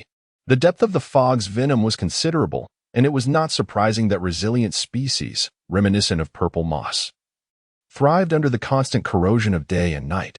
However, after extensive exploration, Lin Shiso found nothing beyond a solitary patch of purple moss. No similar specimens could be found, although an abundance of toxic substances was readily visible. The local vegetation possessed a tenuous grasp of the concept of time, and after a span of 20 days, the toxic mist began to recede, entering a phase of weakening. Clad in layers of a space suit that rendered him as cumbersome as a sphere, Lin Shiso slowly advanced towards the gray fog. Initially, the fog's retreat was gradual, receding meter by meter, but after 7 or 8 hours, the pace of its withdrawal accelerated dramatically, contracting violently inward. Hastily, he retrieved his communicator to inform John to take action. In the distance, a resounding rumble emanated from the swamp, causing the nearby razor-toothed earthworms to scatter in alarm. Moments later, machinery successfully extracted the grayish mist, and operations proceeded smoothly. In reality, even during the fog's weakening phase, the mist did not entirely dissipate. Its volume merely diminished. Furthermore, the influx of toxic organisms, drawn to absorb the toxins, render this barrier against intruders somewhat fragile. After a prolonged wait, the mist gradually dispersed, revealing a colossal silhouette, a fortress constructed of stone. Summoning his courage, Lin Shisua advanced, prepared to retreat at the first sign of danger. Sasha remained outside, ever ready to assist, utilizing her abilities to purify the surroundings with copious amounts of fresh water. The mist grew increasingly thin, and the local fauna proved to be of great assistance. During times of heavy toxic fog, they refrained from inhaling it. And as the noxious haze diminished, it was as if a wall had fallen, prompting a rush of creatures. Several elongated lizards piled upon one another surged forth without hesitation. Lin Shisua had been eagerly awaiting for over 10 hours, and upon noticing that the fog had nearly dissipated, he stepped into the ancient castle with his cumbersome figure. Chapter 040. A fortunate find. The rusted, weathered door spoke of the passage of time. A gentle push revealed a narrow opening, revealing an impenetrable darkness within. With a forceful shove, Lin Shisua flung open the two massive doors, allowing a rush of fresh air to flood in. After approximately 5 minutes, he switched on his miniature spotlight and cautiously made his way inside. The beam was powerful, illuminating up to 100 meters ahead, clad in a heavy spacesuit. He was shielded from the external sense, with no toxins able to infiltrate. He had anticipated the alchemist's abode to be filled with an array of bottles and jars, or perhaps to resemble a multifunctional laboratory. However, he now found that the reality diverged significantly from his expectations. Nearby, a grand dining table was adorned in the hall, and various sculptures were scattered throughout, reminiscent of many vintage edifices, exuding an air of opulence without sacrificing elegance, brimming with a rich artistic essence. Lin Shisua mused that if it weren't for the thick toxic fog outside, it would be difficult to associate this place with that of an alchemist. At this moment, Lin Shisua tapped his detector, noting no anomalies.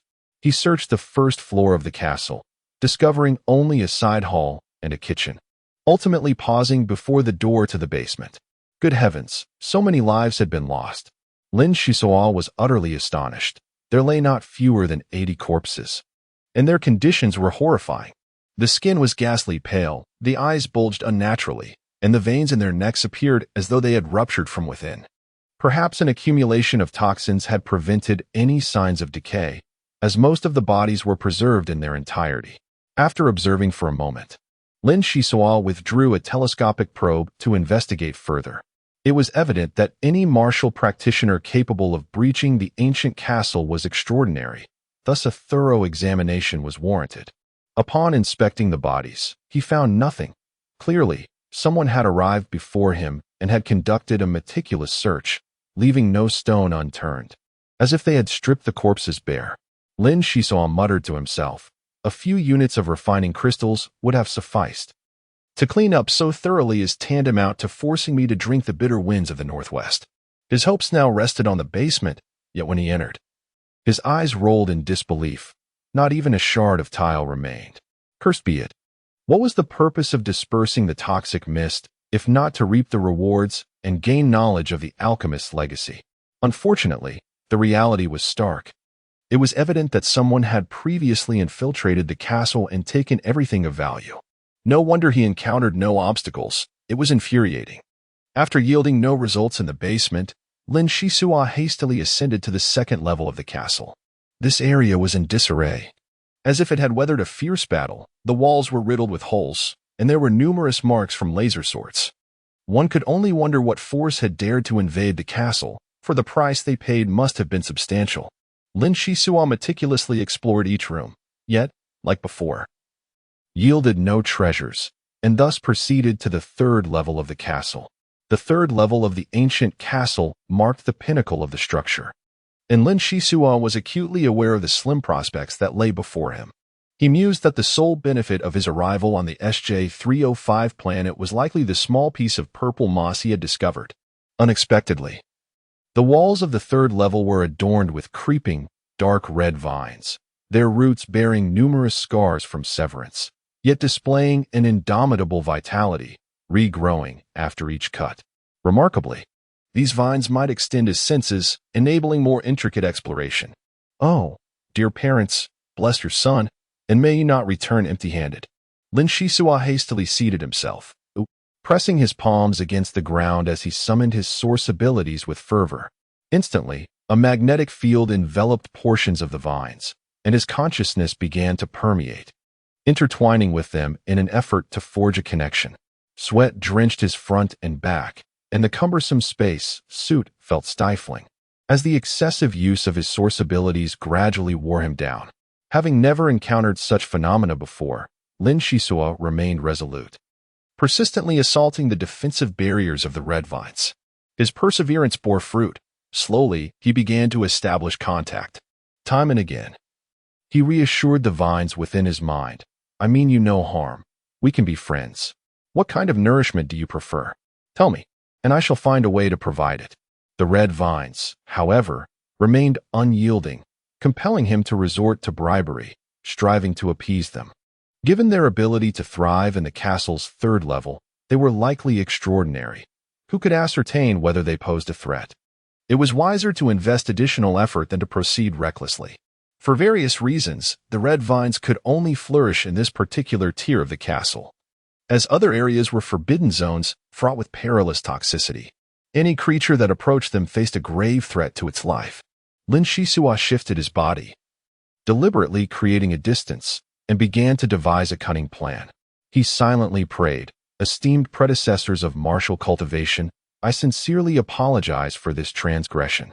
The capture of those venomous creatures is perilously dangerous. For the time being, I shall borrow your bodies." A few minutes later, Lin Shisua transported 2 of the corpses from the first layer and cast them into the grasp of the crimson tendrils to observe the effect. In an instant, the tendrils writhed, enveloping the bodies to absorb them, disassembling them at a visibly rapid pace, until the corpses vanished without a trace. "How insatiable," he muttered. "I shall feed you well." Adhering to the principle of eternal rest, Lin Shisua summoned the remains of martial cultivators who had perished within the ancient fortress. Their bodies were tainted with toxins, making cremation inadvisable, as it could release volatile poisons that might endanger entire planets. Burying them underground would expose them to countless toxins.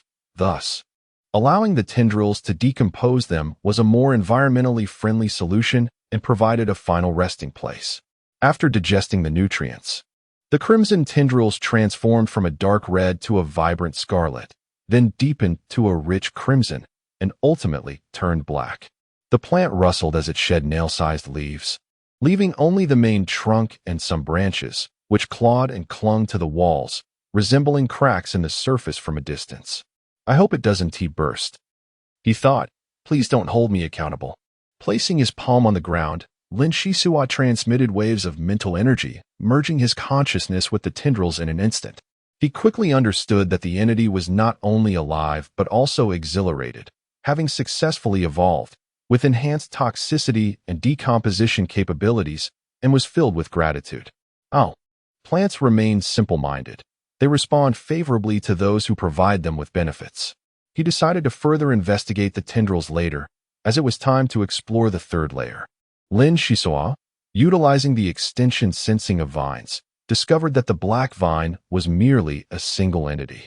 Frustration engulfed him as the third-floor room had been thoroughly ransacked, even more so than the lower 2 levels, to the extent that even the crevices of the walls had been plowed through by a lightsaber. Assessing the situation, Lin Shisua erupted in fury, cursing, "You wretched creatures nurtured by paramecia, devouring flesh without so much as a sip of broth for me. You possess the ability to cleanse the castle so impeccably, yet you neglect to eliminate the vast expanse of toxic fog outside? This is a deliberate misdirection." He strode forward a few paces, then sat cross-legged, intoning silently, "Where lies the source? The source that constrains the vines." His consciousness seemed to traverse through walls, navigating between light and shadow, and after an indeterminable span of time, a sudden jolt stirred within his heart. He perceived it, a swirl of azure. So it is. The source is not within the castle, but rather atop the dome outside. Swiftly, he dashed outside, casting a tethering beam, and in a matter of moments ascended to the castle's crossbar. There he beheld 13 coarse stone statues, one of which bore a slight upward curl at the corner of its mouth, almost imperceptible at first glance.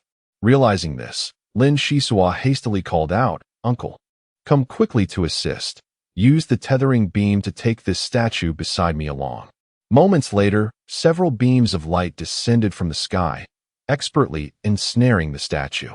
With a resounding crash, the statue was yanked upwards, revealing a gaping hole in the castle's dome. Lin Shisua was lifted as well, subsequently descending beyond the foggy area, where Shasha awaited impatiently, dousing him with a cascade of fresh water. "Excellent," he thought. "With a few more rinses, I trust that I shall avoid any toxins." I have never encountered a human so fearful of death, dressed like a balloon, yet terrified of this and that. Dear Sasha, do you have the courage to try? One life is all we possess. It is not worth losing it over an ancient castle. The black vines, as if reborn, danced and rapidly grew amidst the ruins. Lin Shisua was momentarily taken aback, then exclaimed, "Oh no, this creature has escaped. Hurry, board the ship and leave this place." Gray mist erupted from the fissures in the ground as the phantom ship soared high, observing the direction of the castle from afar. The black vines ensnared numerous venomous creatures, feasting upon them. Subsequently, their roots plunged into the earth, siphoning the toxic fog. John pointed at the screen and inquired, "Shisua, is this monster of your release? How astonishing that it consumes poison." Lin Shisua hastily clarified, "The statue we acquired has been suppressing the vines, which is why they remain dormant in the third level of the castle. Who could have anticipated such a commotion upon their emergence? My relationship with this vine is rather amicable. However, I did not foresee the toxic fog lurking underground. That is indeed a novel discovery. Pray tell, what is so special about the statue?" "I cannot discern its significance," Sasha inquired with curiosity. Lin Shisua murmured, "Indeed, I sense nothing unusual. Yet there is clearly a greenish aura. It undoubtedly conceals some mystery." Chapter 041. The diary. The castle's collapse resembled a river breaching its banks. As the black vines emerged to proliferate uncontrollably, the misty area vanished, and the ground became entwined with vines. Fortunately, SJ-305 planet lacks interstellar immigration, otherwise, it would spell endless calamities. The phantom descended upon a rocky hill several hundred kilometers away, where Shasha began to purify the stone statue, striving with utmost effort to rid it of surface toxins. The statue had been eroded by toxic mist for a millennium, and Lin Shisua was reluctant to come into contact with it. Once the purification was complete, she gestured towards the bow of the ship. John stood at the bow, fiddling with the antique particle cannon. Although he could not sense anything extraordinary about the statue, Lin Shisua was convinced that something lay within, prompting her to devise a plan to bombard it with low-grade artillery. With careful control, they should be able to peel away the layers of its exterior. "Be cautious. I am about to fire," she warned. A resonant boom echoed from the bow of the Phantom as a 2-meter-wide sphere of light surged towards the statue, sending dust and stone fragments flying. Lin Shisua grasped Shasha and hastily retreated, exclaiming, "Uncle, the power is a bit excessive. We must not rush this. Proceed slowly." "Haha, my apologies. It has been a while since I last used the particle cannon, so I am a bit rusty," John replied. Lin Shisua was speechless. After all this time, he had entrusted the weapon to someone who had likely not fired it since it was first placed on the bow. Today marked its inaugural discharge. "Shasha, quickly clear away the dust. If you obliterate the statue, it will be completely destroyed," she urged. The mermaid, puffing with indignation, retorted, "Why is it always me? You deceive this lady into being your comrade, only to treat me as cheap labor. Wrong. You are gravely mistaken. As we humans say, those who are capable should do more. I beg of you, beautiful lady, lend a hand." Upon hearing Lin Shisua call her beautiful, Shasha feigned stubbornness, turning her head away with a haughty snort, and a torrent erupted from her water bucket, spraying forward. Heavy rain swept through, quickly dispelling the dust and debris. The statue's material remained a mystery. Scans from the Phantom's AI yielded no results, and the warrior's attempts at sensing it proved futile.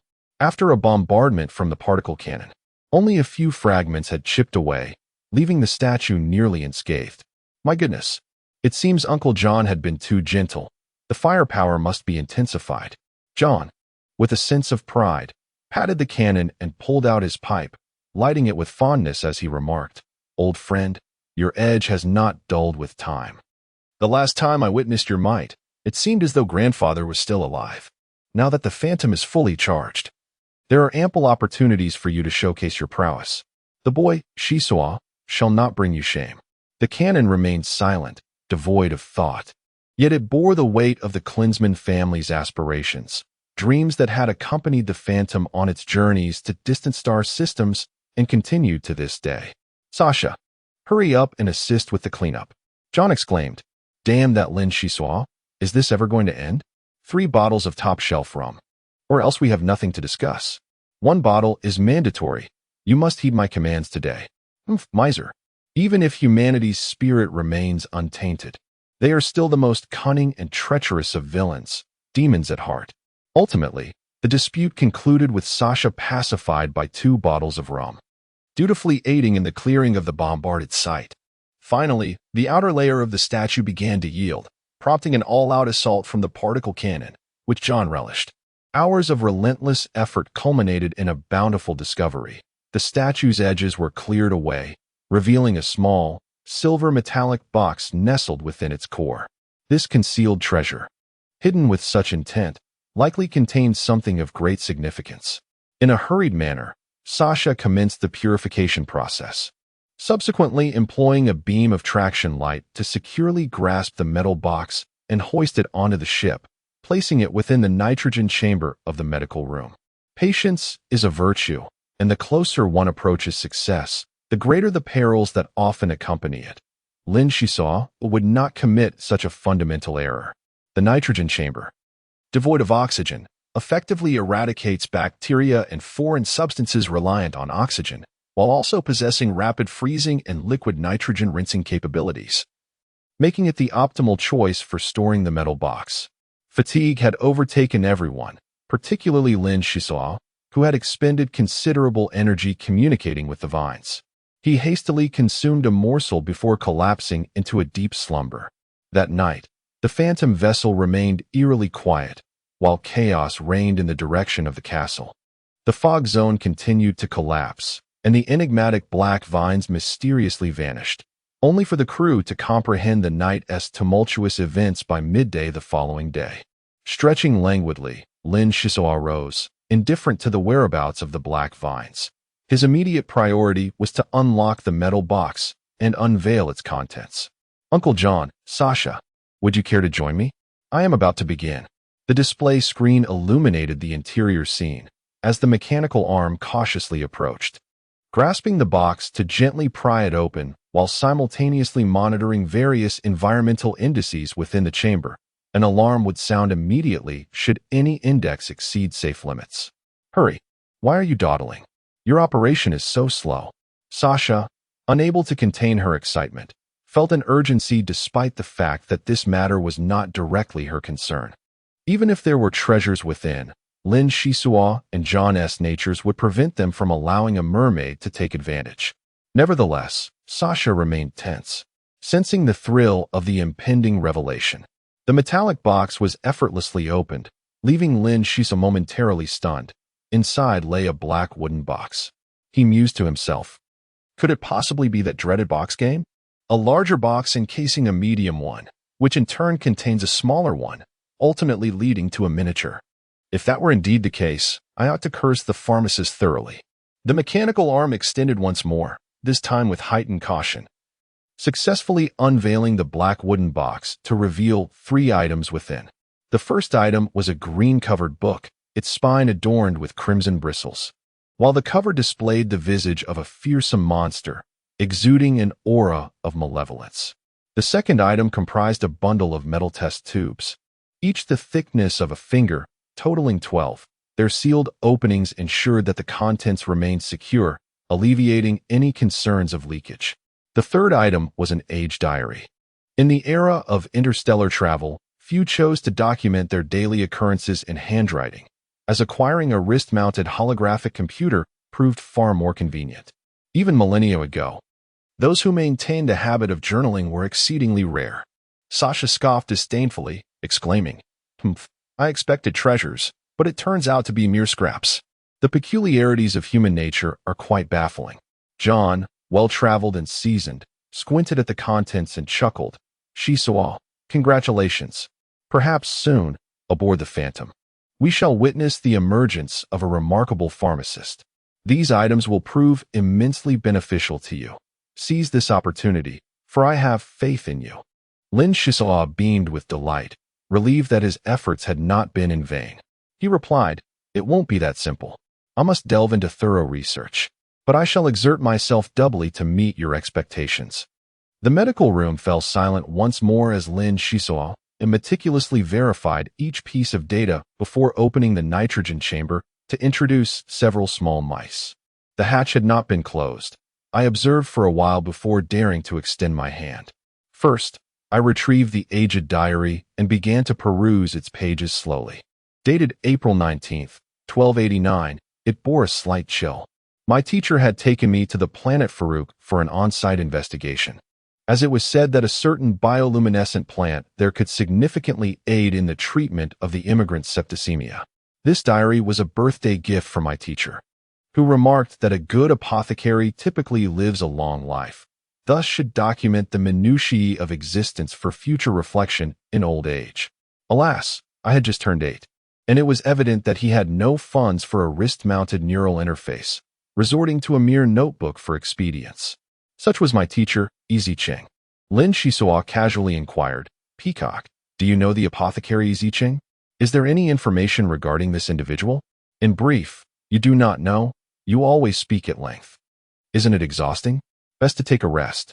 Continuing to read, it was evident that the diary's author had a rivalry with Uncle John, as there was a gap of over 2 months before the second entry. The subsequent entry, the third, exhibited an even longer interval, jumping to the year 1291. It noted, "Unbeknownst to me, 2 years have passed. The gift for my 10th birthday remained a diary, and last year my teacher had forgotten me. A slight I would carry for a lifetime. Recently, I have begun to learn the manipulation of fungal spores. Taking a life is astonishingly simple. A mere breath can lead to demise. No wonder my teacher preferred to conceal his identity. Traditional martial artists tend to fear contact with us." Lin Shisoa perused the pages with unwavering diligence. This diary was a spontaneous creation, filled with fleeting thoughts penned down at whim, often left untouched for years. It was not until the diary's owner reached the age of 53, following the untimely death of his mentor, that he began to document his reflections earnestly. As his character matured, the latter sections of the diary became interspersed with intricate formulas, as well as profound and enigmatic conjectures pertaining to pharmacology, continuing until the final page. On May 22nd, 1337, amidst relentless rain, the diary was not fully inscribed until he turned 56, spanning a duration of 48 years and a month, a testament to his feelings of inadequacy towards his esteemed teacher. The original intention of his mentor was not for him to chronicle trivialities, but to maintain a pharmacist's research notes. Alas, his aptitude proved rather lacking. This recollection is invaluable and must be preserved with utmost care. Retreating to SJ-305 was a reluctant choice, prompted by the mentor's bequeathment of a forbidden tome, the Pharmacist's Book of Taboos. The power contained within this volume is formidable, potent enough to restrain the Morgan vine. The sages of the grand institutions are bound to uncover its secrets. However, I too possess wise allies and have orchestrated a riddle. Should you procure the item within the statue, you shall earn the right to be my successor. Now, I must convey several matters. Chapter 042, Legacy. Setting aside the diary, Lin Shisoa lifted 12 metallic test tubes. The identity of this predecessor remains unknown. Nevertheless, many enigmas were unveiled towards the end of the diary. Firstly, The discovery of purple moss beyond the fog zone serves as an antidote. Consuming it grants immunity against the poisonous mists. Accessible only to those skilled in observation and possessing a profound understanding of pharmacology who dare to seek out and ingest the moss. The true test lies in the third layer. The vines were deliberately cultivated to guard the stone statue, yet they are simultaneously bound by the forbidden tome within. Unable to grow freely. Only by fostering a cordial relationship with them and demonstrating sufficient amicability can one attain the legacy of the apothecary. Otherwise, one will miss the greatest rewards. Gazing upon the 12 metallic test tubes, each containing a unique potion formula and sample ranging from basic to advanced, one realizes that with each elevation in rank, a corresponding tube can be accessed, offering unforeseen assistance. However, the diary explicitly warns against opening any tube before attaining the requisite level, for they may harbor lethal toxins, unless one possesses the strength to challenge the ranks above. Lin Shisuo refrained from hastily opening the first 2 test tubes, instead focusing on the forbidden tome. The diary stated that the cover of this book is crafted from the hides of formidable beasts, thus capable of thwarting most forms of detection, including the senses of martial practitioners. The true horror of this tome lies in its recording of numerous potent and nefarious knowledge, which should not be perused lightly, as it is all too easy to become ensnared within its depths. For the moment, there is no cause for concern. The forbidden tome is sealed by a peculiar mental force, rendering it inaccessible even to those who wish to gaze upon its contents. Its current purpose is to control the Morgan vines and to elude the prying eyes of powerful martial practitioners. The advantages of these 2 aspects alone have already stirred Lin Shisuo's resolve. Uncle, quickly, let us seek the black vines. They are the weapon destined for me. Grasping the eerie green tome, he leaped towards the control room, starting the phantom as he headed towards the ruins of the ancient castle, without waiting for John to arrive. Upon approaching, I was taken aback by the sight of a ground depression extending over 10 meters deep. A recollection of the diary came to mind, where it mentioned the toxic mists, an accumulation of noxious vapors formed over countless millennia deep within the earth, serendipitously discovered by an alchemist. Utilizing this as a foundation, they ingeniously constructed defensive barriers and chose to seclude themselves thereafter. Yet, the castle lay in ruins, and the whereabouts of the Morgan vine remained shrouded in mystery. Lin Shisuo descended from the phantom and ventured into the shrouded darkness. John and Sasha, having never ingested the purple moss, remained aboard to provide support. Armed with a searchlight, Lin ventured deeper, soon finding himself over 20 meters below the surface, the terrain growing increasingly intricate. Suddenly, a fissure in the rocks erupted with a dense fog, startling him. Enveloped in the mist, he found it indeed as the diary had described, miraculously unharmed. Lin Shisuo inhaled deeply, detecting a faint metallic scent of blood wafting through the air. He leapt onto a rock and followed the trail, winding through the labyrinthine passageways until he arrived at an underground cavern. Here, the black vines exhibited further mutations. Their thick roots delved into a gray mire, swelling with each pulse as if the sludge were a potent nutrient solution. Upon consumption, the vines thrived, becoming grotesquely plump and unwieldy. It was a terrifying sight, everything consumed in their path. Given their current state, it remained uncertain whether the tome of forbidden knowledge could subdue them. Lin Shisuo felt a sense of unease. He settled down to communicate with the Morgan vine, gently inquiring, "Old Black, are you well?" He hoped to tame the vine as a weapon. Thus he sought to reassure it with a soft tone. "Do not be anxious. Is there any way to assist you in alleviating this condition? Please, provide me with a hint." The Morgan vine is evidently distinct from lesser plants. Its instinctual awareness is remarkably potent, demanding the severance of 30% of its stems to alleviate the dire situation. "I can assist you this once, but henceforth, you must obey and refrain from indiscriminately consuming everything, for the repercussions of such folly would be 1,000-fold in suffering." Lin Shisuo, undeterred by the concept of 1,000-fold, unsheathed his laser sword and leaped onto the vine, slightly accelerating his descent as he slashed through the root system. With a sizzling sound, he was momentarily stunned. This creature's roots were capable of withstanding the onslaught of his laser sword. Retreating, Lin Shisua adjusted the laser to its maximum power, the blade humming with heat. His gaze sharpening as he moved with the swiftness of lightning, cleaving through a root as thick as an arm. The rebound force made his hands tingle, revealing that the task was far from effortless. Immense effort was essential for any prospect of success. For the first time since his training as a martial artist, Lin Shisua summoned all his might, his shouts resonating as he battled fiercely. The resilience of the vine's roots was formidable, necessitating acceleration to amplify his force. The cuts oozed a noxious liquid, the stench dizzying to the senses, laden with venom. Throughout the afternoon, he engaged relentlessly with the vine, panting heavily, disoriented in every direction. Yet he brandished his laser sword and charged once more. As dusk descended, the Morgan vine began to sway, regaining its autonomy, extricating itself from the mire, leaving only two relatively robust roots embedded within, collapsing amidst the chaotic rocks, motionless at last. At last, success was achieved.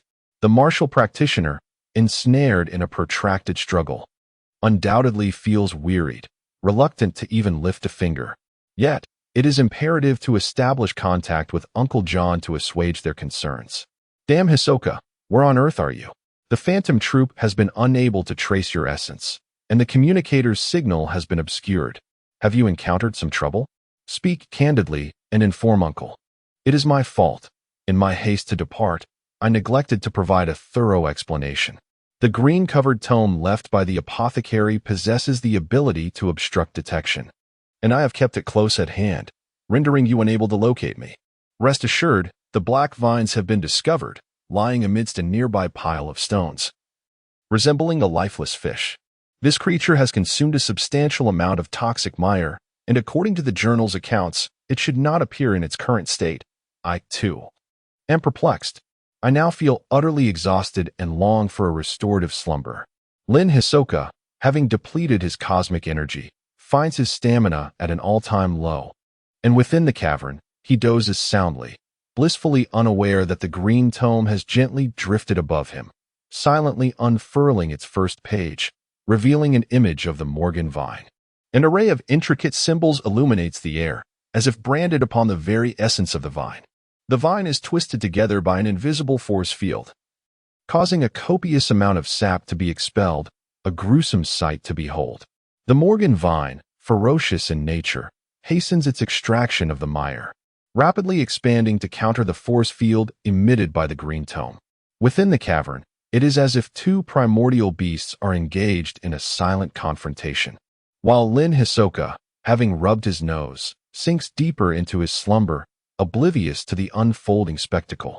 Under the oppressive force of the energy field, the vine was annihilated only to resurrect once more through the mire, again and again, until the dawn of the following day, when the green book finally exhausted its power and fell to the ground with a thud. Upon observing the Morgan vine, its form had shrunk to a mere 2 meters in length, resembling a whip, its surface shimmering with transparency and adorned with minute symbols. It writhed reluctantly a few times before succumbing to complete silence, awaiting the arrival of its master. It was not until noon that Lin Shisua opened his eyes, the miniature spotlight unwaveringly illuminating the surroundings, casting a gaze filled with curiosity upon the Morgan vine. Pressing his hand to his chest, he inquired, "Peacock, what transpired while I slumbered? Where has the Morgan vine gone? Did an unknown energy field emerge? Has the Morgan vine transformed into another form? The information you provided has proven sufficient. This vine bears a striking resemblance to the weapon described in the diary." Lin Shisua stepped forward to retrieve the forbidden tome. Turning to grasp the vine, which was as thick as his finger, in his hand, sensing it carefully and smiling faintly, the consciousness of the Morgan vine grew increasingly intense, akin to a wronged child lamenting its plight. This weapon was extraordinary, surpassing the ferocity of any laser sword, yet the diary offered no mention of its utilization, merely suggesting self-exploration. He believed that with the innate ability to communicate with plants, he would soon unravel its mysteries. Upon returning to the Phantom, Uncle John unleashed his propensity for incessant chatter, transitioning from discussions of lunch to dinner, displaying an escalating fervor. Home. Was not the phantom a warm haven drifting through the vastness? Lin Shisao arranged 12 test tubes, each mouth inscribed with a number, and took out the first test tube, calming his mind before opening it.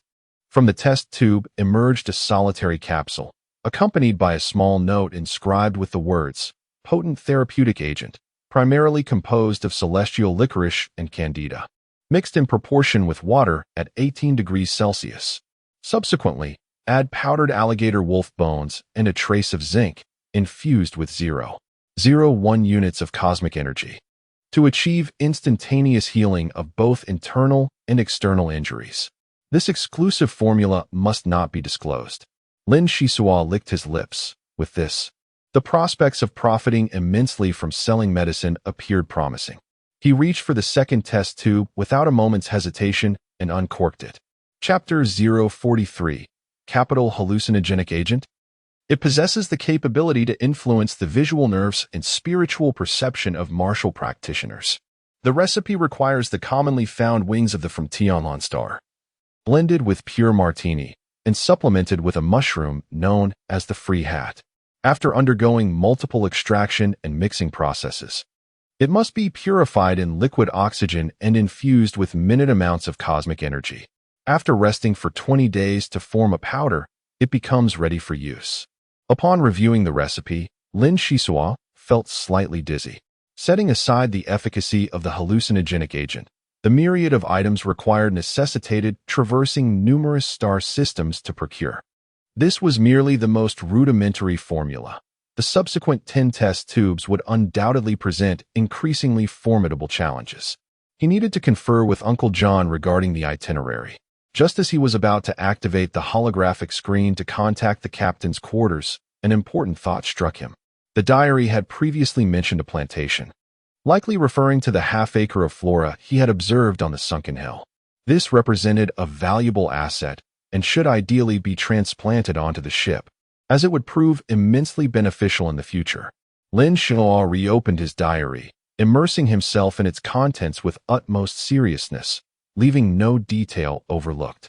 The esoteric and intricate knowledge of pharmacology, along with various formulas, were momentarily beyond his comprehension, yet he meticulously transcribed them onto paper for future analysis. The half-life experiences of a pharmacist were imbued with a wealth of wisdom. Gradually, his methods for handling toxins became increasingly sophisticated. Standing upon the shoulders of giants afforded him a broader perspective. A seemingly casual remark, perhaps a product of decades immersed in pharmacology, deeply inspired Lin Shisao. Perhaps a sage could discern the pharmacist's emotional state from the handwriting within the diary, or glean insights about the writer's character through the descriptions of certain events. Lin Shisao lacked such abilities, yet he was not at a disadvantage. He savored and dissected the minutiae of daily life captured in the diary. This was his sole textbook, rendering it impossible for him to regard it with anything less than reverence. After perusing the diary for over 2 months, and with time still on his side, John discovered a freshwater lake where his daily routine consisted of fishing to the sound of music, while simultaneously enjoying the graceful movements of mermaids. Life was rather splendid. One day, a figure ascended the deck, and as John puffed on his pipe, he sensed footsteps behind him. Turning around, he exclaimed, "My talented friend, you have finally emerged. How have your endeavors fared?" It was evidently unrealistic to expect immediate results. He had merely gathered some insights.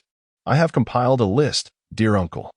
Could you assist me in finding a more convenient way to procure the items on this list?" "Oh, what do you have there? Let me take a look." John took the list and muttered to himself, "Crocodile wolfbone powder, Tiangan chow, candida, moth wings, a mushroom known as the freedom cap. These appear to be rather peculiar items."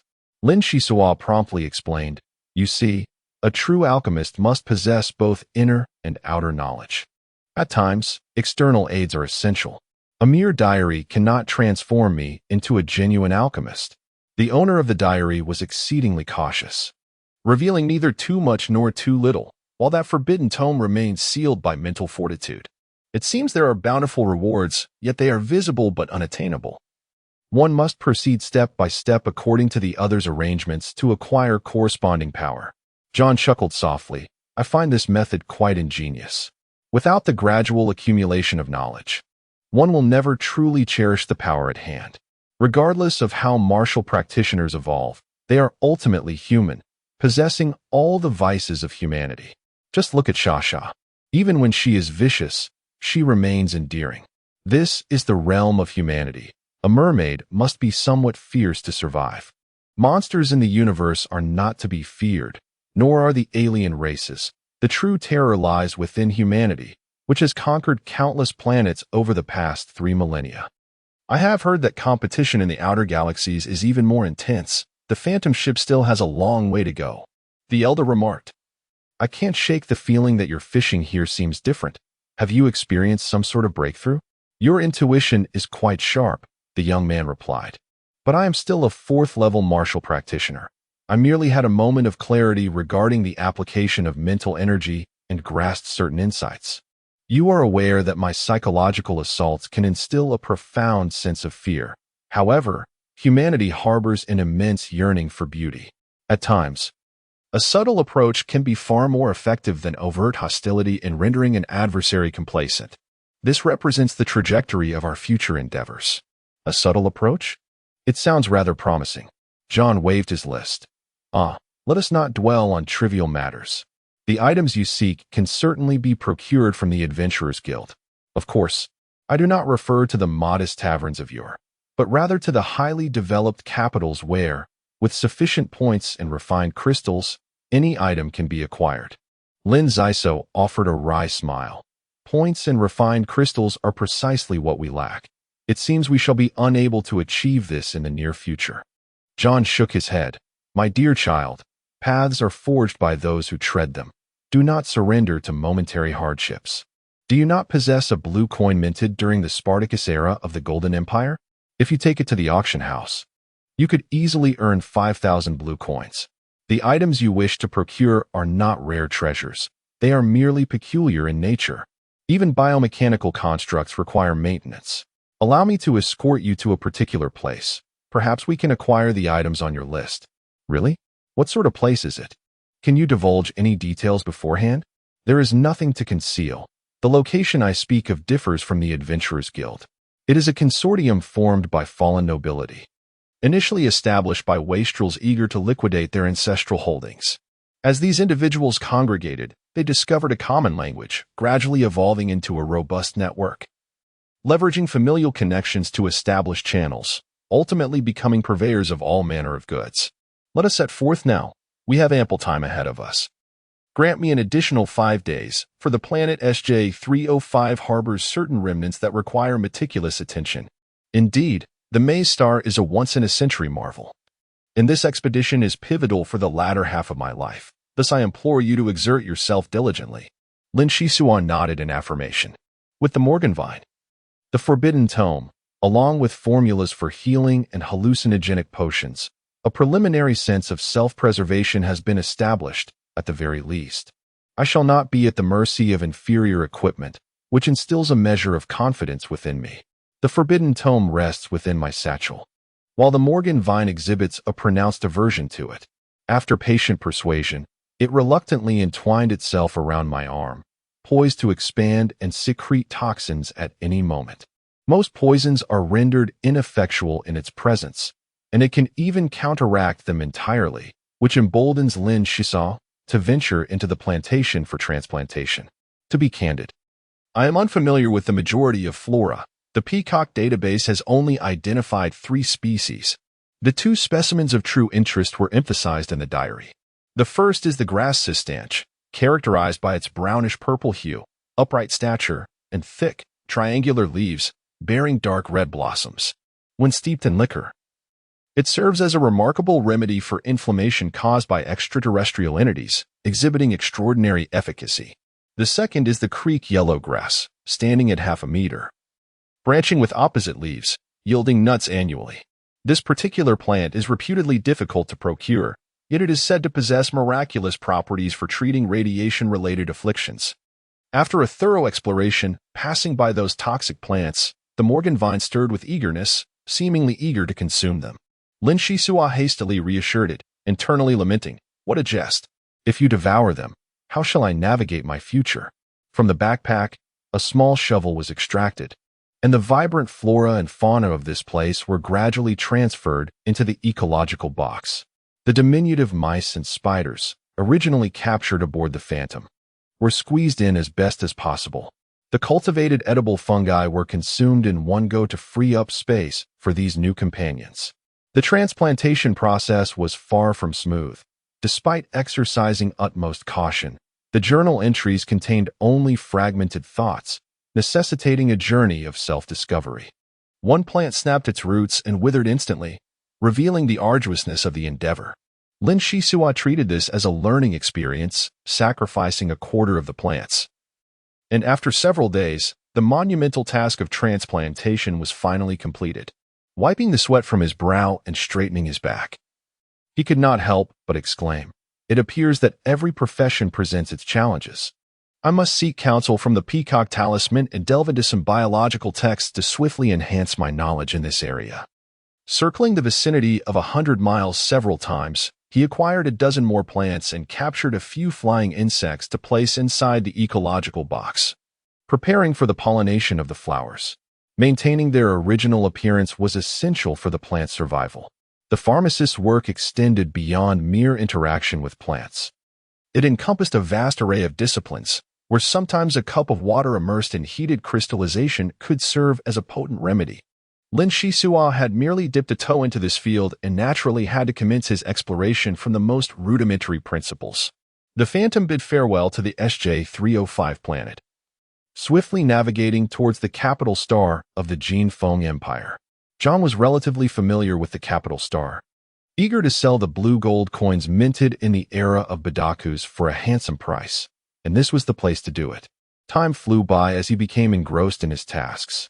He had only just begun the third volume of his biological studies when the capital star of the Jin Feng Empire drew near.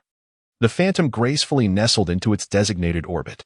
John, possessing a noble title, faced no undue scrutiny from the tax authority's space station, which merely dispatched a flying automaton to conduct a cursory examination before granting passage. The merchant vessels, however, were not so fortunate. Stringent measures were in place to prevent hazardous materials from entering the capital planet, creating an appearance of rigorous oversight. This was Lin Shisua's inaugural venture into a bustling metropolis, and as he stood on the deck gazing into the distance, he was immediately captivated. Towering skyscrapers loomed overhead, colossal structures forged from steel and concrete. With buildings soaring hundreds of meters high, their bases shrouded in darkness, illuminated only by artificial lights. Amidst this urban jungle, hover cars navigated meticulously along virtual pathways, flowing in a seamless procession. On the opposite side of the city lay the ocean, its surface crisscrossed with intricate tracks and expansive resorts. The air infused with a synthetic aroma that evoked memories of the escape pod from the Red Storm. John remarked, "Are you not somewhat disappointed? This is the inevitable manifestation of material civilization's advancement. We are in the third galaxy. I've heard the capital of the first galaxy boasts a more pleasant environment. Stop dawdling and assist me in locating a moderately priced docking platform." Chapter 044. The remarkable individual in the capital, where every inch of land is precious. The Phantom could only dock atop an abandoned skyscraper, which, it was rumored, would be demolished next month. Thus, the docking fee amounted to 1.5 blue coins per day, making it the most economical docking platform in the entire capital. However, it came with no guarantees for safety, so it was advisable to leave someone aboard to safeguard the vessel. Upon disembarking from the Phantom, John's first course of action with Lin Shisua was to board a floating bus. The bus was filled with stylish young men and women, adorned with flamboyant patterns, alongside respectable office workers displaying anxious expressions, seemingly pressed for time. Lin Shisua, amidst this crowd, resembled pure water, clutching a backpack and curiously gazing through the window. He felt fortunate to have encountered the kind-hearted Uncle John. With the Phantom now in his possession and the legacy of the apothecary at hand, he anticipated soon overcoming the side effects of the catalytic potion. Sister Mana and the others must also be striving diligently towards a shared goal. Approaching Platform 3. Passengers needing to disembark, please be attentive. Shisua, come quickly. Hearing the call, he hurriedly followed, as one could easily get lost in the unfamiliar capital. The number of passengers alighting at Platform 3 was scarce. John adjusted his attire and chuckled foolishly, unexpectedly producing a beautiful flower. Lin Shisua exclaimed, "Uncle, that seems to be a fragrant orchid. Where did you procure it?" "An old flame of mine," he replied with a smile. "I wouldn't hesitate to cherish even more orchids. Why not pluck some sistanch? It's both exquisite and valuable, perfect for brewing liquor, far superior to orchids." "Foolishness. It's merely a token of my regard. We are old friends. What could she not acquire while working for the Crown Prince?" "The Crown Prince? Of the Jinfeng Empire?" Lin Shisua gasped in disbelief, his mouth agape. "Ha ha ha. How audacious your imagination is. If I were acquainted with anyone close to the Crown Prince, I would have soared to success long ago, rather than laboring to transport goods for others. The Prince, a moniker for the young heir of the Dowie group, is a minor noble lacking even a territory, yet in recent decades, he has thrived remarkably, gaining a modicum of fame within the capital's underworld. The individual we seek is none other than this prince." Following John into a dimly lit alley, the antiquated streetlights sputter and crackle with electric sparks, accompanied by an unpleasant odor of machine oil. It is difficult to fathom that this is a renowned trading locale.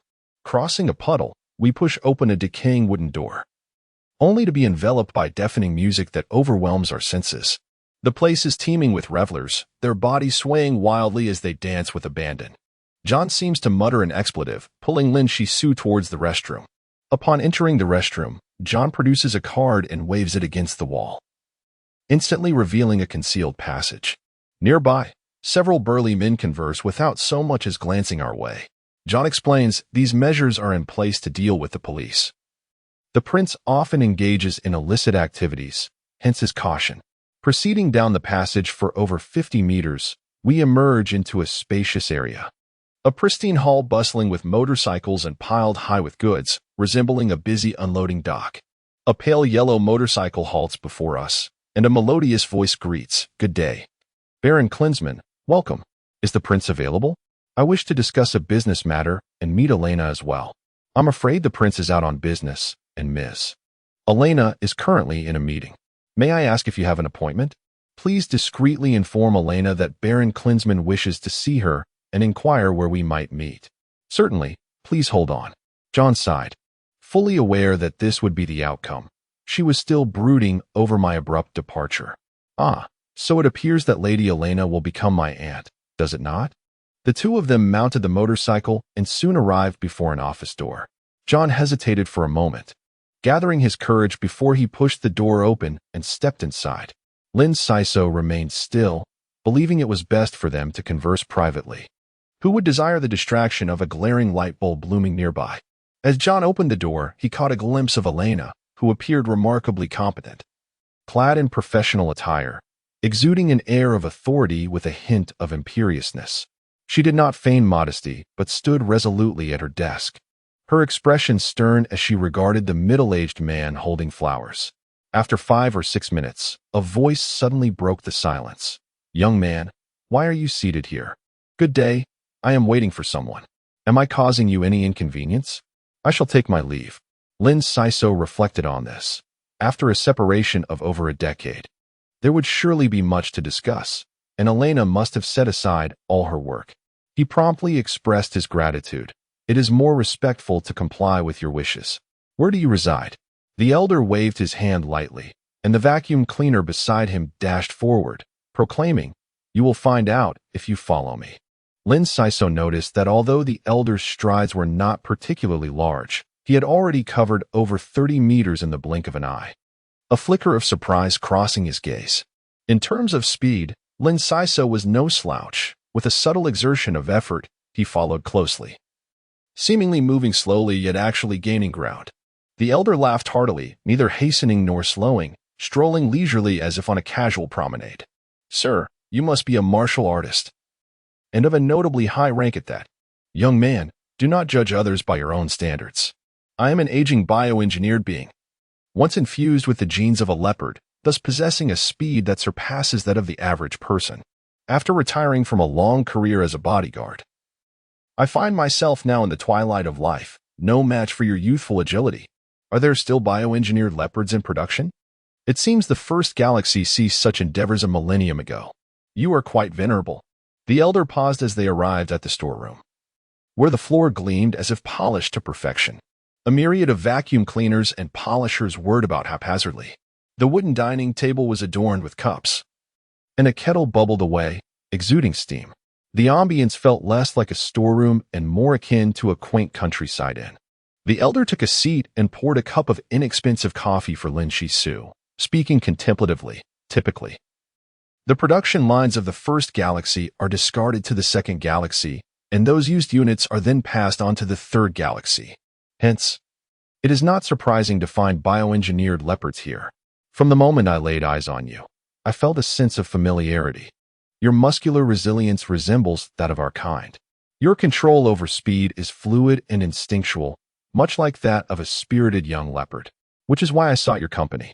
Lin Shisu pondered. You must have an array of remarkable experiences. Before the advent of bioengineered robots, bioengineered leopards typically served as elite special forces operatives. With your skills, it would not be difficult to amass a comfortable pension. Why then do you choose to work here as a cleaner? Many share your curiosity, the elder replied. It is crucial to understand that the number of surviving bioengineered beings is exceedingly rare. We lack reproductive capabilities, families, and are reduced to mere numbers. This transcends mere financial matters. It is the profound solitude that all bioengineered individuals dread. I once saved the prince's life, which granted me the privilege to enjoy my twilight years in this place, watching the bustling crowd each day, thus keeping melancholy at bay. Were I in your position, I would undoubtedly do the same. You, as a swift warrior, must have amassed a wealth of combat experience. Might you share some of your techniques? The old man took a sip of coffee and suddenly remarked, Young man, this is but a cup of cheap, bitter coffee, devoid of sugar. It pales in comparison to those lavish beverages. However, once you grow accustomed to it, you will discover that even the utmost bitterness can yield a hint of sweetness. My technique is quite simple, encapsulated in this word, bitterness. Bitterness? Are you implying? Lin Shisu felt a flicker of understanding. Every extreme harbors subtle transformations. Come, have some coffee. The old man was affable, and Lin Shisu began recounting his adventures in the subterranean realms of the Earth Ring, continuing until he had consumed a dozen cups, only then remembering that John and his former lover were still in the office. Oh, the illustrious Labyrinth Star? Surely. There must be many adventurers among the martial cultivators. Perhaps I can assist you in acquiring what you need. Lin Shisu, though skeptical, maintained his composure and expressed his gratitude, saying, These items are quite peculiar. You would understand upon reviewing the list. Chapter 045, Pylon. Crocodile wolf bone powder, heavenly licorice, candida, moth wings, freedom caps, zinc powder, and martini. Indeed, they are rather unusual. I would like to inquire how much you can offer for their purchase. The prince's prices are typically exorbitant, and even with John's connections here, no favors would be granted. I possess a blue coin issued during the Spartacus era of the Golden Empire, which should hold some value. Intriguingly, display it for me. The prince's father has a penchant for collecting ancient coins. If it is well preserved, acquiring the items on the list will be a simple task. Lin Shisu would not dare to disregard the elder's dignity, so he took out the blue coin to present it. He was a novice in the realm of numismatics. Indeed, it was in impeccable condition, akin to new, appraised at 8,200 blue coins. Do you truly wish to sell it? Yes. This ancient coin is best placed in the hands of a collector. I lack the time to care for it meticulously. How shall we proceed with the transaction? The elder rose, returned the coin to Lin Shisu, and instructed, Please wait here for a moment. John will be notified and will come out from the office shortly. The items on the list will arrive promptly. I still hold some influence, and I assure you, the young leopard shall not suffer loss. Thank you. Lin Shisu waited for half an hour when John entered, looking despondent. He said nothing and sat down, pouring himself a strong cup of bitter coffee, gulping it down. Uncle, You haven't quarreled with that lady, have you? Quarreled? It is far worse than that. Only today did I learn that Elena is the prince's illegitimate daughter. Do not expect any dealings with the prince. I am grateful he hasn't dismembered me. Uncle, your health remains robust. I shall speak less, acknowledging my fault. There are pressing matters to attend to today. I will seek you out for a chat another time. John, stricken with fear of the elder, sought an excuse to make his exit. Immediately, the elder obstructed him, his countenance reflecting displeasure as he reprimanded sternly. Has the little rascal grown wings? Who was it that once sought refuge here on my floor to evade creditors? Who, with tears and snot, recounted tales of a once glorious lineage? Let us dispense with trivialities. The youth you have brought is 100-fold superior to you. John's expression darkened considerably, and he awkwardly replied, It has been so long since I fled my debts. How is it that you still remember? The elder patted the goods. Child, behold whether these are to your liking. I have cleared out the entire inventory of similar items. This ancient coin is priced at 8,500 blue gold coins. Aside from the merchandise, there remain 350 blue gold coins. The prices in Capital Star are no trifling matter. Take good care of this sum, and do not allow some unscrupulous middle-aged man to squander it recklessly. John feigned ignorance. Yet inwardly, he felt elated, realizing that he need not intervene, as Lin Shi had already resolved the issue. The elder, named, made no further attempts to retain him. John hired a cargo truck and returned to the phantom ship, seldom mentioning matters concerning Elena. Upon stepping onto the deck, his spirits lifted, he casually inquired, How is everything? Sha. Not well, exceedingly poorly. You two have been frolicking outside, leaving me alone to guard this empty ship, with hardly any authority bestowed upon me. How vexing. Simpleton. What do you know? The cosmetics in Capital Star are unparalleled. This is a shopping paradise, an entertainment haven. Do not be deceived by my merfolk nature. The desire for beauty knows no bounds of race. Looking back, Sha had already sought out John, the mermaid enveloped in a swirl of water, undoubtedly captivating many gazes.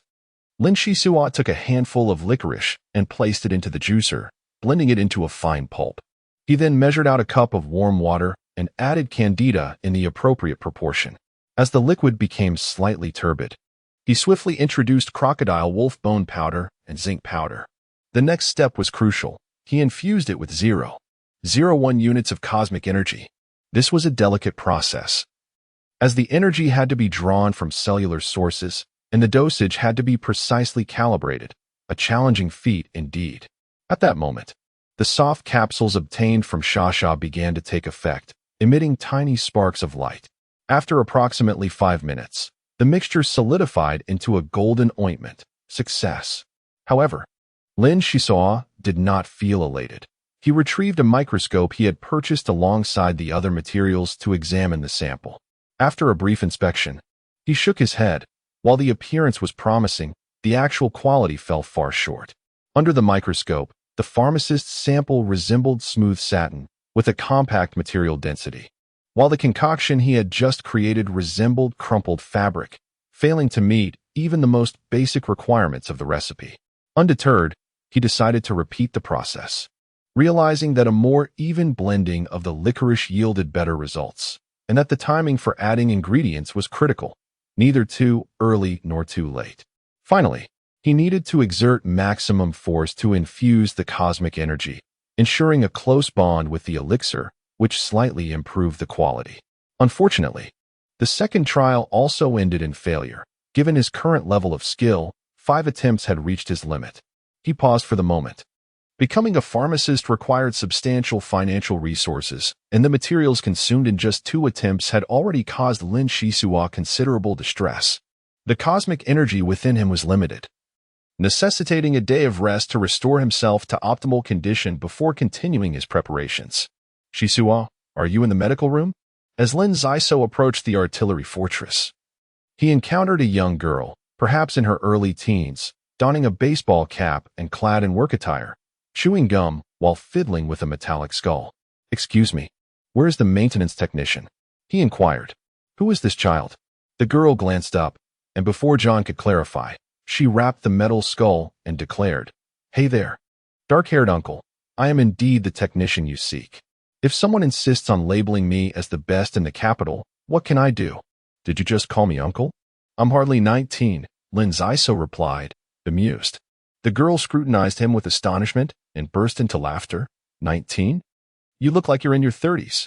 I've never seen such a clumsy young uncle before. I can certainly repair this heap of junk. But I must clarify that the bio-cybernetic robot consists of half biological matter and half mechanical framework. Unfortunately, it happens to be a rather rare multifunctional military model. The Type 3000. Restoring it to its former glory is simply impossible. However, I can discreetly procure a robotic body from the repair shop and attach it to this skull. Although compatibility might not be ideal, there won't be any significant issues. My price is a flat 75 blue coins. Surely, possessing a spaceship, you can afford this small sum? John clicked his tongue in disbelief. 75? Little sister, that's outrageous. Didn't we agree on a price below 50 before I came? Listen, old man. This is a multifunctional military type 3000 we're talking about. The base price for such bio-cybernetic robots is already quite high, and ones that have survived to retirement age are exceedingly rare. I've come across a few in magazines, so I'm somewhat knowledgeable about them. If you think it's too expensive, feel free to seek assistance elsewhere. The girl was about to leave when John, with audacity, proposed, "Please don't go. You are the finest and most affordable repair technician in the entire Capital Star. After all, the robotic body is free, and the supplies in Capital Star are exorbitantly priced. We still need to purchase a multitude of equipment. How does 75 blue coins sound, along with a set of gravity-enhancing training gear? Come on, how old are you? Still behaving like a child asking for freebies. Add 5 more blue coins, and I'll get you a decent one. You're quite the shrewd little rascal. 80 blue coins it is, but only if you can satisfy us." The girl was remarkably efficient, procuring a robotic carcass within merely a few minutes. Although patched up, it was of no significant concern. The reason John managed to secure a repair technician so swiftly was due to the proximity of a repair shop near the docking platform, capable of fixing everything from spaceships to mechanical pets.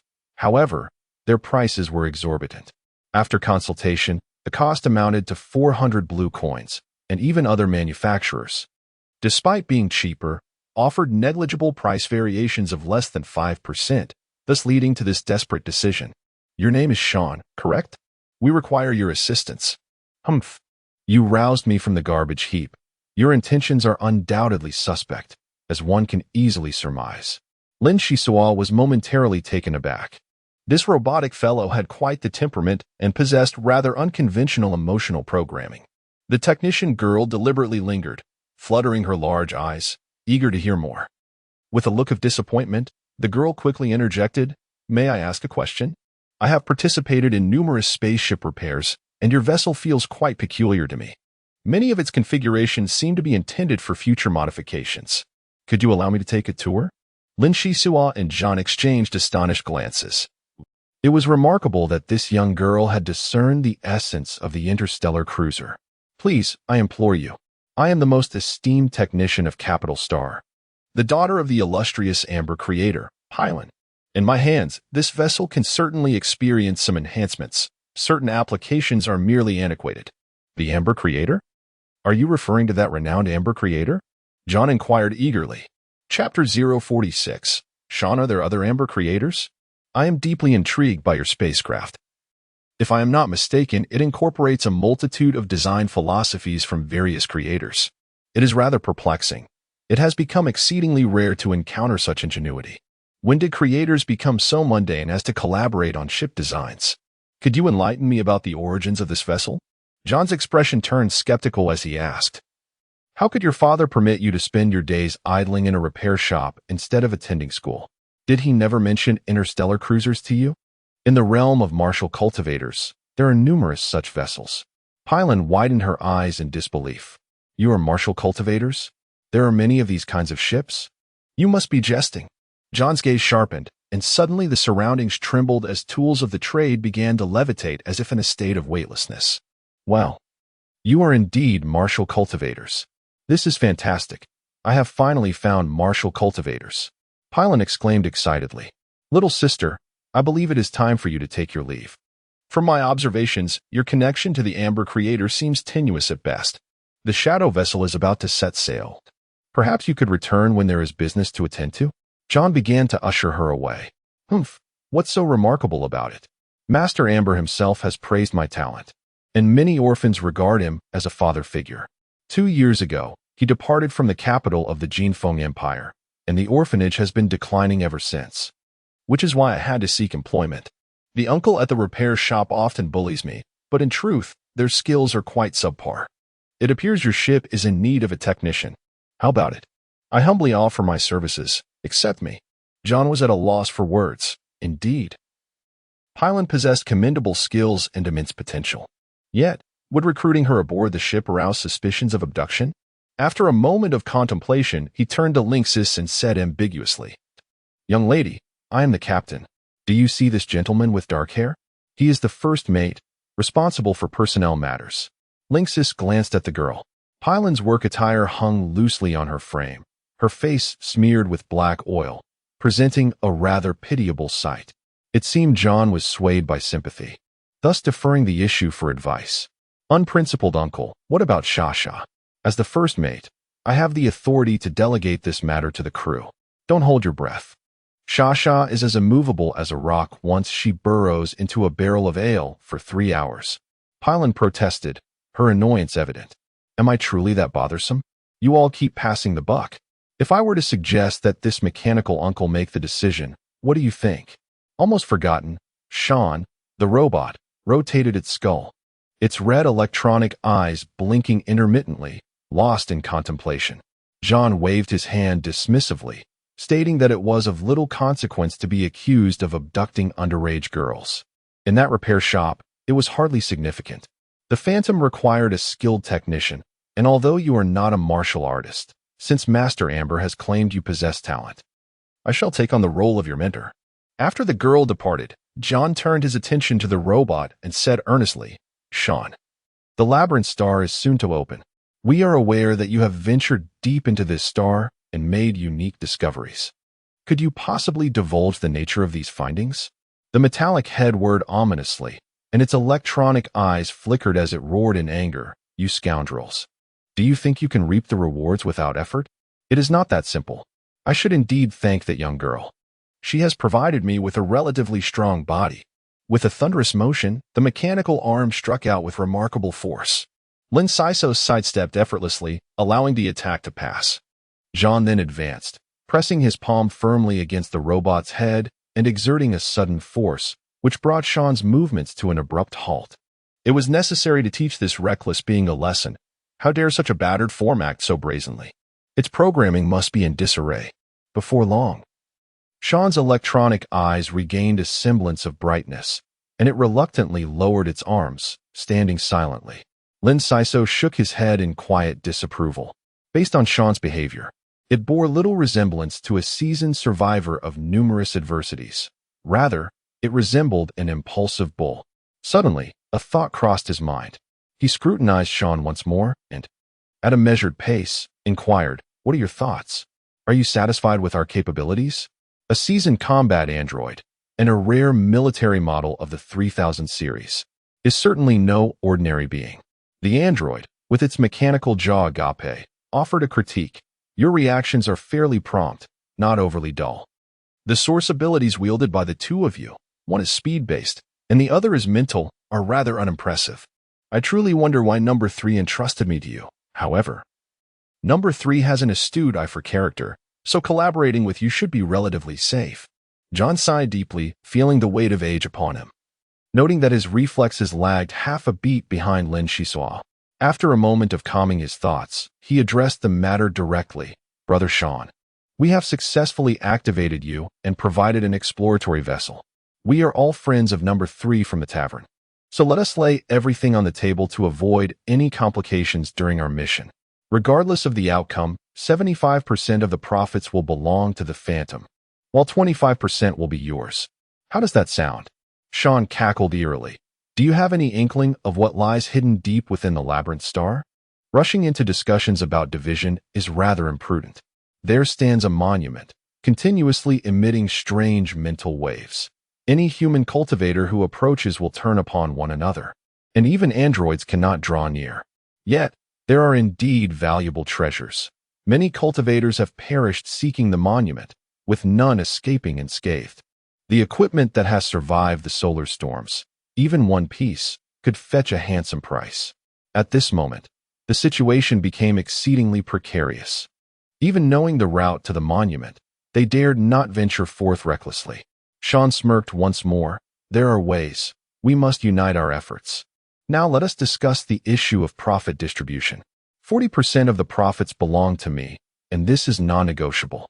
John was taken aback by the other's cunning strategy, which cleverly raised his own value, implying that without his method, no benefits could be obtained. Yet, should one employ this method, an additional 15% of the earnings would be required. Truly, as a seasoned biomechanical being, he was indeed remarkable. Lin Zaiso furrowed his brow, feeling a touch of displeasure. While it was understandable for Sean to elevate his worth, the manner in which he did so was rather disconcerting. Perhaps this was tied to his experiences, necessitating a cautious approach. Very well, 40% it is. What methods can be employed to evade the mental beams? Pray, enlighten me. To this inquiry, John responded with unexpected straightforwardness. He nodded, recognizing the subtle warning from the other party to tread carefully, lest he risk his life. This method was indeed quite inexpensive, requiring little monetary investment. Palin, being a technician, would be the ideal candidate to craft a magnetic helmet. As a precaution, they could procure a chimpanzee from the zoo. If, as you claim, valuable resources are abundant, then 60% would be more than sufficient for our indulgence. I hope for a fruitful collaboration. Sean remained silent and moved aside to take a seat, his electronic eye flickering incessantly as it began to acclimate to his new form. Subsequently, Palin brought aboard numerous belongings, discreetly acquiring some equipment from the repair shop. She also took the time to specially create a new gravity device for Lin Zaiso, intended for training purposes. The elderly man once stated while sipping coffee that after acquiring a taste for a cheap, bitter brew, one could eventually savor its sweetness, hinting at the notion that hardship precedes comfort. Lin Zaiso is currently moving at an impressive speed. However, there are certainly martial practitioners who surpass him. Thus, he must engage in weight training, accumulating resistance starting from a baseline of 5 times the normal gravity, in order to extreme his speed and achieve a transformative change through quantitative accumulation, transcending his current state and advancing to a higher level. Zaiso, are you certain? 10 times the gravity? Palin thought the man before her had lost his mind, as this would impose a tremendous burden on his internal organs. Though she had heard of the prowess of martial practitioners, she had never known them to possess a tendency for self-harm. Enough chatter, set it to 10 times the gravity. How often do these iron weights recharge? Every 2 days. The intervals cannot be too long. Uncle John will commence my training tomorrow. What do you usually occupy your time with, Zaiso? Reading, gardening, training. Ah, that suits you well. The people aboard this ship seem rather peculiar, and there's even a mermaid diving into a barrel of wine. I hope I do not catch any of your eccentricities. After spending 10 days on Capital Star, the Phantom ship sailed towards the Sea of Stars. Along the journey, Lin Zaiso diligently practiced concocting potions, exhausting his cosmic energy to strengthen his body, unwavering in his efforts. One day, the starlight dimmed, and the stars shone brightly. 3 large suns converged, and the solar sails of the Phantom ship shimmered, voraciously absorbing solar energy. Looking ahead, a multitude of space ships gathered, a dark mass more conspicuous than stellar sunspots. There remained more than half a month before the appearance of the Labyrinth star. Yet such a multitude of adventurers had already arrived, a truly unprecedented spectacle. With John S. experience, he recognized many large institutional exploration vessels, wary of approaching too closely, as E-class cruise ships would trigger a response at a certain distance, warning against mutual attacks. Who could tell if any of these ships were E-class cruise ships? Should misfortune lead us to encounter a vessel, there would be no need to enter the labyrinthine star. We could simply flee without hesitation. The torment of waiting is unbearable. John stands on the deck each day, gazing into the void, though nothing can be discerned. The true instrument of observation is the astronomical telescope aboard the ship. Alas, so many days have passed. Why is there still no sign? Occasionally, Pauline joins him on the deck for a moment of camaraderie. Suddenly, the sound of heavy footsteps reverberates. Thud, thud, thud, as a crimson electronic eye emerges from the cabin. Sean peers into the distance and solemnly announces, "It is about to appear. We have a 5-minute countdown." Chapter 047. The Golden Lion 500 light seconds away. A shadow darts forth from the searing halo, revealing the long-awaited labyrinthine star. John puffs out his chest and bellows, "Charge ahead." From this moment on, every minute and every second must be filled with urgency. We cannot afford the slightest complacency. Pauline, remain aboard to guard the ship while we embark on our mission with Sean. The terrain within the chasm is intricate, rendering the Phantom unable to delve deeper. Lin Shisoa has assumed the captaincy, commanding, "Light brain, hoist the main sail, activate the side sail's vector stabilizer, accelerate the thrusters, and maintain an entry angle of 10 1/3 degrees. Advance."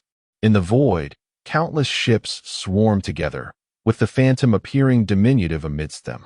Some corporate conglomerates command colossal composite vessels, akin to steel behemoths, casting an awe-inspiring shadow. The solar sail bursts forth in a spectrum of colors, surpassing most vessels, gracefully approaching the labyrinthine star, undoubtedly ranking among the swiftest. At this moment, the particle streams from the 3 stars have diminished to their weakest state. The Phantom ship revels in this environment, sailing through the waves with exuberance, while many spacecraft, caught unawares, plunge into the vast chasms with a swift whoosh. Portable oxygen tanks, water pouches, and emergency medical supplies are systematically stowed away in backpacks, culminating with the helmet crafted by Palin, carefully set aside. Suddenly, the cabin erupts with noise as Sasha grumbles, "Must we really bring along this clumsy gorilla? It contributes nothing but chaos." Palin hurriedly approaches to soothe the situation. The robust chimpanzee, named Titan, is a close relative of humans. John, known for his meticulous nature, instructs the chimpanzee to wear the helmet and approach the stone tablet first, to ascertain whether Sean's method proves effective. It is said that chimpanzees, being our near relatives, have benefited from their human counterparts and now thrive in the interstellar realm, exhibiting increased intelligence, capable of distinguishing their owners and understanding certain tasks assigned to them. Palin persistently reiterates her instructions to ensure compliance. Reluctantly, the mermaid slips into the large water pouch, grumbling under her breath, despite her significant prowess aboard the ship. She feels as though she occupies the lowly status of a maid, devoid of any real standing. Sean hoists the water pouch, aware that robots can carry substantial loads. Yet he must recharge this body before their departure, out of an abundance of caution. This journey holds considerable importance for the Phantom, since harnessing electrical energy on Green Star, the interstellar cruiser, has seen no income. Should this continue, they risk reverting to a state of financial insufficiency, a fate neither John nor Lindsay wishes to encounter. The vessel swiftly glided through the air, stirring up a plume of dust. This locale, far from being devoid of life, boasted a thin atmosphere 3,000 meters below, where fungi and ferns flourished, accompanied by some low shrubs. The gravitational pull was notably strong, and certain areas exhibited mild radiation, rendering the danger level uncertain. "Uncle, the navigation device has malfunctioned. The Phantom has lost its ability to ascertain latitude and longitude.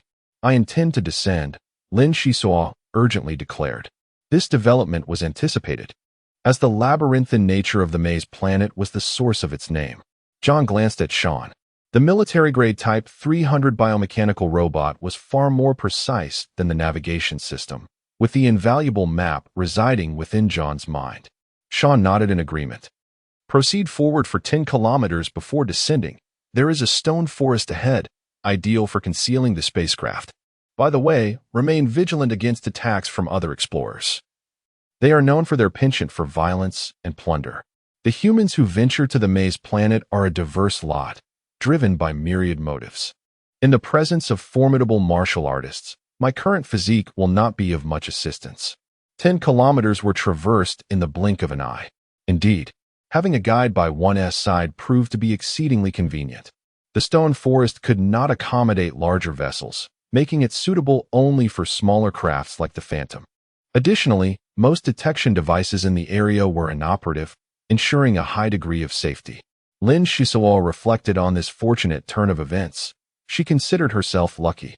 Recalling the Crimson Storm that had instigated a bloody upheaval, resulting in the emergence of merely 120 martial artists. Of course, the youths from the Earthen Ring star advanced rapidly. At John's age, he had only reached level 4, while among the 120, several had already attained that level, underscoring the potency of the catalyst agents. Captain John, the robot Sean, the mermaid Sasha, the half-baked apothecary Lin Sisao, and a robust chimpanzee. This peculiar ensemble embarked on their journey. Though Sean's words were somewhat disparaging, the E-class interstellar cruise ship was indeed as described. The Phantom was akin to a babe in a cradle, lacking even the qualifications to participate in interstellar warfare, let alone withstand the particle torrents produced by the convergence of 3 stars. Initially, they could discern a general direction, but as the compass failed and the surroundings grew increasingly dim, they found themselves lost after several hours. Lin Sisao, upon reaching each new location, lightly touched the local flora, his pupils constricting as he began to glean a preliminary understanding of the labyrinthine star. The seemingly tranquil darkness concealed myriad perils, from brutal, bloodthirsty beasts to grotesque insects spewing venom. These creatures were well acquainted with martial cultivators, knowing well that every century, humanity would appear, a celestial feast for them.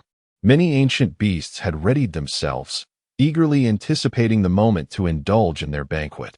At that juncture, a procession of over 100 hover motorcycles approached from a distance, the convoy swirling like a tempest as they drew near. John and Lin Sisao stood back to back, their expressions vigilant. The lead motorcycle executed a deft tailspin before coming to a steady halt, and a burly man with a dark complexion roared with laughter. "Brothers, did you see that? Anyone dares to venture into the labyrinthine star." The absurdity was heightened by their presence of a chimpanzee. This expedition team seemed more suited for a visit to a history museum. "Forget it," he mused. "There's no point in conversing with such impoverished souls. Let us proceed ahead and see if there are any affluent individuals." The convoy whizzed past, paying no heed to John and his companions. Lin Shisao gazed into the distance for a considerable time. Rather than feeling anger, he was instead filled with delight. He could not help but exclaim, "These fellows are utterly charming. Their direction coincides with ours, and having them as a shield in front of us spares us considerable trouble." "How did you anticipate there would be trouble?" Sean asked, casting a surprised glance his way. "Indeed, how did I know trouble was imminent? Do you not sense the eerie stillness surrounding us? It is unsettlingly quiet here. Despite the evident gnawing marks on the flora, not a single indigenous creature has been sighted, which is patently illogical. Your insights are commendable. There are 2 formidable indigenous species on May's star, the 3-headed serpent and the venomous lizard. Upon encountering them, it is prudent to retreat without hesitation," Sean articulated, moving ahead.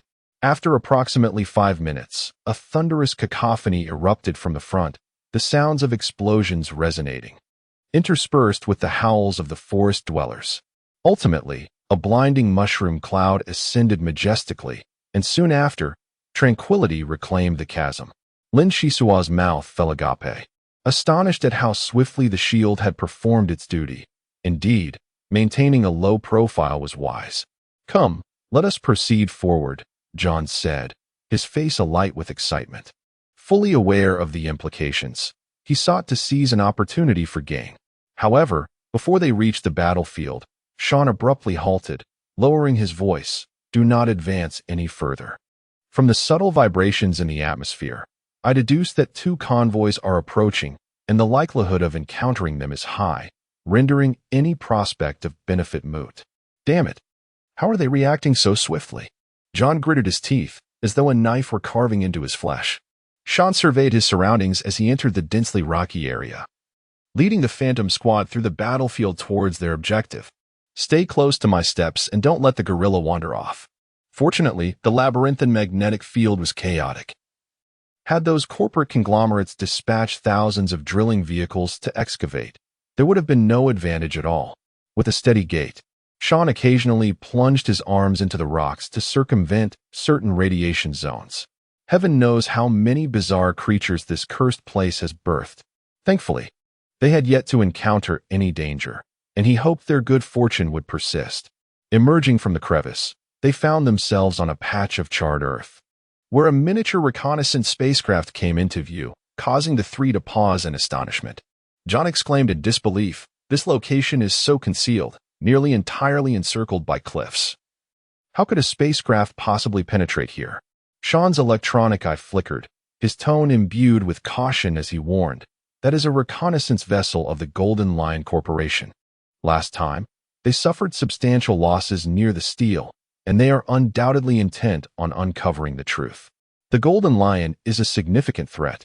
"What did you say? The royal group of the Golden Lion Empire from the Third Galaxy? Are we to compete with them?" John swallowed hard, feeling a wave of dizziness wash over him. Isn't there a saying among humans? Fortune favors the bold. The brave may thrive while the timid perish. The Golden Lion Group must be lacking in insight. "We still hold a considerable advantage," Sean asserted firmly. "Look, another spacecraft is descending," Lin Shisua pointed into the distance. Sure enough, a luxurious reconnaissance vessel was gracefully landing, flanked by 8 formidable martial artists standing at attention.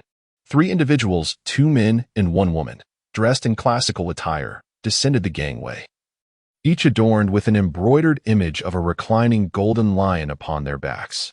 Chapter 048. On the same path, the unexpected arrival of the Golden Lion Group's expedition team disrupted the Phantom Squad's plans. Moments later, 3 additional reconnaissance ships descended.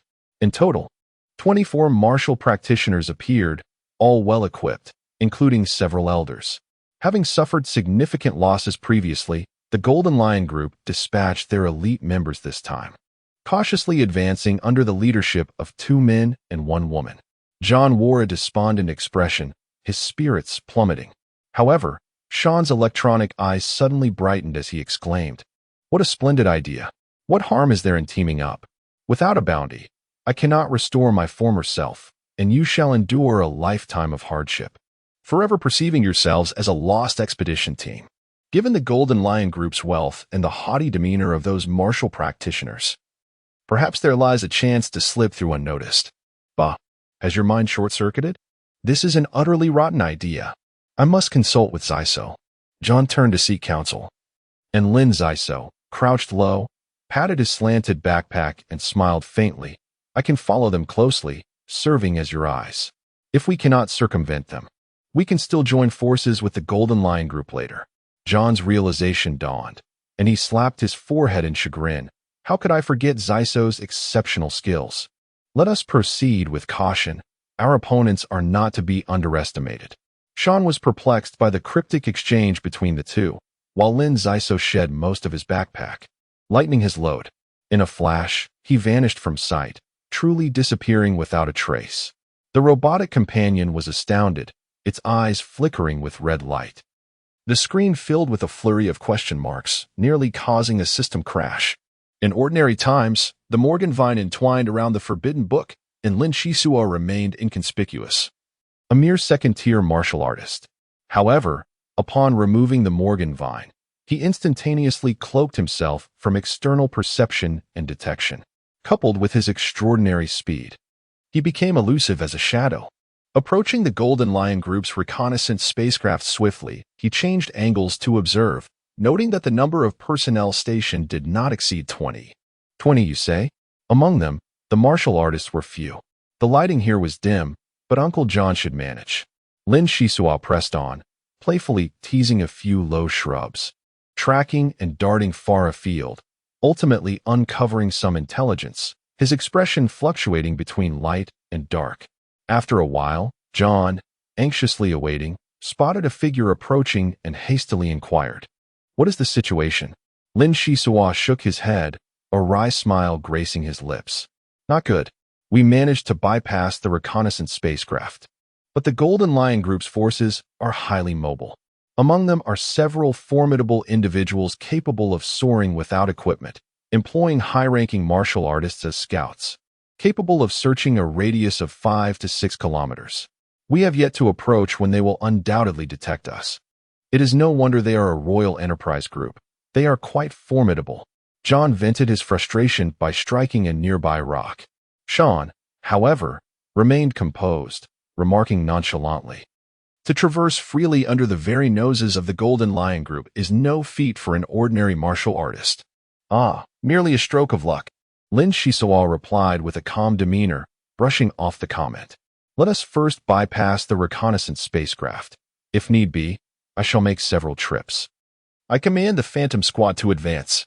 John was invigorated once again, disregarding the potential radiation, as he scooped up the dark soil from the ground and sprinkled it over himself. The gorillas appeared most at ease, sprawling on the ground, resembling black rocks from a distance. Suddenly, Sean proclaimed, "I will disrupt the opponent's detection wave frequency." Although the labyrinthine star's magnetic field is chaotic, proximity will still render them detectable by precision instruments. 50 seconds. 50 seconds must suffice for a successful breakthrough. 50 seconds is ample. Ironclad. Your words bring hope for the first time. John flashed a grin, revealing his white teeth, eagerly smearing the dark mud over himself. Lin Shiso, possessing the Book of Taboos, found no need for such measures. Prepared, the captain and the robot crawled forward.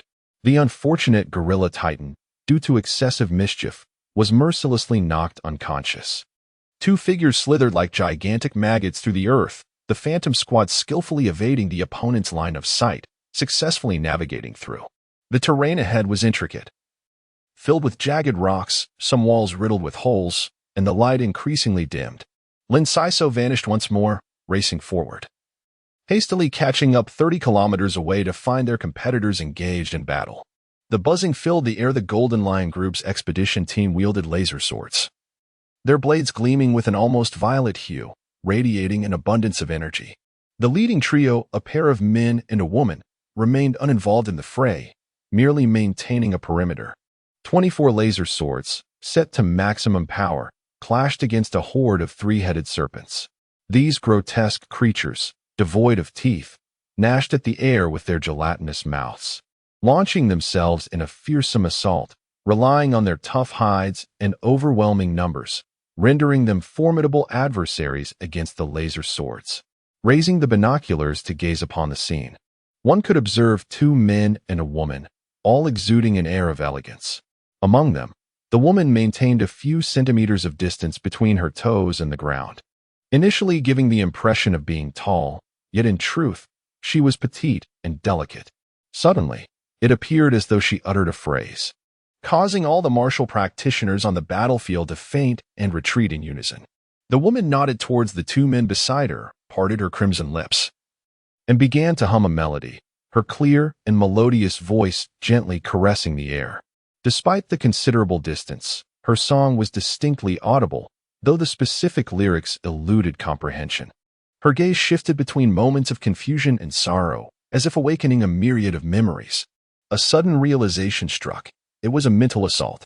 Lin Shiso was taken aback, hastily pressing his hand against the leather satchel slung across his back, feeling a surge of invigorating energy that significantly alleviated his distress. Goodness, even at this distance, the effects are palpable. The Golden Lion Group is formidable. Turning his attention back to the battlefield, he observed the three-headed serpent entwined with one another. No longer concerned with attacking humans, engaged instead in an utterly bizarre display of contortion. The sinister source ability, with just a few lines of song, could subdue the serpent spoken of by Sean, and she appeared to be no more than in her 20s, leaving one to ponder her rank. Just as Lin Shiso took his leave, the woman cast her gaze in his direction. Someone beside her inquired, "Your Highness, is there something amiss?" After recounting all that he had witnessed in detail, John, possessing authority on mental attacks, asserted with certainty, "The voice of angels, a highly renowned source ability, instills confusion in thought. Typically, such a song indiscriminately affects surrounding creatures. From your account, it appears the opponent has achieved targeted casting, which is far from trivial. When I approach them, It will be a mere 2 words in vain.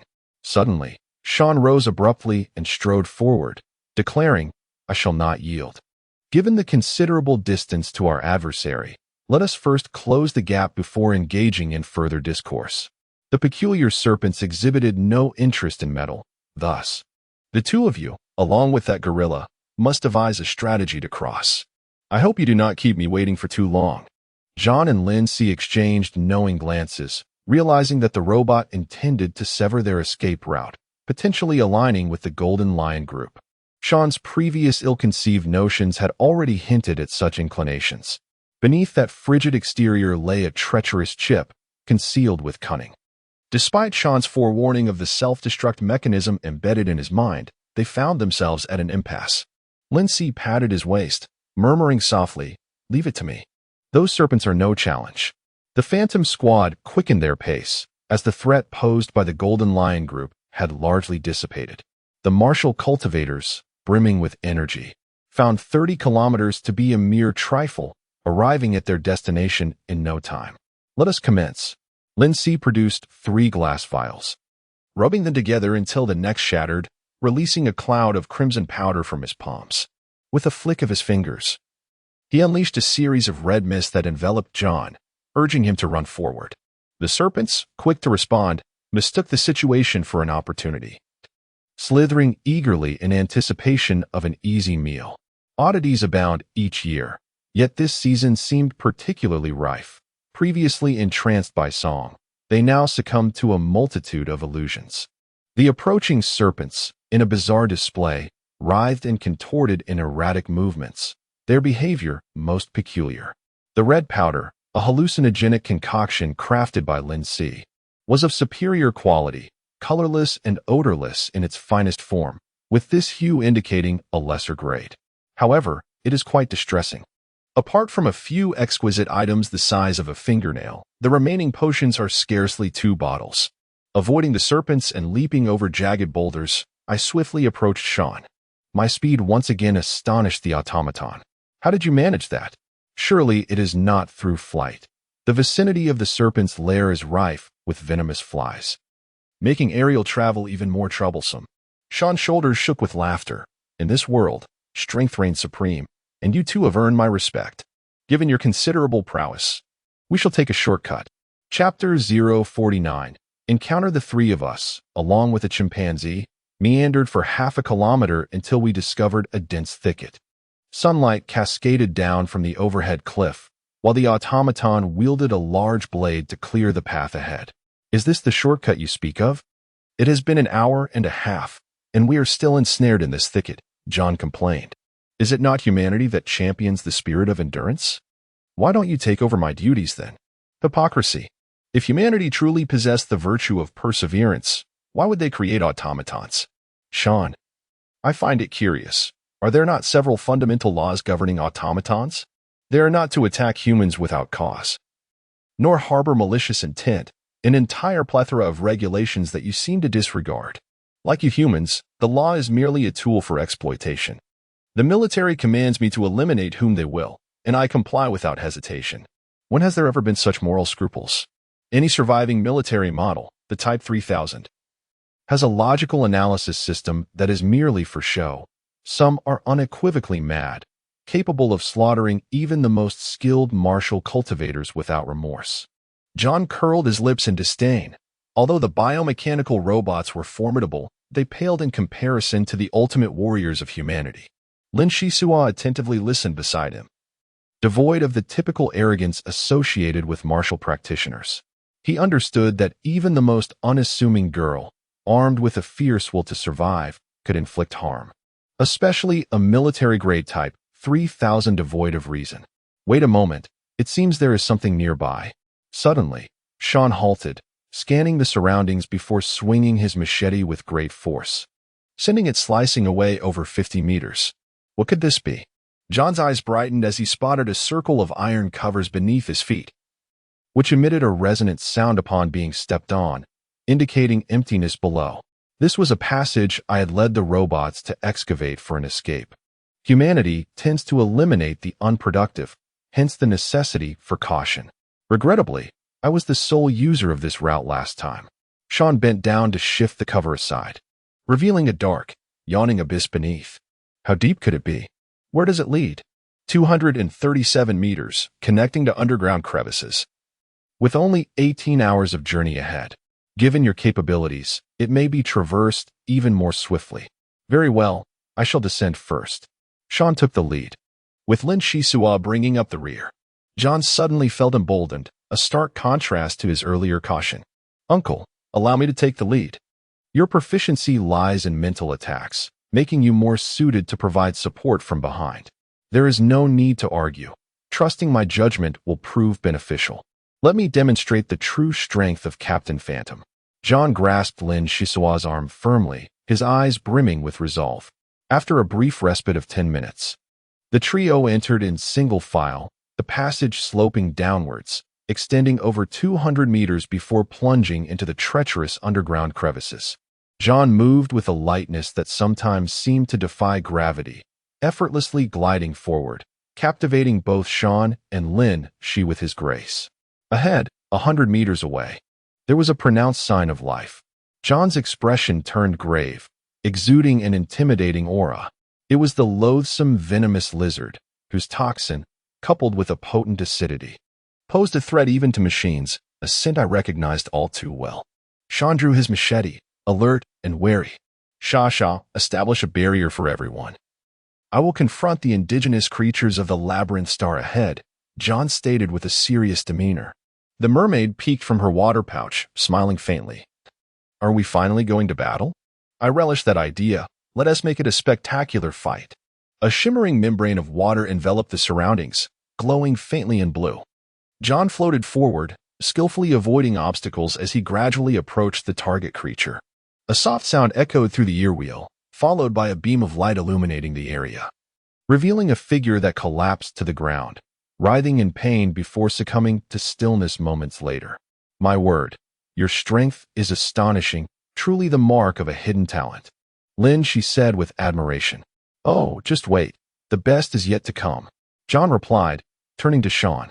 Do you think we have a chance of reaching the Golden Lion group before them? It's hard to say. The Golden Lion group moves swiftly and is evidently heading towards the monument, so the likelihood of encountering them is quite high. We can't dwell on that now. My resolve for this expedition is unwavering.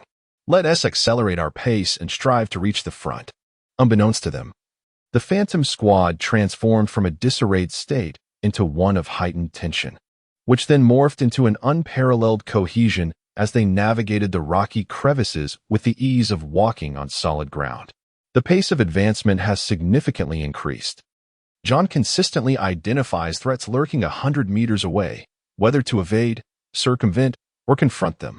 Half an hour later, he emerges unscathed from the rocky crevice, stepping into a world of bizarre splendor. The ground is adorned with large crystalline clusters, strikingly black and white, occasionally interspersed with hints of pale yellow. These clusters are exceptionally resplendent and possess a pristine quality that dazzles under the light. However, time is of the essence, leaving no room for leisurely admiration of such extraordinary scenery. He trudges forward, burdened by his pack, breathless from exertion.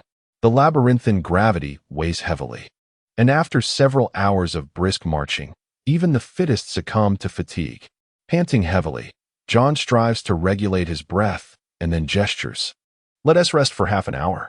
Zaiso, mark the food, clean water, and non-essential gear, and hide them well, better safe than sorry. All right, I will take care of that. In wilderness exploration, there are numerous strategies. Typically, supply points are established as one approaches the objective, with the cunning of a rabbit. Lin Zaiso makes several rounds to securely stash the items before returning with satisfaction. As he walks, a sudden cacophony erupts ahead. He swiftly ducks into nearby cover, and upon discerning the situation, his expression darkens considerably. John and Sean find themselves encircled by over 20 martial practitioners, with tensions running high. An ominous predicament indeed. Having been extra cautious along the journey, he anticipated being pursued by the Golden Lion group. What should they do? Engage in a desperate fight? He silently shakes his head. What could second-tier martial practitioners possibly achieve? Even if they were to launch a surprise attack, The chances of rescue are minuscule. Tell me, how did you find this place? And there is another scent present. Where has he gone? The white-haired elder stood imposingly atop the crystalline cluster, questioning sharply. With a nose as keen as yours, you are nothing more than a mere dog beside the golden lion. You lack the authority to converse with me. Summon the person in charge. What did you say? A fourth-tier martial artist dares to be audacious before me? The elder, incensed, summoned a glow at his fingertips. Poised to strike. Gardner, the Golden Lion Group did not attain its current stature through bullying the weak. Restrain your source ability. I have inquiries to make. At your command. The white-haired elder humbly bowed his head as 3 individuals approached, 2 men and 1 woman. The woman spoke, her voice soothing and profoundly comforting, disarming one's defenses effortlessly. John cast a cold glance, his tone neither submissive nor arrogant as he remarked, "The road is wide. We each take our own path. We have not interfered with the Golden Lion Group, yet you surround us. Is this not akin to banditry? Remarkable. You begin with a demand for 200 units. The martial artist birthed from the Red Storm sells for merely 700 or 800. Do you consider yourself a sage?" John felt the situation grow dire. Before a sage, all trails are laid bare. A 5th-tier sage, Stret, it is a privilege to meet you. The man smiled elegantly. Yet his smile harbored the chilling intent of a serpent fixating on its prey. Uncle, who are they? I stepped out for a brief moment. And it has become so lively? Scoundrels, release me. Who are you? Do not provoke me, for I am quite formidable. Is this the arrogance of newly emerged martial artists? Even a 2nd-tier dares to boast of their might. Silence your foul mouth and accept your fate. Gardner's excessive prattling had sealed his ill fate. Lin Shisoa sprinkled a handful of crimson powder, wasting not a single grain as he coated himself entirely. His reactions dulled, illusions proliferated, and with a sudden pain in his hand, the breath of the dark-haired youth vanished in an instant. The white-haired elder, possessing formidable cultivation at around level 8, was barely affected by the hallucinogenic potion. After consuming a bottle and a half, he merely paused for 2.5 seconds before regaining his composure, his eyes wide with fury as he sought to settle the score. Suddenly, someone in the crowd shouted, "If you desire this woman's life, do not move. It will suffice to trade life for life." A laser sword was poised against Angel's neck, her waist and arms ensnared by creeping vines. The turn of events unfolded with such swiftness that the woman, on the verge of speaking, was abruptly rendered unconscious. Across from her, the gorilla titan recoiled slightly, the gesture strikingly familiar. Chapter 050. The heist angel was held captive by Lin Shisoa, inciting a furious eruption of energy from the martial practitioners present. Having been perpetually thwarted by minor nuisances, who could endure such indignities? Do you know who she is? How dare you act so disrespectfully? Release Lady Angel at once, or we shall not coexist peacefully. Another man, Field, issued a threat, though the way he casually pressed the laser sword against her delicate neck revealed his lack of conviction. The 5th-level sage, Strit, wore a grim expression and remarked darkly, "So you are an apothecary. Why can I not sense your presence? I must admit, your earlier performance was quite remarkable. First, you approached with intent, then executed a swift escape, all to draw out Gardner. Throughout, your gaze never strayed toward Lady Angel, minimizing exposure and allowing you to extricate yourself from our grasp in the shortest time. Impressive skills, indeed. Let us negotiate." Strit was nearly driven to the brink of insanity, gritting his teeth as he issued commands. "You are indeed ruthless. Follow his instructions, but do not make things difficult for the opposing party." Lin Shisoa nodded in agreement. "Indeed. The wise are most obedient, understanding that we are but broken bricks, easily shattered. However, when intertwined with precious porcelain, the situation becomes entirely different. Wouldn't you agree?" John was drenched in cold sweat, thinking to himself, how can this child be so audacious? Over 20 martial artists, each at least of level 4, daring to seize the young lady amidst such peril. In truth, moments ago, as Lin Shisoa had approached closely, he had discreetly released a minuscule quantity of exquisite illusionary potion. Strit and Field had momentarily succumbed to a daze, allowing Lin Shisoa to seize the opportunity. He offered no chance for the adversary, gradually steering the situation under his control. His gaze fixed on the level 5 sage, vigilantly guarding against any disruptions. With a mischievous smile, he brazenly declared, "Strike, is it? That name truly is a tongue-twister. All your laser swords and equipment, one by one, must be handed over to our robotic assistants. As for the elderly and middle-aged, I regret to impose. But you must remove all your garments, though you may keep your undergarments. You have 15 seconds to comply. The countdown begins now." What a disgrace. Forced by a mere level 2 martial artist to strip, the elderly man Gardner erupted in fury. Yet, with a laser sword pointed threateningly at his delicate neck. Nostrils flared and breath heavy, he was left with no choice but to acquiesce. "You young rascal, should I fall into your grasp, you shall face 1,000 tortures. Take it easy, old man. Truth be told, I would rather not resort to such measures, but if you intend harm against us, shall we simply await our demise without retaliation? I wish to avert a situation from deteriorating beyond repair, particularly for this enchanting lady, who undoubtedly commands immense affection. Therefore, I implore your cooperation." Lin Shisaw exchanged a glance with John, who understood the cue, swiftly packed the equipment into their garments, retreating with an air of vigilance. Having said this, he hoisted Angel and strode forward with determination. Strit, in a moment of urgency, exclaimed, "Wait. Do you truly believe you can depart from this place with such confidence? Offending the Golden Lion Group will lead to your demise, no matter where you flee." Lin Shisaw responded with a disdainful snort, "The initiative lies with me. After all this discourse, you should be well acquainted with my temperament. Remember, it is not I who provoked you, but rather you who sought this confrontation. This is farewell for now." By the time he finished speaking, John and Sean had already distanced themselves. Lin Shisaw swiftly vanished into the cluster of crystals, disappearing from sight. The members of the Golden Lion Group were thrown into disarray as the white-haired elder, Gardner, hastily seized a garment to wrap around himself. The accompanying man, Field, shouted, "Why? Tell me why, Strit? Do you simply stand by and watch them leave? May I be released? Such treatment of a lady seems rather impolite." "How would you know?" Angel inquired, slightly taken aback. "Indeed, how could I know? Once, there was a group of children who spent their days devising schemes to prevent and deceive others." "And your methods are quite juvenile," Lin Shisaw remarked, referring to the youths of Tuhuan Star. John glanced at Angel before turning to Sean. "Iron Golem. The equipment was seized by us, so you wouldn't be demanding 40%, would you?" The robot scoffed and gestured with its fingers, stating that since no effort was exerted, 20% would belong to it, while they retained the right of first choice. "Fine, that isn't too unreasonable. Shisaw, you may choose first. These items are quite heavy, and it would be wise to digest some before moving on." John's intention was abundantly clear. To possess such excellent equipment, yet not utilize it would be the height of folly. Lin Shisaw wasted no time and began to rummage through the packages. Sean's eyes flickered with uncertainty as he finally ventured, "This appears to be a piece of light armor. Due to its high energy consumption, it hasn't been produced in a long time. You are indeed fortunate." The adhesive was of considerable use to Lin Shisaw, especially when combined with the potent healing potions provided by the pharmacist, significantly enhancing his capabilities. Naturally, he did not forget about Angel.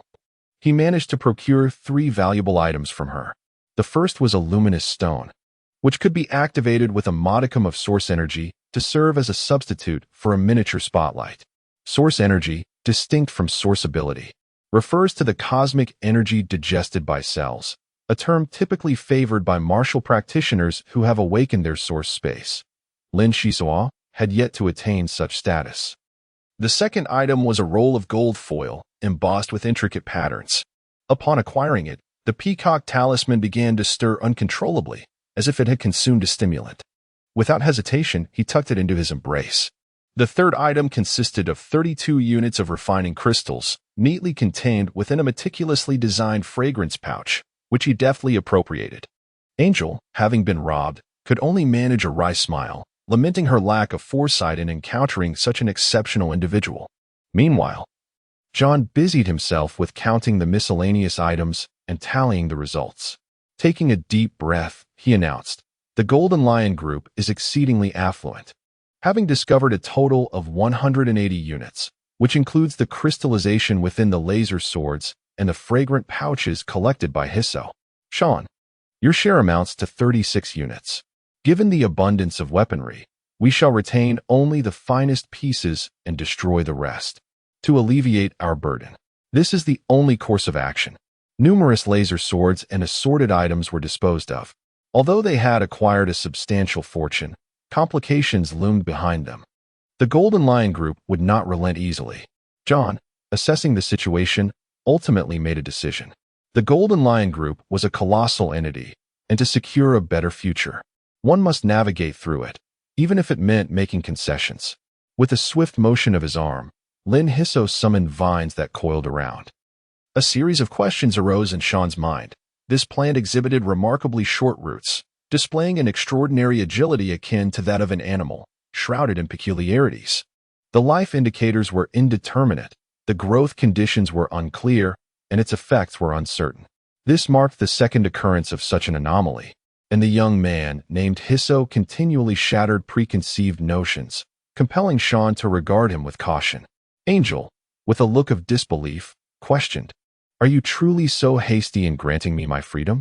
Do you not fear my retaliation?" "Fear indeed," came the response. "However, we possess a nuclear device of immense power, situated within the robot's head. Should it detonate at this proximity, we shall all meet our demise together."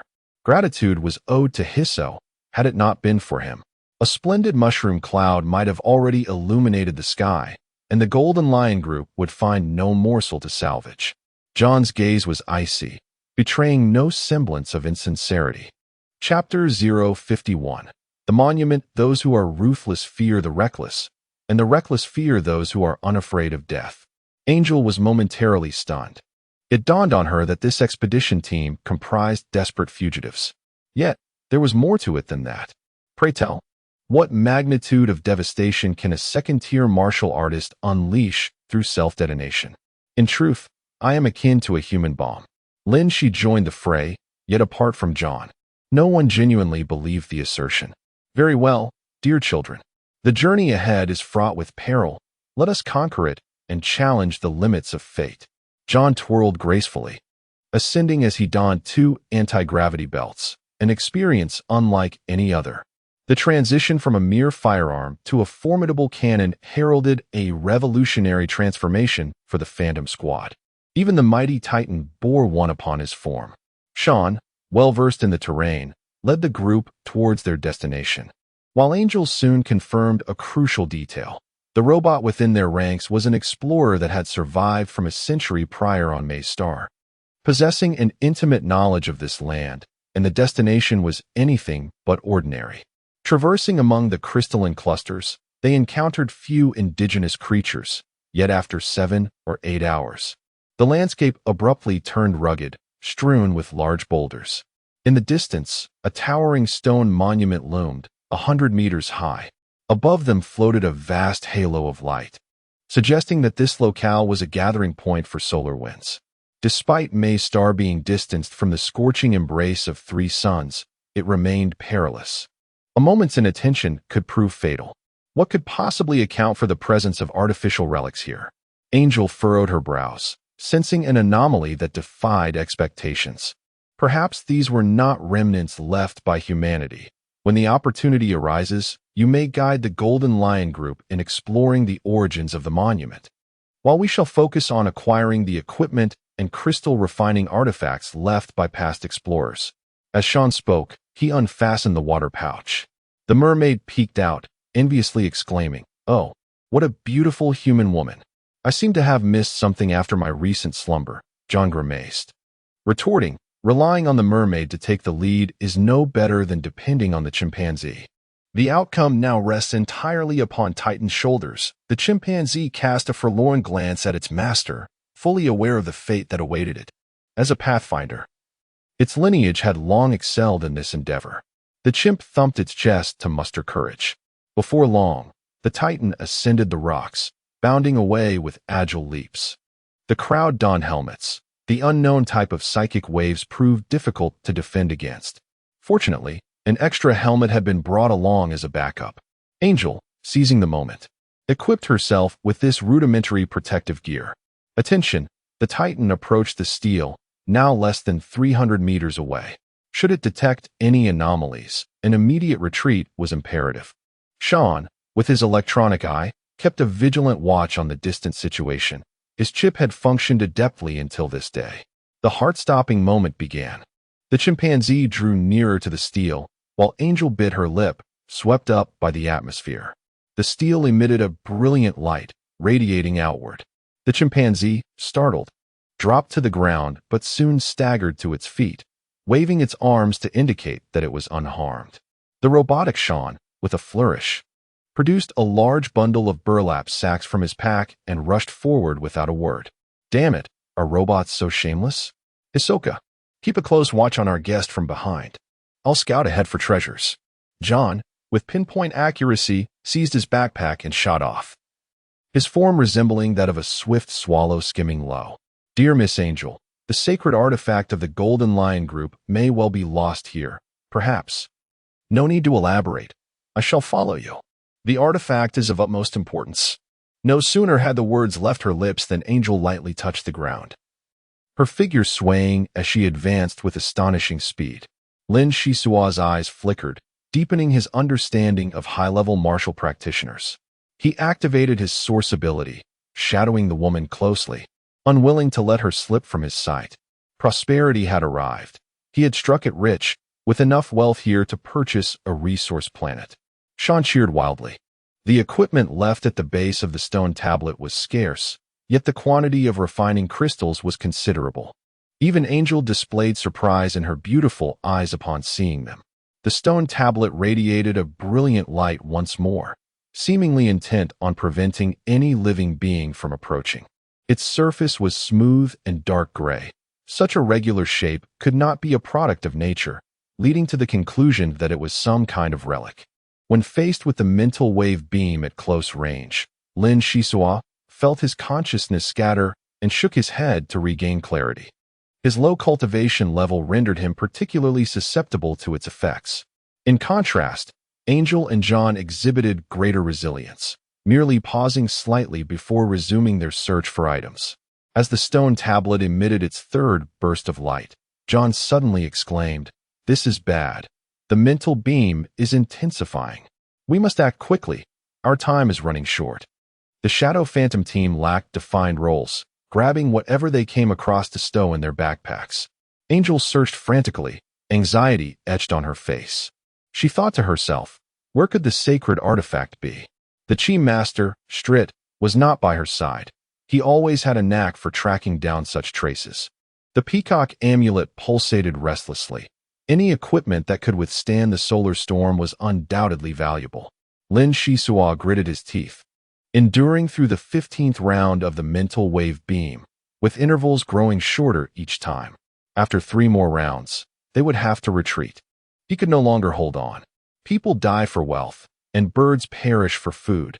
Insatiable greed leads to dire consequences, a truth understood by all. However, when faced with the allure of mountains of gold and silver, how many can truly maintain their usual mindset? The phantom vessel requires crystal refining, and the conflicts among martial practitioners necessitate equipment. Even automatons harbor their own demands. Yet, when blinded by greed, one may forget the virtue of moderation, ultimately enduring unforgettable lessons for a lifetime. Suddenly, the ground trembled, and a 3-meter-wide fissure appeared on the stone tablet, emanating an unparalleled force of attraction. Everything in the vicinity was drawn in, as the crack sought to widen further. However, the stone tablet, in its stubbornness, began to mend itself. In a short while, its surface shimmered with golden brilliance, suppressing an unseen power, and the fissure gradually faded away. Lin Shisua, John, Angel, Sean, and the enchanting mermaid Sasha all found themselves ensnared within the stone tablet. The gorilla titan, having departed earlier, narrowly escaped disaster. Time slipped away, and eventually, someone gently roused Lin Shisua. John, holding a flashlight, inquired with concern, "Shisua, how do you feel? Are you uninjured?" After swallowing a capsule, Lin Shisua felt a refreshing surge and raised his arm, replying, "Fortunately, I wore an anti-gravity belt. The fall from such heights was not severe. The healing potion I concocted is quite effective. Would you care for a dose, uncle?" "Huh, I'm fine," Sean interjected, though his condition was less assured. With significant damage to his body, Lin Shisua rubbed his shoulders and sat up, illuminating the surroundings with the luminous stone. They appeared to be in a long-buried underground hall. Vast in expanse, with the air quite foul. A thick layer of dust carpeted the ground, and numerous items had been drawn in, already clustered together without any need for deliberate collection. Angel clutched a metallic short staff tightly in her hand, her face alight with joy. Her cultivation surpassed John's by a significant margin, as she continually resisted the pull of the stone tablet. Although she had yet to escape, she still possessed the strength to aid Sasha. A crimson light erupted from Sean's eye sockets, and he staggered out from the disarray of debris, expelling several metallic teeth from his mouth. The first thing he did was survey his surroundings. This place had been sealed for millennia, presenting a perilous environment. If they could not depart within 10 days, the consequences would be all too clear. The robot seated itself nearby, commencing urgent repairs to its body. John stowed the refined crystals into his backpack, roughly estimating their quantity to be no less than 3,000 units, not accounting for Sean's haul. Yet, what good would an abundance of refined crystals do if they could not escape? Listen, there is a sound. Lin Shisua stepped forward, brandishing his laser sword, while the others readied themselves, revealing their weapons. In the darkness, 2 orbs of green light flickered to life, directing their lights towards the source. They beheld a 3-meter-long monstrous worm, swaying and shaking its long appendages, fixating its gaze upon the intruders. This creature resembled a centipede, the green glow emanating from its eyes. Sean wielded dual swords, cranking up the power to the maximum. He cautioned, "Everyone, be vigilant. This entity is a hybrid of biological and mechanical origins, much like myself. Yet its functions and capabilities remain unknown, and it does not resemble human creations." Not far away, pairs of green lights began to flash in succession. The green-eyed centipedes numbered over 100, hissing as they launched their assault. With no refuge available, they had no choice but to confront the threat head-on. Lin Shisua darted forward, the incandescent sword light swiftly slicing through the air, only to find that it penetrated the centipede's body a few centimeters before becoming ensnared and immobile. The centipede emitted a shadowy mist from its maw, causing the temperature to plummet. In a flurry, I withdrew my sword and retreated, as the ground crystallized into a layer of black ice. Being struck by it would surely yield dire consequences. In such perilous circumstances, if a single green-eyed centipede proved so formidable, what hope did we have against 100? The prospect seemed exceedingly bleak. Angel raised her short staff and sang with fervor. The 3 advancing centipedes suddenly froze in place, while the movements of the other green-eyed centipedes slowed dramatically, as if they were encountering immense resistance. We must act swiftly to eradicate them. Even with the divine artifact at our disposal, I could not endure for long. Seizing the rare opportunity, Lin Shisua wielded his sword, unleashing a flurry of strikes. The resilience of these green-eyed centipedes was astonishing. It took a dozen blows to topple just one. Half a minute later, Angel's celestial voice waned, unable to stave off the onslaught of the centipedes any longer. Fortunately, Lin Shisua's speed proved advantageous, eliminating the majority, leaving only a handful behind. John drew his hunting rifle and pulled the trigger. Whenever a green-eyed centipede approached, it instinctively veered away. Shasha conjured water serpents to intercept, further slowing the assault. Sensing an opening, Sean sprang into action, his 2 laser swords operating at maximum capacity, their beams dancing as he employed brute force to sever the centipede's head. The duration of the battle was fleeting, yet each individual summoned their utmost strength. In the face of life and death, one could not afford to hold back. Angel, having expended the most energy, leaned heavily upon the ground, gasping for breath, sweat cascading down her brow, her body growing weak. Chapter 052. Suppression in the dim surroundings. Fraught with unknown dangers, each step demanded utmost caution. Alas, who could have anticipated that the stone tablet would ensnare one? Had we ceased our efforts a mere half-minute earlier? Such greed would not have led to our downfall.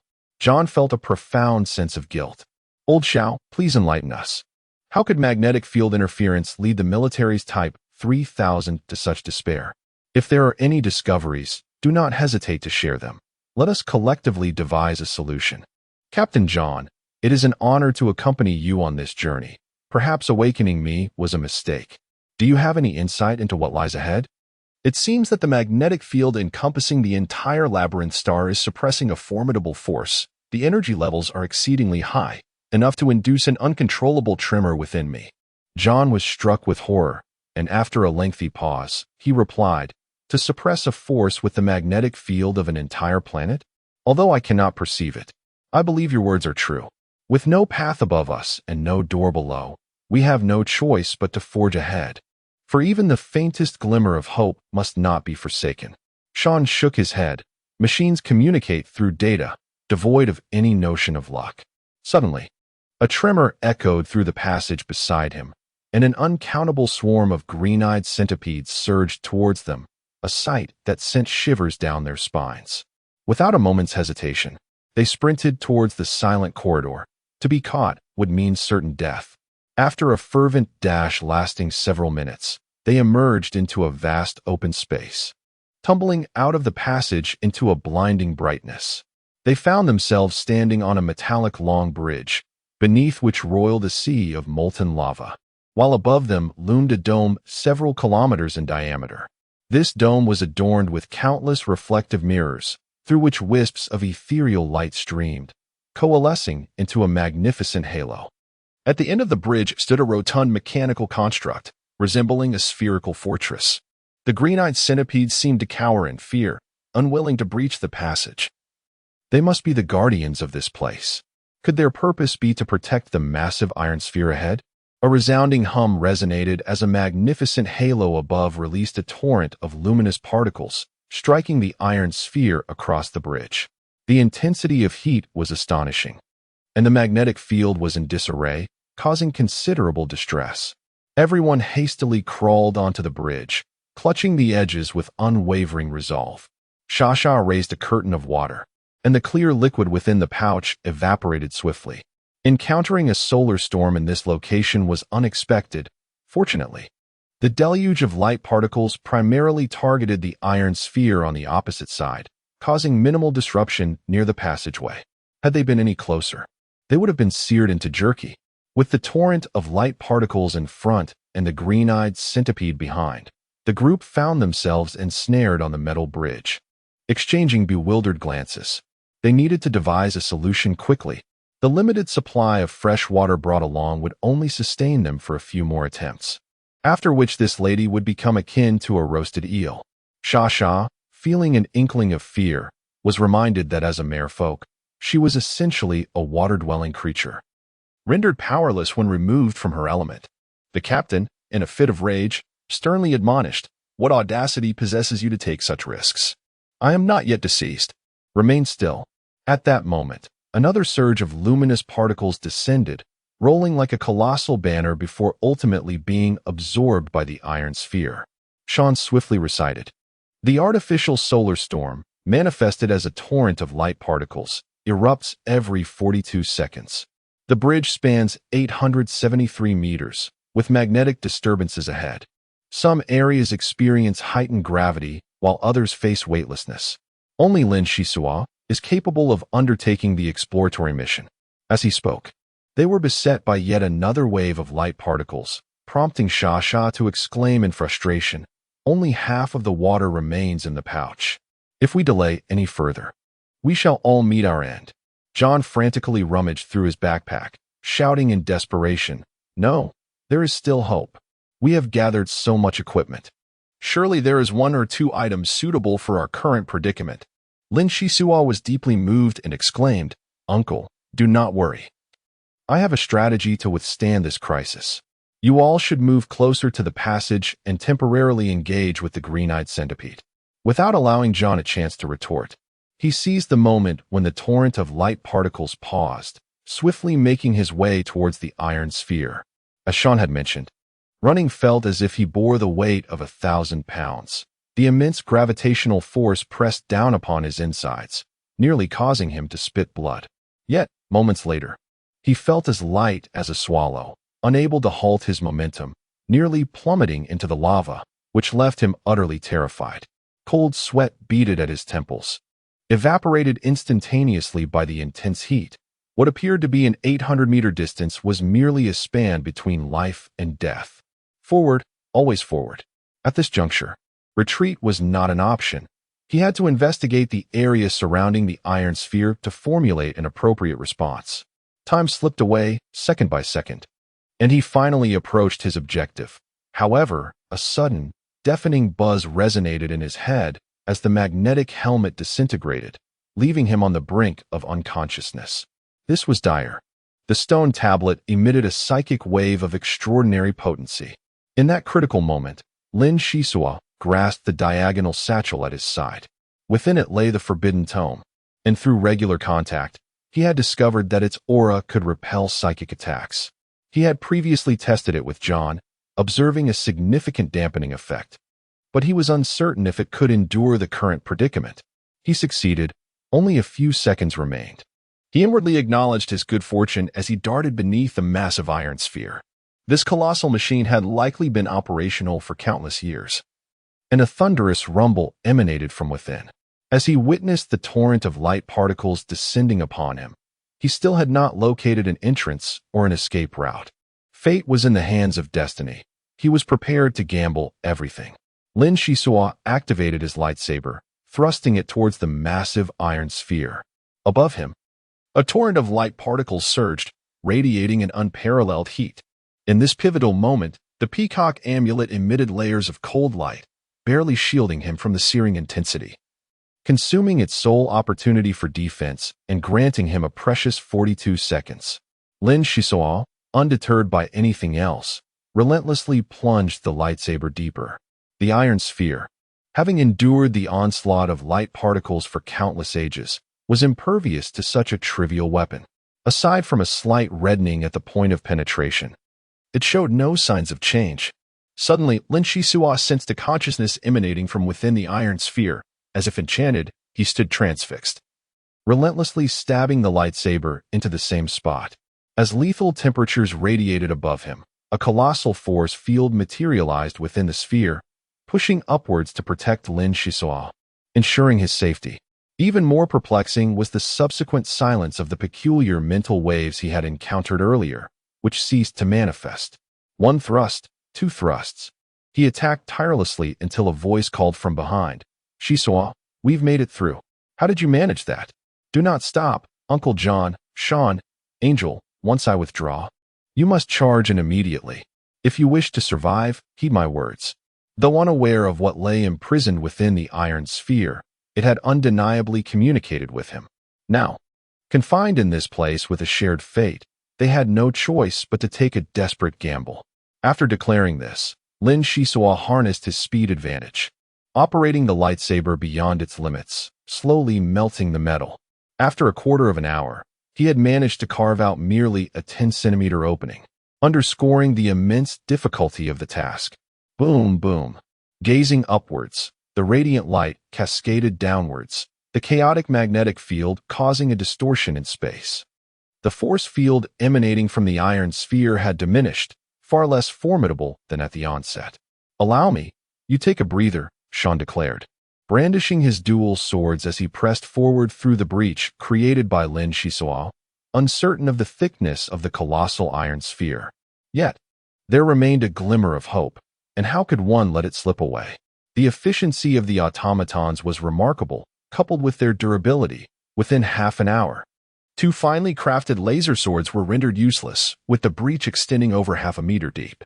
Subsequently, John took over the automaton's position, for Angel had yet to recover, and Lin Shisua would surely need to exert himself further. Sean collected the metallic fragments, observing them intently, when his electronic eye flickered and he remarked, "If the data is accurate, the metal here appears to be infused with titanium crystal, a rare and precious resource. It is said that weapons crafted from titanium crystal are most suitable for martial practitioners, rendering it even more valuable than refined crystal. No wonder it is so resilient." Titanium crystal? You mean to say that this massive chunk of metal is forged from it? Sean clarified. While it is mixed with titanium crystal, the proportion is likely substantial. If extracted, it would easily enrich a region. John, while digging, added, Shisua, be sure to collect every scrap of metal that falls. These are treasures. The presence within the iron sphere could no longer withstand the strain. The protective field weakened by a third, and scalding heat surged downward. Shasha propelled the last drops of water into the air, momentarily alleviating the sweltering heat. John hastened his efforts, no longer daring to waste time on idle chatter. After over 2 hours of labor, 6 laser swords had been destroyed, penetrating over 2 meters deep. The opening was minuscule, far too narrow for a person to squeeze through. The Shasha was summoned for the task. Her figure was petite, yet her strength rivaled that of a second-tier martial artist. After a protracted wait, the protective field contracted to a mere 10 meters. Each cascade of light descending from above instilled a deep sense of anxiety, leaving one uncertain if they would endure. A searing gust erupted from the breach, hurling Shasha away with tremendous force, leaving her with multiple burns and rendering her unconscious in an instant. Lin Shisua hurriedly approached, administering several capsules to the mermaid and producing a high-grade adhesive for urgent care, binding it to his chest like an infant, prepared to provide immediate assistance. At last, the massive iron sphere was breached, its internal force field tumultuously clashing with the surrounding magnetic field and the torrent of light particles. Energy surged through the air, layers of magnetic light intertwining in a breathtaking display. However, the individuals below were not in a position to admire the spectacle. They huddled in the corner to evade the collateral damage. The magnetic field escalated, attempting to suppress the presence within the iron sphere. Yet, the force field unleashed from within was brazen, breaking through clouds and sunlight, brimming with a fervent spirit that unleashed years of pent-up discontent. Unbeknownst to them, the breach was expanding, fissures radiating in all directions, as it seemed the iron sphere was on the verge of an explosion. Chapter 053, Collapse. Let us depart swiftly. This place is far too perilous. Sean took the lead, stepping onto the metallic bridge. Without needing his prompt, the others noticed the peculiar occurrences surrounding the iron sphere and hurriedly made their way towards the entrance. The magnetic field and the torrent of light particles were relentlessly suppressing the rebellious force field, rendering the overhead situation less hazardous. Thus their passage was relatively smooth. Unexpectedly, just as they were nearing the entrance, a powerful suction erupted behind them, akin to the cracking of a stone tablet, propelling their figures backward with sudden ferocity. Hold steady. Sean harnessed the formidable advantages of his robotic form, crouching down as one hand gripped the metallic edge of the bridge while the other grasped John's arm. With a swift motion, John seized hold of Lin Shisua's hand. On this side, Lin Shisua clasped Angel, forming a trio that resembled kites dancing in the air. The peculiar clattering sounds grew increasingly closer, and then a colossal green-eyed centipede, measuring dozens of meters in length, emerged from the entrance of the passage, its sheer size rendering the onlookers dizzy. The gigantic centipede did not attack. Instead, it utilized the force of gravity to roll and leap into the air, heading towards the massive iron ball. Yet this was merely the beginning. The clattering sounds continued as 15 more giant centipedes crawled out, simultaneously entwining around the iron ball at the opposite end of the metallic bridge. The scene became even more frenetic as smaller green-eyed centipedes emerged, akin to valiant warriors charging into battle. The suction suddenly weakened, allowing the three to regain their footing. They beheld thousands of centipedes of varying sizes urgently repairing the iron ball, expelling black gas towards the cracks while secreting a silvery liquid that they meticulously layered on. John had an epiphany. These centipedes were indeed repair workers. No time for gawking. We must hurry, he urged. Lin Shisua squinted towards the end of the passage, an unsettling feeling urging him to take action. Wait a moment. If we seal the iron ball again, won't all our previous efforts be in vain? He exclaimed. Alas, with our current capabilities, we cannot offer any assistance. Even if those giant centipedes were to attack, we would be overwhelmed by just a dozen smaller ones. Uncle, Have you forgotten we have a nuclear bomb at our disposal? He inquired. This task requires Sean's unwavering support. Sean acted with remarkable decisiveness, drawing forth his lightsaber and severing his own skull with a resonant hum, causing those nearby to recoil in shock. It is your merit, Lin Shisua, that I have survived this long. I have not descended to the point of losing my moral compass. After all, it is merely a nuclear bomb. Observe closely. Lin Shisua's expression shifted, and he nodded. I previously held a bias against Uncle Sean, and I must apologize. In truth, you conduct your affairs with great principles. Everyone should proceed ahead. I shall return shortly. 30 seconds until detonation should suffice for an escape into the passage. Angel glanced over. Rest assured. Even without the threat of this nuclear bomb, I shall remain compliant and ensure I do not complicate matters for you. Unbeknownst to them, Lin Shisua had already taken command of the entire team. He entrusted the unconscious Sasha to John, and they parted ways, with success or failure hinging on this pivotal moment. Taking a deep breath, he relaxed his body, then propelled himself forward like an arrow released from a bow, slicing through the air toward the massive iron ball. With a velocity that bordered on the supernatural, he generated a cacophony of explosive sounds, unimpeded by any magnetic field, swiftly closing the distance. Hundreds of green-eyed centipedes extended their antennae, displaying a heightened vigilance, and they expelled clouds of gas towards Lin Shisua, from which black frost proliferated. Whatever dwells within that iron sphere, I can only accomplish so much. I hope it proves useful. A fleeting thought passed through his mind as he spun midair, his lightsaber elegantly sweeping across a green-eyed centipede, narrowly missing as he surged forward with unstoppable momentum. Grasping a fissure, he activated the timer and launched the nuclear bomb. Just as he was about to retreat, a black gas suddenly swept past him, instantly freezing his left shoulder. The black ice spread outward, and he could see that half of his body had become immobile. At this moment, a tremendous roar echoed through the dome as massive boulders cascaded down, and the metallic bridge shattered into fragments, slowly sinking into the molten lava.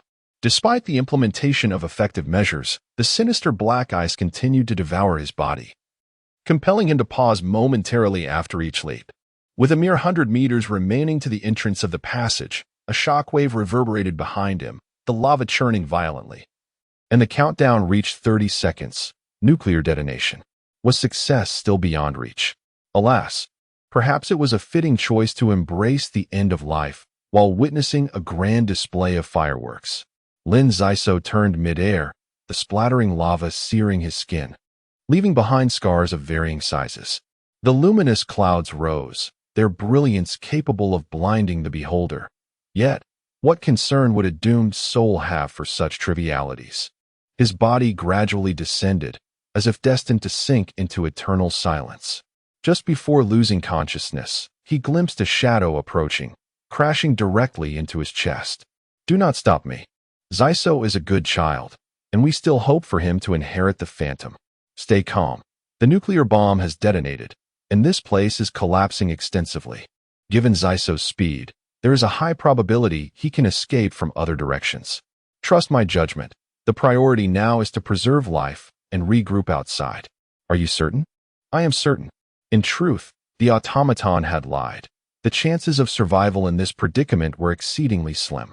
However, John needed his conviction, lest he succumb to madness.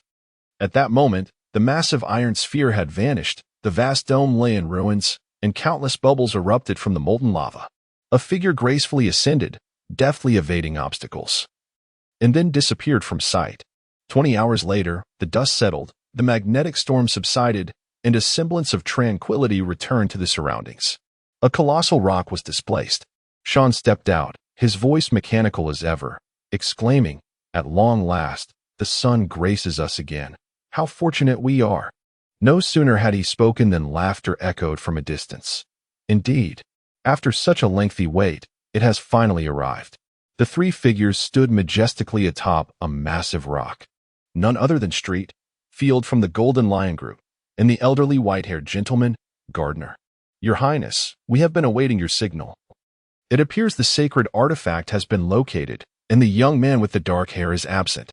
A mere 4th-level martial cultivator and a robot can be dealt with in 2 minutes, they proclaimed.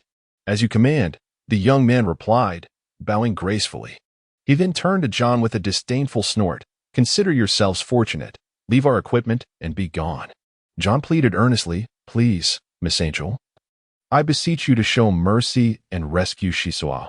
I am willing to offer the entirety of this venture's profits to the Golden Lion Group. He poured the crystallized essence from his backpack, causing Gardner's eyes to widen in avarice. Street and field exchanged glances, visibly moved by the spectacle. Captain John, rest assured, I shall do my utmost. In light of our shared tribulations, I will mobilize a team within 24 hours to search for Lin Shisua.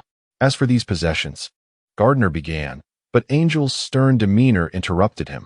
Unexpectedly, Field struck with swiftness, conjuring a radiant halo above his head. Her entire body became immobilized, her mouth sealed shut. In desperation, she glanced at Street, who merely shrugged with a look of resignation. It dawned on Angel that these three were not loyal to her, but rather to the Golden Lion Group. In the face of self-interest, her commands were rendered feeble. You may assist me in locating someone, but I shall not relinquish the crystal even unto death. John stubbornly raised his hunting rifle. Are you still lost in a delusion? The demise of the dark-haired wretch would be a relief, sparing me the trouble of turning his bones to dust. You have committed 2 errors, he continued. First, you have forgotten the truth that adventurers do not flaunt their wealth. Second, you have underestimated the disparity in our strengths. The white-haired elder raised his hand and pointed. A beam of light shot forth. Sean reacted with alacrity, swiftly positioning himself before John and slashing with his sword. The automaton was sent flying several meters away, a fist-sized hole appearing in its abdomen, crackling with electricity within. Remarkable. Is this the might of a senior martial artist? Sean gradually collapsed, the damage within him far exceeding that on the outside. John, regaining his senses, retaliated fiercely, pulling the trigger repeatedly. Yet, a bizarre scene unfolded. The enemy remained unperturbed while he spat blood, his spirit waning. Humph, such a feeble mental assault dares to showcase itself before me. It is no wonder it backfires. Just as Gardner contemplated a lethal strike, he suddenly retreated with a shout. Unbeknownst to him, a figure had appeared on the scene. With black eyes and black hair, gazing at him as if he were a corpse. Chapter 054. The radiant armor. The newcomer was none other than Lin Shisua, who had fallen into the lava. Under the influence of an unknown force, he had recovered significantly from his injuries. A powerful force field enveloped him, his gaze icy and resolute. So, you have not perished. Your entrance is rather intriguing. It startled me. Well, it is time to settle old scores. Lin Shisua remained noncommittal, casting a glance at those surrounding him, his expression quite peculiar, one moment furrowing his brow, the next appearing tranquil, and at times seemingly deep in thought. Confounded, he mused on the air of mystery enveloping the scene. The elderly man with white hair, his fury palpable, approached with clenched fists, ready to unleash a flurry of strikes. With a resounding thud, thud, thud, all 28 punches were effortlessly parried with a single arm, leaving the onlookers in astonishment. Suddenly, Lin Shisua spoke. Who dares to attack me? What has transpired, and why am I here? Gardner, now utterly ferocious, bellowed, Stop feigning innocence, you wretch. Experience my ultimate technique, the gamma light burst. The elderly man, incensed by repeated humiliation, felt his pride wounded. At his advanced age, and with his formidable cultivation, he could not afford to lose face. Therefore, his adversary must perish, preferably in a most disgraceful manner. The gamma rays could induce cellular mutations, and the gamma light burst was a harbinger of annihilation. This ability, lethal upon contact, was the very reason he held a position within the Golden Lion Group. The luminous fists descended like a torrential downpour, and Lin Shisua's body resembled a fragile leaf adrift on turbulent waters. Despite his earlier prowess, he now found himself utterly defenseless. The others observed with keen interest. Strit was entertained by the unfolding spectacle, while Field let out hearty laughter. Angel closed her eyes, unable to bear the sight any longer. John was swept away by the shockwave, landing 30 meters distant. As the dust settled, Lin Shisua was found embedded in a massive boulder, bruised and battered. His flesh was grievously damaged, skin rapidly dehydrating, and dark blood trickled from the corners of his mouth, rendering him a pitiful sight. How naive it was to think there was anything extraordinary at play. However, it was not so simple. Struck by a gamma-ray burst, vitality was extinguished, and his body was in a state of decay. As if to validate the words of the white-haired elder, black blood oozed from Lin Shisua's nostrils, eyes, ears, and pores, rendering his original visage unrecognizable. Yet, he persevered, gradually extricating himself from the colossal rock, re-entering the battlefield. Although shrouded in uncertainty regarding his own identity, memories of a time long past surfaced, when someone had once wielded source abilities, reminiscent of this very moment. With a firm resolve, Lin Shisua ascended as if traversing a staircase under the influence of a force field, pausing to softly articulate, "The miracle of life, the wings of a half-elf." The harmonious resonance of source abilities entwined with the essence of Li Sa. Within a radius of hundreds of kilometers, every ear resonated with these words, causing the flora flourishing within the labyrinthine chasms to stir. Each shrub and fern released tiny specks of green luminescence, akin to fireflies dancing in the night sky, drawn towards a common direction. The speed of light was astonishing. Many martial artists momentarily perceived a fleeting illusion. Yet, upon lifting their gazes, they were met with a verdant expanse, revealing to even the most oblivious that something significant was unfolding. The green light cascaded towards Lin Shisua like a waterfall, each glimmer infused with a trace of life energy. Though the individual amounts were minimal, they accumulated, forming a substantial force. The damage wrought by the gamma-ray burst was visibly mending at an astonishing rate. But wait, how could this be? The white-haired elder's eyes widened in alarm. Such a vast absorption of life energy was unprecedented. He could not afford to allow the enemy a chance to recuperate. The consequences were unimaginable. Resolutely, he launched himself into the fray.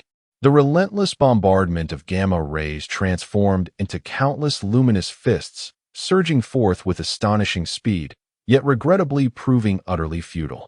Within the verdant glow, no other energy was permitted to exist, and the gamma rays were intrinsically opposed to this essence. Every assault aimed at Lin Zaiso was either nullified or reduced to nothingness. Gardner found this peculiar. It felt as though his fists were striking against a mound of cotton, soft and yielding, lacking any impact. The sheer number of gamma rays was far inferior to that of his opponent. What could be done? Allow me to assist you. The elegantly attired man, Field, shed his outer garments, revealing a physique sculpted like a cannonball, charging forward with ferocity. His attacks were brutish, engaging in close combat with relentless tenacity, causing the green light to waver under the onslaught. You have interrupted my contemplation. It seems someone has advised me against bullying the weak, yet. Lin Zaiso moved swiftly, grasping Field's fist with a subtle smile. In truth, I derive great pleasure from tormenting others. In an instant, the young man with dark hair swung his arm, leaving Field aghast. Under the immense force of the impact, Field was propelled away, blood gushing from his internal injuries. Attempting to regain his footing on the ground, his legs carved two deep furrows as he skidded hundreds of meters before finally coming to a halt. "Damn it, a monster," Field cursed, only to be met with a torrent of blood, half kneeling as he coughed violently. The elderly white-haired man, seasoned in combat, swiftly seized Angel and retreated without a moment's hesitation. Stritter unleashed a beam of ionized light beneath him, following closely behind Field. The wise rely on their intellect. When faced with an adversary devoid of hope, retreat becomes the prudent course of action. Humph, just a couple of kittens, my energy has plummeted to a nadir. Should I risk my life to attack, the outcome truly remains uncertain. Lin Shisua's complexion changed abruptly as he fell from the sky, crashing down with a thud that stirred up dust, sinking into a profound unconsciousness. "Child, wake up quickly, don't frighten the uncle. What act are you performing?" After a prolonged shaking, Lin Shisua's brows slightly furrowed, and he groggily sat up. "Uncle, what time is it? Why are you waking me so early?" "Hello, is this Shisua? Have you suffered a concussion? My life is truly unfortunate." Suddenly jolted awake, Lin Shisua sprang up. The two of them share a peculiar habit. Having just been touched by the captain, he now began to touch himself and remove his clothing. Indeed, it is this very object that saved me. Everything is attributed to it. Lin Shisua was not entirely ignorant. During the earlier heist of the Golden Lion Group, he had extracted a peculiar vest from the old man's tattered garments. Sean had mentioned that it was an ancient light armor, yet it could not be activated. Now, this vest had transformed. A palm-sized piece of metal adhered to its chest. This metal was stained with blood, its body a deep red. Yet it shimmered with strands of golden thread. Just before Lin Shisua plunged into the magma, he was struck by the metal, and the contorted force field had tormented him, leaving his mind in a state of unrest. Thus he retained some impressions. At this moment, the entire vest shed its outer layer, becoming a light blue, upon which countless veins formed, the golden threads moving as if they were alive. Utterly bizarre. Is this the activated light armor? Its appearance seems quite promising. Let me take a closer look. As John's fingers barely grazed the armor, a sudden force propelled him away, inflicting considerable injury. Lin Shisua was initially taken aback, yet, clutching the armor tightly, he remained unscathed. Without the luxury of time to ponder the peculiar circumstances, he rushed forward and administered a healing potion, sighing in relief when he noticed John nodding in acknowledgement. What an enigmatic piece of armor. Why is it that he could touch it while I cannot? Uncle John, please observe this metallic fragment closely.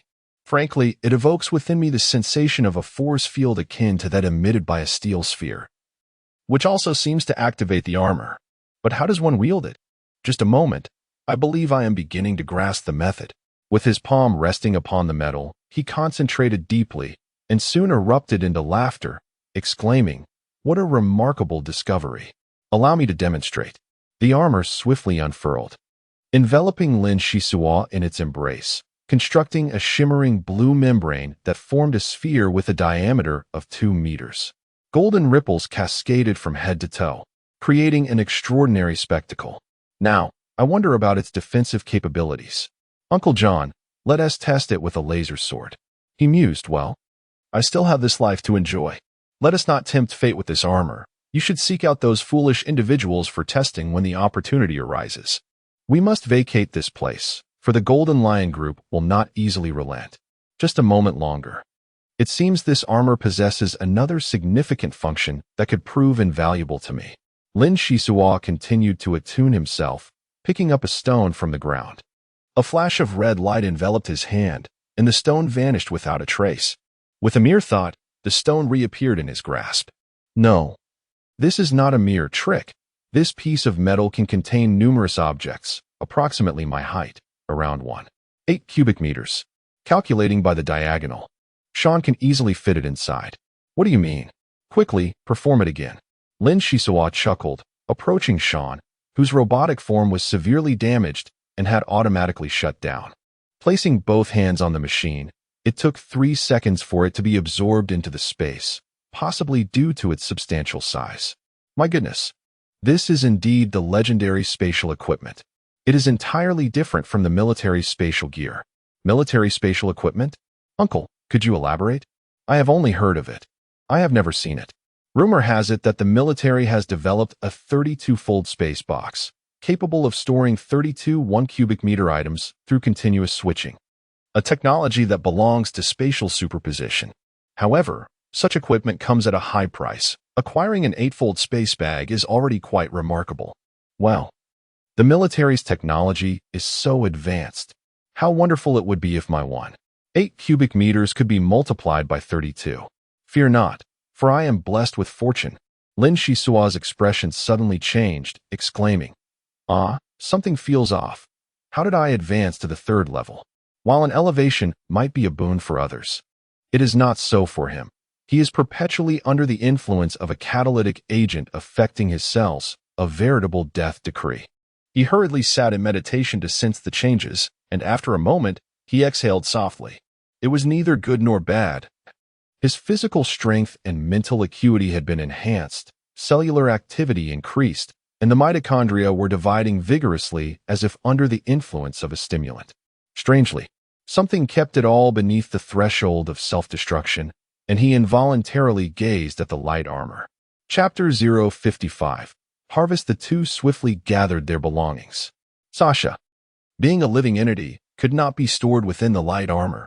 Lin Shisua had attempted this before, but to no avail. For the ascendants of the Phantom, they pressed on with determination. The robot's escape route had not been in vain, and having rescued John once, the crew of the Phantom, known for their loyalty, would not abandon him. The return journey was significantly swifter than the outbound trip. Along the way, Shisua retrieved the supplies he had concealed earlier, spraying fresh water onto Sasha. The mermaid finally opened her eyes, sobbing, "It hurts so much. I swear, I will never come out with you again. Being a little maid on the Phantom is far better than this. Sasha, I shall assist you with half of the cleaning duties from now on." "You are the bravest mermaid," he reassured her.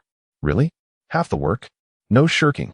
Lin Shisua winked. "I intend to purchase a cleaning-type robot to prolong its lifespan, so I will only take on my share of the tasks. A diligent mermaid like you does not require assistance." "Shisua, I shall strangle you," she retorted. After a modest meal, they understood the adage that man is made of iron and food is steel. Some martial practitioners could sustain their cells solely with cosmic energy. But such beings were monstrous, their ranks likely elevated to an extraordinary level. Upon reaching the tunnel excavated by Sean, a cacophony of cries echoed in the darkness. It was the Titan. The gorilla emerged, embracing John in a panic, its arms stained with blood, clearly having endured immense hardship to reach this point. Lin Shisua generously awarded the titles of the bravest to both the mermaid and the gorilla. John felt a slight relaxation in his mood. This expedition had presented more risks than he had ever encountered in his lifetime, and now, upon reflection, he felt a twinge of fear. The members of the Golden Lion group were likely terrified, having successfully returned to the stone forest without encountering any obstacles. Along the way, numerous high-ranking martial practitioners had come to investigate the situation.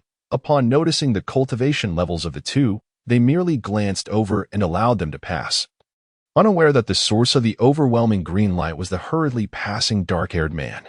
Thank heavens, stepping onto the deck of the Phantom was a relief. There were still a few days until the Labyrinth star entered the solar storm, and these days were crucial for refining crystals to enhance the Phantom. John clenched his fists, his face brimming with excitement.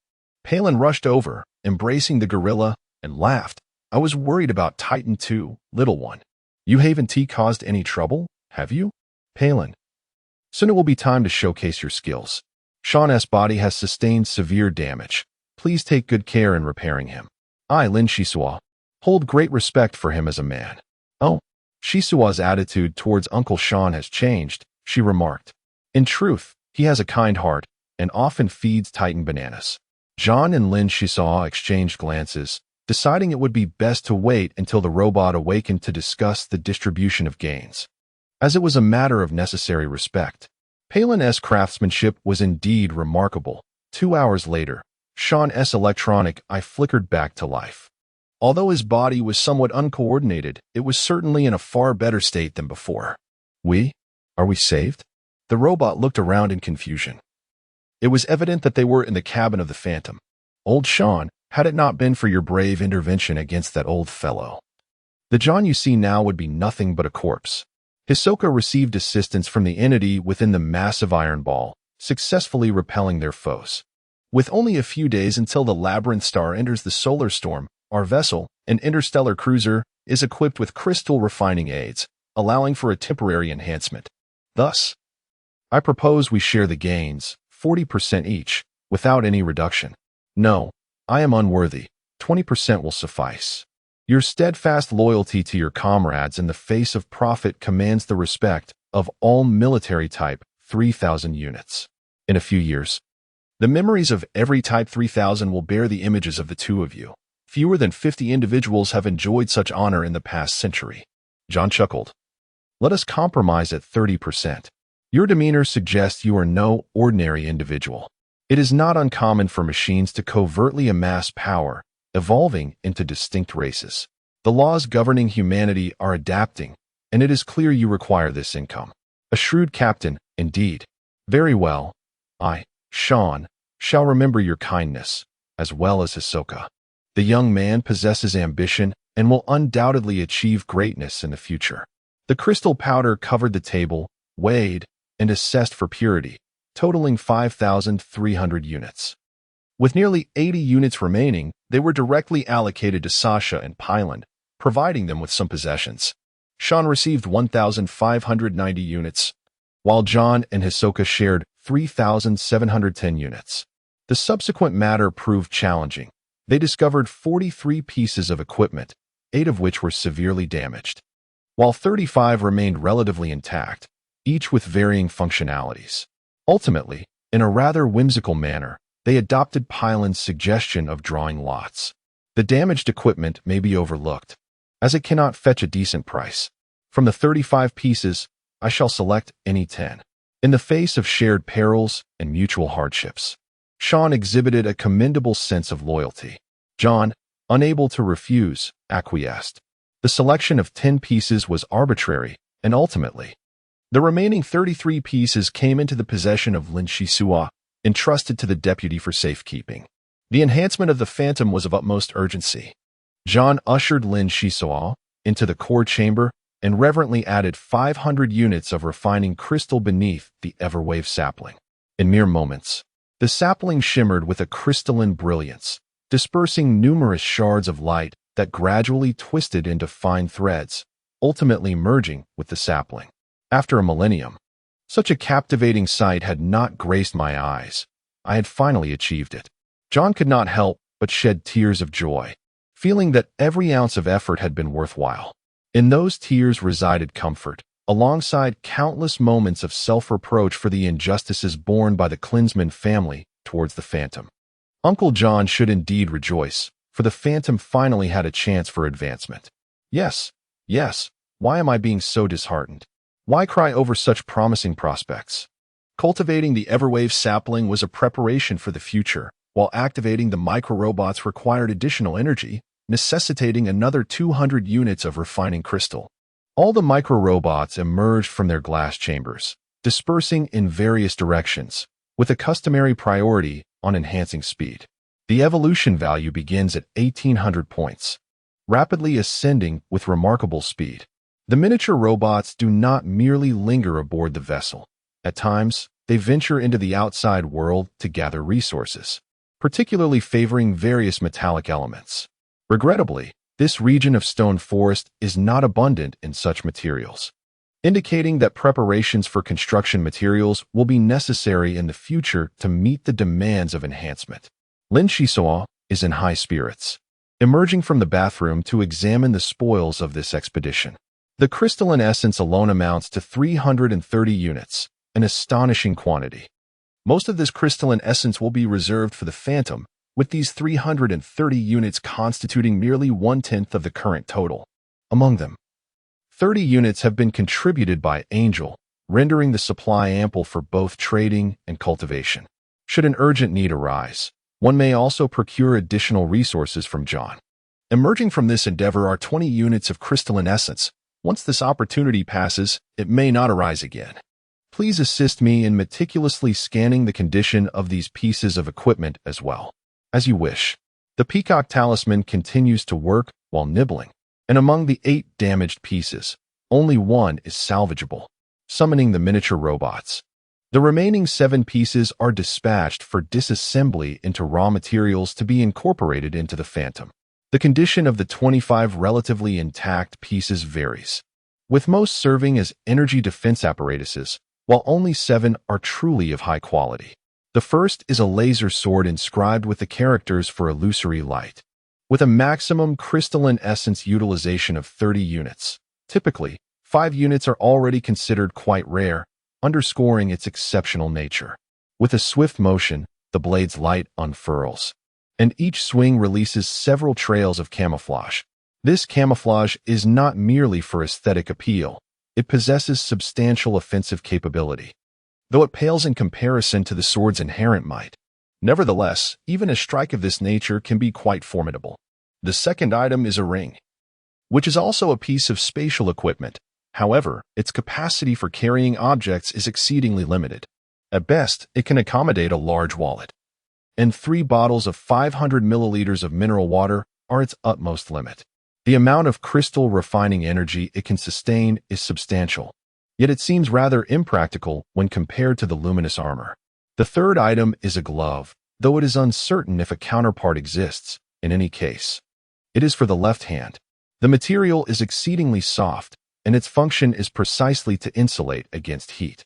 Having endured years of scorching under solar storms, it should have appeared silvery white, yet it now bears a slightly charred yellow hue, proving to be an excellent aid against fiery elements. The fourth item is a spherical robot, only slightly larger than a fist. According to the Peacock, this device is rather remarkable. It necessitates a more detailed analysis for proper classification. The fifth item is particularly intriguing, as Lin Shisua has a profound fondness for it. It resembles coral in appearance, and, while not large in size, it is, in fact, a tent. The sixth item is a miniature skateboard designed to be worn on the feet in conjunction with an anti-gravity belt, suitable for novice martial artists. Lin Shisua then picked up the seventh piece of equipment, which is the most unique of all. It is, astonishingly, a slender little water bottle. Chapter 056. A startling revelation. Fortunately, the Peacock amulet recognized the bottle's origins, preventing it from being discarded as mere junk. This water bottle boasts an ancient history, not of human civilization. Its origins from some ancient race remain untraceable. Many creators have studied it, ultimately concluding that the cost of replication is exorbitant, rendering similar items exceedingly rare. If one were to fill the bottle with venom concocted by an apothecary, would it not become a toxic bomb, even if its explosive power is diminished? Hurling 1 or 2 during combat would suffice to ensure the adversary imbibes a lethal draft. He chuckled. The kettle was invaluable, and he would not trade it for mountains of gold and silver. With a sense of delight, he tucked away the kettle. Now a third-tier martial artist, he had acquired the formula for a healing potion from the first vial and an illusion potion from the second. He eagerly anticipated the third vial. In addition, he possessed an item, a roll of gold leaf procured from the angel, which the Peacock talisman held in high regard. Is the gold leaf of significant origin? What makes you so exhilarated? Lin Shisua inquired curiously. Theoretically, the gold leaf serves a function akin to that of this talisman. It is a scientific exploration anthology that can identify objects. I can absorb valuable information from it, compensating for the gaps of knowledge accumulated over millennia, which will greatly benefit you. Rest assured, I shall not damage this artifact and will return it in its entirety after perusal. Oh, I see. It is merely a book. No wonder you were so pleased. I thought it was something extraordinary. He casually tossed the gold leaf to the Peacock talisman. The data collected by the Golden Lion Group was not easily acquired. Truly, fools stumble upon great fortunes. Lin Shisua had gained a tremendous advantage without the slightest awareness. In the ensuing days, the miniature robots toiled diligently to renovate the Phantom. John remained indoors, awaiting the moment the solar storm would arrive. Lin Shisua studied the light armor incessantly. According to the Peacock talisman, normal light armor did not possess such ostentatious demeanor. After being struck by that metallic object, it seemed to have undergone a remarkable enhancement. He vaguely sensed a glimmer of light and cautiously extended his perception into the abyss of darkness. Where was this place? Lin Shisua found himself formless, drifting upon a pristine platform, surveying his surroundings. Did he not even recognize his own source space? Poor little creature. How strange it is that I have merged with you. Voices emanate from all directions, leaving me with an unsettling feeling. Are you suggesting that this place is the source space? Indeed, it is the source space, the profound wellspring of martial practitioners, arising from the interplay between your stream of consciousness and primal state. In simpler terms, it is your inner world. Given your current cultivation, it is challenging for you to enter freely, so I seized the opportunity to draw your consciousness in while you slept. Esteemed elder, may I inquire about your origins? Lin Shisua's tone was frail, harboring a powerful entity within, a harbinger of both fortune and calamity. I cannot recall clearly. I only know that remnants of my true self linger in the cosmic expanse, of which I am but a fragment of shattered memories. Little one, You are not in a position to negotiate with me. Do you wish to grow powerful? Do you long to break free from the shackles of fate? Become my emissary, and your desires shall soon be fulfilled. Lin Shisoa was taken aback as the other party erupted into raucous laughter. After being confined for so long, it seems I have developed a penchant for the arcane. Now, let us get to the crux of the matter. Dear little one, your body is in dire straits, facing a significant issue. I attempted to mend it using my source abilities, and guess what happened? I am aware that the speed of mitochondrial division has been accelerating. But fortunately, the light armor has suppressed it, averting a self-detonation. Naive little one, what does self-detonation even mean? Are you familiar with the Morgans? Morgans? They seem to be a race from long ago. I possess a vine known as the Morgan vine. Perhaps there is some connection? The ignorant are unafraid, and threats fade away. Have the people truly forgotten the legacy of the Morgan clan? The Morgan clan once co-governed the galaxy alongside humanity, predating humans by a considerable margin. Their rivalry, marked by both overt and covert struggles, has endured through the ages. Yet, I find myself unable to recall further details. However, I can ascertain one fact. Within you lingers a certain substance. The excessive division of mitochondria is merely one aspect. If this continues to escalate, you shall undergo a semi-Morgan transformation.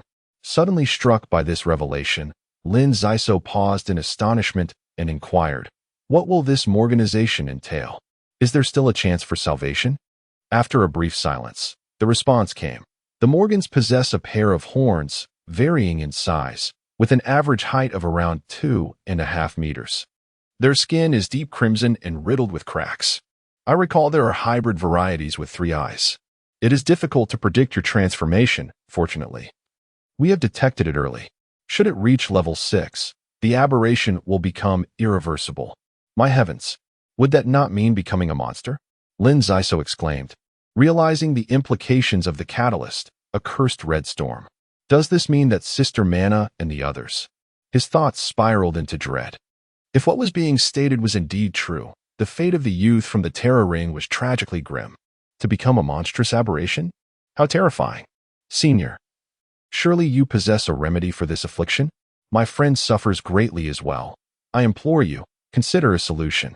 At that moment, the source space erupted with numerous golden bubbles that coalesced into an extraordinarily eerie formation. Golden bubbles emitted a gentle gurgling sound, striving to assemble a humanoid form but failing after considerable effort. A voice, tinged with resignation, resonated from within the bubbles. The consciousness manifestation I have coalesced in the source space can only achieve this extent. After you ascend a few levels, you too shall attain this capability. For now, there is no need to be overly concerned. Resolving your ailment is not insurmountable, and it is intrinsically linked to the task I have entrusted to you. Locate the other fragments of my essence, and you will be able to suppress this semi-Morganization. Lin Shisoa harbored a flicker of doubt and could not help but voice. Could this be a fabricated tale to compel my servitude? Even without the semi-Morganization threat, I would still assist you, provided that we engage with sincerity. A violent tremor coursed through the source space, causing Lin Shisoa's consciousness to waver. His words had evidently provoked the ire of this extraordinary entity. The golden bubble snorted derisively. Little one, I have indeed concealed certain truths. Even in the absence of the semi-Morganization threat, could your current prowess possibly deter me from issuing commands? Naturally, having mingled your blood with mine has forged a certain bond between us, rendering me subconsciously affectionate towards you. Thus, I attempted to invoke source abilities to attract life energy for restoration, yet alas, I have not succeeded. Analyzing the circumstances, even if the other fragments of my essence are located, self-preservation is feasible, but rescuing others will prove challenging. Therefore, you must exert yourself doubly. The cosmos harbors numerous enigmatic entities and unknown substances that may assist you in overcoming your tribulations. But in this vast universe, where might I seek your other fragments? Surely, a direction must exist. Rest assured, I am currently engaged in sensing. This extensive search across such a grand scale is exceedingly arduous. So it is implausible for me to resolve your dilemmas for you, at least not in the foreseeable future. I despise the feeling of weakness. I must accelerate my ascent to strength. I refuse to be a burden to myself. As the words left my lips, a golden bubble suddenly illuminated, shattering Lin Shisua's consciousness. This individual, seemingly narrow-minded, remained irked by the previous skepticism. Gradually awakening, Lin Shisua was left in a daze, repeatedly contemplating how he had become entangled with the Morgans. A matter seemingly unrelated. What sinister plot lurked behind the red storm? What advantage could creating monsters possibly confer upon them? Ah, the Terra Ring star, the red storm. The Morgans, the enigmatic metallic fragments, and the Golden Lion group. Navigating the cosmos is indeed a formidable challenge. Without strength, one could be obliterated in an instant. Reluctant to bow down or be at the mercy of others, one must continuously strive for growth and fortitude. Thus, let us witness how far Lin Shisua can ascend upon this grand stage. Humans are remarkably resilient beings, and there is sound reasoning behind their dominion over the three great galaxies. Some individuals reveal extraordinary qualities under immense pressure. Take Lin Shisua, for instance. Upon making a resolute decision, he exuded an unstoppable fighting spirit, ready to wrestle against the tides of life. He had not confided in anyone regarding these thoughts. And at present, his standing with John was merely a slight difference. Sharing would be of no assistance and might only concern the well-meaning captain. 6 days swiftly passed, and the moment of tension finally arrived. The skies adorned with vibrant hues. Orders were given for the micromechanisms to make their final enhancements. 200 units of crystal refinement consumed 3/5, primarily due to the lack of advanced raw materials, with the evolution value halting at 3,500 points. Currently focusing on system optimization. With sails fully unfurled, utilizing the solar winds at a 30-degree angle, the bow cannon was prepared, the thrusters at maximum power. And they advanced forward. The walls of the cockpit illuminated with radiant screens, displaying an array of quadrantal coordinates. Lin Shisua deftly tapped the air, his hands gracefully tracing circles as he proclaimed, "The solar sail is functioning optimally, with a velocity attribute enhancement of 5.3 thousandths. The energy shield is in standby mode, and the thruster's rear light is operating normally. Accelerate." In an instant, they pierced the tenuous atmosphere, ascending from the chasms into the vastness of outer space. Before them lay a multitude of spacecraft, with several colossal ships obstructing their path.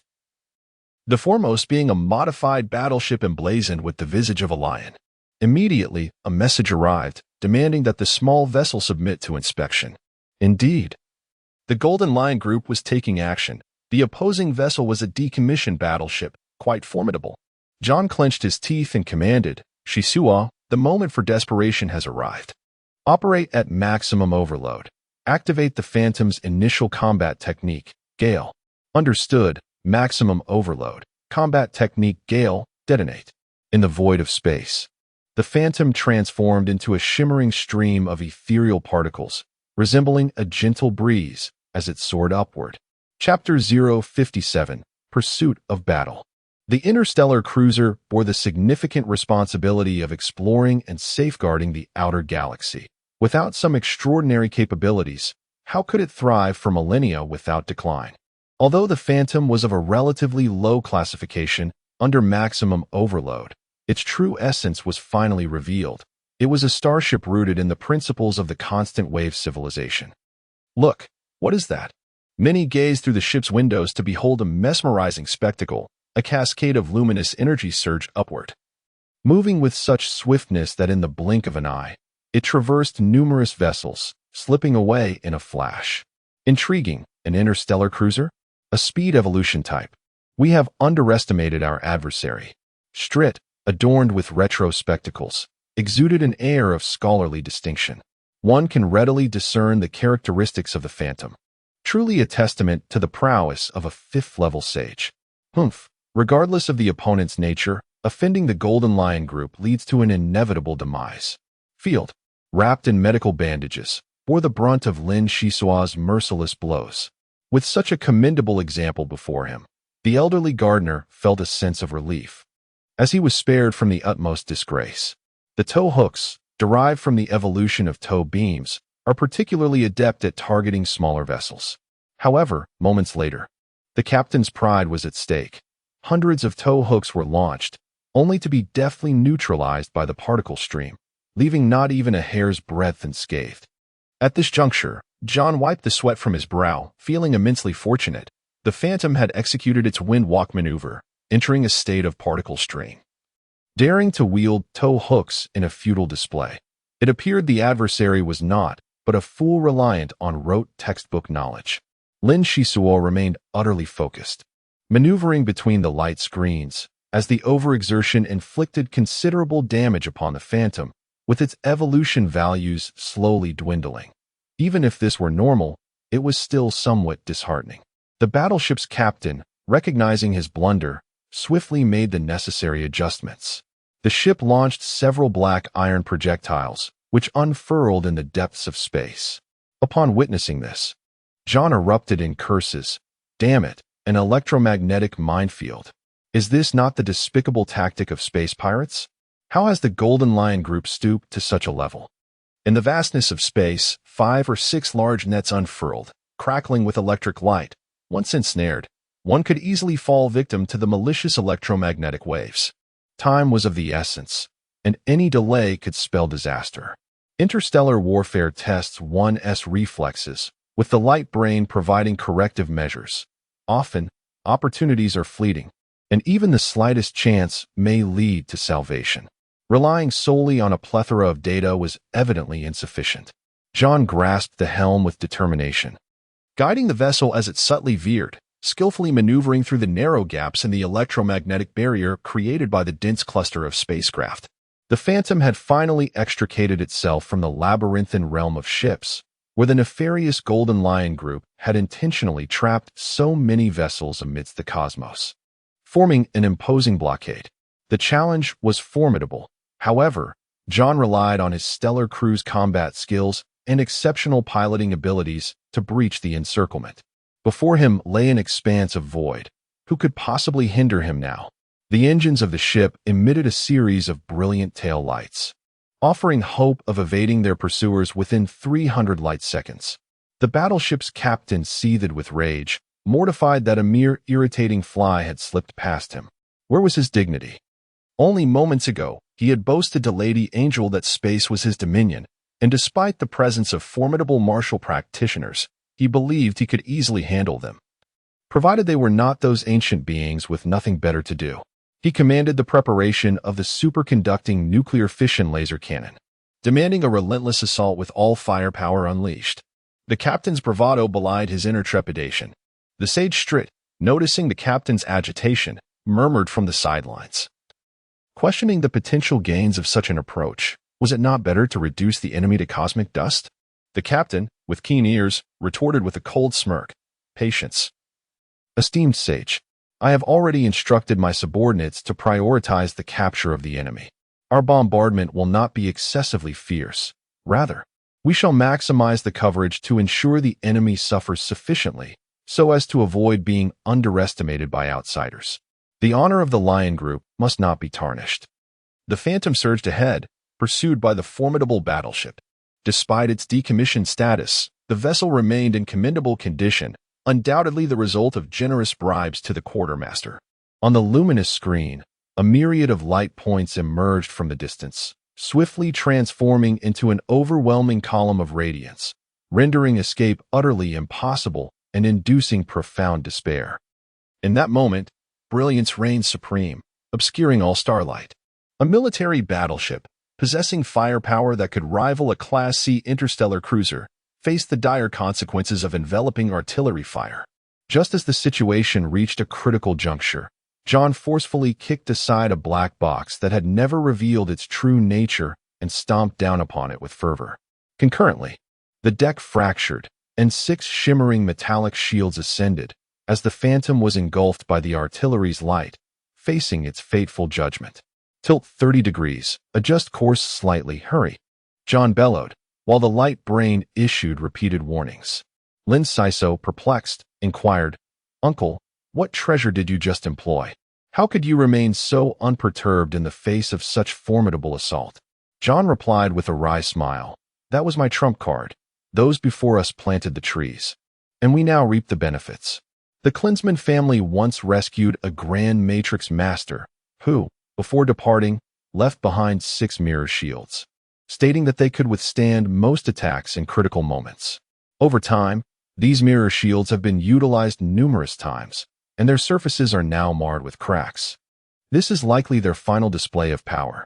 No wonder he appeared so spirited, for the Matrix Master excelled in defense, and the Grand Matrix Master was even more remarkable. You cannot fathom it. Just moments ago, I was left dumbfounded, gazing at the screen with a blank mind. Meanwhile, aboard the Golden Lion Group battleship, the Sage Strit had also discerned the truth. It was indeed a mirror shield, and judging by the circumstances, it was no ordinary one. The adversary continued to astonish. One could only wonder what other formidable tactics they might employ next. The superconducting nuclear fission light cannon consumes an immense amount of energy, yet we must strike again, otherwise the adversary will escape our attack range. Heed my command. Unleash all firepower and strike with unrelenting force. The captain's face turned ashen. People fear extremes. In a moment of heated impulse, one can commit the most irrational actions. This time, Strit did not intervene. The emergence of the mirror shields led the wise to overestimate the Phantom. Thus, the troubles for John and Lin Saiso have become considerable. In the vacuum of space, silence reigns, devoid of the cacophony of crashing waves, only a myriad of bright points rapidly approaching on the display screen. The ship's interior, however, resounded with the tumult of the cannon fire. Sparks crackled and flared, while the ship's framework groaned ominously. The 6 mirror shields outside had shattered entirely, reduced to mere powder. The energy shield of the Phantom held firm, bolstered by a sufficient energy supply. As long as we do not exceed the shield's limits, it should theoretically endure. Yet, theoretical matters seldom transpire as expected, for the gap between theory and reality is vast. With only half of the cannon fire pouring down, the pitifully thin energy shield of the Phantom had already buckled in multiple places, resembling a deflated eggplant. Uncle, do we have any more mirror shields or other trump cards? Quickly, bring them forth. The hard-earned evolution metrics are plummeting. I swear, I shall focus on defense in the future, provided we survive this ordeal. The two of them exchanged helpless glances, resigned to endure the onslaught, silently praying in their hearts. Moments later, the cockpit lights extinguished with a finality that boded ill. A display screen flickered to life, and Pylon anxiously exclaimed, "The crew is overheating. I am initiating repairs. Lend me Sister Sasha. I need manual cooling." Sasha remains in the medical capsule, while Lin Zaiso hastily contacts the medical room to convey the dire situation. In this moment of life and death, one must exert every ounce of strength available. With approximately 100 light seconds to traverse, one could either soar through the vastness of the cosmos or succumb to becoming cosmic dust or a prisoner of the Golden Lion Group. Not only is Pylon engaged in repairs, but the micro-robots are also diligently at work.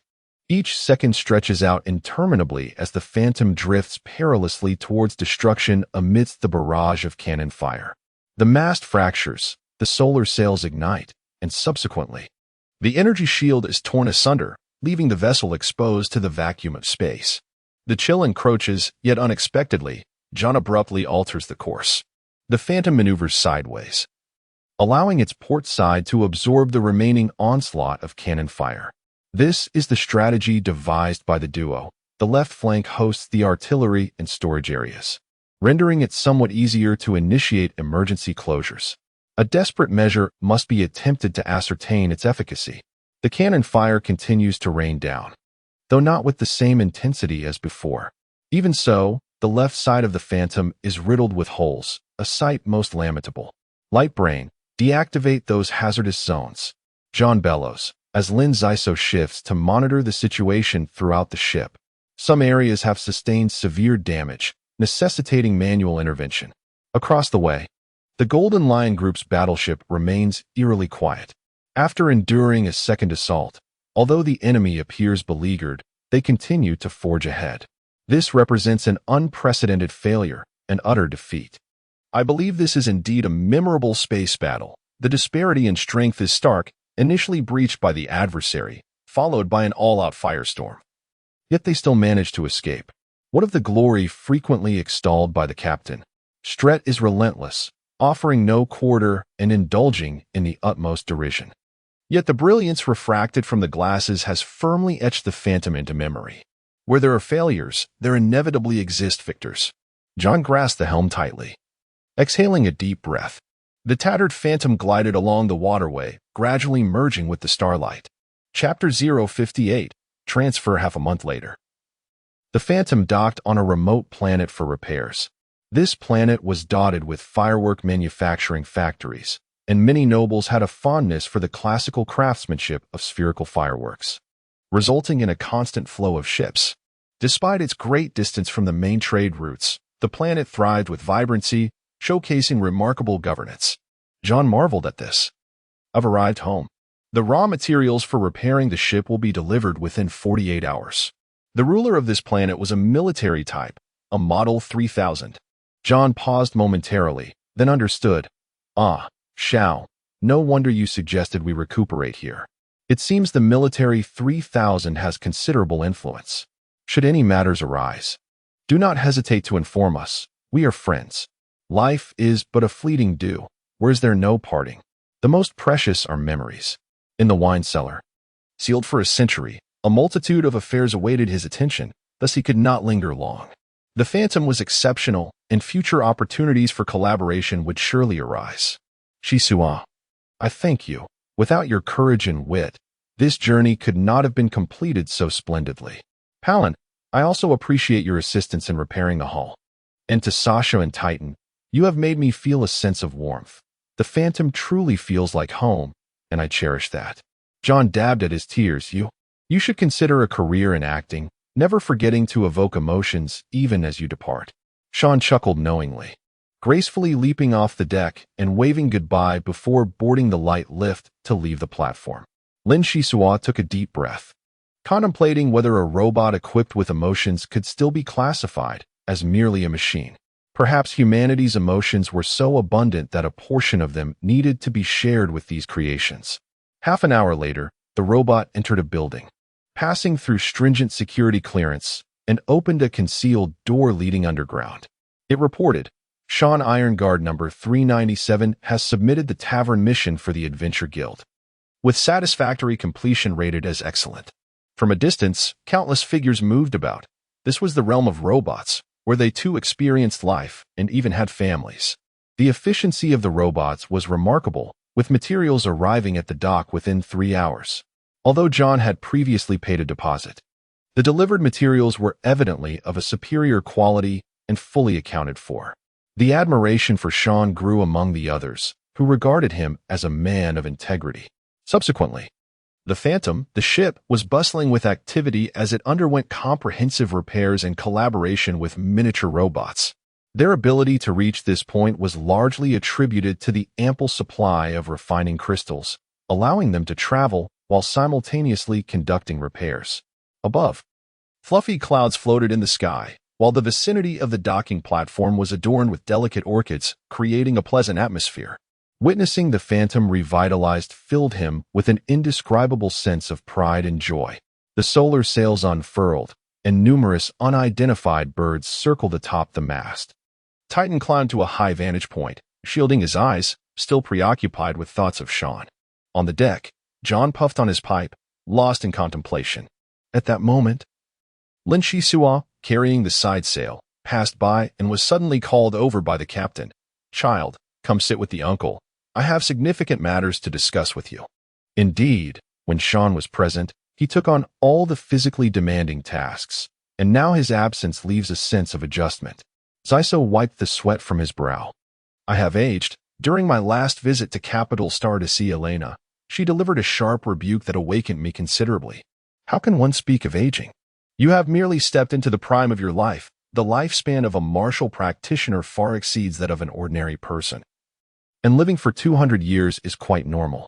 By this reckoning, dear uncle, you are akin to the sun at 10 in the morning, radiating brilliance at your peak. Lin Zaiso hastily reassured. Uncle, please do not speak in such a manner. In my eyes, your principles in handling matters are commendable. At times you may seem somewhat rigid. Yet you also exhibit a hint of cunning. You are inherently kind-hearted, diligent in your endeavors, and certainly adept at taking it easy. Moreover, your mastery over the phantom is truly remarkable, and there are countless aspects from which I could learn. John chuckled. Do not rush to praise me. I have grown accustomed to being carefree aboard the phantom, so I do not feel humiliated by a few words from Elena. Elena's father, that aging prince, has several children beneath him fiercely vying for the family fortune. However, few can truly safeguard the family legacy. Although Elena is a daughter born out of wedlock, she has won the prince's favor and intends to break away from Capital Star to establish her own group. As for the name of her group, you may find it hard to believe, but it is Klinsmann. Klinsmann? Is she intending to marry you and become an aunt? Lin Zaiso suddenly furrowed his brow and inquired. Restoring the Klinsmann family is your long-cherished desire. One would expect joy. Yet what will happen to the phantom if you marry Elena? Foolish child.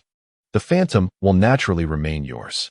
Only in your hands can she evolve and ascend towards the aspirations I hold dear. However, do not rejoice too soon. I shall take away the majority of the crystal refining. The initial phase of entrepreneurship is fraught with challenges. I had initially intended to implement my plan on Capital Star, but as a man, relying entirely on a woman would be rather undignified, would it not? Hence, I have pinned all my hopes on this journey to the Labyrinth Star. And fortunately, the rewards have been substantial, resolving a significant issue. Consider your investment in the Klinsmann Group, a 5% stake. This is no trivial fortune. Wait a moment, uncle. What you are saying is rather abrupt. Allow me a moment to digest this. Lin Shisoa managed a wry smile. The captain's sudden announcement caught him off guard. Without a hint of prior indication that he would retain sole ownership of the phantom. It had never crossed his mind, yet here it was unfolding. He questioned within himself whether he possessed the qualifications to become the captain of an interstellar cruise ship. What path lay ahead? After a brief silence, Lin Shiso nodded and earnestly remarked, You must have contemplated this matter for quite some time, uncle. Surely, there exists a comprehensive plan, otherwise, you would not have taken the bold step to lay it bare before me. You are correct. In truth, I am reluctant to part with the phantom. However, my capabilities are limited, and clinging to the captaincy serves no beneficial purpose. Rather, it would hinder the development of the younger generation. Why would I wish to impede their progress? John tapped his pipe thoughtfully and continued with a grave expression, now that Elena has presented such a splendid opportunity. With her father having established an operational platform on Capital Star, coupled with the acquisition of over 1,000 units of refined crystal, there is nearly no room for failure. At my age, I yearn for stability rather than perpetual adventure. Elena and I plan to purchase the majority of the land on Green Star, using it as a foundation from which to expand outward. Through my years of exploration, I have discovered an ancient trade route suitable for smuggling ventures. The audacity of individuals often determines the extent of their rewards. Profit is certain, but the crux lies in the magnitude of gain. To pursue a career as a pharmacist, one must recognize the challenges of lacking institutional support. In the future, should the need arise, one can simply consult with the elder for assistance. In recent years, we have been spared from conflicts of interest, yet the future remains uncertain. It is conceivable that we may require the phantom for corporate endeavors. Hence, the interstellar cruiser must attain at least a Class C status. Together, we shall strive to carve out our own domain, rendering our lives meaningful. Lin Shisoa listened with rapt attention. With the corporation as a backing, whether advancing as a pharmacist or enhancing the phantom, the advantages are unparalleled. Such alluring prospects are impossible to turn down. Since you and Aunt Elena have made this decision, it is only fitting that I, as a junior, extend my support. However, without your guidance, I find myself lacking in confidence. Your performance has been commendable. You are an impeccable deputy. Should you make swift progress in elevating the phantom, the corporation will undoubtedly benefit. It would be a mutually advantageous arrangement, with you managing external affairs while I oversee internal matters. Lin Shisoa scratched the back of his head, grinning sheepishly, realizing the comparison should be drawn between you and Aunt Elena, as you both handle distinct realms, leaving the two of us aside. After your remarks, I find myself brimming with ambition. It seems unconscionable to neglect the advancement of the Phantom. John patted the young man's shoulder, stating, "One must find their rightful position to amplify opportunities for success. Having encountered countless individuals, I believe you are well suited for the Phantom. Moreover, you are trustworthy. Entrusting her to you ensures she will not be overlooked. Shortly, we shall proceed to the core chamber for the handover." "Uncle, is there truly a need for such haste?" Seizing the moment without delay, I finally resolved to embark on this journey, fearing that procrastination would lead to regret. The adventure aboard the Labyrinth Star was exhilarating, and for those with a fragile heart, it might be overwhelming. Yet, this experience alone suffices for a lifetime of boasting, marking a perfect conclusion, as the future rightfully belongs to the youth. True to his word, John indeed transferred the absolute control of the Phantom to me. The weight of personal obligations in this world is often the heaviest to bear, and I, Lin Shisua, am profoundly grateful. Henceforth, I shall dedicate myself to supporting the Klinsman Group in return for this kindness. After a month of extensive renovations aimed at enhancing the Phantom's capabilities, its evolutionary metrics soared to an unprecedented 6,800 points, with an impressive 3% increase in cruising speed. A remarkable leap indeed. The propulsion system's activation speed saw a slight improvement, reducing latency and facilitating swifter escapes.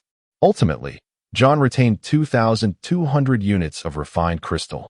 Deducting the quantities previously utilized by the Phantom and the 500 units required for cultivating the eternal wave tree species. Consequently, I found myself with 450 units, ample resources for the immediate future. As for the 7 pieces of advanced equipment, the old captain took none, opting instead for a selection of ordinary items, along with a few laser swords, leaving him content. Thus, the steadfast crew now comprises the new Captain Lin Shisua, Technician Pylon, Mermaid Shasa, and Gorilla Titan. With the Phantom once again setting sail, John insisted on vacating the captain's quarters, justifying his decision with the notion that one must embody the essence of a captain. After a few days, even the crew's temporary absence held little consequence, as our destination remained Green Star. The transfer of the interstellar cruise ship profoundly impacted me, prompting reflection from the vantage point of a captain as I contemplated future plans. To be the head of a household is both a daunting and a simple endeavor. John held high expectations, and Lin Si, being a newcomer unafraid of challenges, was filled with ambition, thus establishing numerous plans. Primarily, he aimed to assist in locating other components to the metallic fragments on the armor. However, the status of these other parts remained uncertain, and despite the passage of days, there had been no word from the counterpart. In addition, he sought work at the Adventurers Guild to earn points for the acquisition of large weaponry, as relying solely on the particle cannon seemed rather meager. The weapon evolution system of the Phantom had yet to be activated, requiring the appropriate blueprints, to which John pledged he would find a solution. Chapter 059. Fusion. The carriage moved slowly forward, shaded by lush greenery, the path paved with unblemished cobblestones. Pylon leaned out of the window, vigorously waving at the treetops. Suddenly, a gorilla swung down, landing precisely on the roof of the carriage, thumping its chest and letting out a jubilant call. "Hey, Pylon, tell Titan to behave. Those aristocrats have quite the temper and can easily stir up gossip. Are we not there yet? The carriage is moving so slowly. Shisua, could you fly us over?" Pylon blinked her large, watery eyes, filled with anticipation. "Not a chance. This is the capital Star Resort, where all flying objects are strictly regulated. Otherwise, I would have already piloted the Phantom here." The carriage was indeed occupied by members of the Phantom, though John was absent, as he was the groom-to-be. With the wedding scheduled in 3 days, the resort was situated on a grand island, exquisitely decorated and well-equipped, highly favored by the nobility. John's intention was to hold a simple wedding on Green Star, but the newly established group needed to make a name for itself within elite circles. Hence the relocation to Capital Star. Behind the carriage, a floating cargo container was being towed. During the refurbishment of the spacecraft, Lin Shisua had purchased numerous fireworks, which were quite splendid even during the day. Thus he decided to send them to the resort. The entire island had been rented by the Klinsman Group, and John, now possessing a modest fortune, radiated youthful vigor, buoyed by the joyous occasion. The biomechanical horse pulling the carriage came to a halt, and Pylon, full of energy, flung open the door and dashed out. They were set to spend 3 days on the island, having transitioned from their previous scruffy existence to one of aristocratic indulgence. Feeling as carefree as a little bird, Lin Shisua personally assisted in transporting the goods, delighted to contribute to his uncle's wedding. John awaited them, impeccably groomed, shedding his former disheveled middle-aged persona, exuding confidence and a touch of elegance. "I've been expecting you," he exclaimed. The labor of moving the cargo was left to the robots. As he accompanied his uncle to the reception, "Oh, perhaps that's best left aside. Only you and Aunt Elena can manage such company. Those decrepit nobles are truly insufferable, with their tangled family ties. I've had more than enough of them in the city just days ago. Come now, that's merely socializing. Your status has changed. You are now a major shareholder of the Klinsman Group, the young captain of the Phantom, and a third-tier martial artist. To those fools, it is all utterly astonishing. The fallen aristocrats have an insatiable curiosity. With your presence, Aunt Elena will have much to discuss, making it significantly easier. My goodness, it seems I am merely a shield for you. The tallest tree catches the wind first. I refuse to go, absolutely not." John hurriedly attended to his tasks. For he had no choice. It was a mandate bestowed upon him by Elena. His esteemed wife had underscored the significance of Lin Shisua's aristocratic etiquette, acquired from the sunken village, a mannerism both traditional and refined. This young man possessed an innate air of pride, capable of captivating the attention of his entourage, particularly the young ladies. The gossiping spirit of the fallen nobility is indeed formidable, and after years of navigating the business realm, John held a profound respect for it. Lin Shisua perceived the wedding as an unconventional battlefield.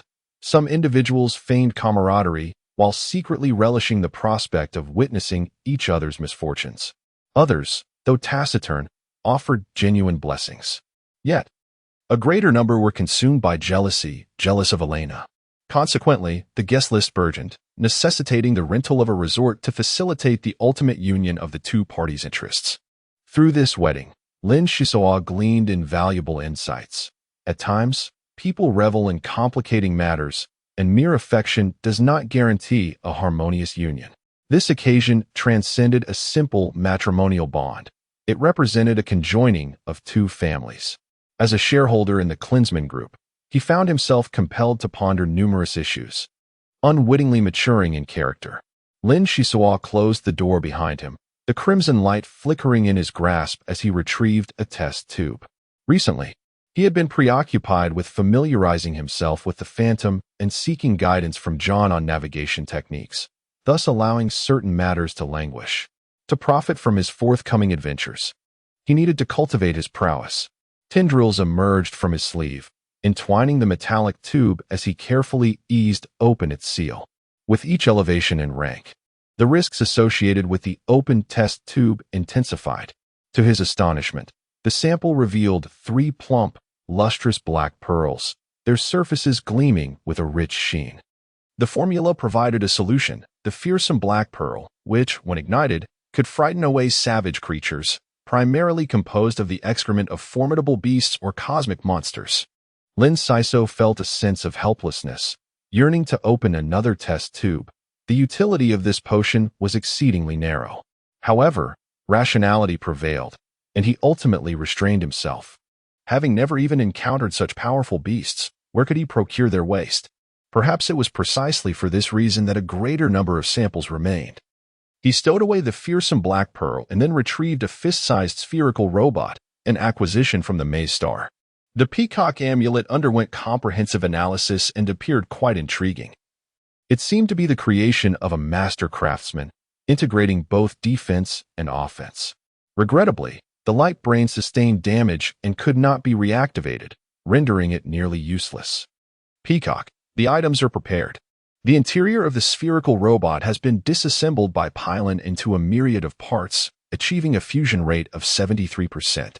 Are you truly willing to attempt this? The amulet floated gracefully into the air, articulating rhythmically. The times are changing. This equipment is exceptionally suited for my current state, making movement far more convenient and liberating. Furthermore, 73% is an exceedingly high fusion probability. This calculation is complex, and I presume you would prefer not to hear me ramble on. Well, as long as you feel confident, that's reassuring. I have invested considerable effort in you. Let us begin. Very well, wise amulet fusion commencing. As the words faded, the peacock amulet unfurled its delicate wings and glided toward the spherical robot, the surroundings gradually illuminating like a colossal light bulb. Lin Siso hurriedly added several refining crystals, as he anticipated many future applications for the amulet and wished to avoid any damage. Amidst the radiance, a current was unleashed, and from the exterior of the villa, the room on the left flickered intermittently, presenting a rather peculiar sight. Following the meticulously outlined steps of the peacock talisman, a sprinkling of rare metallic powder was introduced within, accompanied by a miniature chip every 5 minutes. The chips were diminutive, merely the size of a fingernail and remarkably thin. Although exorbitantly priced, they were capable of enhancing logical analytical abilities, thus offering numerous advantages. After a span of 45 minutes, the luminous display abruptly converged, and a metallic sphere hovered silently above, exhibiting no signs of fluctuation. The sphere buzzed and trembled, extending 2 chimney-like probes that resembled horns. With a distinct sound, the spherical body horizontally split open, revealing 2 rings of crimson light that blinked with an almost sentient gaze. I am well. Thank you for your concern. The integration has been remarkably successful.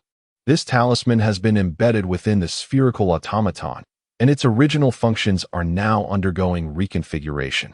Given that you have attained the status of captain of the interstellar cruiser, it is imperative to enhance protective measures and fully develop an energy shield. Currently, the only available weaponry comprises a laser gun, which possesses modest power. Lin Shisua was not particularly concerned about the weaponry. The addition of a defensive mechanism was advantageous. The true prowess of the peacock lay in its ability to appraise objects. Following the adjustments, the query arose. Shall we proceed with an immediate test? Deploy the shield. I wish to observe its efficacy.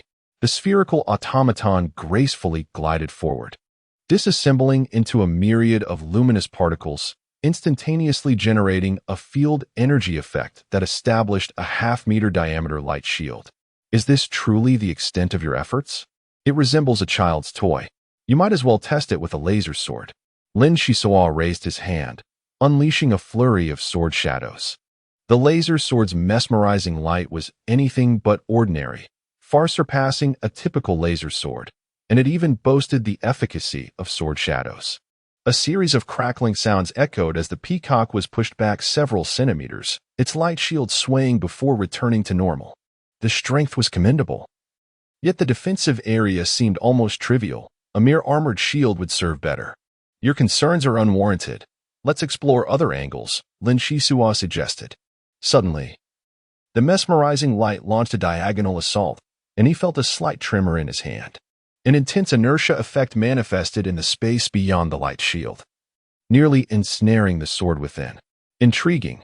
It appeared one should not underestimate the peacock, for doing so would yield profound lessons. Truly, this was a limited edition piece of equipment. Lin Shisua was greatly pleased. John was poised to establish his group, absorbed in his affairs, and would no longer venture into the outside world. He prepared to embrace the life of a wealthy gentleman at home, effortlessly envisioning a brood of little Johns in his future. 3 days swiftly passed, and the resort hosted a grand wedding celebration, with fireworks illuminating the sky. To everyone's astonishment, the island's flowers began to sway, releasing an intoxicating fragrance, creating an enchanting atmosphere akin to a painted scene. John glanced at Lin Shisua and gave a thumbs up, secretly acknowledging the young man's enhanced source ability. However, when it came to unleashing life energy in the labyrinth star, that would indeed be a spectacle worth witnessing. At this moment, they finally encountered the long-anticipated prince. This elderly figure had indulged excessively, leaving his body hollowed out. No matter how advanced the medical technology, it could not stave off the depletion of his vitality. While longevity was not an issue, fathering offspring was no longer a possibility. Chapter 060. The wedding transpired for an entire day. Steeped in the opulence and intricacy that invariably accompanies noble connections, rendering one unable to relax. Lin Shisua's consciousness wavered as countless stars cascaded before him, swiftly traversing backward. It seemed to be heading towards the northwestern corner of the third galaxy, approximately situated between the 71st and 72nd star domains.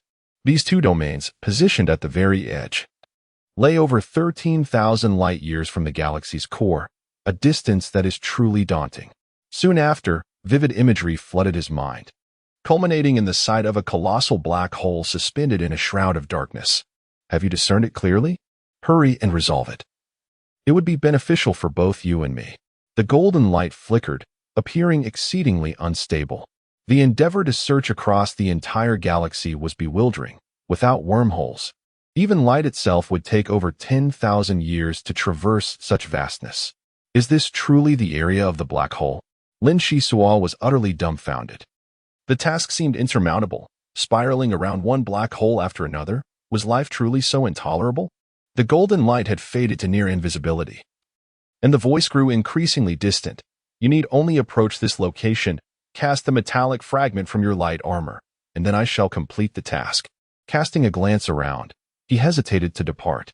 It is said that cultivating in the source space yields twice the result with half the effort, offering numerous benefits.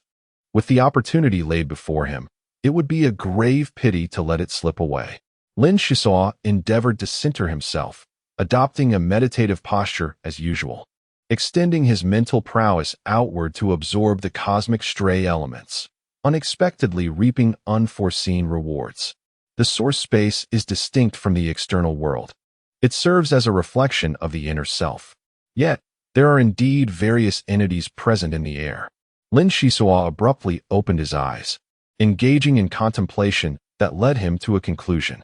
The surrounding space was permeated with two types of minute substances.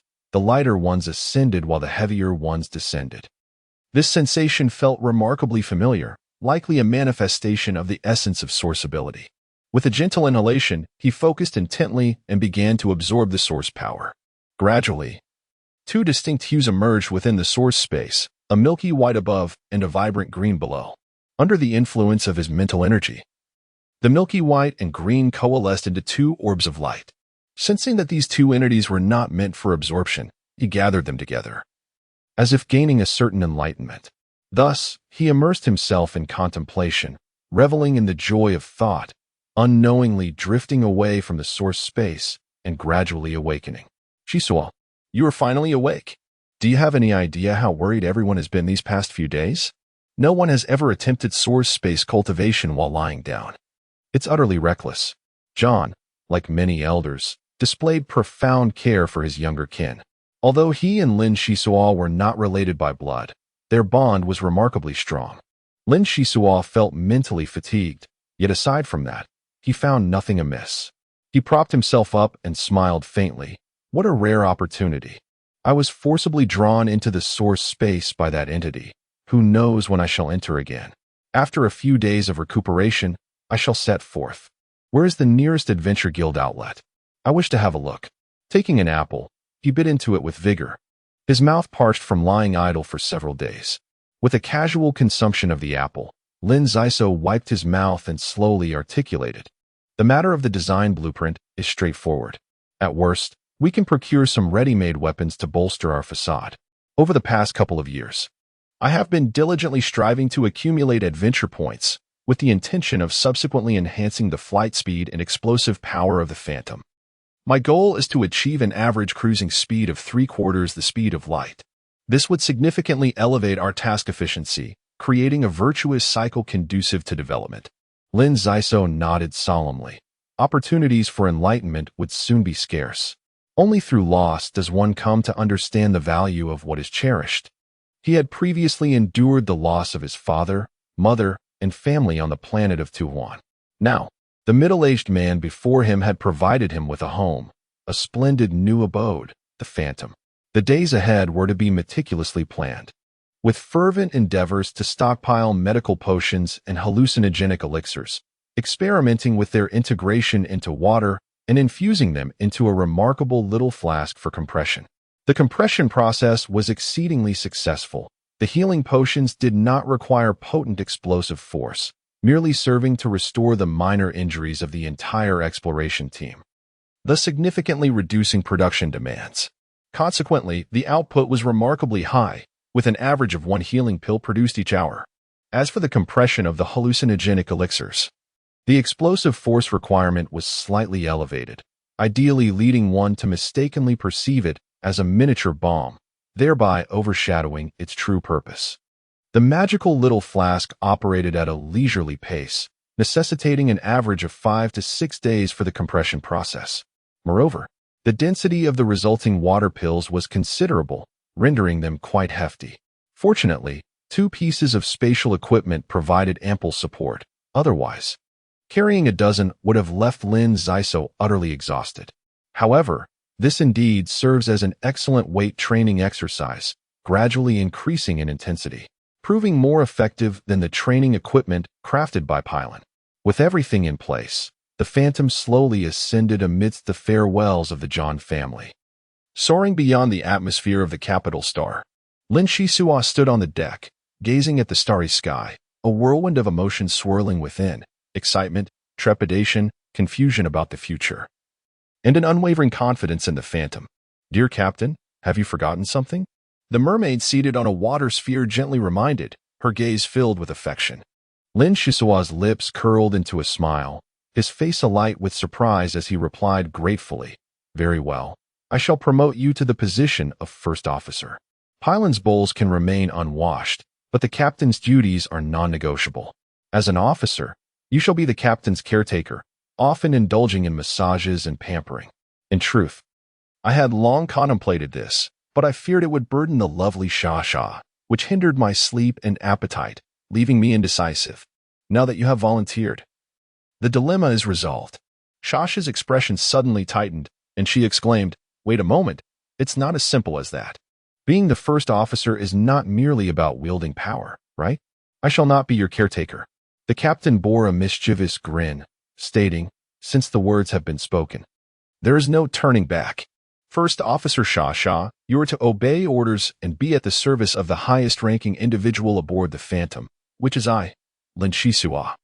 "You wicked fiend, I shall strike you down," Sha retorted, conjuring a water sphere, as the trio, a couple of humans, an Aegean mermaid, and a Na'vi chimpanzee, began a delightful splash fight. Thankfully, they had ample fresh water, or else they would not withstand such reckless frolicking. The youth brimmed with vitality. Previously constrained by John, but upon arriving at the Phantom, it transformed into a veritable paradise. Of course, the cleaning robot was forgotten in the purchasing process, leaving Sha to manage the tidying up after the commotion. The mermaid finally came to a profound realization. Her nightmare had commenced the moment she departed from Aegean Star. The Phantom set its course towards a desolate resource planet in the 5th star domain, as the Adventurers Guild always sought to establish outposts in rather peculiar locales. The vessel sailed with remarkable speed, covering in 4 days what would typically take 10, having pinpointed its coordinates accurately. 2 rows of quaint taverns emerged unexpectedly upon the red clay plains, surrounded by sparse wormwood. A considerable number of spacecraft, exceeding 500, frequented this area, and the Phantom gently descended, blending seamlessly among them. Encountering an E-class interstellar cruiser SAI would trigger a prompt. After comprehensive optimization, the Phantom was in superb condition, with its evolutionary metrics soaring, first reaching 6,800 points, then escalating to 7,100. While defeating adversaries posed a challenge, self-preservation remained feasible, allowing Lin Shisua to feel at ease. With the gorilla on guard, accompanied by Pylon and the mermaid tucked within his backpack, the peacock talisman floated gracefully upon his shoulder as he descended along the cable. The ship was equipped with a light lift, albeit less convenient than the cable. Entering a modest tavern, numerous hurried glances were cast his way before patrons returned to their drinks and conversations. Lin Shisua settled at the bar, ordered a martini, and was about to engage the bartender in conversation when suddenly a hand clapped onto his shoulder. Not many young souls indulge in martinis. "You seem unfamiliar. Where do you hail from?" The middle-aged woman felt a twinge of disappointment. She had anticipated reeling in a substantial catch.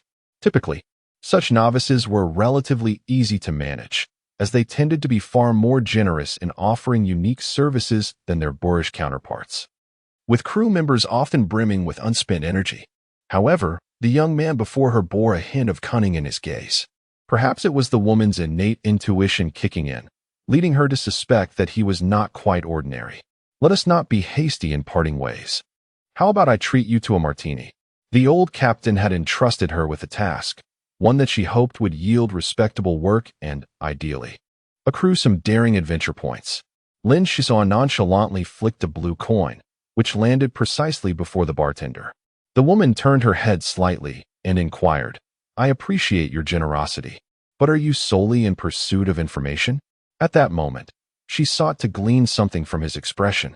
Yet, to her dismay, his eyes resembled a still, deep pool, guarded and inscrutable. Lin Shisawa quickly grasped the situation and gestured toward his companion, Pylon, stating, "My sister and I are pressed for time. Perhaps we can deepen our acquaintance on a future occasion.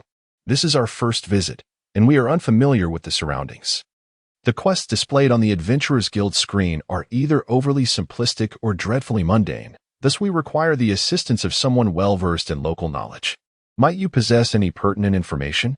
The middle-aged woman's eyes glinted momentarily as she recognized a lucrative opportunity. She settled into her seat, lifted her glass, and casually remarked, "For 3 blue coins, I can introduce you to someone who arrived just yesterday, thoroughly intoxicated and quite generous. He mentioned seeking relics in the 11-star domain. Perhaps you could earn some adventure points from him. Your appetite is quite remarkable. 2 blue coins. I shall pay once the business is settled with the client. And this is indeed the highest bid I can offer," Lin Shisawa concluded, downing his drink in one swift motion. Pylon quickly ordered 3 large bags of fries and discreetly tucked a bottle of craft apple cider into her backpack, intended for Sasha. "Very well. Please accompany me promptly to find the individual, lest our business be snatched away by other vessels." The middle-aged woman felt an involuntary tension rise within her, urging softly, fearful of being overheard. Before long, Lin Shisawa was led into a narrow alley, at the end of which stood a dilapidated inn, an unlikely abode for a significant client. The woman chuckled awkwardly, explaining, "Last night, the guest had too much to drink, so I kindly brought him to my home. However, do exercise caution, for he is accompanied by a monkey." Upon entering the inn, they passed through a curtain into a bedroom. Why call it a bedroom? For at its center lay a grand bed, with scant furniture surrounding it, while numerous mirrors adorned the walls, ensuring one could admire oneself from any angle. At this moment, a young man reclined on the bed, seemingly unbothered. His golden short hair and well-tailored attire contrasted with the stubble on his chin as he slept soundly, oblivious to his surroundings. Notably, at the bedside crouched a small monkey, its mouth agape, entirely white with a pair of bat-like wings unfurled from its back. The monkey's eyelids were erect, blinking rhythmically as it fixed its gaze intently upon the newcomers. "Ah, a battle beast?" The thought flickered through Lin Shisawa's mind. Yet he remained still, as he noticed that the monkey was entirely focused on observing the human menu. Its wariness was directed more towards those of considerable skill, including the mermaid nestled within the backpack, rather than the middle-aged woman or Pylon. Lin Shisawa, feeling somewhat helpless, shrugged and addressed the backpack, saying, "Sasha, it's up to you now. Wake up the fellow on the bed. It's our first business venture, so let us make it a splendid one." Under the astonished gaze of the middle-aged woman, the mermaid extended her form, drawing a pool of clear water from the backpack, transforming it into a gentle stream that swiftly flowed away. Observing the effortless deflection of the attack, the monkey's playful spirit ignited. Bending over to make faces and sticking out its tongue at the mermaid, displaying a rather unimpressed demeanor. Infuriated, Sasha cried out, "Unappreciative little monkey. Let me show you the extent of my prowess." The droplets that had scattered across the floor began to levitate, as all the water stored in the backpack flowed upwards to the ceiling. The mermaid snapped her fingers, and immediately, a torrential rain began to pour. The white monkey chattered excitedly, flapping its wings towards the bed. Although the rain was blown away, the force of the wind was considerable, causing the figure on the bed to shiver and awaken, complaining, "Yun Yun, what on earth is going on? Am I ever going to get some sleep?" The blond man stared around in bewilderment, murmuring softly, "How did I end up in this place? Wasn't he that woman supposed to provide a 5-star presidential suite?" Upon hearing this, the middle-aged woman hurriedly approached to offer her apologies, saying, "I apologize. You were quite inebriated last night, and your pet was rather fierce," causing many to hesitate in approaching. "It took considerable effort to bring you to my room. Apologies for not fulfilling my commitment.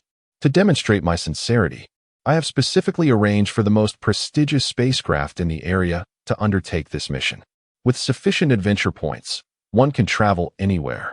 This woman, who has navigated the streets for many years, possesses the uncanny ability to transform the worst into the best and embellish the ordinary into something extraordinary. In her words, the Phantom has been elevated to the status of the most esteemed vessel locally." Lin Shisua felt that the 2 blue coins were well spent. The golden-haired gentleman displayed a look of delight. "The finest ship, you say? How considerate of you. I brought numerous adventure point cards from home. And as long as the service is attentive, you will surely discover my generosity." Pausing momentarily, he rubbed his stubble and, with a hint of frustration, continued, "I must clarify that the dangers could be beyond imagination or perhaps remarkably smooth. Those old men at home keep a tight rein on me, forbidding my participation in any ventures. It is quite absurd that I am being excluded from such a significant operation. Thus, I must go, and I intend to arrive ahead of them. Is your ship swift? Impressive. No civilian craft could rival any class of battleship. You must have a formidable organization backing you. My future hinges on your capabilities," he added, flashing a bright smile that revealed his white teeth. Lin Shisua cleared his throat gently and replied, "Sir, the risks of this mission appear substantial, and given that you are a wealthy young man who has left home without permission, there are numerous factors we must consider. While any vessel can transport you to your destination, what will happen thereafter? Judging by your demeanor, you seem quite unfamiliar with the wilderness, making solitary action rather improbable. To speak frankly, our crew aboard the Phantom is rather limited in number, yet each member exhibits remarkable bravery, albeit at a steep price. Well done. I deeply admire those intrepid adventurers. Their high demands merely reflect their capabilities. Without further ado, I shall employ the entire crew and set sail immediately. You would do well to reconsider, perhaps seeking more economical vessels and recruiting a multitude of martial practitioners for a smoother journey." Payne shook his head, producing a stack of black cards, which he forcefully pressed into the captain's hands, earnestly pleading, "My good brother, you seem quite young, surely. You've endured your fair share of captain's tyranny. Here are 500 adventure points, with 100 points for you, and the rest as a deposit. Please, lend a hand." The middle-aged woman widened her eyes, mentally cursing, "What a spendthrift. That amounts to 500 points. After deducting transaction fees, it could yield approximately 45 units of refining crystals. If it weren't for that annoying dead monkey, I would have secured them last night. Introducing such a significant client to the other party feels like throwing away 2 blue coins. Cursed be it, truly cursed. How swift is Lin Ziso?" In a blur, he cheerfully accepted the points card and gestured an invitation, saying, "You will find exceptional value. The Phantom warmly welcomes you." Payne exited the room with the swagger of a victorious general, striding towards the docking area under Pylon's guidance. Just before departing, Lin Ziso tossed something over, grinning. "This is your commission. Thank you for introducing such an intriguing guest." The middle-aged woman hastily opened the paper bag, revealing 25 blue coins and 1 unit of refining crystal nestled within. Though it may seem insignificant compared to the 500 adventure points, it is indeed a considerable sum for the impoverished. I cannot help but express my gratitude towards the young man with black hair and hope for future collaboration. The Phantom swiftly arrived and departed just as quickly, having lingered here for only 2 hours, leaving one to envy the fortune of these individuals. Moments later, Payne felt deceived, standing on the deck in frustration and demanding, "Is this truly the vessel you claim can single-handedly challenge a battleship? Where's the captain? I wish to speak with the captain." Suddenly, Payne fell silent, realizing that this mission had not been sanctioned by the Adventurers Guild. Might this be a pirate ship? Fear mingled with self-reproach as he sought an opportunity to ascertain the truth, treading cautiously towards the cabin without daring to draw a breath.